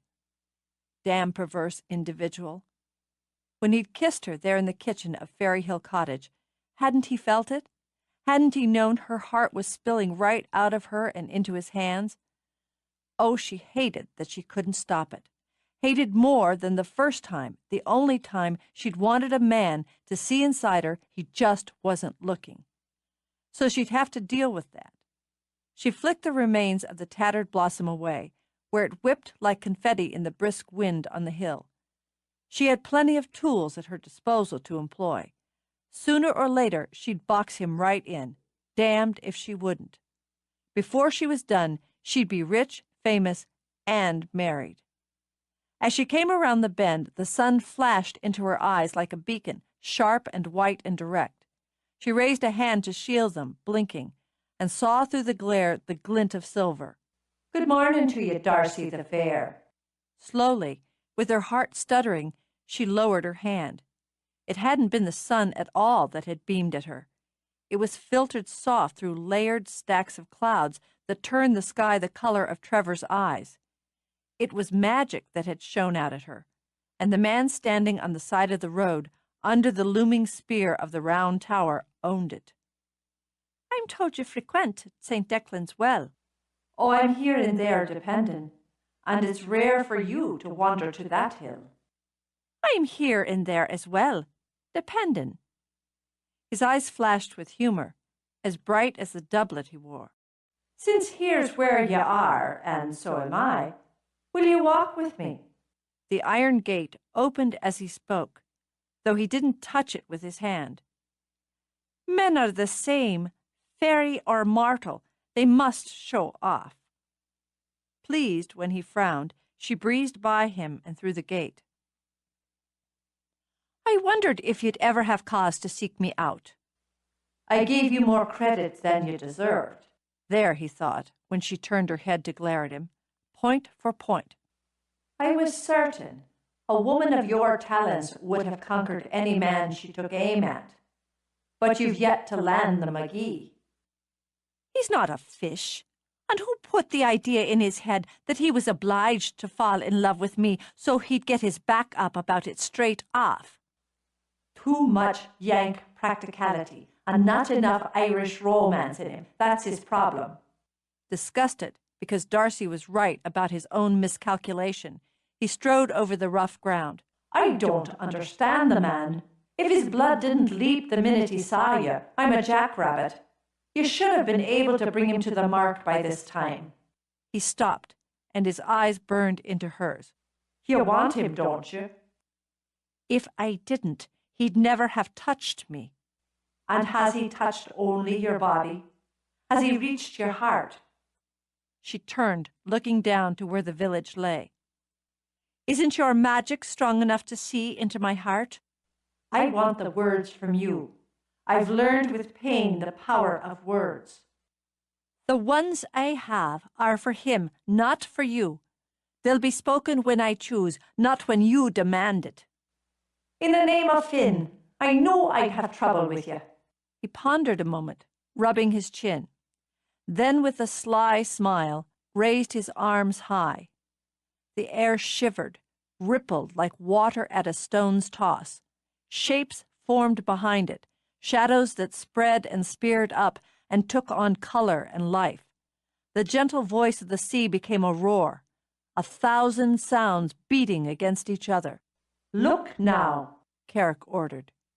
But she was already staring eyes wide at the buildings and streets and people where her village had been. New York City. Sweet Mary! She already stepped back, half afraid she would stumble and fall into that vast, crowded, wonderful world. Such a place! You could have it, the best of it, shops full of treasures. Store windows filled with glittering jewels, sleek clothes raced by in front of her eyes, elegant restaurants, white tablecloths, exotic flowers, the flicker of candlelight, the glint of wine in crystal, luxurious quarters, polished wood and thick carpets, a fluid curve of stairs, a wide, wide window that looked out over trees gone to flame with fall. It's Trevor's penthouse. It could be yours. Carrick watched the awe, the pleasure, the desire run over her face. He has more. His family's getaway in a place called the Hamptons, a villa in Italy on the sea, a pretty pied-à-terre in Paris, the townhouse in London. A house of brilliant white wood and sparkling glass with the blue water close, another in soft and pale yellow with a red tile roof tucked onto a soaring cliff over yet another blue sea, the charm of old stone and iron rails over the streets of Paris, and the dignified brick home she remembered from London. They all flipped and flickered by, made her head spin. Then they were gone in a blink of an eye, and there was only Ardmore sitting cozily under the layered gray-edged clouds. You could have it, all of it. For with some women, they've only to want to have. I can't think. Given in to her shaky legs, she sat on the ground. My head aches from it. What do you want? Watching her, Carrick reached for his pouch, and turning it over, poured a flood of sparkling blue stones onto the ground. I offered them to Gwen, but she turned from them and from me. Would you? She shook her head, but not in denial, in sheer confusion. He gave you jewels, and you wear them. She ran her fingers over the bracelet on her wrist. Yes, but he looked at you and found you beautiful. I know it. The brilliance of the stones made her eyes tear. It was the shine of them, she told herself. It wasn't her heart breaking. But beauty doesn't last. If it's all that holds him, what happens when it fades? Am I only to be wanted for what can be seen? It would be enough if she wasn't in love. Enough to have only that if the man was anyone but Trevor. He's heard your voice and promised you fame, wealth, and a kind of immortality. What more is there? What more have you ever dreamed of? I don't know. Oh, she wanted to weep. Why should she want to weep for having seen wonders? You have the power. You have the choice, and here is a gift for you. He plucked up one of the stones, and taking her hand, laid it warm in the cup of her palm. On this you can wish, not 3 wishes, as so many of the stories go, but one only. Your heart's desire is in your hand. Be it fortune, you will live in wealth. Vanity and your beauty will fade never. Fame and the world will know you. Love, the man you want most, is yours, always and ever. He stepped back from her, and if her eyes had been clear, she might have seen compassion in his. Choose well, Darcy the fair, for what you choose you live with. And he was gone, and the jewels, save the one in her hand, bloomed to flowers. She saw now they covered a grave, and the name carved into the stone was John Magee. She lay her head against it and wept now for both of them. Chapter 16. Darcy intended to go straight through the pub and upstairs so she could make herself presentable. But Aidan was already there, inventorying the stock. He took one look at her, set down his clipboard. What happened? Nothing. It's nothing. I had myself a little jag is all. She started through, but he simply moved in front of her, put his arms around her, pressed his lips to her hair. There, darling. Tell me what's the matter. His greatest fear was that Trevor had hurt her in some way, and then he'd have to kill a man who'd become a friend. Oh, Aidan, don't start me up again. But she held on and held tight. It's just a mood. You're a moody one, no question. But one thing you're not, Darcy, is a blubberer. What made you cry? Me mostly, I think. It felt so good to be held by one who had never let her down. I have so much in my head, and it seemed the only way to let some of it out was with tears. He braced himself for the worst. Magee hasn't done anything. He hasn't, no. And that, she thought, was part of the problem.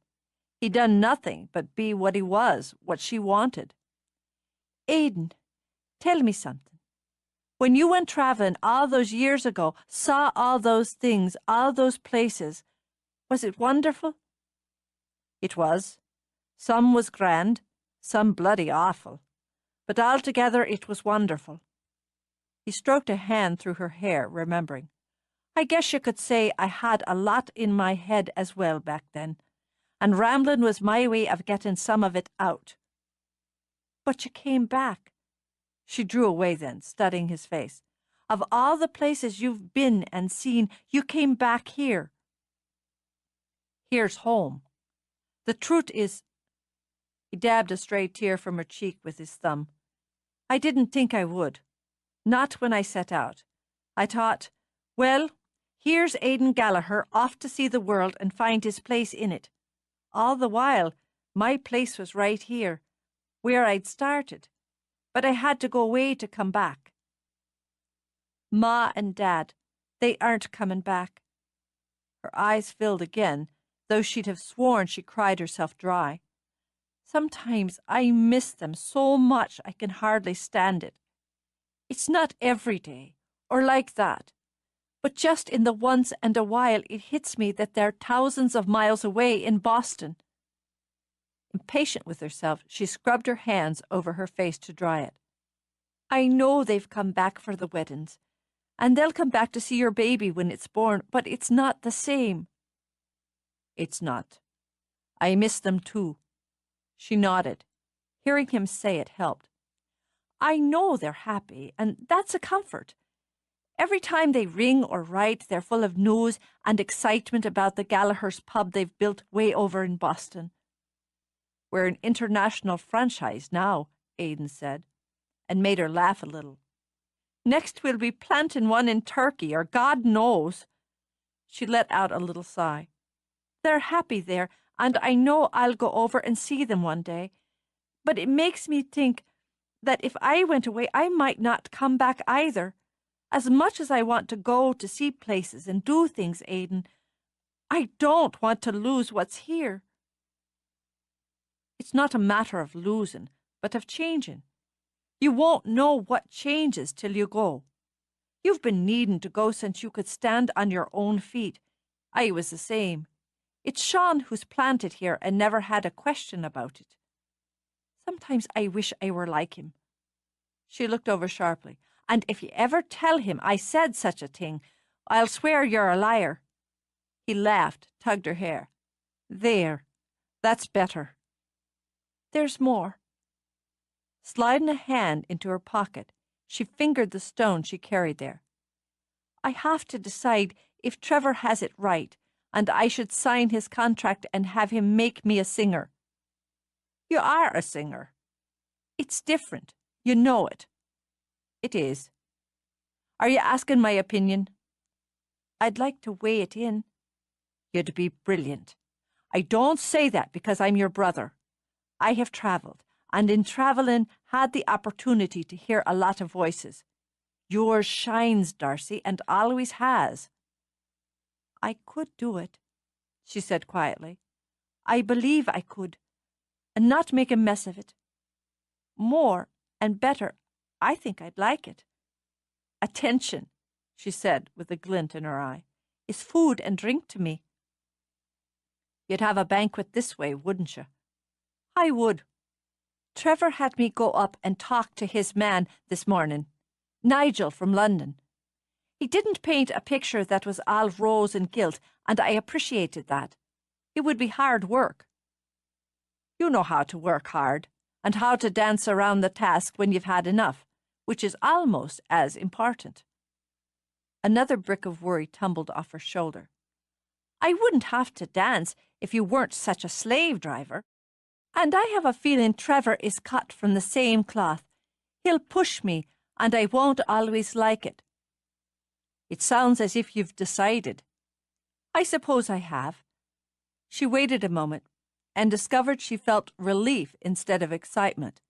The excitement, she thought, would come. I haven't quite put it all in its place as yet, and I'm not ready to tell Trevor. I prefer letting him dangle a bit longer and perhaps nudging him towards sweetening the pot. There's my girl. Wheeling a deal's the Gallagher way. There's more still. Holding her breath, she took the stone from her pocket, held it out. It wasn't surprise she saw in his eyes so much as acknowledgement, then a kind of resignation. I knew you'd be the third. I didn't want to think about it. Why? He looked at her, then eye to eye. My girl, he murmured. The force of love was so fierce it nearly dropped her. Oh, Aidan, you'll make me cry again. We can't have that. To give them both time to compose, he got 2 bottles of water from under the bar. So you went up to old Maud's grave? No, Tower Hill. She took the water, drank deeply when she realized her throat was dust dry. There are flowers blooming over John McGee now. I was hardly surprised to see him. Carrick, I mean. Still, my heart shook. She pressed her fist to it, and in the fist she held the stone. It's a wonder, isn't it? He looks sharp, Carrick does, and bold, but behind his eyes is sorrow. Love is such a tangle. Do you love Trevor? Because it seemed hot against her heart, she lowered the stone. Yes. It's not what I thought it would be. It's not soft and easy, and it sure as hell doesn't make me feel like a queen. There's been a change in me since the minute I looked out my window and saw him.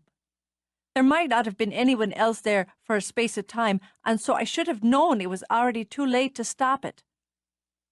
He knew that feeling very well, and the stuttering nerves that went with it. And would you, if you could? I think I would.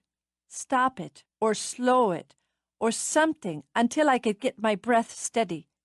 Or the man could catch up with me. He keeps himself 1 step back. It's a cold step and a deliberate one. I understand it, as I've taken it often enough myself. He wants me. She said it musingly, then caught Aidan's wince. Oh, don't go male and brotherly on me now, when you've been doing so well. I am male and your brother. He shifted, and now he drank deep as well. But go on. There's passion, and love would be bland without it. There's a cairn that stops it from being nothing but heat. But that step, the chill in it, stops it all just short of trust, she decided, and acceptance. One of you has to take the step forward instead of back. I want it to be him. There was a trace of her old arrogance in her tone. It worried Aidan as much as it amused him.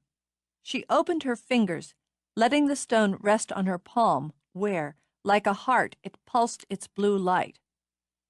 Carrick showed me things, amazing things. I could have them, he said. I've only to wish for it. Riches and excitement, fame and glory, love and beauty. To wish for it. But only one wish, one choice. What do you want? All of it. She laughed, but there was something brittle in the sound that broke his heart. I'm selfish and greedy and want all. I want everything I can snatch up and hold. Then I want to go back and get more. Why can't I want the simple and the ordinary and the quiet, Aidan? Why can't I be content with easy dreams? You're so hard on yourself, Mavourneen. Harder than anyone else can be. Some people want the simple and the ordinary and the quiet. It doesn't make those who want the complicated and extraordinary and the exciting greedy or selfish. Wanting's wanting, whatever the dream. Struck, she stared at him. What a thought, she managed at last. I never looked at it that way. Study on it a while. He brushed a fingertip over the stone, then closed her hand around it. And don't rush your wish. That I'd already concluded for myself. She slipped it back in her pocket where it couldn't tempt her. Carrick may be in a fired hurry, but I'm inclined to take my time. She pressed a kiss to each of Aidan's cheeks.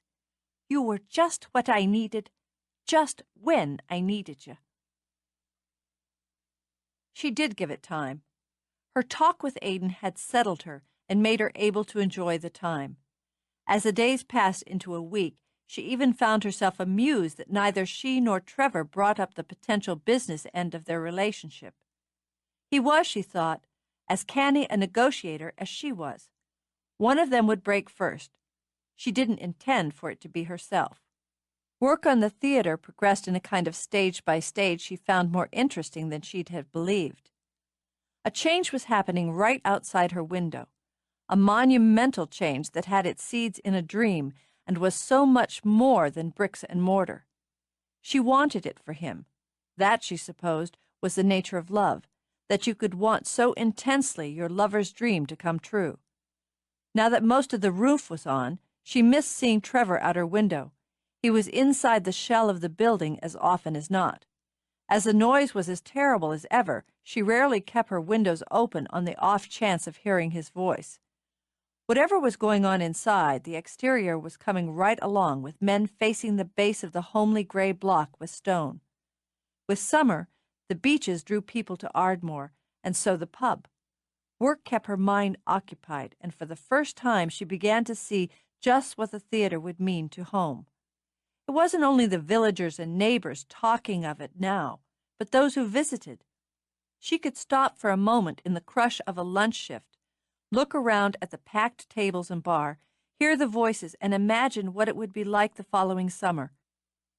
And she could wonder where she would be. As both she and Trevor appreciated the distance from work, most nights she went to the cottage. It became her habit to walk whenever the weather allowed, though he never failed to offer his car. She liked the quiet that slid over the air after midnight, and the balm of the breeze and rush of starlight. Odd, but she wasn't sure she'd really appreciated it before she'd understood she wouldn't be here forever. The softness that came from the sea, and the sea that was a constant hum and lap in the night. When the moon was bright, she liked it best. That alone time where she could see the cliffs throw shadows. Whenever she reached Tower Hill, she stopped. If the wind was pushing the clouds, the spear of the towers seemed to sway, and the stones, old and new, beneath it stood silent and still. Flowers bloomed yet on the grave of Johnny McGee, but Carrick, if he was there, chose not to show himself. She walked on. The road narrowed, and the scatter of lights in Ardmore were lost behind her. There was the scent now of fields and grass and growing things. Then the glow out of the shadowed dark that was the lights in the cottage on the Ferry Hill. He was waiting for her, and that, she thought with a delicious thrill, was just how she liked it.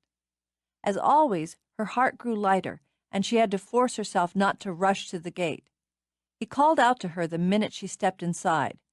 "Back in the kitchen." Now wasn't that homey, she thought, amused at both of them, the little woman home from work and the man in the kitchen.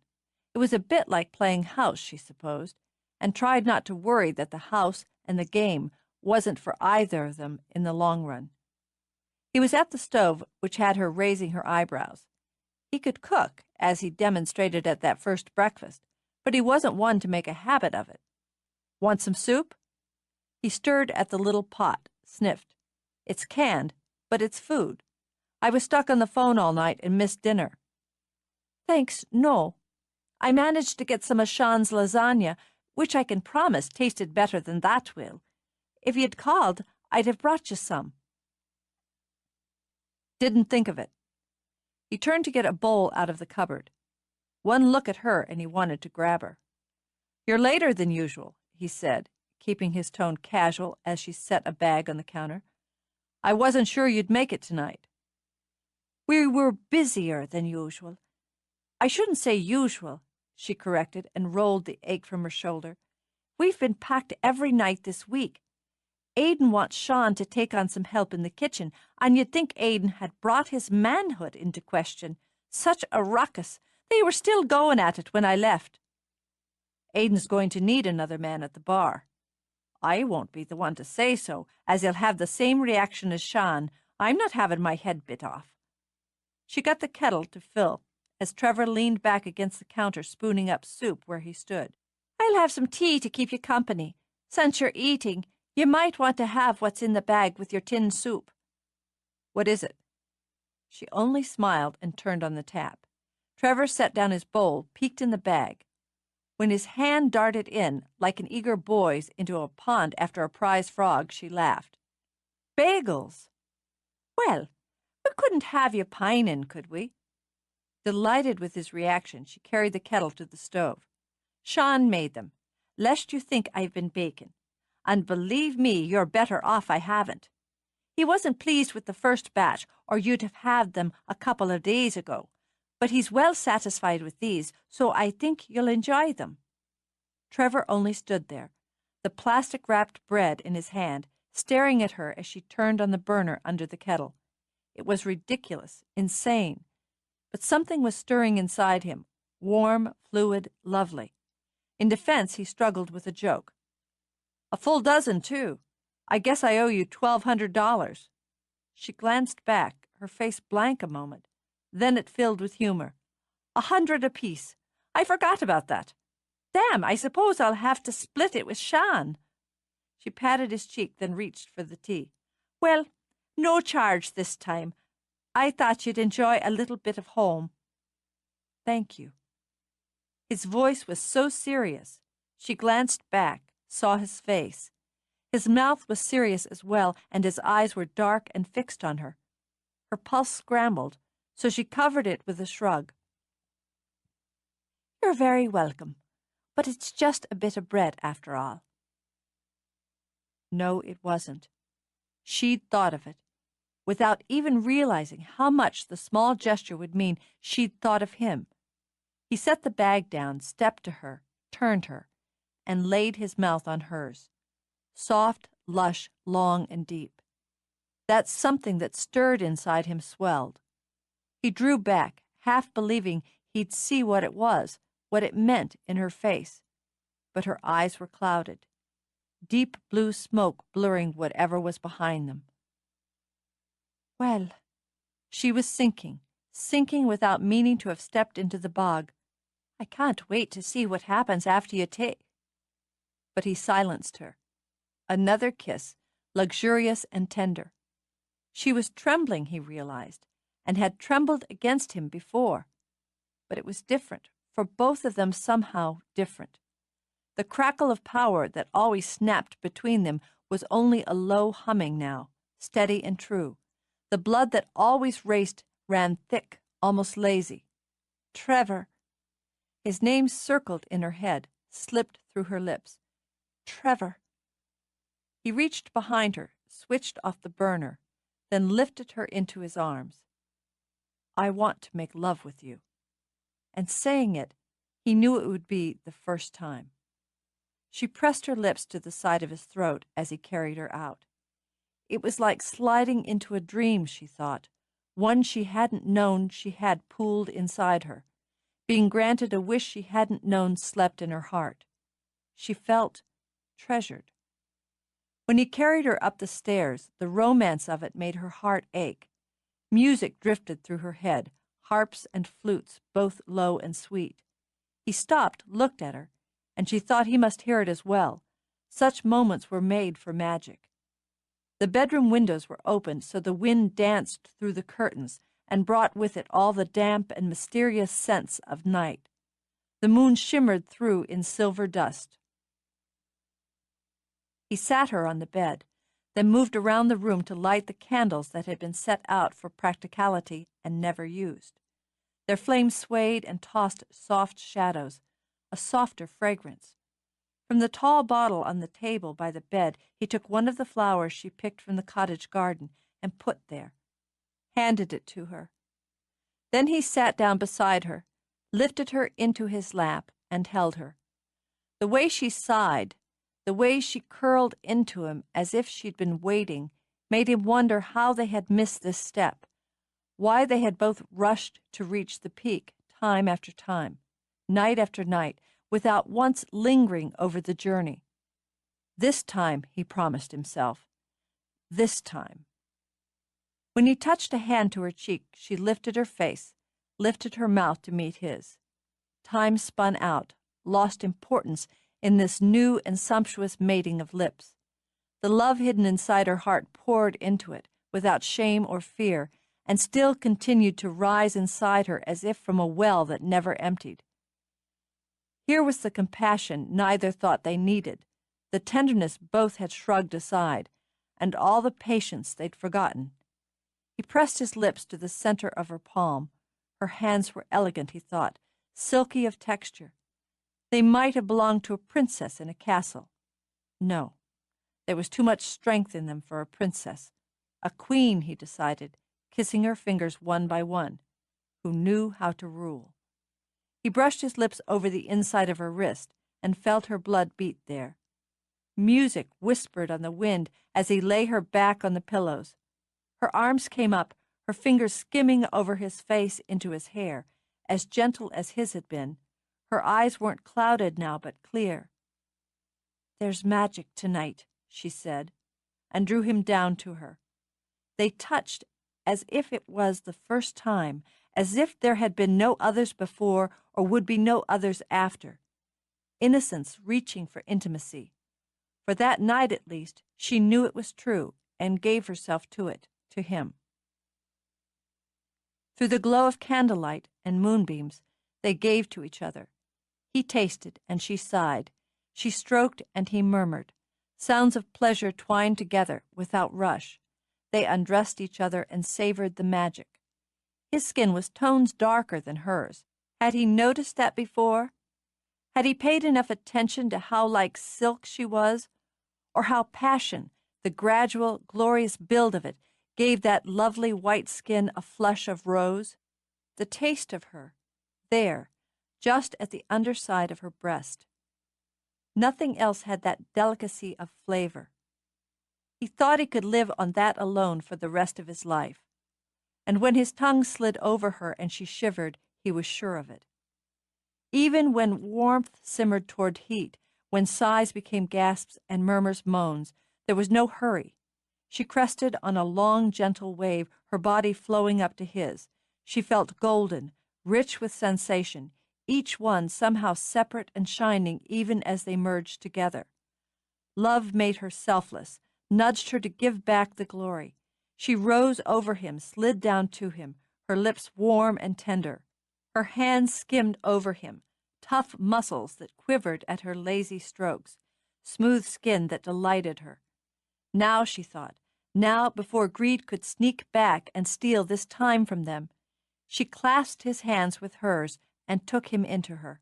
Slowly and silkily, with urgency only a pulse beat away, he filled, she surrounded.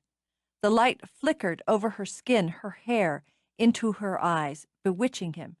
He remembered the painting of the mermaid with her face, that gorgeous arc of body, lovely tumble of hair. She belonged to him now, fact and fantasy. He'd have followed her if she'd asked into the sea, into the heart of it. Her eyes closed, her head tipped back, her body bowed. Nothing he'd ever seen had been more beautiful than that moment when she lost herself. The shiver ran down her and into him. He swore he could feel it, feel her, in every cell.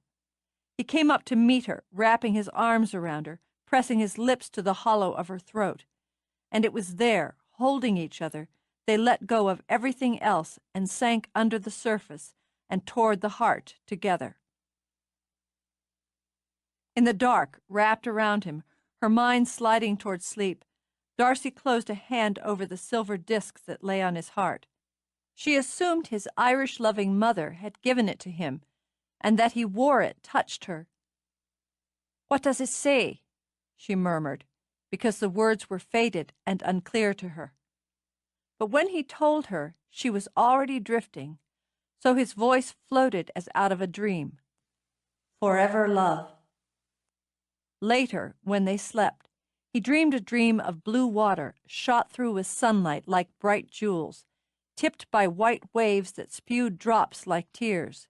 Beneath the surface, where silence should have reigned, was music, a celebration of sound that quickened the pulse and fed the spirit.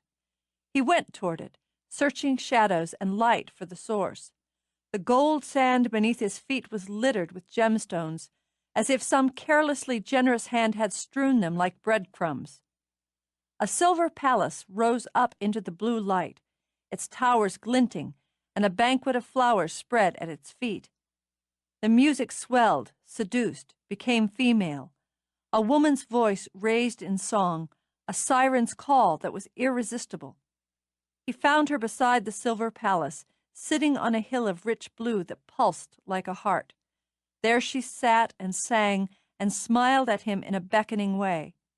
Her hair, dark as midnight, flowed around her, teased the milky skin of her breasts. Her eyes, blue as the hill, laughed. He wanted her more than he wanted to live. The wanting made him feel weak, and the weakness infuriated him. Still, he couldn't stop himself from going to her. "Darcy." "Have you come for me then, Trevor?" Her voice wove spells, magic threads winding even when she spoke. "What will you give me? What do you want?" She only laughed again, shook her head. "It's for you to figure out." She reached out a hand, coyly inviting him to join her. Jewels sparkled at her wrist, little points of brilliant fire. "What will you give me?" Frustration beat through his blood. "More of these," he said, touching the gems at her wrist. "As many as you want, if that's what you want." She held her arm out, turning it so the stones shot fire. "Well, I can't say I mind having such things, but it's not enough. What else have you got?" "I'll take you to all the places you want to see." She pouted at that and picked up a glittering comb to run it through her flowing hair. "Is that all?" Temper snaked up, hissed in his throat. "I'll make you rich, famous, put the damn world at your feet." Now she yawned. "Clothes," he snapped. "Servants, houses, the envy and admiration of everyone who sees you. Everything you could ask for. It's not enough." He saw that this time when she spoke, her eyes weren't laughing, they wept. "Can't you see it's not enough? What then?" He reached for her, intending to pull her up, to make her answer, but before his hands could touch, he slipped, stumbled, and was falling. The voice that followed him wasn't Darcy's, but Gwen's. "Until you know and give, it won't be done. Until you do, it won't begin." He shot out of sleep like a man at the edge of drowning, heart thundering, breath raw. And even then, awake, aware, he heard the faintest whisper. "Look at what you already have. Give what's only yours to give." Christ! Shaken, he got out of bed. Darcy sighed, shifted closer to the warmth he'd left, and slept on. He started toward the bathroom for water, then yanked on his jeans instead and went downstairs. 3 a.m., he thought, when he saw the clock. Perfect. He got down the bottle of whiskey and poured a stiff 3 fingers into a glass. What the hell was wrong with him? But he knew, and knocked back the whiskey, hissed at the heat, set down the glass. He was in love with her. With a half laugh, he pressed his fingers to his eyes. Fell in love over bagels, he decided. He'd been doing fine until then, he thought, holding his own. Attraction, affection, interest, sex. Those were all safe and sound. Those were all controllable.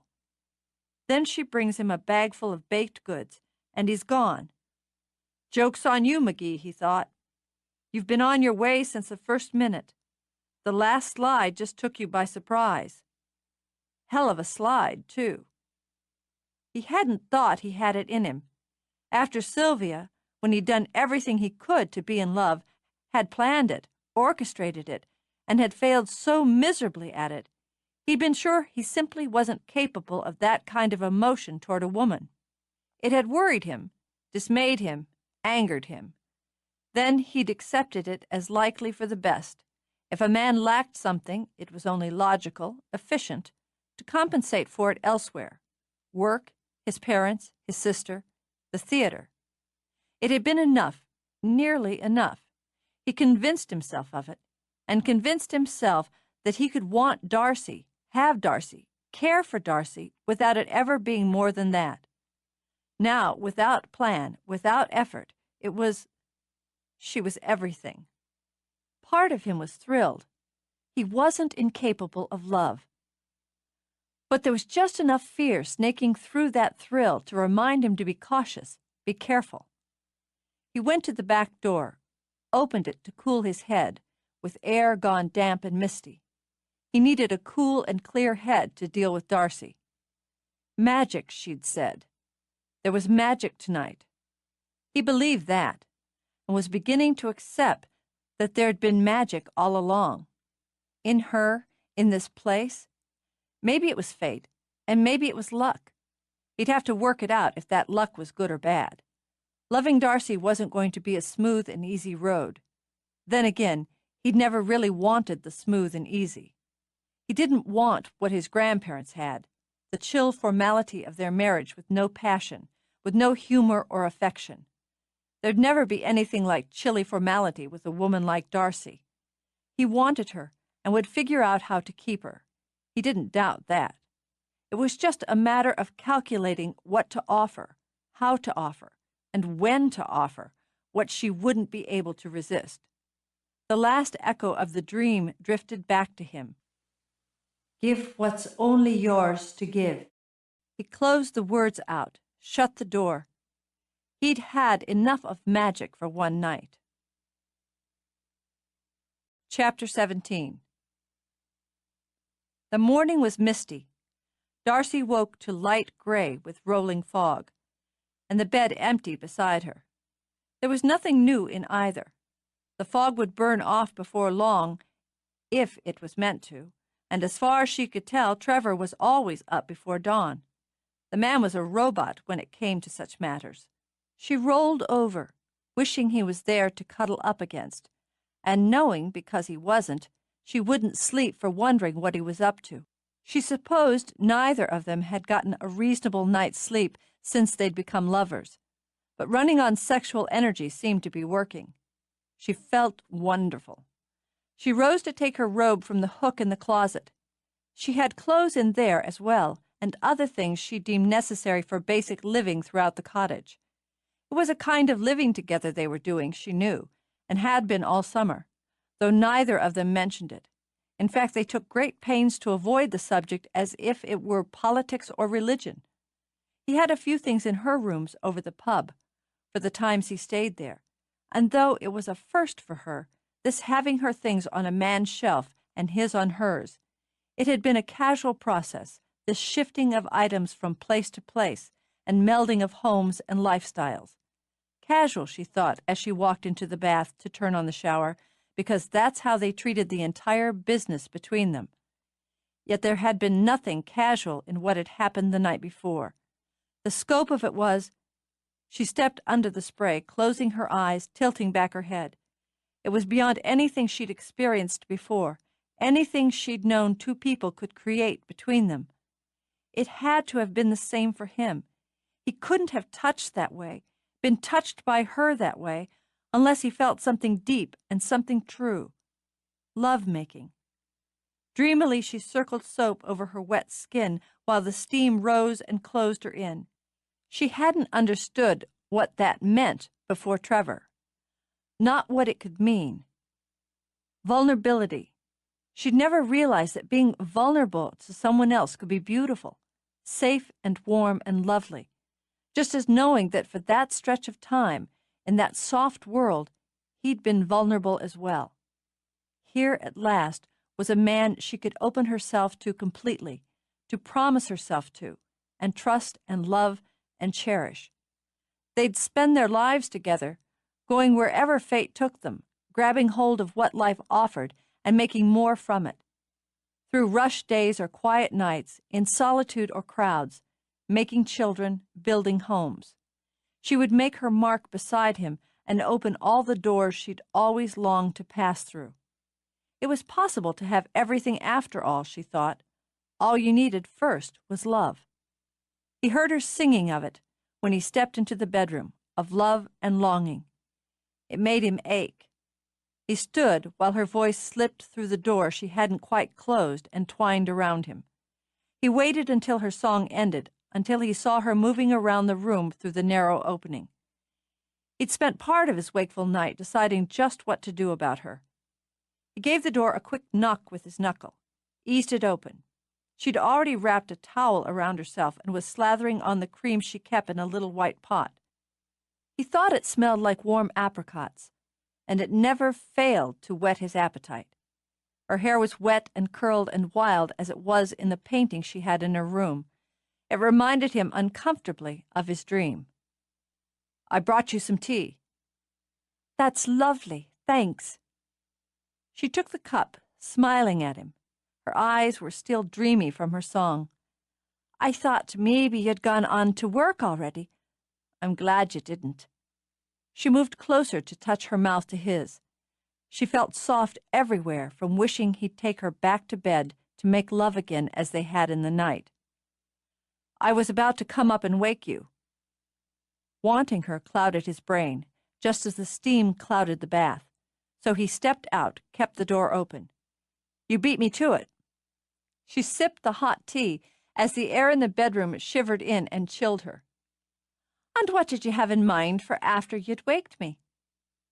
A man with a single-digit IQ and no libido would have caught the invitation. Stay on track, Trevor warned himself. "A walk." "A walk?" "Yeah." He moved across the room to sit on the edge of the bed. He didn't intend to touch her and lose focus, but that didn't mean he couldn't watch her dress and torture himself. "You usually walk down to the village anyway, so we'll take a walk, then I'll drive you down." She was pink and warm and fragrant from her shower, naked but for a towel, and the man wanted to go tramping around in the mist? A woman with less confidence, Darcy thought, would wonder if she'd misplaced her sex appeal during the night. It didn't mean she couldn't be miffed. "Don't you have to work?" Prepared to pout, she turned to the closet. "I can take the morning. Mick's coming in to keep an eye on things. Between him and Brenna, I can spare a couple of hours." The fact was, he could have spared days, even weeks. It would have been more sensible to return to New York, handle the business he had there up front rather than long distance. But he watched Darcy slither into underwear and knew he wasn't going anywhere in the near future, not alone. "Mr. O'Toole should be at home yet, recuperating." "I've had me fill of women fluttering around me person day and night." Trevor's very passable mimic of Mick's disgust had a smile tugging at Darcy's lips. "Nonetheless, you want to try to keep him down? Be my guest. Me, I don't have the heart. Well, she pondered over a shirt. As long as he doesn't overdo. It's not that he's old, but he's not as young as he was either, and being a man, he'll want to do more than he should. Meaning men show off? Of course they do. She shot an amused and female look over her shoulder, indulgent and insulting. Don't you? Probably. But Brenna isn't liable to let him overdo. She doesn't flutter. She just watches him like a she-wolf watches a pup. I think he likes it. Men also like being pampered by a woman. They just have to pretend it annoys them. As if having two brothers, I didn't know that already. I'll lure him into the kitchen for a hot meal and some pampering and tell him how strong and handsome he is. She did up the buttons of the shirt. He likes the flattery as well. Holding her trousers by one finger, her shirt tail skimming her thighs, she turned. And, as I can attest, you're a man as well. Wouldn't you like some of the same? I might be persuaded to fix you a meal downstairs in the cosy kitchen and tell you you're strong and handsome. Adam's temptation for an apple was nothing compared to Darcy's smile. But there were priorities. I had a bagel. He grinned at her. It was great. Then I'm pleased. Baffled, she thought, but pleased. She stepped into her trousers, slipped on her shoes. Just let me fix my hair and face, and I'll be right with you. What's wrong with your hair? It's wet, for one thing. It's damp out, so it won't matter. Impatient now, he rose to take her hand. If I let you into that bathroom, you won't come out for an hour. Trevor? With an exasperated huff, she tugged to try to free her hand as he pulled her down the steps. I'm only half done here. You look beautiful. Moving quickly, he grabbed her jacket. You always do. Then, ignoring her protests, he bundled her into it. What's your hurry? But she decided to be mollified with the compliment and let him have his way. That, she liked to think, was a fine give and take in a relationship, letting a man have his way when it didn't really matter one way or the other. It wasn't particularly damp out, not to her way of thinking. The fog was thin, a lovely filter on the air that turned ordinary shapes into fanciful ones. Bright colors in the cottage garden were softly muted, the hills beyond wonderfully mysterious. Already she could see some breaks in the clouds, hopeful little patches of quiet blue among the gray. The world was so hushed they might have been alone in it. All the warmth and intimacy of the night before flowed back into her when he took her hand as they walked. They went over the field, circling, and for a time she was too lost in the romance to gauge their direction. Trees shrouded in cloaks of mist shivered in the wind as they climbed. Damp grass licked at her ankles with narrow, chilly tongues. She didn't mind it, not then, not walking through the morning holding her lover's hand, not until he cut over to the cliff track. Where are we heading? St. Declan's. A shiver sprinted up her spine. Nerves, superstitions, anticipation, she couldn't be sure. If I'd known we were going to old Maud's grave, I'd have brought some flowers. There are always flowers on her grave. Magic flowers, she thought, put to grow there by powers beyond the mortal. In the distance, through the thinning fog, the stone ruin stood like something waiting. She shivered. Cold? No, But she didn't mind when he released her hand to tuck his arm around her. It's an odd place to come on a misty morning. Too early for tourists. It's a great spot. Terrific view if the fog lifts. Too early for tourists, she agreed, but not for fairies. In such a place, she thought, who knew what was sleeping under a hillock of grass or in the shadow of a stone? Are you looking for Carrick? No, though he wondered. I wanted to come here with you. He passed the well and its crosses, moved with her into the ancient roofless church where Maud lay. The rough stones that marked ancient dead tilted up through the ground and mist. In contrast, flowers swept lovingly over Maud's and thrived. They don't pick her flowers. Hmm? The people who come here, Trevor said. Tourists and students and the locals who walk this way. They don't pick her flowers. It would be disrespectful. People don't always give respect, but they seem to here. This is holy ground. Yes. He still had his arm around her, leaned down almost absently to press a kiss to her damp hair, and the thrill moved through her, fast and bright. Alone in the world, on holy ground, she realized. The morning after they'd loved each other, and in a way had discovered each other, he'd brought her here, to the cliff above sea and village, in the mist and the magic, to tell her he loved her. She closed her eyes, trembled a little from the soaring joy of it. Of course, nothing could be more perfect. He wanted such a place to tell her his heart, to ask her to be his wife. What could be more romantic, more dramatic, more quietly right? Fog's lifting, he murmured. Together, standing on the windy hill, they watched the veil tear gently, and the sun shimmer through, silver-edged to touch the air with its pearly light. Far below was the village that was home, and the sea that guarded it swam slowly clear, as if hands had drawn open a filmy curtain. The beauty of it, what she saw with her eyes, what she saw with her heart, had tears stinging. Home, she thought. Yes, Aidan was right. This would always be home, no matter where she traveled with the man beside her. Her love for it filled her as gently as the sunlight that brushed aside the mist. It looks perfect from here, she said quietly, like something from out of a storybook.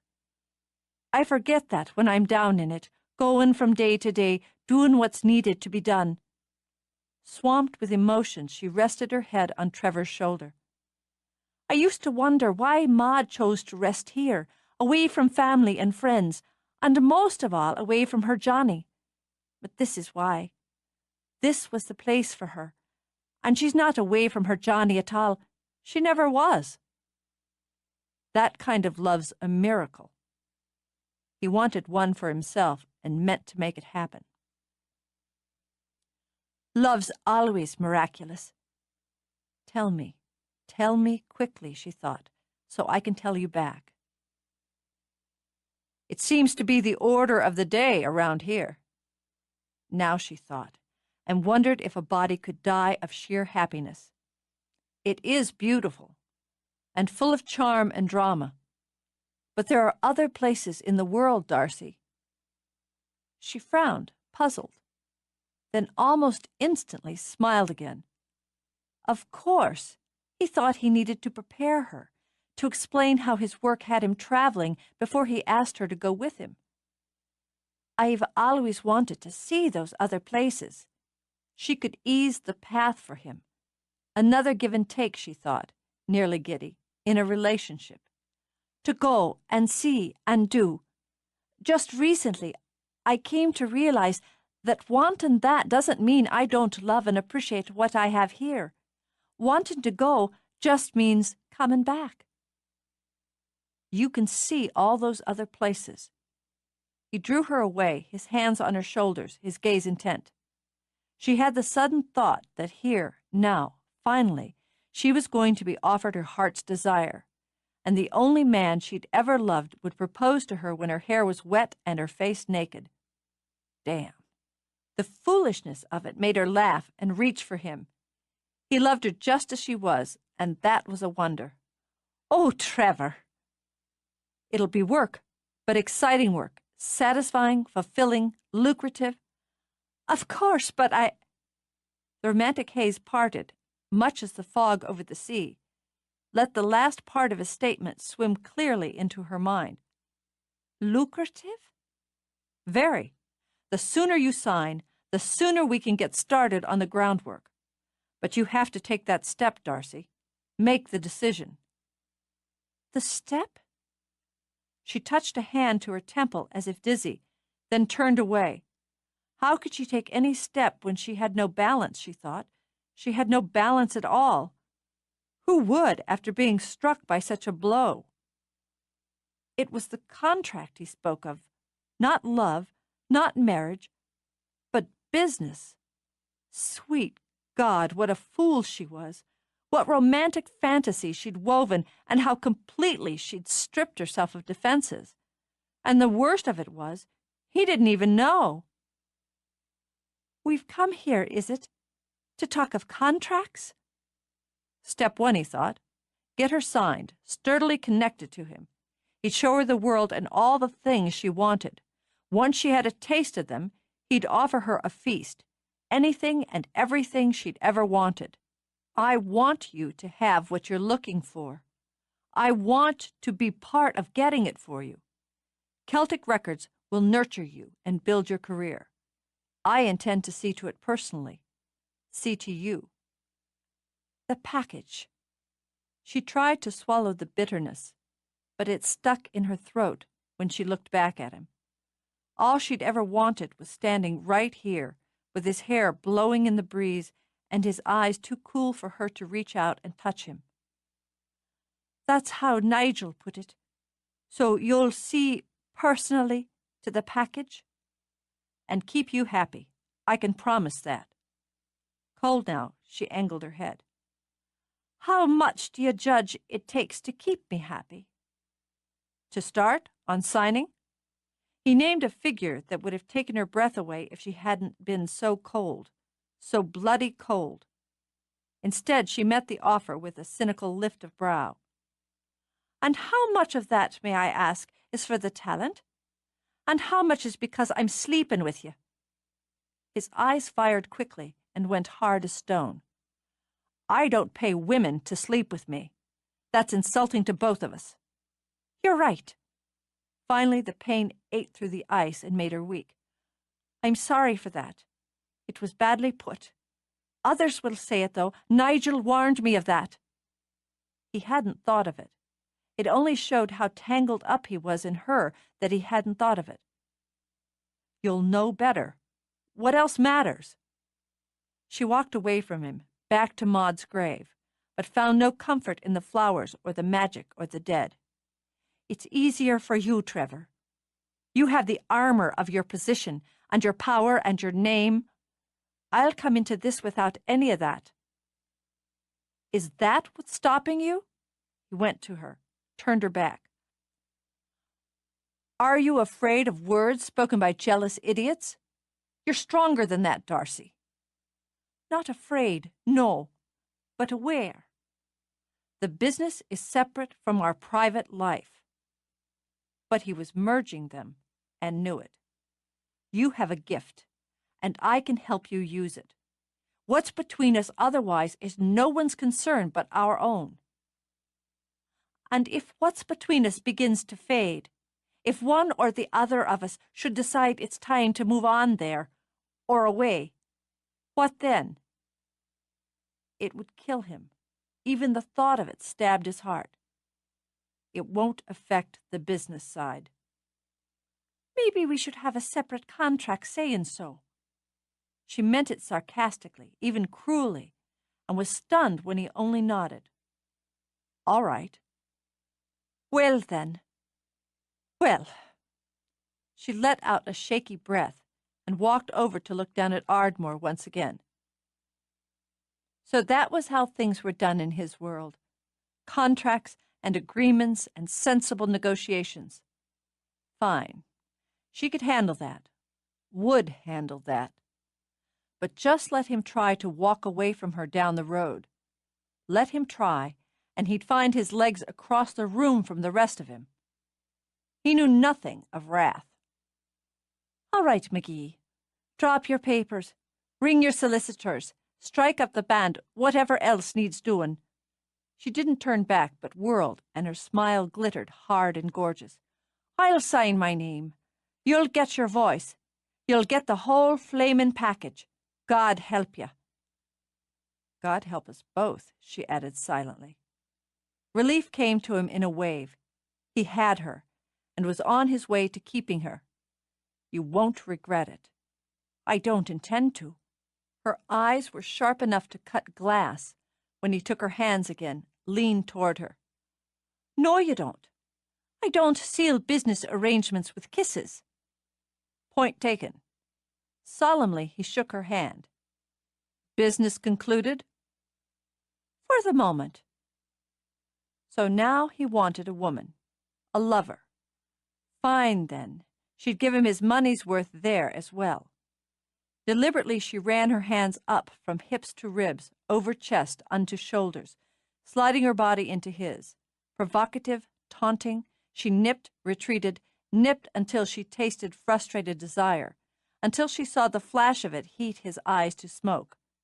Then, only then, she tipped her head back and let him take. They feasted on each other, with none of the tender patience of the night. This was passion and passion only, with its greed and fire and demands. While her soul wept from the loss, she rejoiced. He wanted her, would want her again and again. This she would see to. As long as she held this power, she held him. And with it, witch-like, she would bind him. Touch me. She tore her mouth from his to use her teeth in little cat bites on his neck. Put your hands on me. He hadn't meant to. The time and the place were all wrong. But heat was pumping out of her, into him, burning off control, scorching sense. His hands, rough and possessive, filled themselves with her. But when he was on the point of losing all reason, of dragging her down to the wild grass, she pulled back.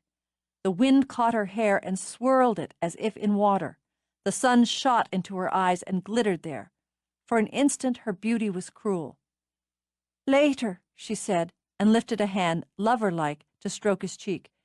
You can have me, as later I'll have you. Fury spurted into his throat, but he didn't know if it was for himself or for her.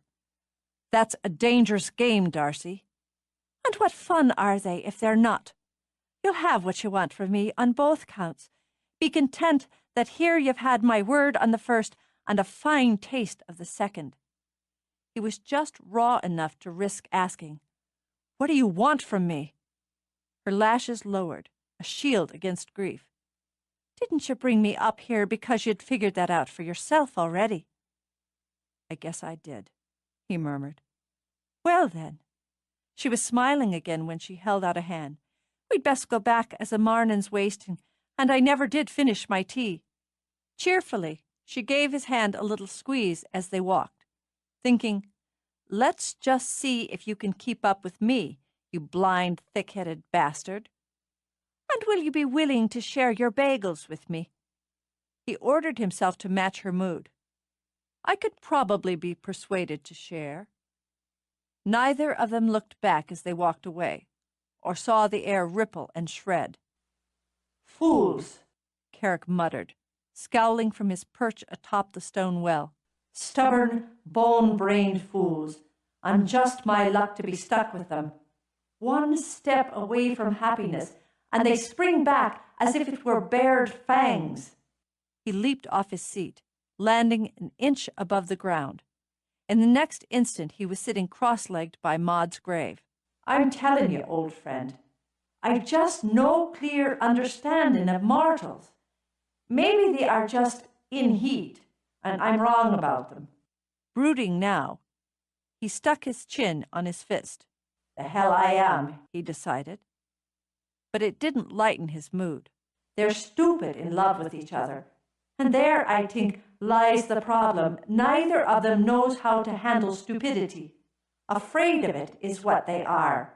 Afraid to give in to senselessness and let love rule. He sighed a little, then flicked his wrist and took a bite of the golden apple that appeared. You'd say I was the same, and you'd be right enough. McGee set on the same path I took. Promise her this, offer her that, vow to give her the world as the world's safe when you've plenty of it to spare. But you've only one heart, after all, and given that is a more difficult deal. I didn't look inside my Gwen, and he doesn't look inside his Darcy. He thinks it's sense, but it's nothing but fear. He gestured toward the headstone with the apple, as if the old woman sat there listening. Perhaps she did. And she's no better when it comes to it. as different from my quiet, modest Gwen as sun from moon, but the same in this aspect. She wants him to offer his heart, but will she just bloody say so? For Finn's sake? No, she won't. Females, who can figure them? He sighed then, munched his bright apple, contemplated. He'd nearly lost patience and had been on the edge of springing out of the air to order them both to get on with it. They were in love, admit it, and be done. But that was beyond what was permitted. The choices, the timing, the steps of their dance together had to be there. His contribution, Carrick decided, and he didn't care for the word interference, could only be minor. He had done what he could do. Now he had to wait as he had waited 3 centuries already. His fate, his happiness, at times he thought his very life depended on the hearts of these 2 mortals. He dealt with the other pairs of them. You'd have thought he'd have learned enough to know how to hurry these last 2 along. But all he'd learned was that love was a jewel with too many facets to count, strength and weakness running side by side through it, and that no one could give or take it with any less than an open hand. He laid back on the grass, and with his mind sketched Gwen's beloved face in the clouds. I ache for you, heart, body, mind. I would give all that's in my power to give to touch you again, to breathe your air, to hear your voice. I swear to you, when you come back to me at last, it's love I'll pour at your feet, the grandeur and humility of it, and the flowers that bloom from that will never die. He closed his eyes, weary with waiting, vanished into sleep. The effort of being cheerful and sexy and witty left Darcy near to exhaustion by the time Trevor drove her down to the pub. But determined to play it all out, she walked around the back with him so she could make happy noises about the progress of the work. She realized temper had her overplaying it when Trevor narrowed his eyes at her, so she beat a hasty retreat, giving him a warm but brief kiss, the kind she knew that had a man coming back for more. She made it as far as the kitchen door when Brenna shoved in behind her.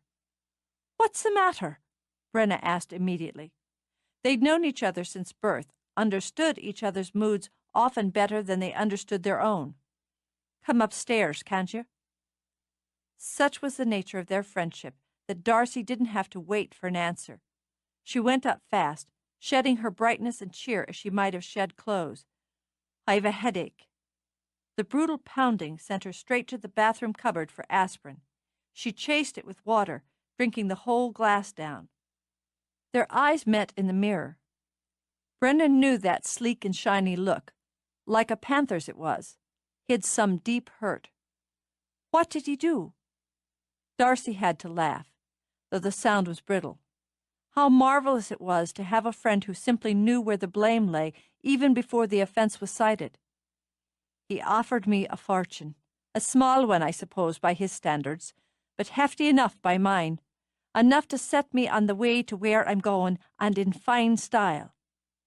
And I'm taking it. She tossed her head, and the edgy defiance worried her friend. I'm signing his recording contract. Well, that's grand, Darcy. Truly it is, if it's what you want. I've always wanted more than I have, and now I'm about to get it. I wouldn't sign if it didn't suit me. I promise you, I'm doing it for me first. I haven't lost my head so much to do otherwise. Then I'm pleased for you and proud already. She laid a hand on Darcy's shoulder, rubbed at the tension. Now tell me how he hurt you. I thought he was going to ask me to marry him. I thought he would tell me he loved me and wanted me to belong to him. Can you imagine that? I can. And now Brenna hurt as well. Perfectly. Sure. And his vision's not as sharp as yours. He hasn't a clue. She gripped the sides of the sink, breathed slow and deep. I'm not going to cry. He won't get tears out of me. Come, sit down and tell me. When she did, and when she had, Brenna held her hand. All sympathy, she said, Bastard, and made Darcy laugh. Thanks for that. I hate that it's partly my fault. Oh, that's a bitter pill. But I set myself up for it. No mistake there. Spinning romantic fantasies in the shower like some fluff-brained girl. Why shouldn't you? You love him. I do, the cad. And I'll make him pay for it before we're done. What are you going to do? Trap him, of course. Blind him with lust, confuse him with my many moods, toy with him, all the things I'm best at when it comes to men. I won't say you aren't skilled in that area, Brenna said carefully. But if you go this way and win, it won't be enough for you. I'll make it enough. Many's the relationship that has its seeds in sex. Lust and love aren't so far apart. Maybe not in the flamin' dictionary, but Darcy, when one party's in lust and the other in love, they're distant as moons, and between those places is so much room to be hurt. I can't hurt any more than I did this morning at Declan's Well, and I survived. She stepped to the window. Out there, she thought, Trevor was building his dream, but he'd needed some of what was hers for it. Well, she could build her own and take some of his, of him. I'll risk the rest. I can make him need me, Brenna. Needs the step between wanting and loving. It'll be enough for me. She shook her head before Brenna could speak, crossed back. I have to try. Of course you do. Hadn't she, Brenna thought? Didn't everyone who knew what love was and longing? But at the moment, I need to vent out this foul mood. Sean'll be coming along shortly. I'll just go downstairs and torment him until I feel better. If that's the case, I'll get back on the job and out of harm's way. Chapter 18. A storm hovered over the village, marching down from the northeast to camp on the border as an army digs in for a siege. The rising winds and splattering rain that were its leading edge chased people from the beaches, breathing a chill into the air that laughed at summer. The sky, thick and bruised and ominous, had even the locals glancing upward with apprehension. Had you ever seen that green tent to the cloud edges before? Had you ever tasted air that had such a flavor of mean in it? She would hit, they said, and hit hard. Those who'd been through such things before checked their stock of candles and lamp oil and batteries. Supplies were laid in, and children ordered to stay close by home. Boats were secured in their docks as Ardmore prepared for the coming battle. But when the door of the pub burst open, Jude's face was bright as sunbeams. It came. Excitement had her barely able to speak above a whisper that didn't carry over the voices to where Aidan was busy at the taps. It was Darcy who saw her, standing there with her bound-back hair damp with raindrops, her cheeks flushed pink, and the book clutched to her breast like a beloved child. Darcy dumped her tray immediately and unceremoniously on a table where 4 baffled French students stared at the toasted sandwiches, piles of slaw and chips they hadn't ordered, and began consulting their phrase books. Is it the book? Yours? Thrilled, Darcy tried to pry it from Jude's grip. No, I have to show it to Aidan first. He has to see it first. Of course he does. Well, of course. Come on, then. Make way there, Jack. You're like a hulking bear. Move aside, will you, Sharon? We've business of a vital nature here. Snaking her way, Darcy reached the pass-through, tossed it up, then hustled Jude ahead of her behind the bar. Hurry, she ordered. I'm dying to see it. Okay, all right. Jude drew in a breath. With the book pressed so tight against her, she felt her heart knocking against the cover.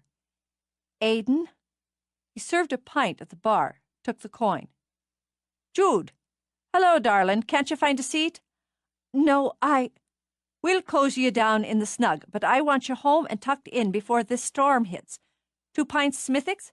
That's £3.20. Aidan, I want to show you something. I'll be with you in just a minute, darling. 80 pence is your change. A minute be damned! Out of patience, Darcy grabbed Aidan's arm. Look at her, you great baboon. What's the matter? Can't you see I've customers here who—" But he broke off, his grin bursting wide as he saw what was clutched in his wife's arms. "Your book! It just came. It's right off the press. It's real. It's beautiful." "Of course it is. Are you going to let me see?" "Yes, I can't move." Jude Francis. The tenderness in his voice made Darcy's throat swell. "I love you. Here now, give it over."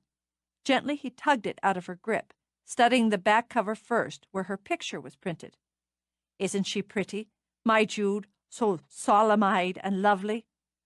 "Oh, turn it over, Aidan." Jude might have danced if the baby hadn't been weighing so heavy. "That part's not important." "It is to me.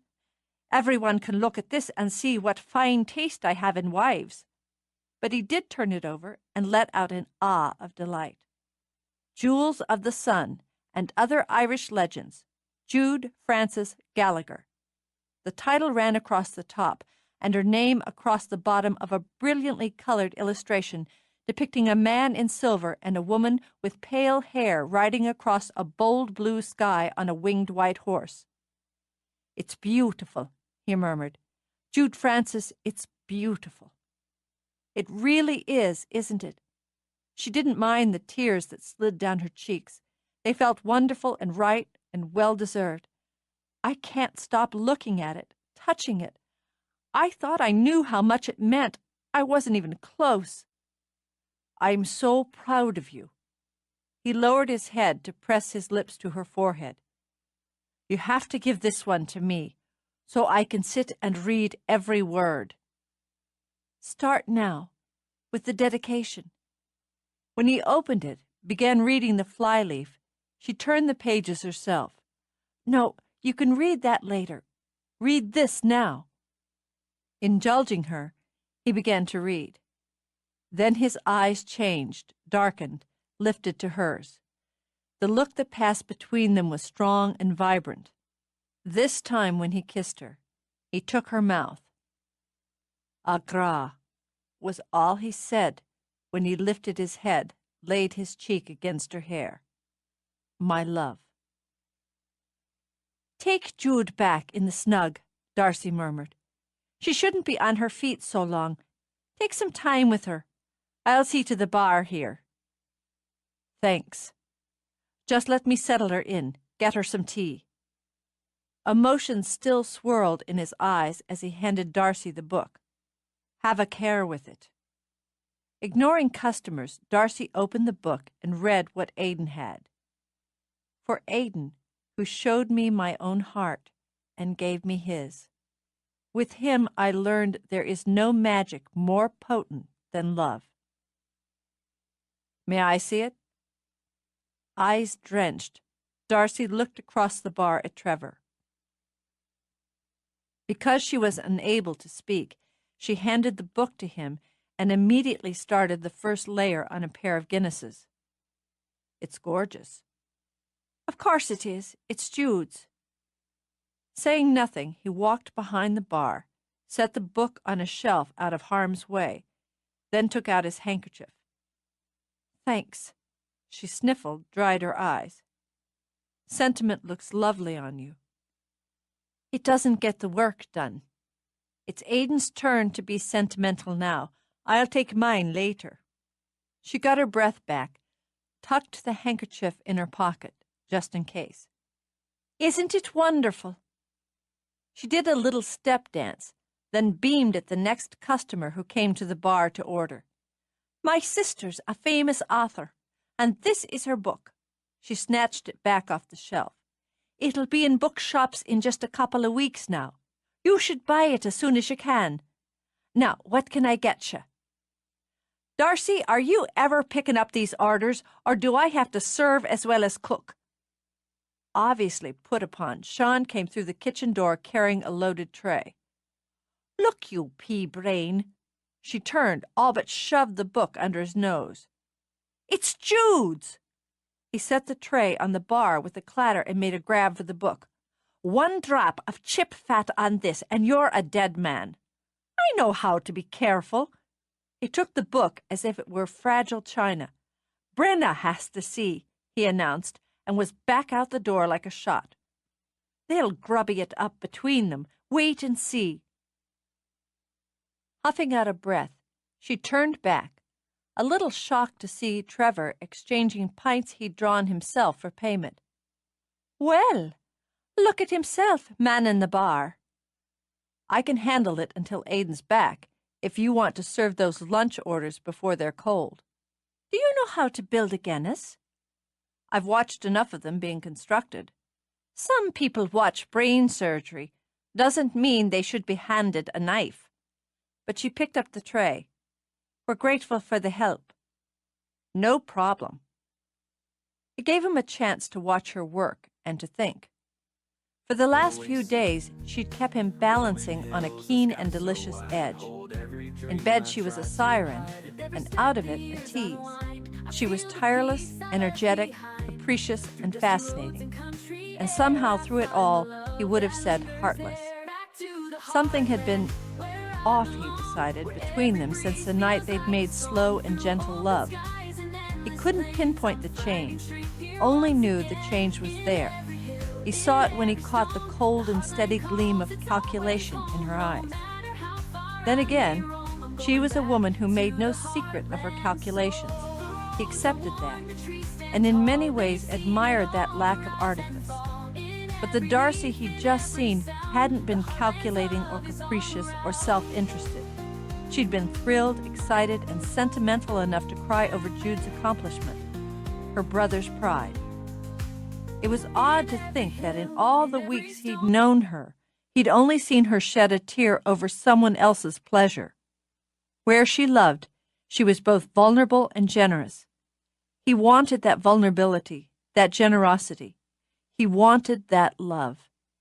And though he knew it was wrong, he wanted her to shed a tear over him.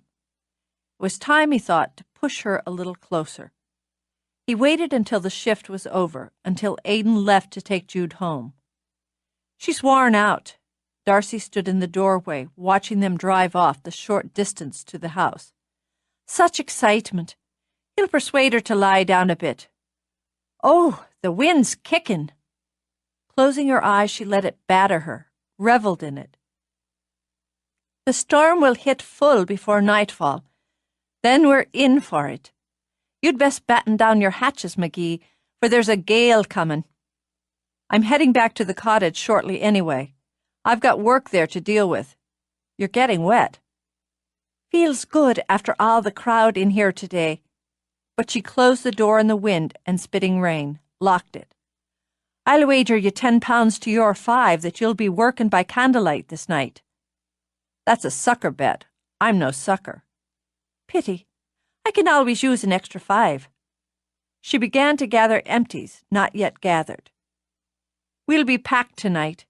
People like company when the world's wild. Come back if you can, for we'll have music to chase the jitters away." "I will. Can you let that go for a minute? I want to talk to you." Twisted me arm. With pleasure, she sat at one of the tables, put up her feet on the chair beside her.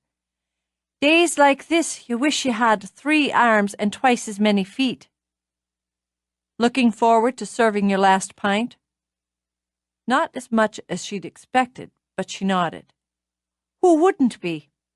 Every time I pick up the phone and dial room service, it'll be a personal celebration." "You can count on doing a lot of celebrating." He sat across from her. Time, he thought, to up the stakes and play the next card. "They're faxing me the draft of your contract today. I expect to have it when I get back to the cottage." Her stomach jittered. Excitement, anticipation, nerves. "That's quick work." "Most of it's standard. You'll want to look it over, take it to your lawyer, solicitor," he corrected. "Any questions, changes, we'll discuss." "Fair enough. I have to go to New York for a couple of days." She was grateful she was sitting down with her feet up, as her knees went soft as jelly. "Do you? You haven't mentioned it." "I'm mentioning it now," he said, having just decided. "Come with me." "Yes." A very good thing she was sitting down. She stayed stretched out as every muscle of her body tensed. Come with you to New York City? You can sign the final papers there.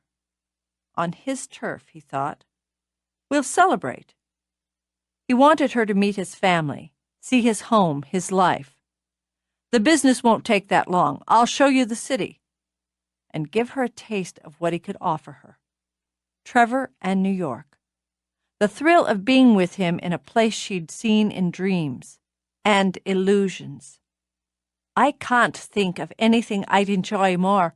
That's the truth. Then I'll make the arrangements. I can't, Trevor. I can't go with you now. Why? It's high season. You saw how it is in the pub with barely enough hands to go around. I can't leave Aidan and Sean short that way during summer season. It's not right. Damn it. He didn't want her to be responsible, to be sensible now. You can get someone to fill in for you. It's only a few days. I could, and that would ease part of the problem. But I can't leave here now, however much it appeals. Jude's due any day. She needs her family, as does Aidan. What kind of sister would I be to go dancing off at such a moment? I thought she had another week at least. Men. She mustered up a smirk. Babies come when they please, and first babies are the most willful, so I'm told. It's lovely to think about going off with you now, but I couldn't bear the guilt of it. We'll take the Concorde. It'll cut the traveling time down to negligible. The Concorde? She rose, walked behind the bar for a ginger ale. Like a movie star, she thought, jetting off wherever you pleased, whenever the mood struck, and arriving almost before you'd left. Dear God, she'd love it. He knew she would. I can't. I'm sorry. She was right, and he knew it. Still, he wanted to push. There was an urgency inside him to put things back on an even keel. No, that was a lie. To put things back, he thought, disgusted with himself, to his advantage. You're right, it's bad timing. I can tell you, I wish it wasn't. A trip on the Concorde and a whirl through New York City. Any other time, I'd already be packing my bag. She would, no matter what it cost, be cheerful, be casual, be the sophisticated woman he would understand. So then, when do you go? Go. For a moment he was completely, foolishly blank. He'd never intended to go without her. Boxed yourself in, McGee, he realized, and took a swig from her bottle when she brought it back to the table. I'll get the draft contract to you first, and if you've got no problem with it, have my people put the final together. Couple of days. That way I can do what I have to do back there and bring the papers back with me. That's efficient. Yeah. He set the bottle down. It tasted foul. My middle name. Let me know when you've made your plans. She trailed a finger over the back of his hand. I'll give you a bon voyage that will hold you until you're welcome back. She was not cooperating, Trevor decided. The woman was not following the rules here. He brooded at his office table, staring out into the storm-tossed night when he should have been working. Why hadn't she asked him to postpone his trip a few days, even a couple of weeks? It would have provided the perfect opportunity to give in to her, to show her he was willing to make concessions to keep her happy. And why the hell hadn't he looked before he leaped? Any moron would have known she wasn't able to leave home just now, which only proved that love made a man less than a moron. That was pathetic. The lightning that shattered the sky in one blinding streak perfectly suited his mood, edgy, electric, and foul. Why hadn't he come clean with her? Well, not clean, Trevor mused, just more direct. It would have been simpler and more productive to have told her he wanted to take her to New York. Winding business through it, certainly, but that would have put a different tone on the whole thing. He'd clutched before the first swing, he admitted, then boxed himself in by starting the whole conversation by announcing he was going. Now he either went without her or made excuses. He hated making excuses. Thunder rumbled like laughter, whipped by howling wind, and rain danced a frantic jig against his window. The trouble was he didn't know how to play it, and he always knew how to play it, how to find the most constructive route through a problem to the solution. But there were more obstacles, more wrong turns in love than he'd ever imagined. Still, he'd never come up against a wall he couldn't scale, break through, or tunnel under. This wasn't going to be the first. He needed to let the problem simmer, to brew a bit, until the solution came to him. The best way to do that was to concentrate on something else. He started with the faxes that had come in throughout the day. Since he'd already read over the draft of Darcy's contract, he put that in a folder. The one thing that was clear, he thought, was this angle. She was a hell of a find for Celtic, and Celtic would nurture her. Neither of them had to worry about this part of their relationship. He wanted his parents to hear that voice, a tape recording. Why hadn't he thought of that before? He'd get her voice on tape before he headed back to New York. That would be at least some way to introduce the woman he loved to his family. He'd take the papers down to her at the pub once he'd cleaned off his desk, go over them with her, answer her questions. She was bound to have questions. Then he'd tell her he needed a tape.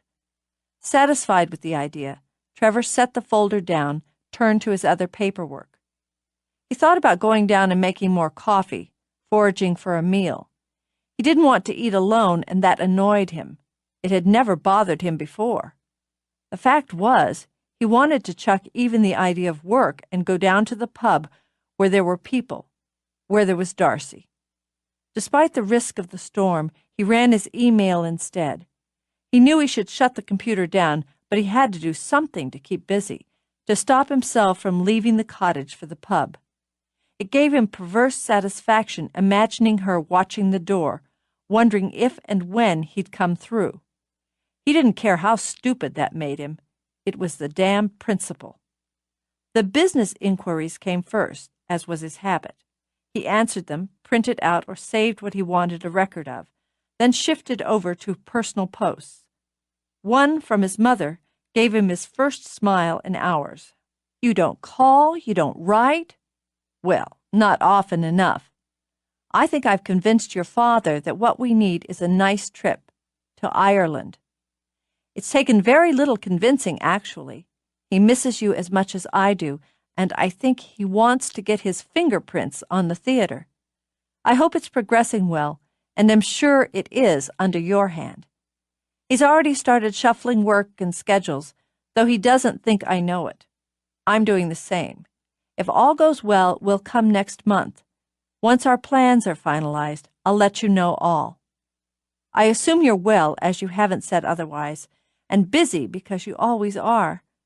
I hope you're taking some time for yourself. You were working much too hard before you left, punishing yourself because of Sylvia. I won't say any more on that, as I can see you're getting that irritated look in your eye.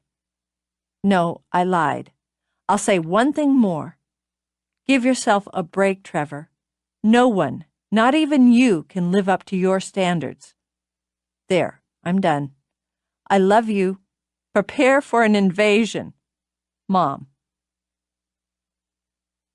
Did he have an irritated look in his eye? He studied the faint reflection of his face in the window and decided, yes, probably. It was comforting and disconcerting to be understood quite that well. He hit reply. Nag, nag, nag. That, he knew, would make her laugh. Hurry and come over so you can nag me in person. I miss that. Yes, the theater's going well, though we had to knock off early today. Hell of a storm blowing through. I'm going to have to shut down in a minute. I thought you'd like to know I've chosen the name for it. I'm calling it Duacace. It's Gaelic. Well, you probably know that, but I had to look up the spelling. It means the roots of a place, the traditions of it. A very clever woman told me that's what I wanted in the theater. She was right. Of course, a name like that's going to give publicity nightmares. No need to worry. I'm taking time for myself. It's impossible to do otherwise here. You just have to look to be, well, sucked into looking some more. I'm about to sign Darcy Gallagher to a recording contract with Celtic. She's an amazing talent. Wait until you hear her. Give me a year and her voice, her name, her face will be everywhere. It's a hell of a face. She's got ambition, talent, energy, temperament, brains, and charm. This is no shy Colleen. You'll like her. I'm in love with her. Is it supposed to make me feel like an idiot? He stopped, stared at his last line. He hadn't meant to type that. With a shake of his head, he started to delete. Lightning burst like a bomb, throwing hot blue light into the room. He saw the thin crack snake down the window glass, then thunder blasted in one ear-deafening roar, and the lights went out. Shit! It was his first thought once his heart stopped screaming in his ears. That one had probably fried his computer. His own fault. He knew better. Since the screen was black as the rest of the world, indicating his battery backup had failed, he swore again and fumbled for the flashlight he'd set next to his machine. He switched it on, got nothing. What the hell was this, he wondered, and gave it an irritated shake. He checked it before he started to work, and the beam had flashed on, strong and bright. More annoyed than concerned, he got up, felt his way to the spare bed, worked up to the little table beside it and the matches and candles that were always there. The next slash of lightning had him jolting, spilling half the matches out of the box and cursing himself. Get a grip, he muttered, and nearly shuddered at the sound of his own voice coming out of the dark. It's not your first storm or your first blackout. But there was something different here. Something, if he'd wanted to be fanciful, he'd have called deliberate about the wind and rain and fierceness of it all, as if the savageness was personal. That was so ridiculous he laughed as he struck the match. The little flame made him feel more in control. He touched it to the wick of the candle. A little breath of relief escaped as he picked up the candle, intending to carry it with him to light more. And in the next wild spurt of lightning he saw her. Carrick's temper is up. The candle flame shivered and shook as his hand jerked. He had to be satisfied that he didn't drop it and set the cottage on fire. Storms often make people uneasy. Gwen smiled at him gently. It's nothing to be ashamed of. He knows it too, you can be sure of that, and is indulging himself in a little tantrum just at the moment. Steadier, Trevor set the candle down. It seems excessive. He's a dramatic sort, my Carrick, and he's suffering, Trevor. Waiting wears on the soul, and when you can nearly see the end of the waiting, it's harder still. I wonder, could I ask you a question of a personal nature? He nearly laughed again. It was all too strange and somehow eerily ordinary, this talking to a ghost in a little cottage on a storm-ravaged night. Why not? I hope it doesn't offend you, but I can't help wondering what it is that stops you from telling the woman you love what's in your heart. It's not as simple as that. I know that's your thinking. A thread of urgency ran through her voice now, though her hands stayed quiet and still, folded together at her waist. I want to know why it can't be just that simple. If you don't lay groundwork, you make mistakes. The more important it is, the more important not to make mistakes. Groundwork? A little line dug itself between Gwen's eyebrows. And that would be what exactly?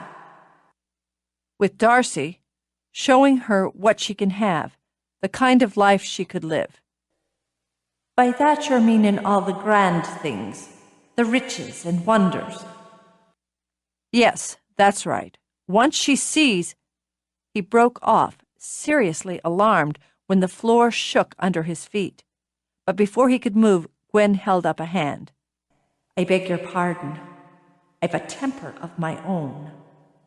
She kept her hand up, closed her eyes, seemed to take several deep breaths, if ghosts did such things. When she opened her eyes again, they were dark and vibrant. "And what did Carrick offer me but the same in his way? Jewels and riches, a palace for a home, and immortality. Can you not see the mistake in this? A mistake that cost us both 3 times 100 years? Darcy's not like you." "Oh, Trevor, look closer. Why is it you can stand on the same ground and still not see each other?" She lowered her hand. "Well, this night's work isn't done. You'll go down to the village now. There's a need for you there." "Darcy?" Panic pushed him forward. "Is she all right?" "Oh, aye. She's fine and well, but there's a need for you. 'Tis a night for wonders, Trevor McGee. Go on now and be part of them." He didn't hesitate. She'd hardly faded away when he was snatching up the candle to light his way out of the house and into the storm. Chapter 19. The air was alive and angry. It slapped and bit. Rain, like thin needles of glass, jabbed at his clothes and stabbed at exposed skin. Nasty marbles of hail beat down on grass, battered the flowers, and turned the ground into a treachery. And still the lightning slashed, ripping open the sky so thunder could charge through in snarling bellows. Trevor was breathless and drenched before he got to the car. The rational part of his mind warned him it was insane to venture out on such a night, more sensible to wait out the storm than to drive out in the snapping teeth of it. But he was already turning the key in the ignition. The wind howled like a banshee, tore at the hedgerows, so that bits of bloom and leaf flew like crazed insects. He'd have sworn it had fists and fingers.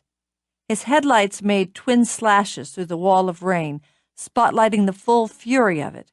He fought the car down the road that was rapidly turning into a ditch of mud, and when he shuddered around a bend, the sky exploded, etching the jagged burst of light on his eyes. The freight train of thunder roared after it. Under it all, quiet as grief, was the sound of a woman's desperate weeping. He stomped on the gas, fish-tailed sickly around the next curve. In the distance, he saw a sprinkling of lights that was Ardmore. Candle and lamp light in the cottages. Some would have generators, he realized. The pub did. Darcy was fine, tucked inside, warm, dry, safe. There was no reason to drive like a madman when there was nothing wrong.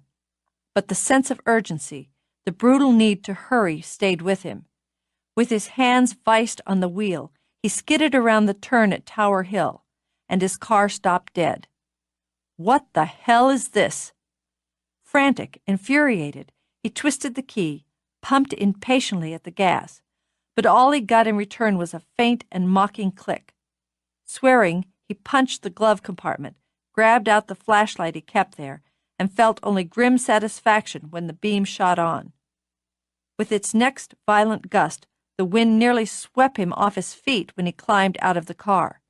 It seemed to want to.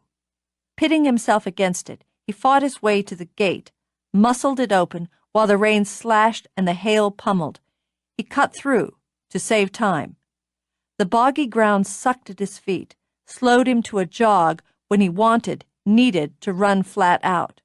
The stones of the dead speared up like teeth out of a knee-high layer of fog that lay nowhere else. Carrick, Trevor thought, in disgust and fury, pulling out all the stops. Lightning burst again and seemed to glow blue over the grave of the long-dead John McGee. Flowers? Trevor skidded to a halt, panting, and stared down at the carpet of flowers blooming like a rainbow. Where the grass was bent and flattened by the force of the storm, those fragile petals were open and perfect. The wind that shoved against him only fluttered them gently, and no cold finger of fog touched them. Magic, he thought. then looked out toward the sea, where he could see the white-tipped walls of waves rear and crash. Magic wasn't always bright and pretty. Tonight it was full of wrath. He turned from the grave and rushed on. He skidded, slithering down the hill. He rapped hard into the trunk of a tree that seemed to rise up out of nowhere. Pain pounded in his shoulder, racing to match the pounding of his heart. Every time he lost his balance, should have tumbled over the stony ground to the road below, he managed to gain it again. Later he would think that alone had been a miracle. On solid ground again he ran, feet pounding against the wet footpath, around yet one more turn. He could see the pub now, the warm, welcoming glow of the light against the window. Lungs burning, he focused on that. Then something drew his gaze over and up. A whisper under the wind? A weeping? He saw in the top window of the Gallagher house a woman, pale hair glowing against the dark, green eyes watching him. That was wrong, he thought, and she was gone as soon as he thought it. Against the glass was the faintest of light, and no movement behind it. Wrong, he thought again. Something was wrong. So he turned from the pub and pushed through the wind to the door. He shoved it open, letting in wild wind and wilder rain. Before he could call out, he saw Jude sitting at the top of the stairs. Her face was sheet white, her hair a tangle, and the nightgown she wore damp with sweat. "Thank God! Oh, thank God! I can't get down!" She let out a little gasp, clutched her belly. "The baby! The baby's coming!" Ruthlessly he shut down panic, though he took the stairs 2 at a time to reach her, grip her hand. She squeezed it hard enough to grind bone. "Breathe. In and out. Come on, look at me and breathe." "Yes. Okay. Yes." Her eyes clung to his, wide, glazed with the pain that ripped through her as the contraction crested. "God! Oh, God! It's huge!" I know, honey. Keep breathing. You're coming down the other side now." "Yes, it's passing, but I never expected. It's all so fast." Even as her breath gushed out in relief from the absence of that wicked pain, she lifted a shaky hand to push at her hair. "I was having tea in bed. I talked to Aiden and told him I was going to bed, and then the power went out and it all started at once." "We'll get you to the hospital. Everything's fine." "Trevor, it's too late. I won't make it." Panic wanted to flood back, and he dammed it up before it could touch her. "This business usually takes a while. How far apart are the contractions?" "I haven't timed the last few. The phones are out. I couldn't call the pub or the doctor. I thought if I could get downstairs, but I couldn't. Before they were close, 2 minutes, and now they're coming faster and harder." Jesus, sweet Jesus Christ, he thought. "Did your water break?" "Yes. It's not supposed to happen so fast. All the classes, all the books, it should take hours. Get Aiden. Please get. Oh, God, here it comes." He helped her through it, voice calm and bracing as his mind raced. Much too close. Much too hard. He'd seen the process 3 times, and that was enough to know Jude was right. She'd never make the hospital. "Let's get you to bed. Put your arms around my neck. That's the way." "I need Aiden." She wanted badly to weep, just to scream out with sobs. "I know. I'm going to get him. You stay calm, Jude. You just hold on." He laid her in bed, glancing around quickly. She'd managed to light a couple candles. That would have to do. "When the next one comes, breathe through it. I'll be right back." "I'll be all right." She laid her head back where he'd propped pillows. Had to be. Everything in the world depended on it. Women used to do this all the time without doctors and hospitals. She did her best to smile. Only, damn it, none of them were me. Hurry. He didn't want to think of how many contractions she'd go through alone, How frightened she'd looked, lying there alone in bed with only candles for light. He didn't want to think of what could go wrong. He sprinted back into the storm. The wind had changed and was at his back, pushing him faster, shoving as if it too urged him to hurry. Still, it seemed he'd run miles before his hand closed over the knob of Gallagher's pub. He burst into the warmth, the music, and laughter. Darcy spun around, beaming. "Well now, look what the storm's blown in." She got no farther than that before the look in his eyes registered. "What is it? Are you hurt?" He shook his head, gripped her shoulder while he turned to Aidan. "It's Jude." "Jude?" Trevor had never seen the blood drain as completely, as quickly from a man's face before. "What is it?" Even as he asked, Aidan was throwing the pass-through up, bulleting through. "The baby's coming, now." "Ring the doctor," Aidan shouted, and was out the door. "Now," Trevor repeated to Darcy. "It's coming now. There's no time for the doctor, and the phones are out in any case." "Oh, Mother of God!" Then she bit back the spurt of fear. "Let's hurry then. Jack Brennan, man the bar. Someone tell Sean and Brenna. Tim Riley, will you go for Molly O'Toole? She'll know what to do." Leaving her jacket on the hook in her rush, she scurried out into the rain. "How did you find her?" She was shouting, but her voice was all but swept away by the wind, drowned under the crashing of the waves against the seawall. "I was coming down. The house was dark. I thought something might be wrong." No, I mean, how is she? Is she holding up?" "She was alone." Trevor would never forget the way she looked, or that he'd had to leave her. "She was scared, in pain." Fear skidded down Darcy's spine. "She's a tough one, our Jude Francis. She'll come through it. As for the rest of us, we'll just have to figure out what to do." Darcy shoved at the hair plastered to her face as she rushed into the house. "You don't have to come up. It must be hard on a man." "I'm coming." Jude sat up in bed, her hands clutched in Aidan's as she panted.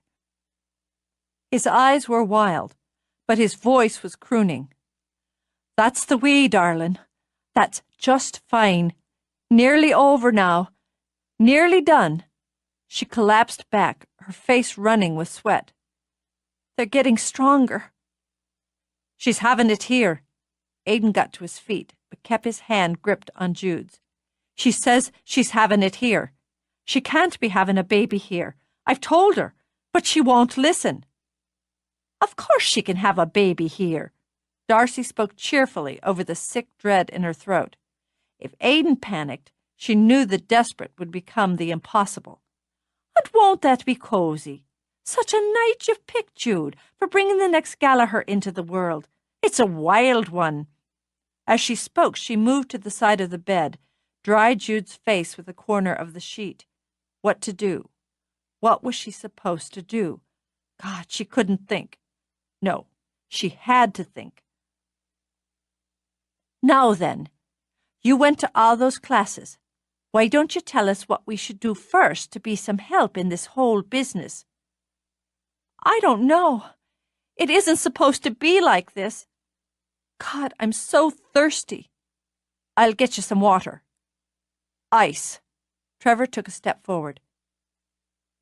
"She can have ice chips. Aidan, she'd probably be more comfortable if you got into bed behind her, help support her back. She's better off sitting up a little. I was my sister's backup coach during all 3 of her labors." Of course, he thought. That had been something of a lark, all happening in a nice, clean, and cheerful birthing suite, with his brother-in-law manning the post and a doctor and nurse midwife in attendance. "There!" Darcy smiled brightly. "A man with experience. Just what we need. I'll get you a cool, damp cloth, darling, then some of those ice chips." Jude let out a gasp, one hand flailing out, vicing on Darcy's arm. "Now! It's coming now!" "No, not yet. Plan, priorities, order," Trevor told himself, and bracing, flipped back the sheet. It's crowning. He put everything out of his mind but what needed to be done. Don't push yet, Jude. Blow through it. Breathe. Aiden? That's it, darling. Pant. He wrapped an arm around her, ran his hand in circles on her rock-hard belly. Hold on to it now, and pant, and you'll slide right over the pain. Over it, my ass! With the contraction at vicious peak, Jude reached back, got a fistful of his hair, and had his eyes bugging out. What the hell do you know about it? What the bloody hell do you know, you jerk? You can do better than that, Darcy urged, and wondered if Jude's fingers would dig right down to the bone on her arm. There's much better names to call him at such a time. Idiot! Moron! Ape! Bastard! She shouted when the pain spiked. All of those and more, my darling, he murmured, still stroking. I'm all of those and more. There, it's passing. Now, if you could just let go of me hair and leave me what you haven't torn out by the roots. Let's get busy. Time, Trevor thought, was getting shorter every second. He heard the crash of the front door, the thunder of feet on the stairs, and was grateful they'd have more hands. Sean! He shot out orders the minute Sean and Brenna ran in the room. Get a fire going in here. We need it warm. Brenna, go down and get some ice, chip some for Jude to chew on. Find some good, sharp scissors and cord. Darcy, fresh sheets and towels. While they scattered, Trevor looked down at Jude. I'm going to wash up. My sister liked music during delivery, said it soothed her. We were going to have music playing. Trevor nodded. Sing, he ordered Aiden before he walked out of the room. They worked smoothly together and fast. Within 10 minutes, the fire was blazing, filling the room with light and heat. Outside, the storm was screaming in a kind of wild triumph, but there, in that room, voices were raised in song. In bed, Jude leaned back against Aiden, trying to catch the breath the contractions robbed her of. Every ounce of will was focused on the child who was determined to be born. Such focus and purpose left no room for modesty. She could only be grateful Trevor knelt at her feet between her updrawn knees. I have to push. I have to. Hold on a minute. That was for himself. Bracing room. You have to stop when I tell you so I can turn the baby, the head and shoulders. He'd watched it, he reminded himself, fascinated by the process. He could do it. Okay. On the next contraction, push, and when I say stop, pant and blow. He wiped the sweat off his forehead with his forearm. He took a breath, let it out. It's starting. I have to. Push, he told her. Just as lightning flashed, a million wild jewels of light, and to Trevor's shock, the baby shot out, a slick bullet into his hands, and already wailing. Wow! He stared foolishly at the wriggling, furious life in his hands. She was in a hurry. It's a girl, he managed, and looked up. But his eyes met Darcy's and watched for the third time as she wept. Jude. Rocking, Aiden pressed his face against his wife's hair. Look at her. Just look. She's beautiful. I want... Words strangling in her throat, Jude held out her arms. When Trevor laid the baby over her belly and her hands touched her for the first time, she laughed. She's perfect.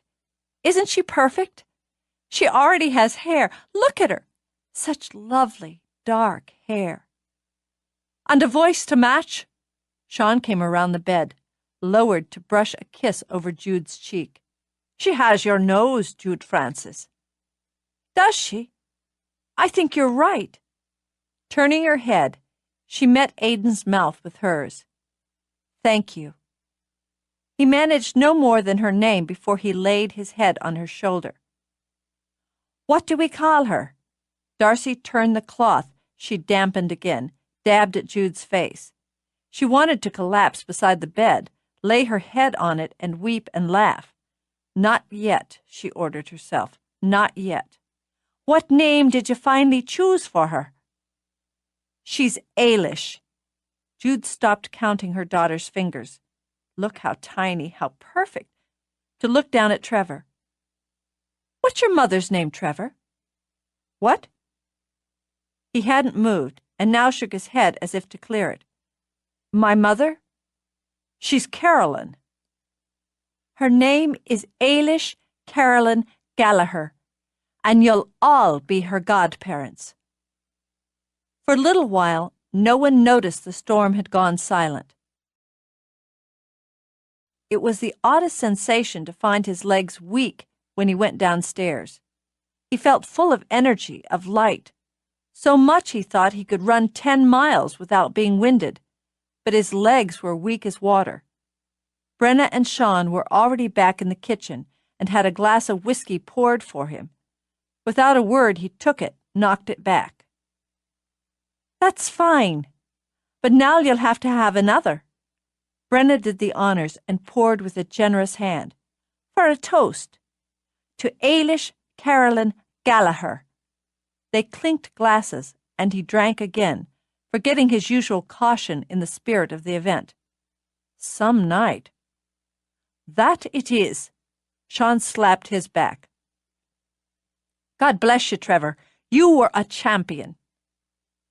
No offense to Trev, but I'll give Jude the prize tonight. I hope I'm half as sturdy when my time comes.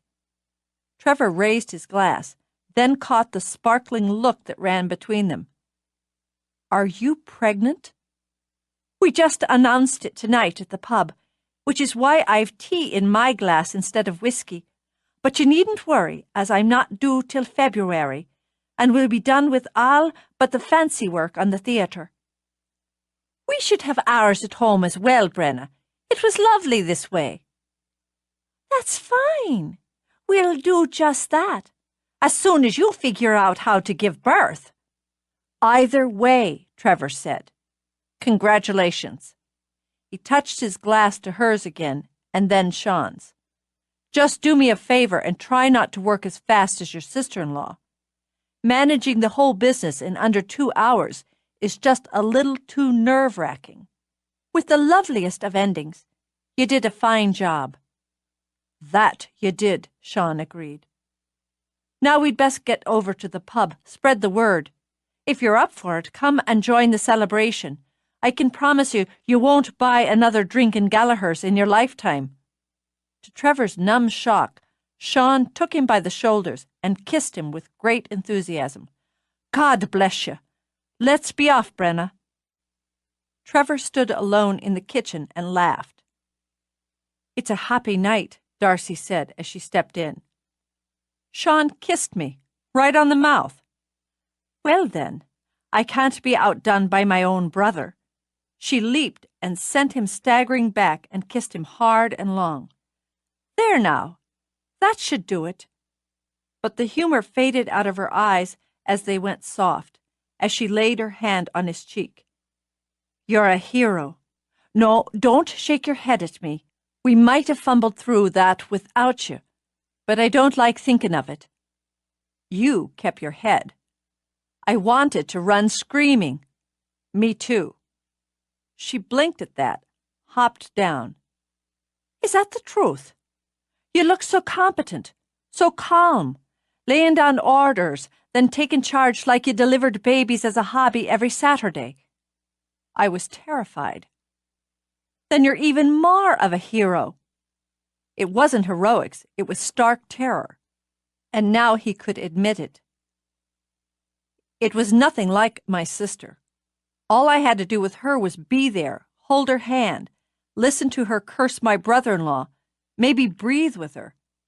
And there's doctors and monitors and stuff, he said, running down. This was primitive. It was fantastic. He finished off the rest of his whiskey, blew out a breath. Nothing was the way it should have been. The storm, the power, Jude sprinting through labor like that. Nothing was the way it should have been, yet it was all exactly right, like it was meant. All of us together this way, in this house. She touched a hand to his arm. Yes, it was exactly right. I feel I was part of a miracle tonight. The baby, our Ailish, she looked healthy, didn't she? She looked perfect. Don't worry. You're right, of course. Bellowing like that on the way out and already nursing. What could be better? And Jude's just glowing. So let's have ourselves a toast to our perfect little miracle. He eyed the whiskey bottle. I've already had 2 with Brenna and Sean. And your point would be?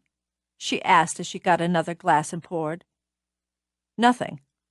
Don't know what I was thinking. To our miracle, then, the newest Gallagher. Slancha. She brought the glass to her lips, tipped her head back, and swallowed in a way that made him feel obliged to do the same. I'm going to make the new mother some tea, then tidy up. Will you be at the pub? I'll wait for you here. That would be lovely. She turned to put the kettle on, spied the pot staying warm under a cozy. Sean's beat me to this, as well as to kisses. Sit down and take a load off, she suggested as she arranged cups on a tray. Miracles aside, delivering babies is an exhausting business. You're telling me.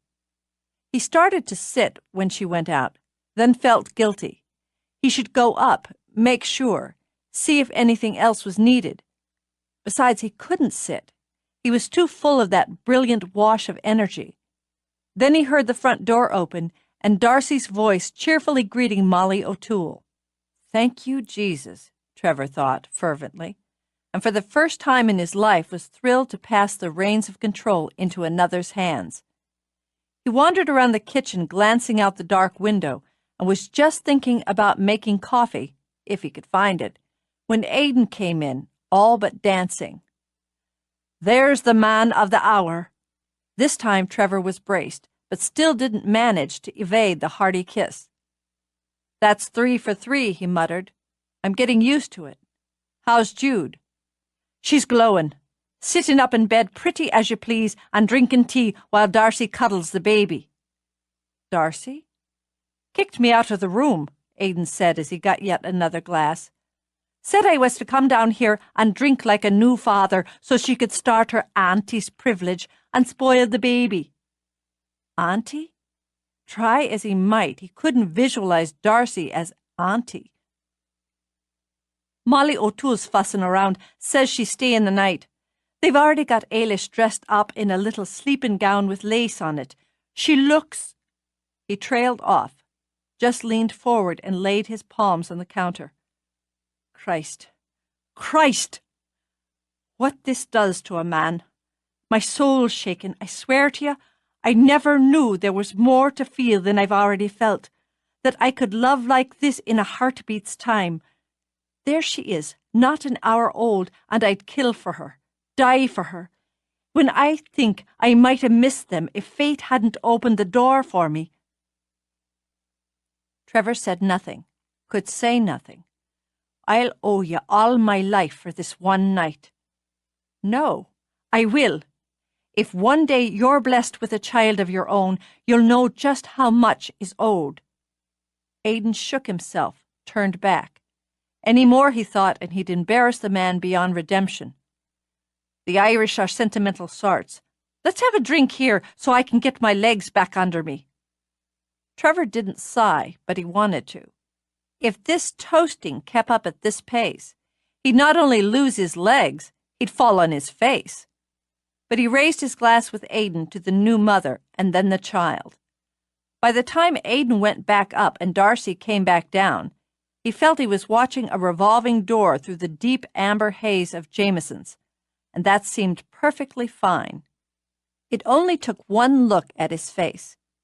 He didn't look that relaxed even in sleep, she noted, at the cheerful and decidedly sloppy grin that was as endearing as a boy's, the tousled hair and loose body that was stretched out in the chair to clue her in. Since the look of him had her wanting to cuddle him much as she'd cuddled her niece, she walked over and patted his cheek. Sure, and you're on your way to being piss-faced, aren't you, darling? I never drink more than 2. You lose focus.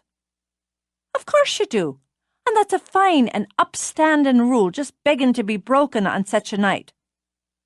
It would have been rude not to toast the baby. Unforgivably. Are we toasting the baby again? There was just enough sweet hope in his tone to make her chuckle. I think it's time we made our way over to the pub. Then we'll see about that. Let's get you to your feet. You can lean on me. I can stand up. Vaguely insulted, he pushed back from the table. The minute he was upright, the room took one slow, rather lovely spin. Whoa! He put a hand out. I'm all right. Just finding my balance. Well, let me know when you've located it. She glanced toward the bottle, winced at the level. She hadn't realized how much they'd gotten into the poor man between them. We've abused you sorely, and after all your heroics, too. Gently, she slipped an arm around his waist. We'll go over and get you a meal. I bet you'd like something hot in your belly. You. I've already got you there, and in my head. Every damn place. Aiden kissed me, so it's your turn. We'll get to that by and by. With her arm around his waist and his tucked companionably around her shoulders, they staggered down the hall. Let's go see the baby. I'm crazy about babies. He tried to steer toward the steps as they passed, but she kept him heading for the door. Are you now? Well, what a revelation, she thought. We'll go see her in the morning. Ailish is sleeping now like an angel, and God knows Jude needs some rest. She managed to open the door, lead him out. The fresh air swept over him like a wave, made him sway. Man, what a night. I warn you, if you pass out, I'm letting you drop where you fall. But even as she threatened, she tightened her grip. I'm not going to pass out. I feel great.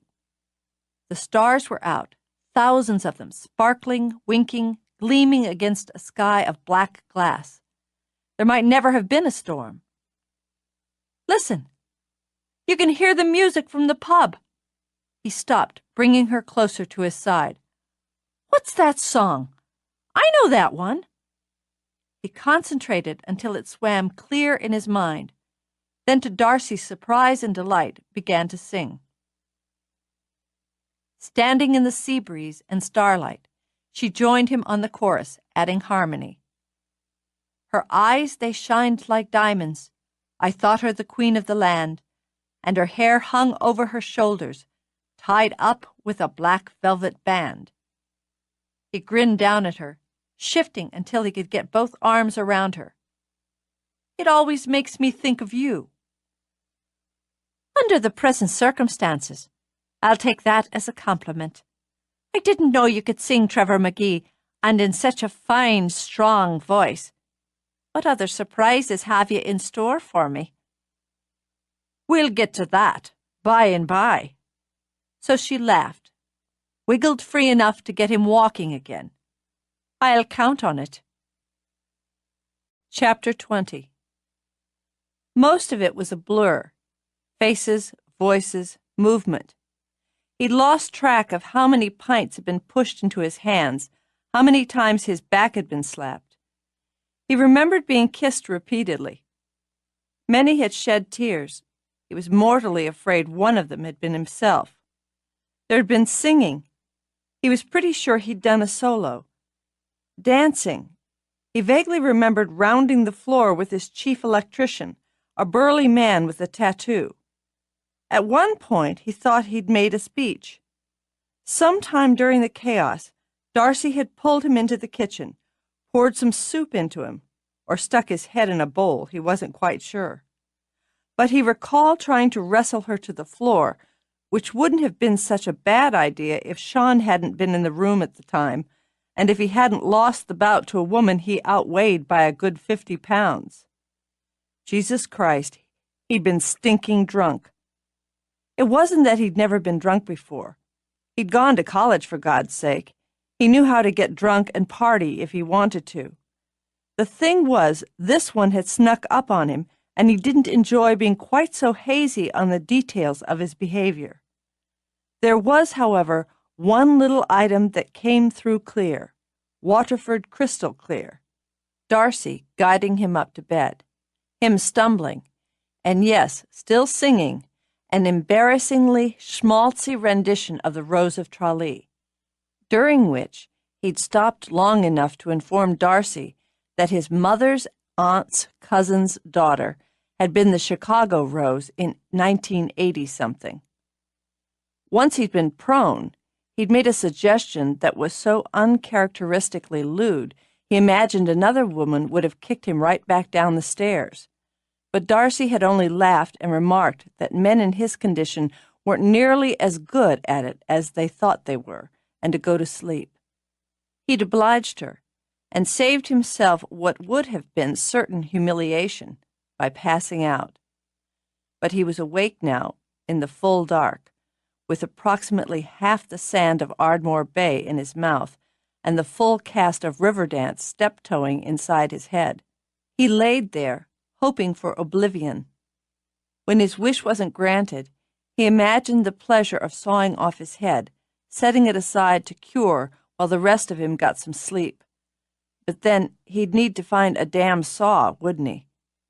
Deciding a bucket of aspirin was probably wiser, he eased himself up. Every inch was a punishment, but he managed to bite back a groan and sit on the side of the bed. Through bleary eyes, he stared at the glowing dial of the bedside clock. 3:45. Well, it just got better and better. Gingerly, he turned his head and saw that Darcy slept on, peaceful and perfect. Bitter resentment mixed with the sand in his mouth. How could the woman just sleep when a man was dying beside her? Had she no sensibility, no compassion, no goddamn hangover? He had to fight the urge to give her one rude shove so misery could have company. He gained his feet, grinding his teeth when the room swam sickly. His stomach suited up, joined the other branches of his body in mutiny, and churned queasily. Never again, he vowed. Never again would he drink himself drunk. He didn't care if he delivered triplets in a tornado. The thought of that made him want to smile. The wonder of holding that small, raging life in his hands. But all he could manage was a grimace as he hobbled toward the bathroom. Without thinking, he switched the light on, then heard the high whine that was his own gasping scream. Blind, tortured, he slapped at the switch, came perilously close to whimpering when the blessed dark descended again. He could only stand, his back braced against the wall, and try to get his breath back. "Trevor?" Darcy's voice was low, her hand gentle as she laid it on his arm. "Are you all right?" "Oh, I'm just dandy, thanks. And you?" The words ground out of a throat currently lined with heavy-gauge sandpaper. "Ah, poor darling. Well, if you didn't have a head after last night, you wouldn't be human. Come on, then. Lie back down and let Darcy fix you up." Perversely, now that she was awake and prepared to soothe, annoyance added to the ugly mix brewing inside him. "You and your horde of sadists fixed me up already. Oh, it was terrible. I'm so ashamed." He'd have narrowed his eyes into a glare, but there was too much blood in them to risk it. "Are you laughing?" "Of course I am." She tugged his arm, drawing him back into the bedroom. "But that's neither here nor there. Here we go now. That's the way. Sit yourself down." She was entirely too good at it, he thought. Just how many drunken men had she tucked back into bed the morning after? It was a vile thought, an unworthy thought, but even knowing it, he couldn't stop it from taking root. "Had a lot of practice at this?" Something in his tone slapped, but she shrugged it off because he was suffering. You can't run a pub and not have the occasional experience with someone who's overindulged. You need a bit of the cure, is all. "If you think you're going to get some more whiskey down me, you're crazy." No. I've something better than the hair of the dog. Just rest yourself." She fluffed the pillows behind him, gentle and efficient as a nurse. "It'll take me a minute. I should have made some up last night, but with all the excitement I didn't think of it." "I just want a goddamn aspirin, preferably one the size of Pluto." "I know." She touched her lips to his throbbing head. "I'll be right back." What game was this, he wondered? Why was she being so nice, so sweet? He'd woken her at 4 a.m. and snarled at her. Why wasn't she snarling back? Why wasn't she suffering any effects of last night's celebration? Suspicious, he forced himself to get up again, and with his jaw clenched, managed to tug on jeans. He found her in the kitchen, and once his abused eyes adjusted to the laser beam of light, saw she was mixing ingredients in a jar. "You stayed sober." She stopped what she was doing, glanced back at him. Oh, the man looked as raw and rough as they came, and still managed to be handsome. "I did, yes." "Why?" "It was clear, even before we got to the pub, that you were going to be drunk enough for the both of us. And you were entitled, darling. Why don't you sit down? There's no need to pay the piper any more than his due. Your head must be big as the moon this morning." "I don't make a habit of getting drunk." He said it with some dignity, but because he felt decidedly queasy, retreated to the living room to sit on the arm of a chair. "I'm sure you don't," which was why, she supposed, he wasn't just feeling sick this morning, but insulted as well. It was adorable. "But it was a night for exceptions. And you were having such a grand time, too. It was surely the best party we've had round here since Sean and Brenna's wedding. And that went on all day and half the night." She came out, her robe flowing around her legs, carrying some dark and suspicious-looking liquid in a glass.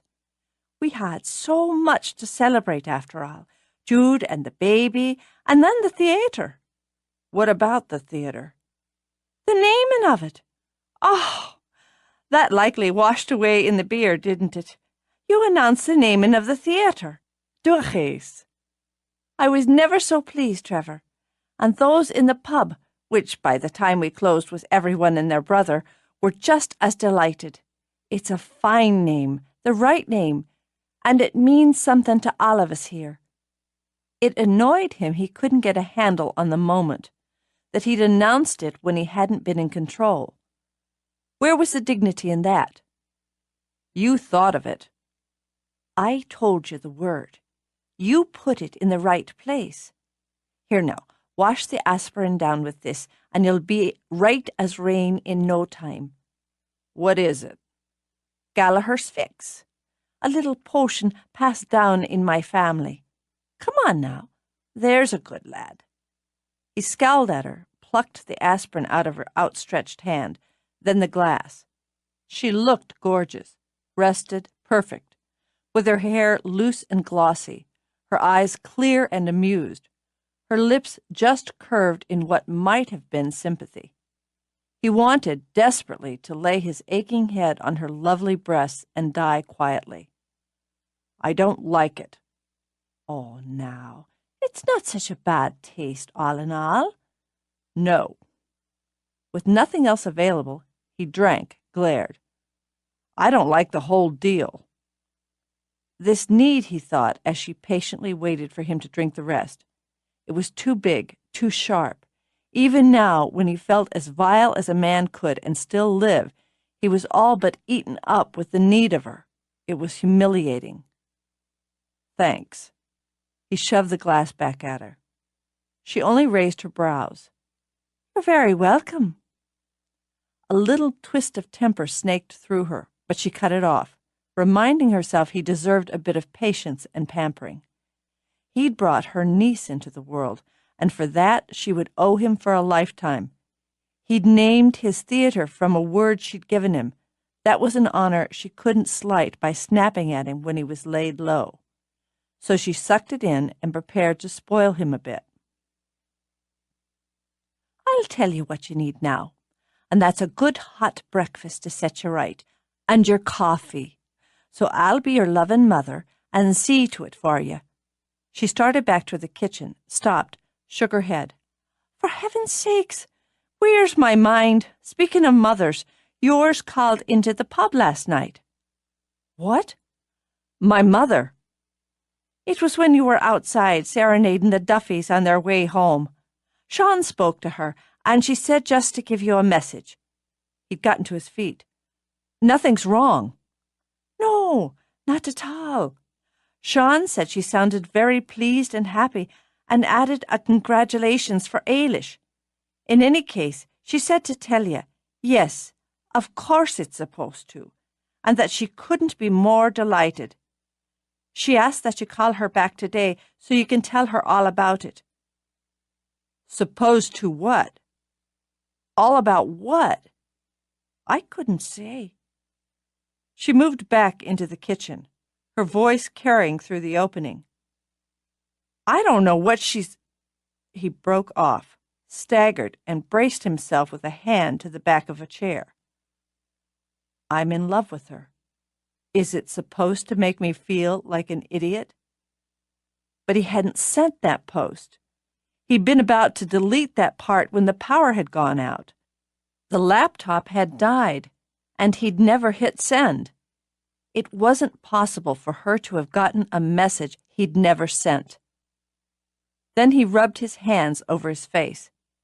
Hadn't he already learned the impossible was almost the ordinary here? Now what? His mother was delighted he was an idiot. That was good, he decided, pacing restlessly now, because he was feeling more like one every minute. The woman in the next room was making him weak and senseless and stupid, and part of him was thrilled knowing he could be weakly and senselessly and stupidly in love. That worried him.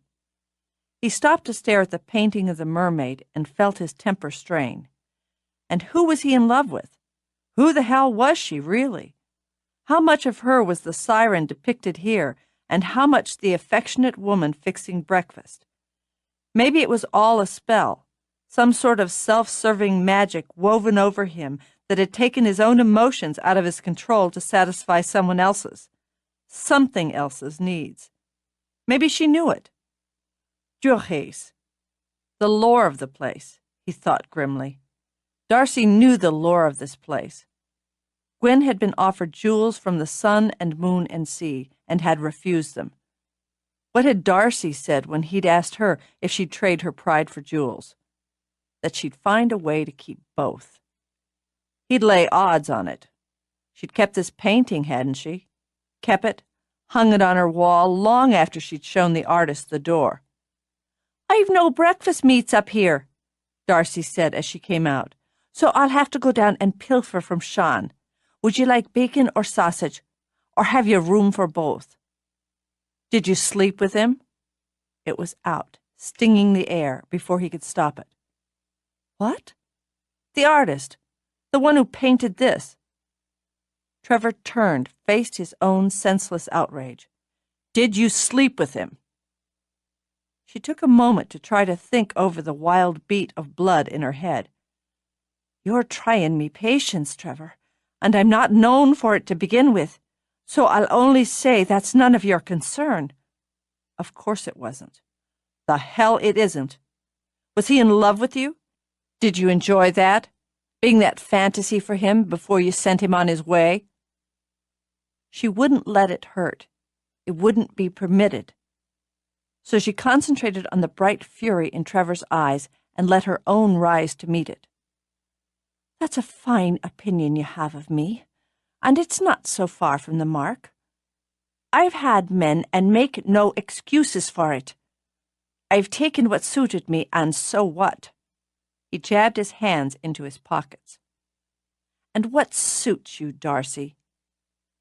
You did, for a time, but we seem to be at the end of that.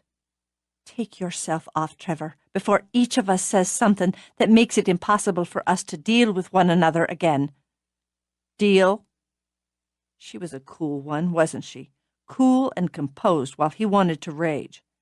There's always the deal, isn't there? Contracts and payments and benefits. You keep your eye on the prize. She went white, her eyes blazing blue in contrast. Get out! Get out of my house! I don't take a man to my bed who looks at me and sees a whore." Her words slapped him back to sense and to shame. "I never meant that. I never thought that." "Didn't you? Get out, you bastard!" She began to shake. "And before you go, I'll tell you this. Jude painted that for me, for my birthday." She whirled around and strode into the bedroom. "Darcy, wait!" He managed to block the door before it slammed in his face. "I'm sorry. Listen." That was as far as he got before whatever she threw shattered against the door an inch from his face. "Jesus! I said, get out of my house!" She wasn't pale now, but was flushed with rage and already grabbing for a pretty china trinket box. He had an instant to decide, advance or retreat. An instant too long as the box bounced smartly off his shoulder before he could reach her. "I'm sorry," he said again, gripping her arms before she could select the next missile. "I was out of line, completely wrong. No excuse. Please, listen to me." "Let go of me, Trevor. Throw anything you want, but then listen to me, please." She was vibrating like a bow sharply plucked. "Why should I?" "No reason.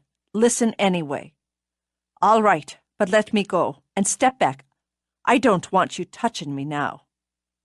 His hands flexed on her arms, a jerk of reaction. Then he nodded, released her. He deserved that, he told himself. That and worse. Because he was afraid she intended to give him worse, to turn him out of her life, he was prepared to beg. "I've never been jealous before. Believe me, I don't like it any more than you do. It's contemptible." "You've had women before me. Do I throw them in your face and cheapen you that way?" No. He'd cut deep, he realized, and they were both bleeding. "I had no right and no reason. I wasn't thinking about the painting, really. My feelings for you are out of control, so I'm out of control." Her eyes, shocked, flicked back to his when he stroked her hair. "They make me stupid." Her heart began to thud. "I've thought of no man but you since we met. Is that enough for you?" "It should be." He dropped his hand, but it's not. He paced away, back, away. Plans and schedules were out of the picture now, he decided. It was time to act. "I need something more than that from you, and I'm willing to give you whatever you want." The rapid beating of her heart skipped in a quick stab of pain. "What do you mean?" "I want, let's say, exclusive rights. For you," he added, turning back to her. "You can name it. I've got an apartment in New York. If it doesn't suit you, we'll find another. Personally, and through the company, I have several homes in a number of countries. If you like, I can buy property here, build a house to your specifications. Whatever traveling's required between us, I assume you'd want a base here." "I see." Her voice was quiet, her eyes lowered. "That's considerate of you. And would I also have access to bank accounts, credit cards, that sort of thing?" His hands went back in his pockets, balled into fists. "Of course." "And for all this," she traced a finger over the bracelet she'd worn since he'd first clasped it on her wrist, that she'd loved first for its beauty and then simply because he'd given it to her. "I would, in turn, keep myself only for you." "That's one way of putting it, but He never saw it coming. The little Belique vase smacked dead between his eyes. Through the stars wheeling in front of his eyes, he saw her face, pale again, rigid with outrage. "You low-lying son of a toad! What's the difference between a whore and a mistress but the type of payment?" "Mistress?" With shock, he touched his forehead, stared at the blood on his fingers. Then he was dodging crockery. "Who said, 'Cut it out'?" You miserable worm! You badger! She sent all the pretty things she'd collected over the years crashing. I wouldn't have you on the silver platter you were born on. So take all your fancy houses and your bank drafts and your credit line and stuff them. Choke on them. Tears spoiled her aim, but the ricochets and flying debris were awesome. Trevor blocked the lamp she'd yanked out of the wall, stepped on glass, swore, I don't want a mistress. Go to hell. It was the best she had left, and knowing it, she snatched up a small carved box and ran out with it. For God's sake!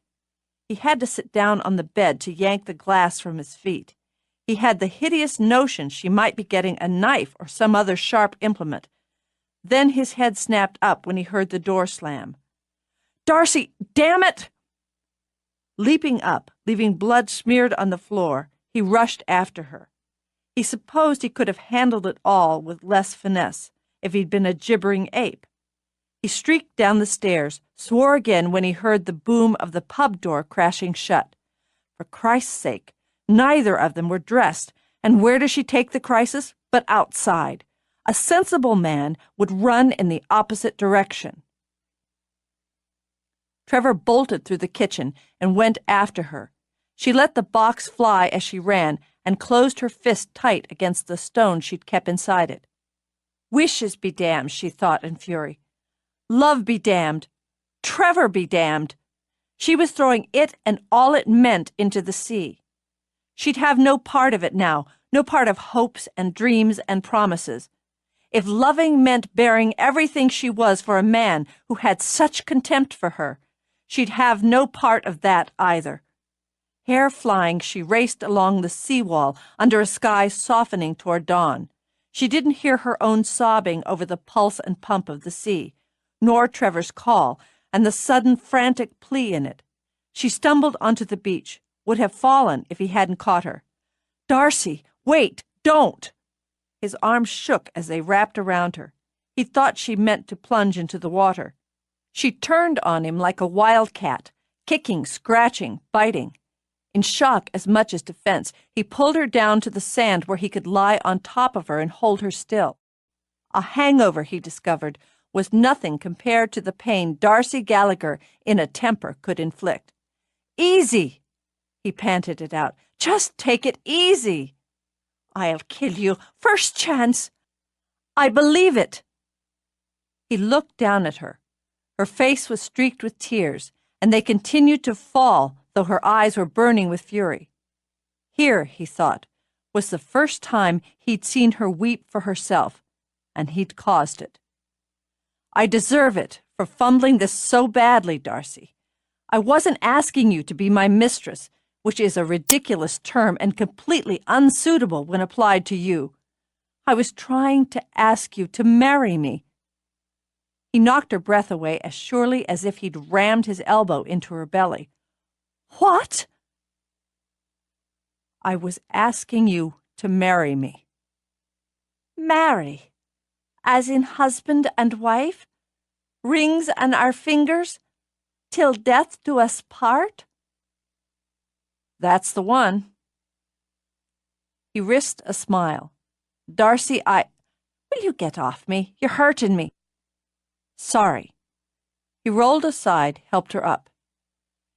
If I could just start over. Oh, no. Let's pick up where you left off, when you were offering me houses and bank accounts. That's how you chose to propose to the likes of me? Her voice was like sugar, with each crystal honed like razors. You think I'd marry you for what you have, for what you can give me? She shoved him back 2 full steps. You think you can buy me like one of your companies? But you've said, I don't care what I've said. Any moron would see it was just talk if they took the time to listen, to look. I'll tell you what you can do with your fine houses and your big accounts, McGee. You can burn them to the ground for all I care. I'll buy the fucking torch and light it. You made it clear, I made nothing clear, as nothing was clear to me. But now I will. I'd have taken you with nothing. Now I'll take you not at all. She turned, flung back her arm. It was blind instinct that had him grabbing her, prying her fingers open. What is this? It's mine, given me by Carrick, Sapphire. She jerked away from him as her voice began to hitch again. The heart of the sea. I could wish on it, he told me. One wish only for my heart's desire, but I didn't use it and never will. Do you know why? No. Don't cry any more. I can't stand it. Do you know why? Her voice rose, thick with tears. No, I don't know why. I wanted you to love me without it. That was my wish. So how could I use it and have it come true? Magic, he thought. He'd worried about magic and she'd held it in her hand. He'd offered her things and she wanted him. Enough to have thrown the fortune he'd let himself believe she desired most back into the heart of the sea. I did love you without it. I do. He took her hand again, closed her fingers over the stone. Don't throw it away. Don't throw us away because I've been stupid. I swear to you, I've never handled anything as badly as I've handled this. Let me fix it. I'm tired. She closed her eyes and turned to face the sea. I'm just so tired. A long time ago. It seems like a long time. When I told you I couldn't fall in love, I meant it. I believed it. There was no one. There was never any magic with anyone else. She stared down at the gem in her hand. I didn't use it. You didn't have to. You just had to be. I haven't been the same since I met you. I tried to compensate for that, stay in control, stay focused. I didn't come here looking for you, Darcy, looking for this. That's what I told myself. I was wrong and I knew it. Somehow I've always been looking for you, always been looking for this.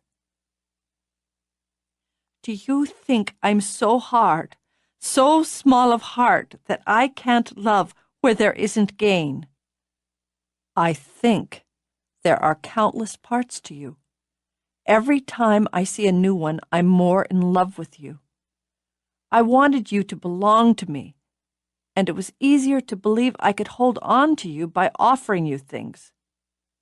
Through the weariness was just enough shame to make her honest. That's what I wanted once, before you. Whatever either of us wanted once doesn't count now. No, nothing had to count but this, she thought, if they wished it. So she turned to him.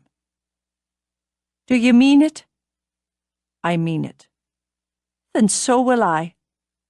More than anything, right now, I want you to look at me and tell me you love me. She shivered in the wind, crossed her arms over her breast, held her breath as she gazed out to sea. It was the moment, she thought, when her life changed, when dreams trembled, when spells were cast and broken. Damn it, Darcy. His impatient voice shattered her romantic images. Do you want me to crawl? She looked at him then, the beginnings of amusement lighting eyes still damp from tears. Yes. He opened his mouth, was on the verge of dropping literally and metaphorically to his knees, and that, he decided, would just put the cap on everything else he'd suffered that morning. No, damned if I will. Her heart simply soared. After one wild laugh, she threw herself into his arms. There now, there's the arrogant bastard I love. She pressed her lips to his, warm and welcoming. There's my heart's desire. Say it once, he murmured against her mouth, without swearing at me. I love you, just exactly as you are. She drew back, made a sympathetic sound. "Oh, look at that! You're bleedin'." "Tell me about it."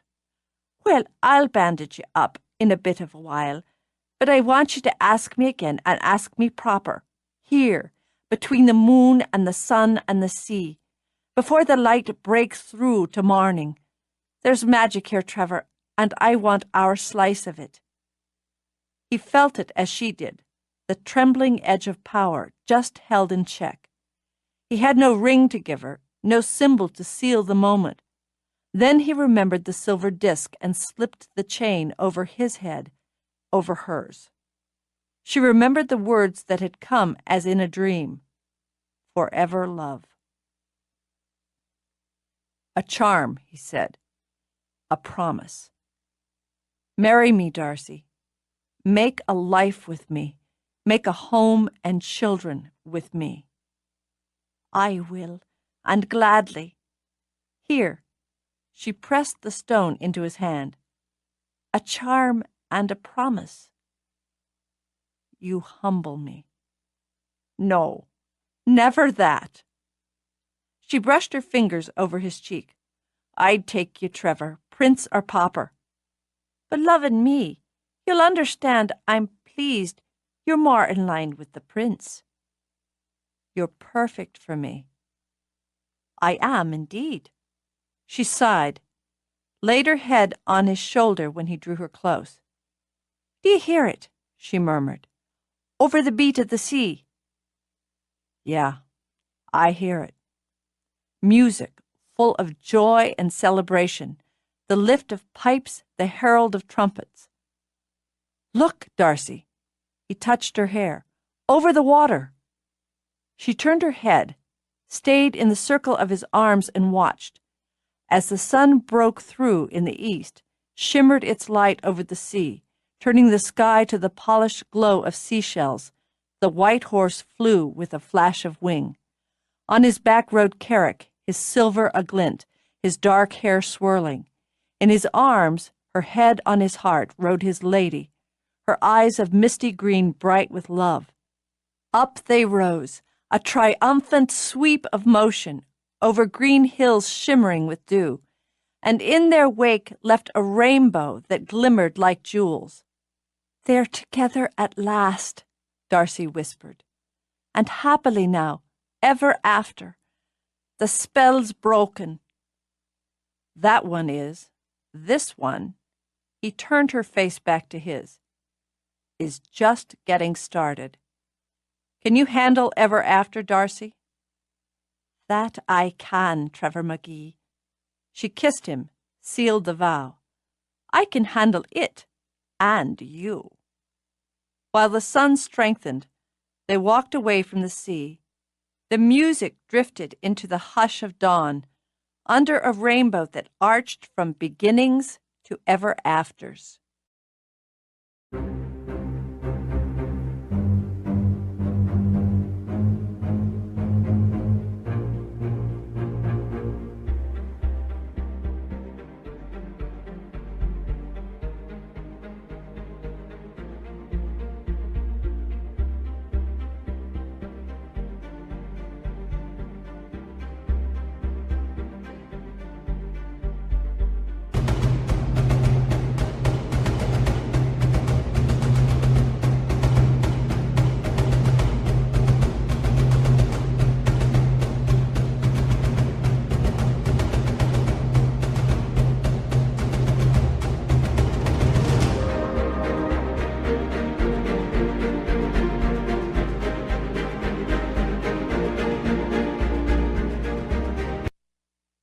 "That's the one." He risked a smile. "Darcy, will you get off me? You're hurting me." "Sorry." He rolled aside, helped her up. "If I could just start over." "Oh, no. Let's pick up where you left off, when you were offering me houses and bank accounts. That's how you chose to propose to the likes of me?" Her voice was like sugar, with each crystal honed like razors. You think I'd marry you for what you have, for what you can give me? She shoved him back 2 full steps. You think you can buy me like one of your companies? But you've said, I don't care what I've said. Any moron would see it was just talk if they took the time to listen, to look. I'll tell you what you can do with your fine houses and your big accounts, McGee. You can burn them to the ground for all I care. I'll buy the fucking torch and light it. You made it clear. I made nothing clear, as nothing was clear to me. But now I will. I'd have taken you with nothing. Now I'll take you not at all. She turned, flung back her arm. It was blind instinct that had him grabbing her, prying her fingers open. What is this? It's mine, given me by Carrick, Sapphire. She jerked away from him as her voice began to hitch again. The heart of the sea. I could wish on it, he told me. One wish only for my heart's desire, but I didn't use it and never will. Do you know why? No. Don't cry any more. I can't stand it. Do you know why? Her voice rose, thick with tears. No, I don't know why. I wanted you to love me without it. That was my wish. So how could I use it and have it come true? Magic, he thought. He'd worried about magic and she'd held it in her hand. He'd offered her things and she wanted him. Enough to have thrown the fortune he'd let himself believe she desired most back into the heart of the sea. I did love you without it. I do. He took her hand again, closed her fingers over the stone. Don't throw it away.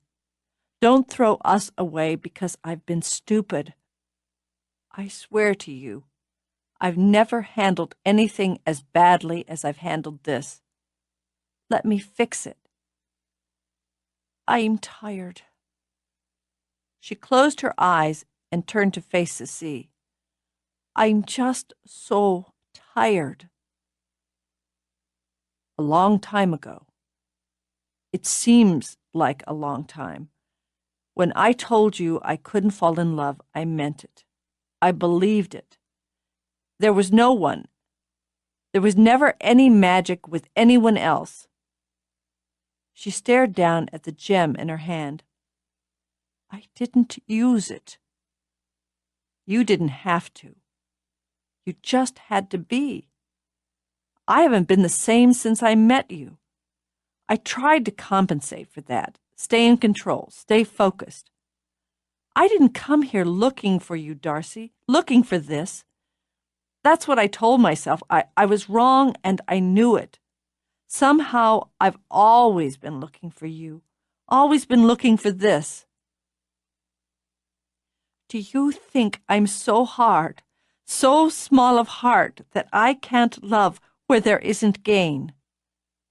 I think there are countless parts to you. Every time I see a new one, I'm more in love with you. I wanted you to belong to me, and it was easier to believe I could hold on to you by offering you things. Through the weariness was just enough shame to make her honest. That's what I wanted once, before you. Whatever either of us wanted once doesn't count now. No, nothing had to count but this, she thought, if they wished it. So she turned to him. Do you mean it? I mean it. Then so will I. More than anything, right now, I want you to look at me and tell me you love me. She shivered in the wind, crossed her arms over her breast, held her breath as she gazed out to sea. It was the moment, she thought, when her life changed, when dreams trembled, when spells were cast and broken. Damn it, Darcy. His impatient voice shattered her romantic images. Do you want me to crawl? She looked at him then, the beginnings of amusement lighting eyes still damp from tears. Yes. He opened his mouth, was on the verge of dropping literally and metaphorically to his knees, and that, he decided, would just put the cap on everything else he'd suffered that morning. No, damned if I will. Her heart simply soared. After one wild laugh, she threw herself into his arms.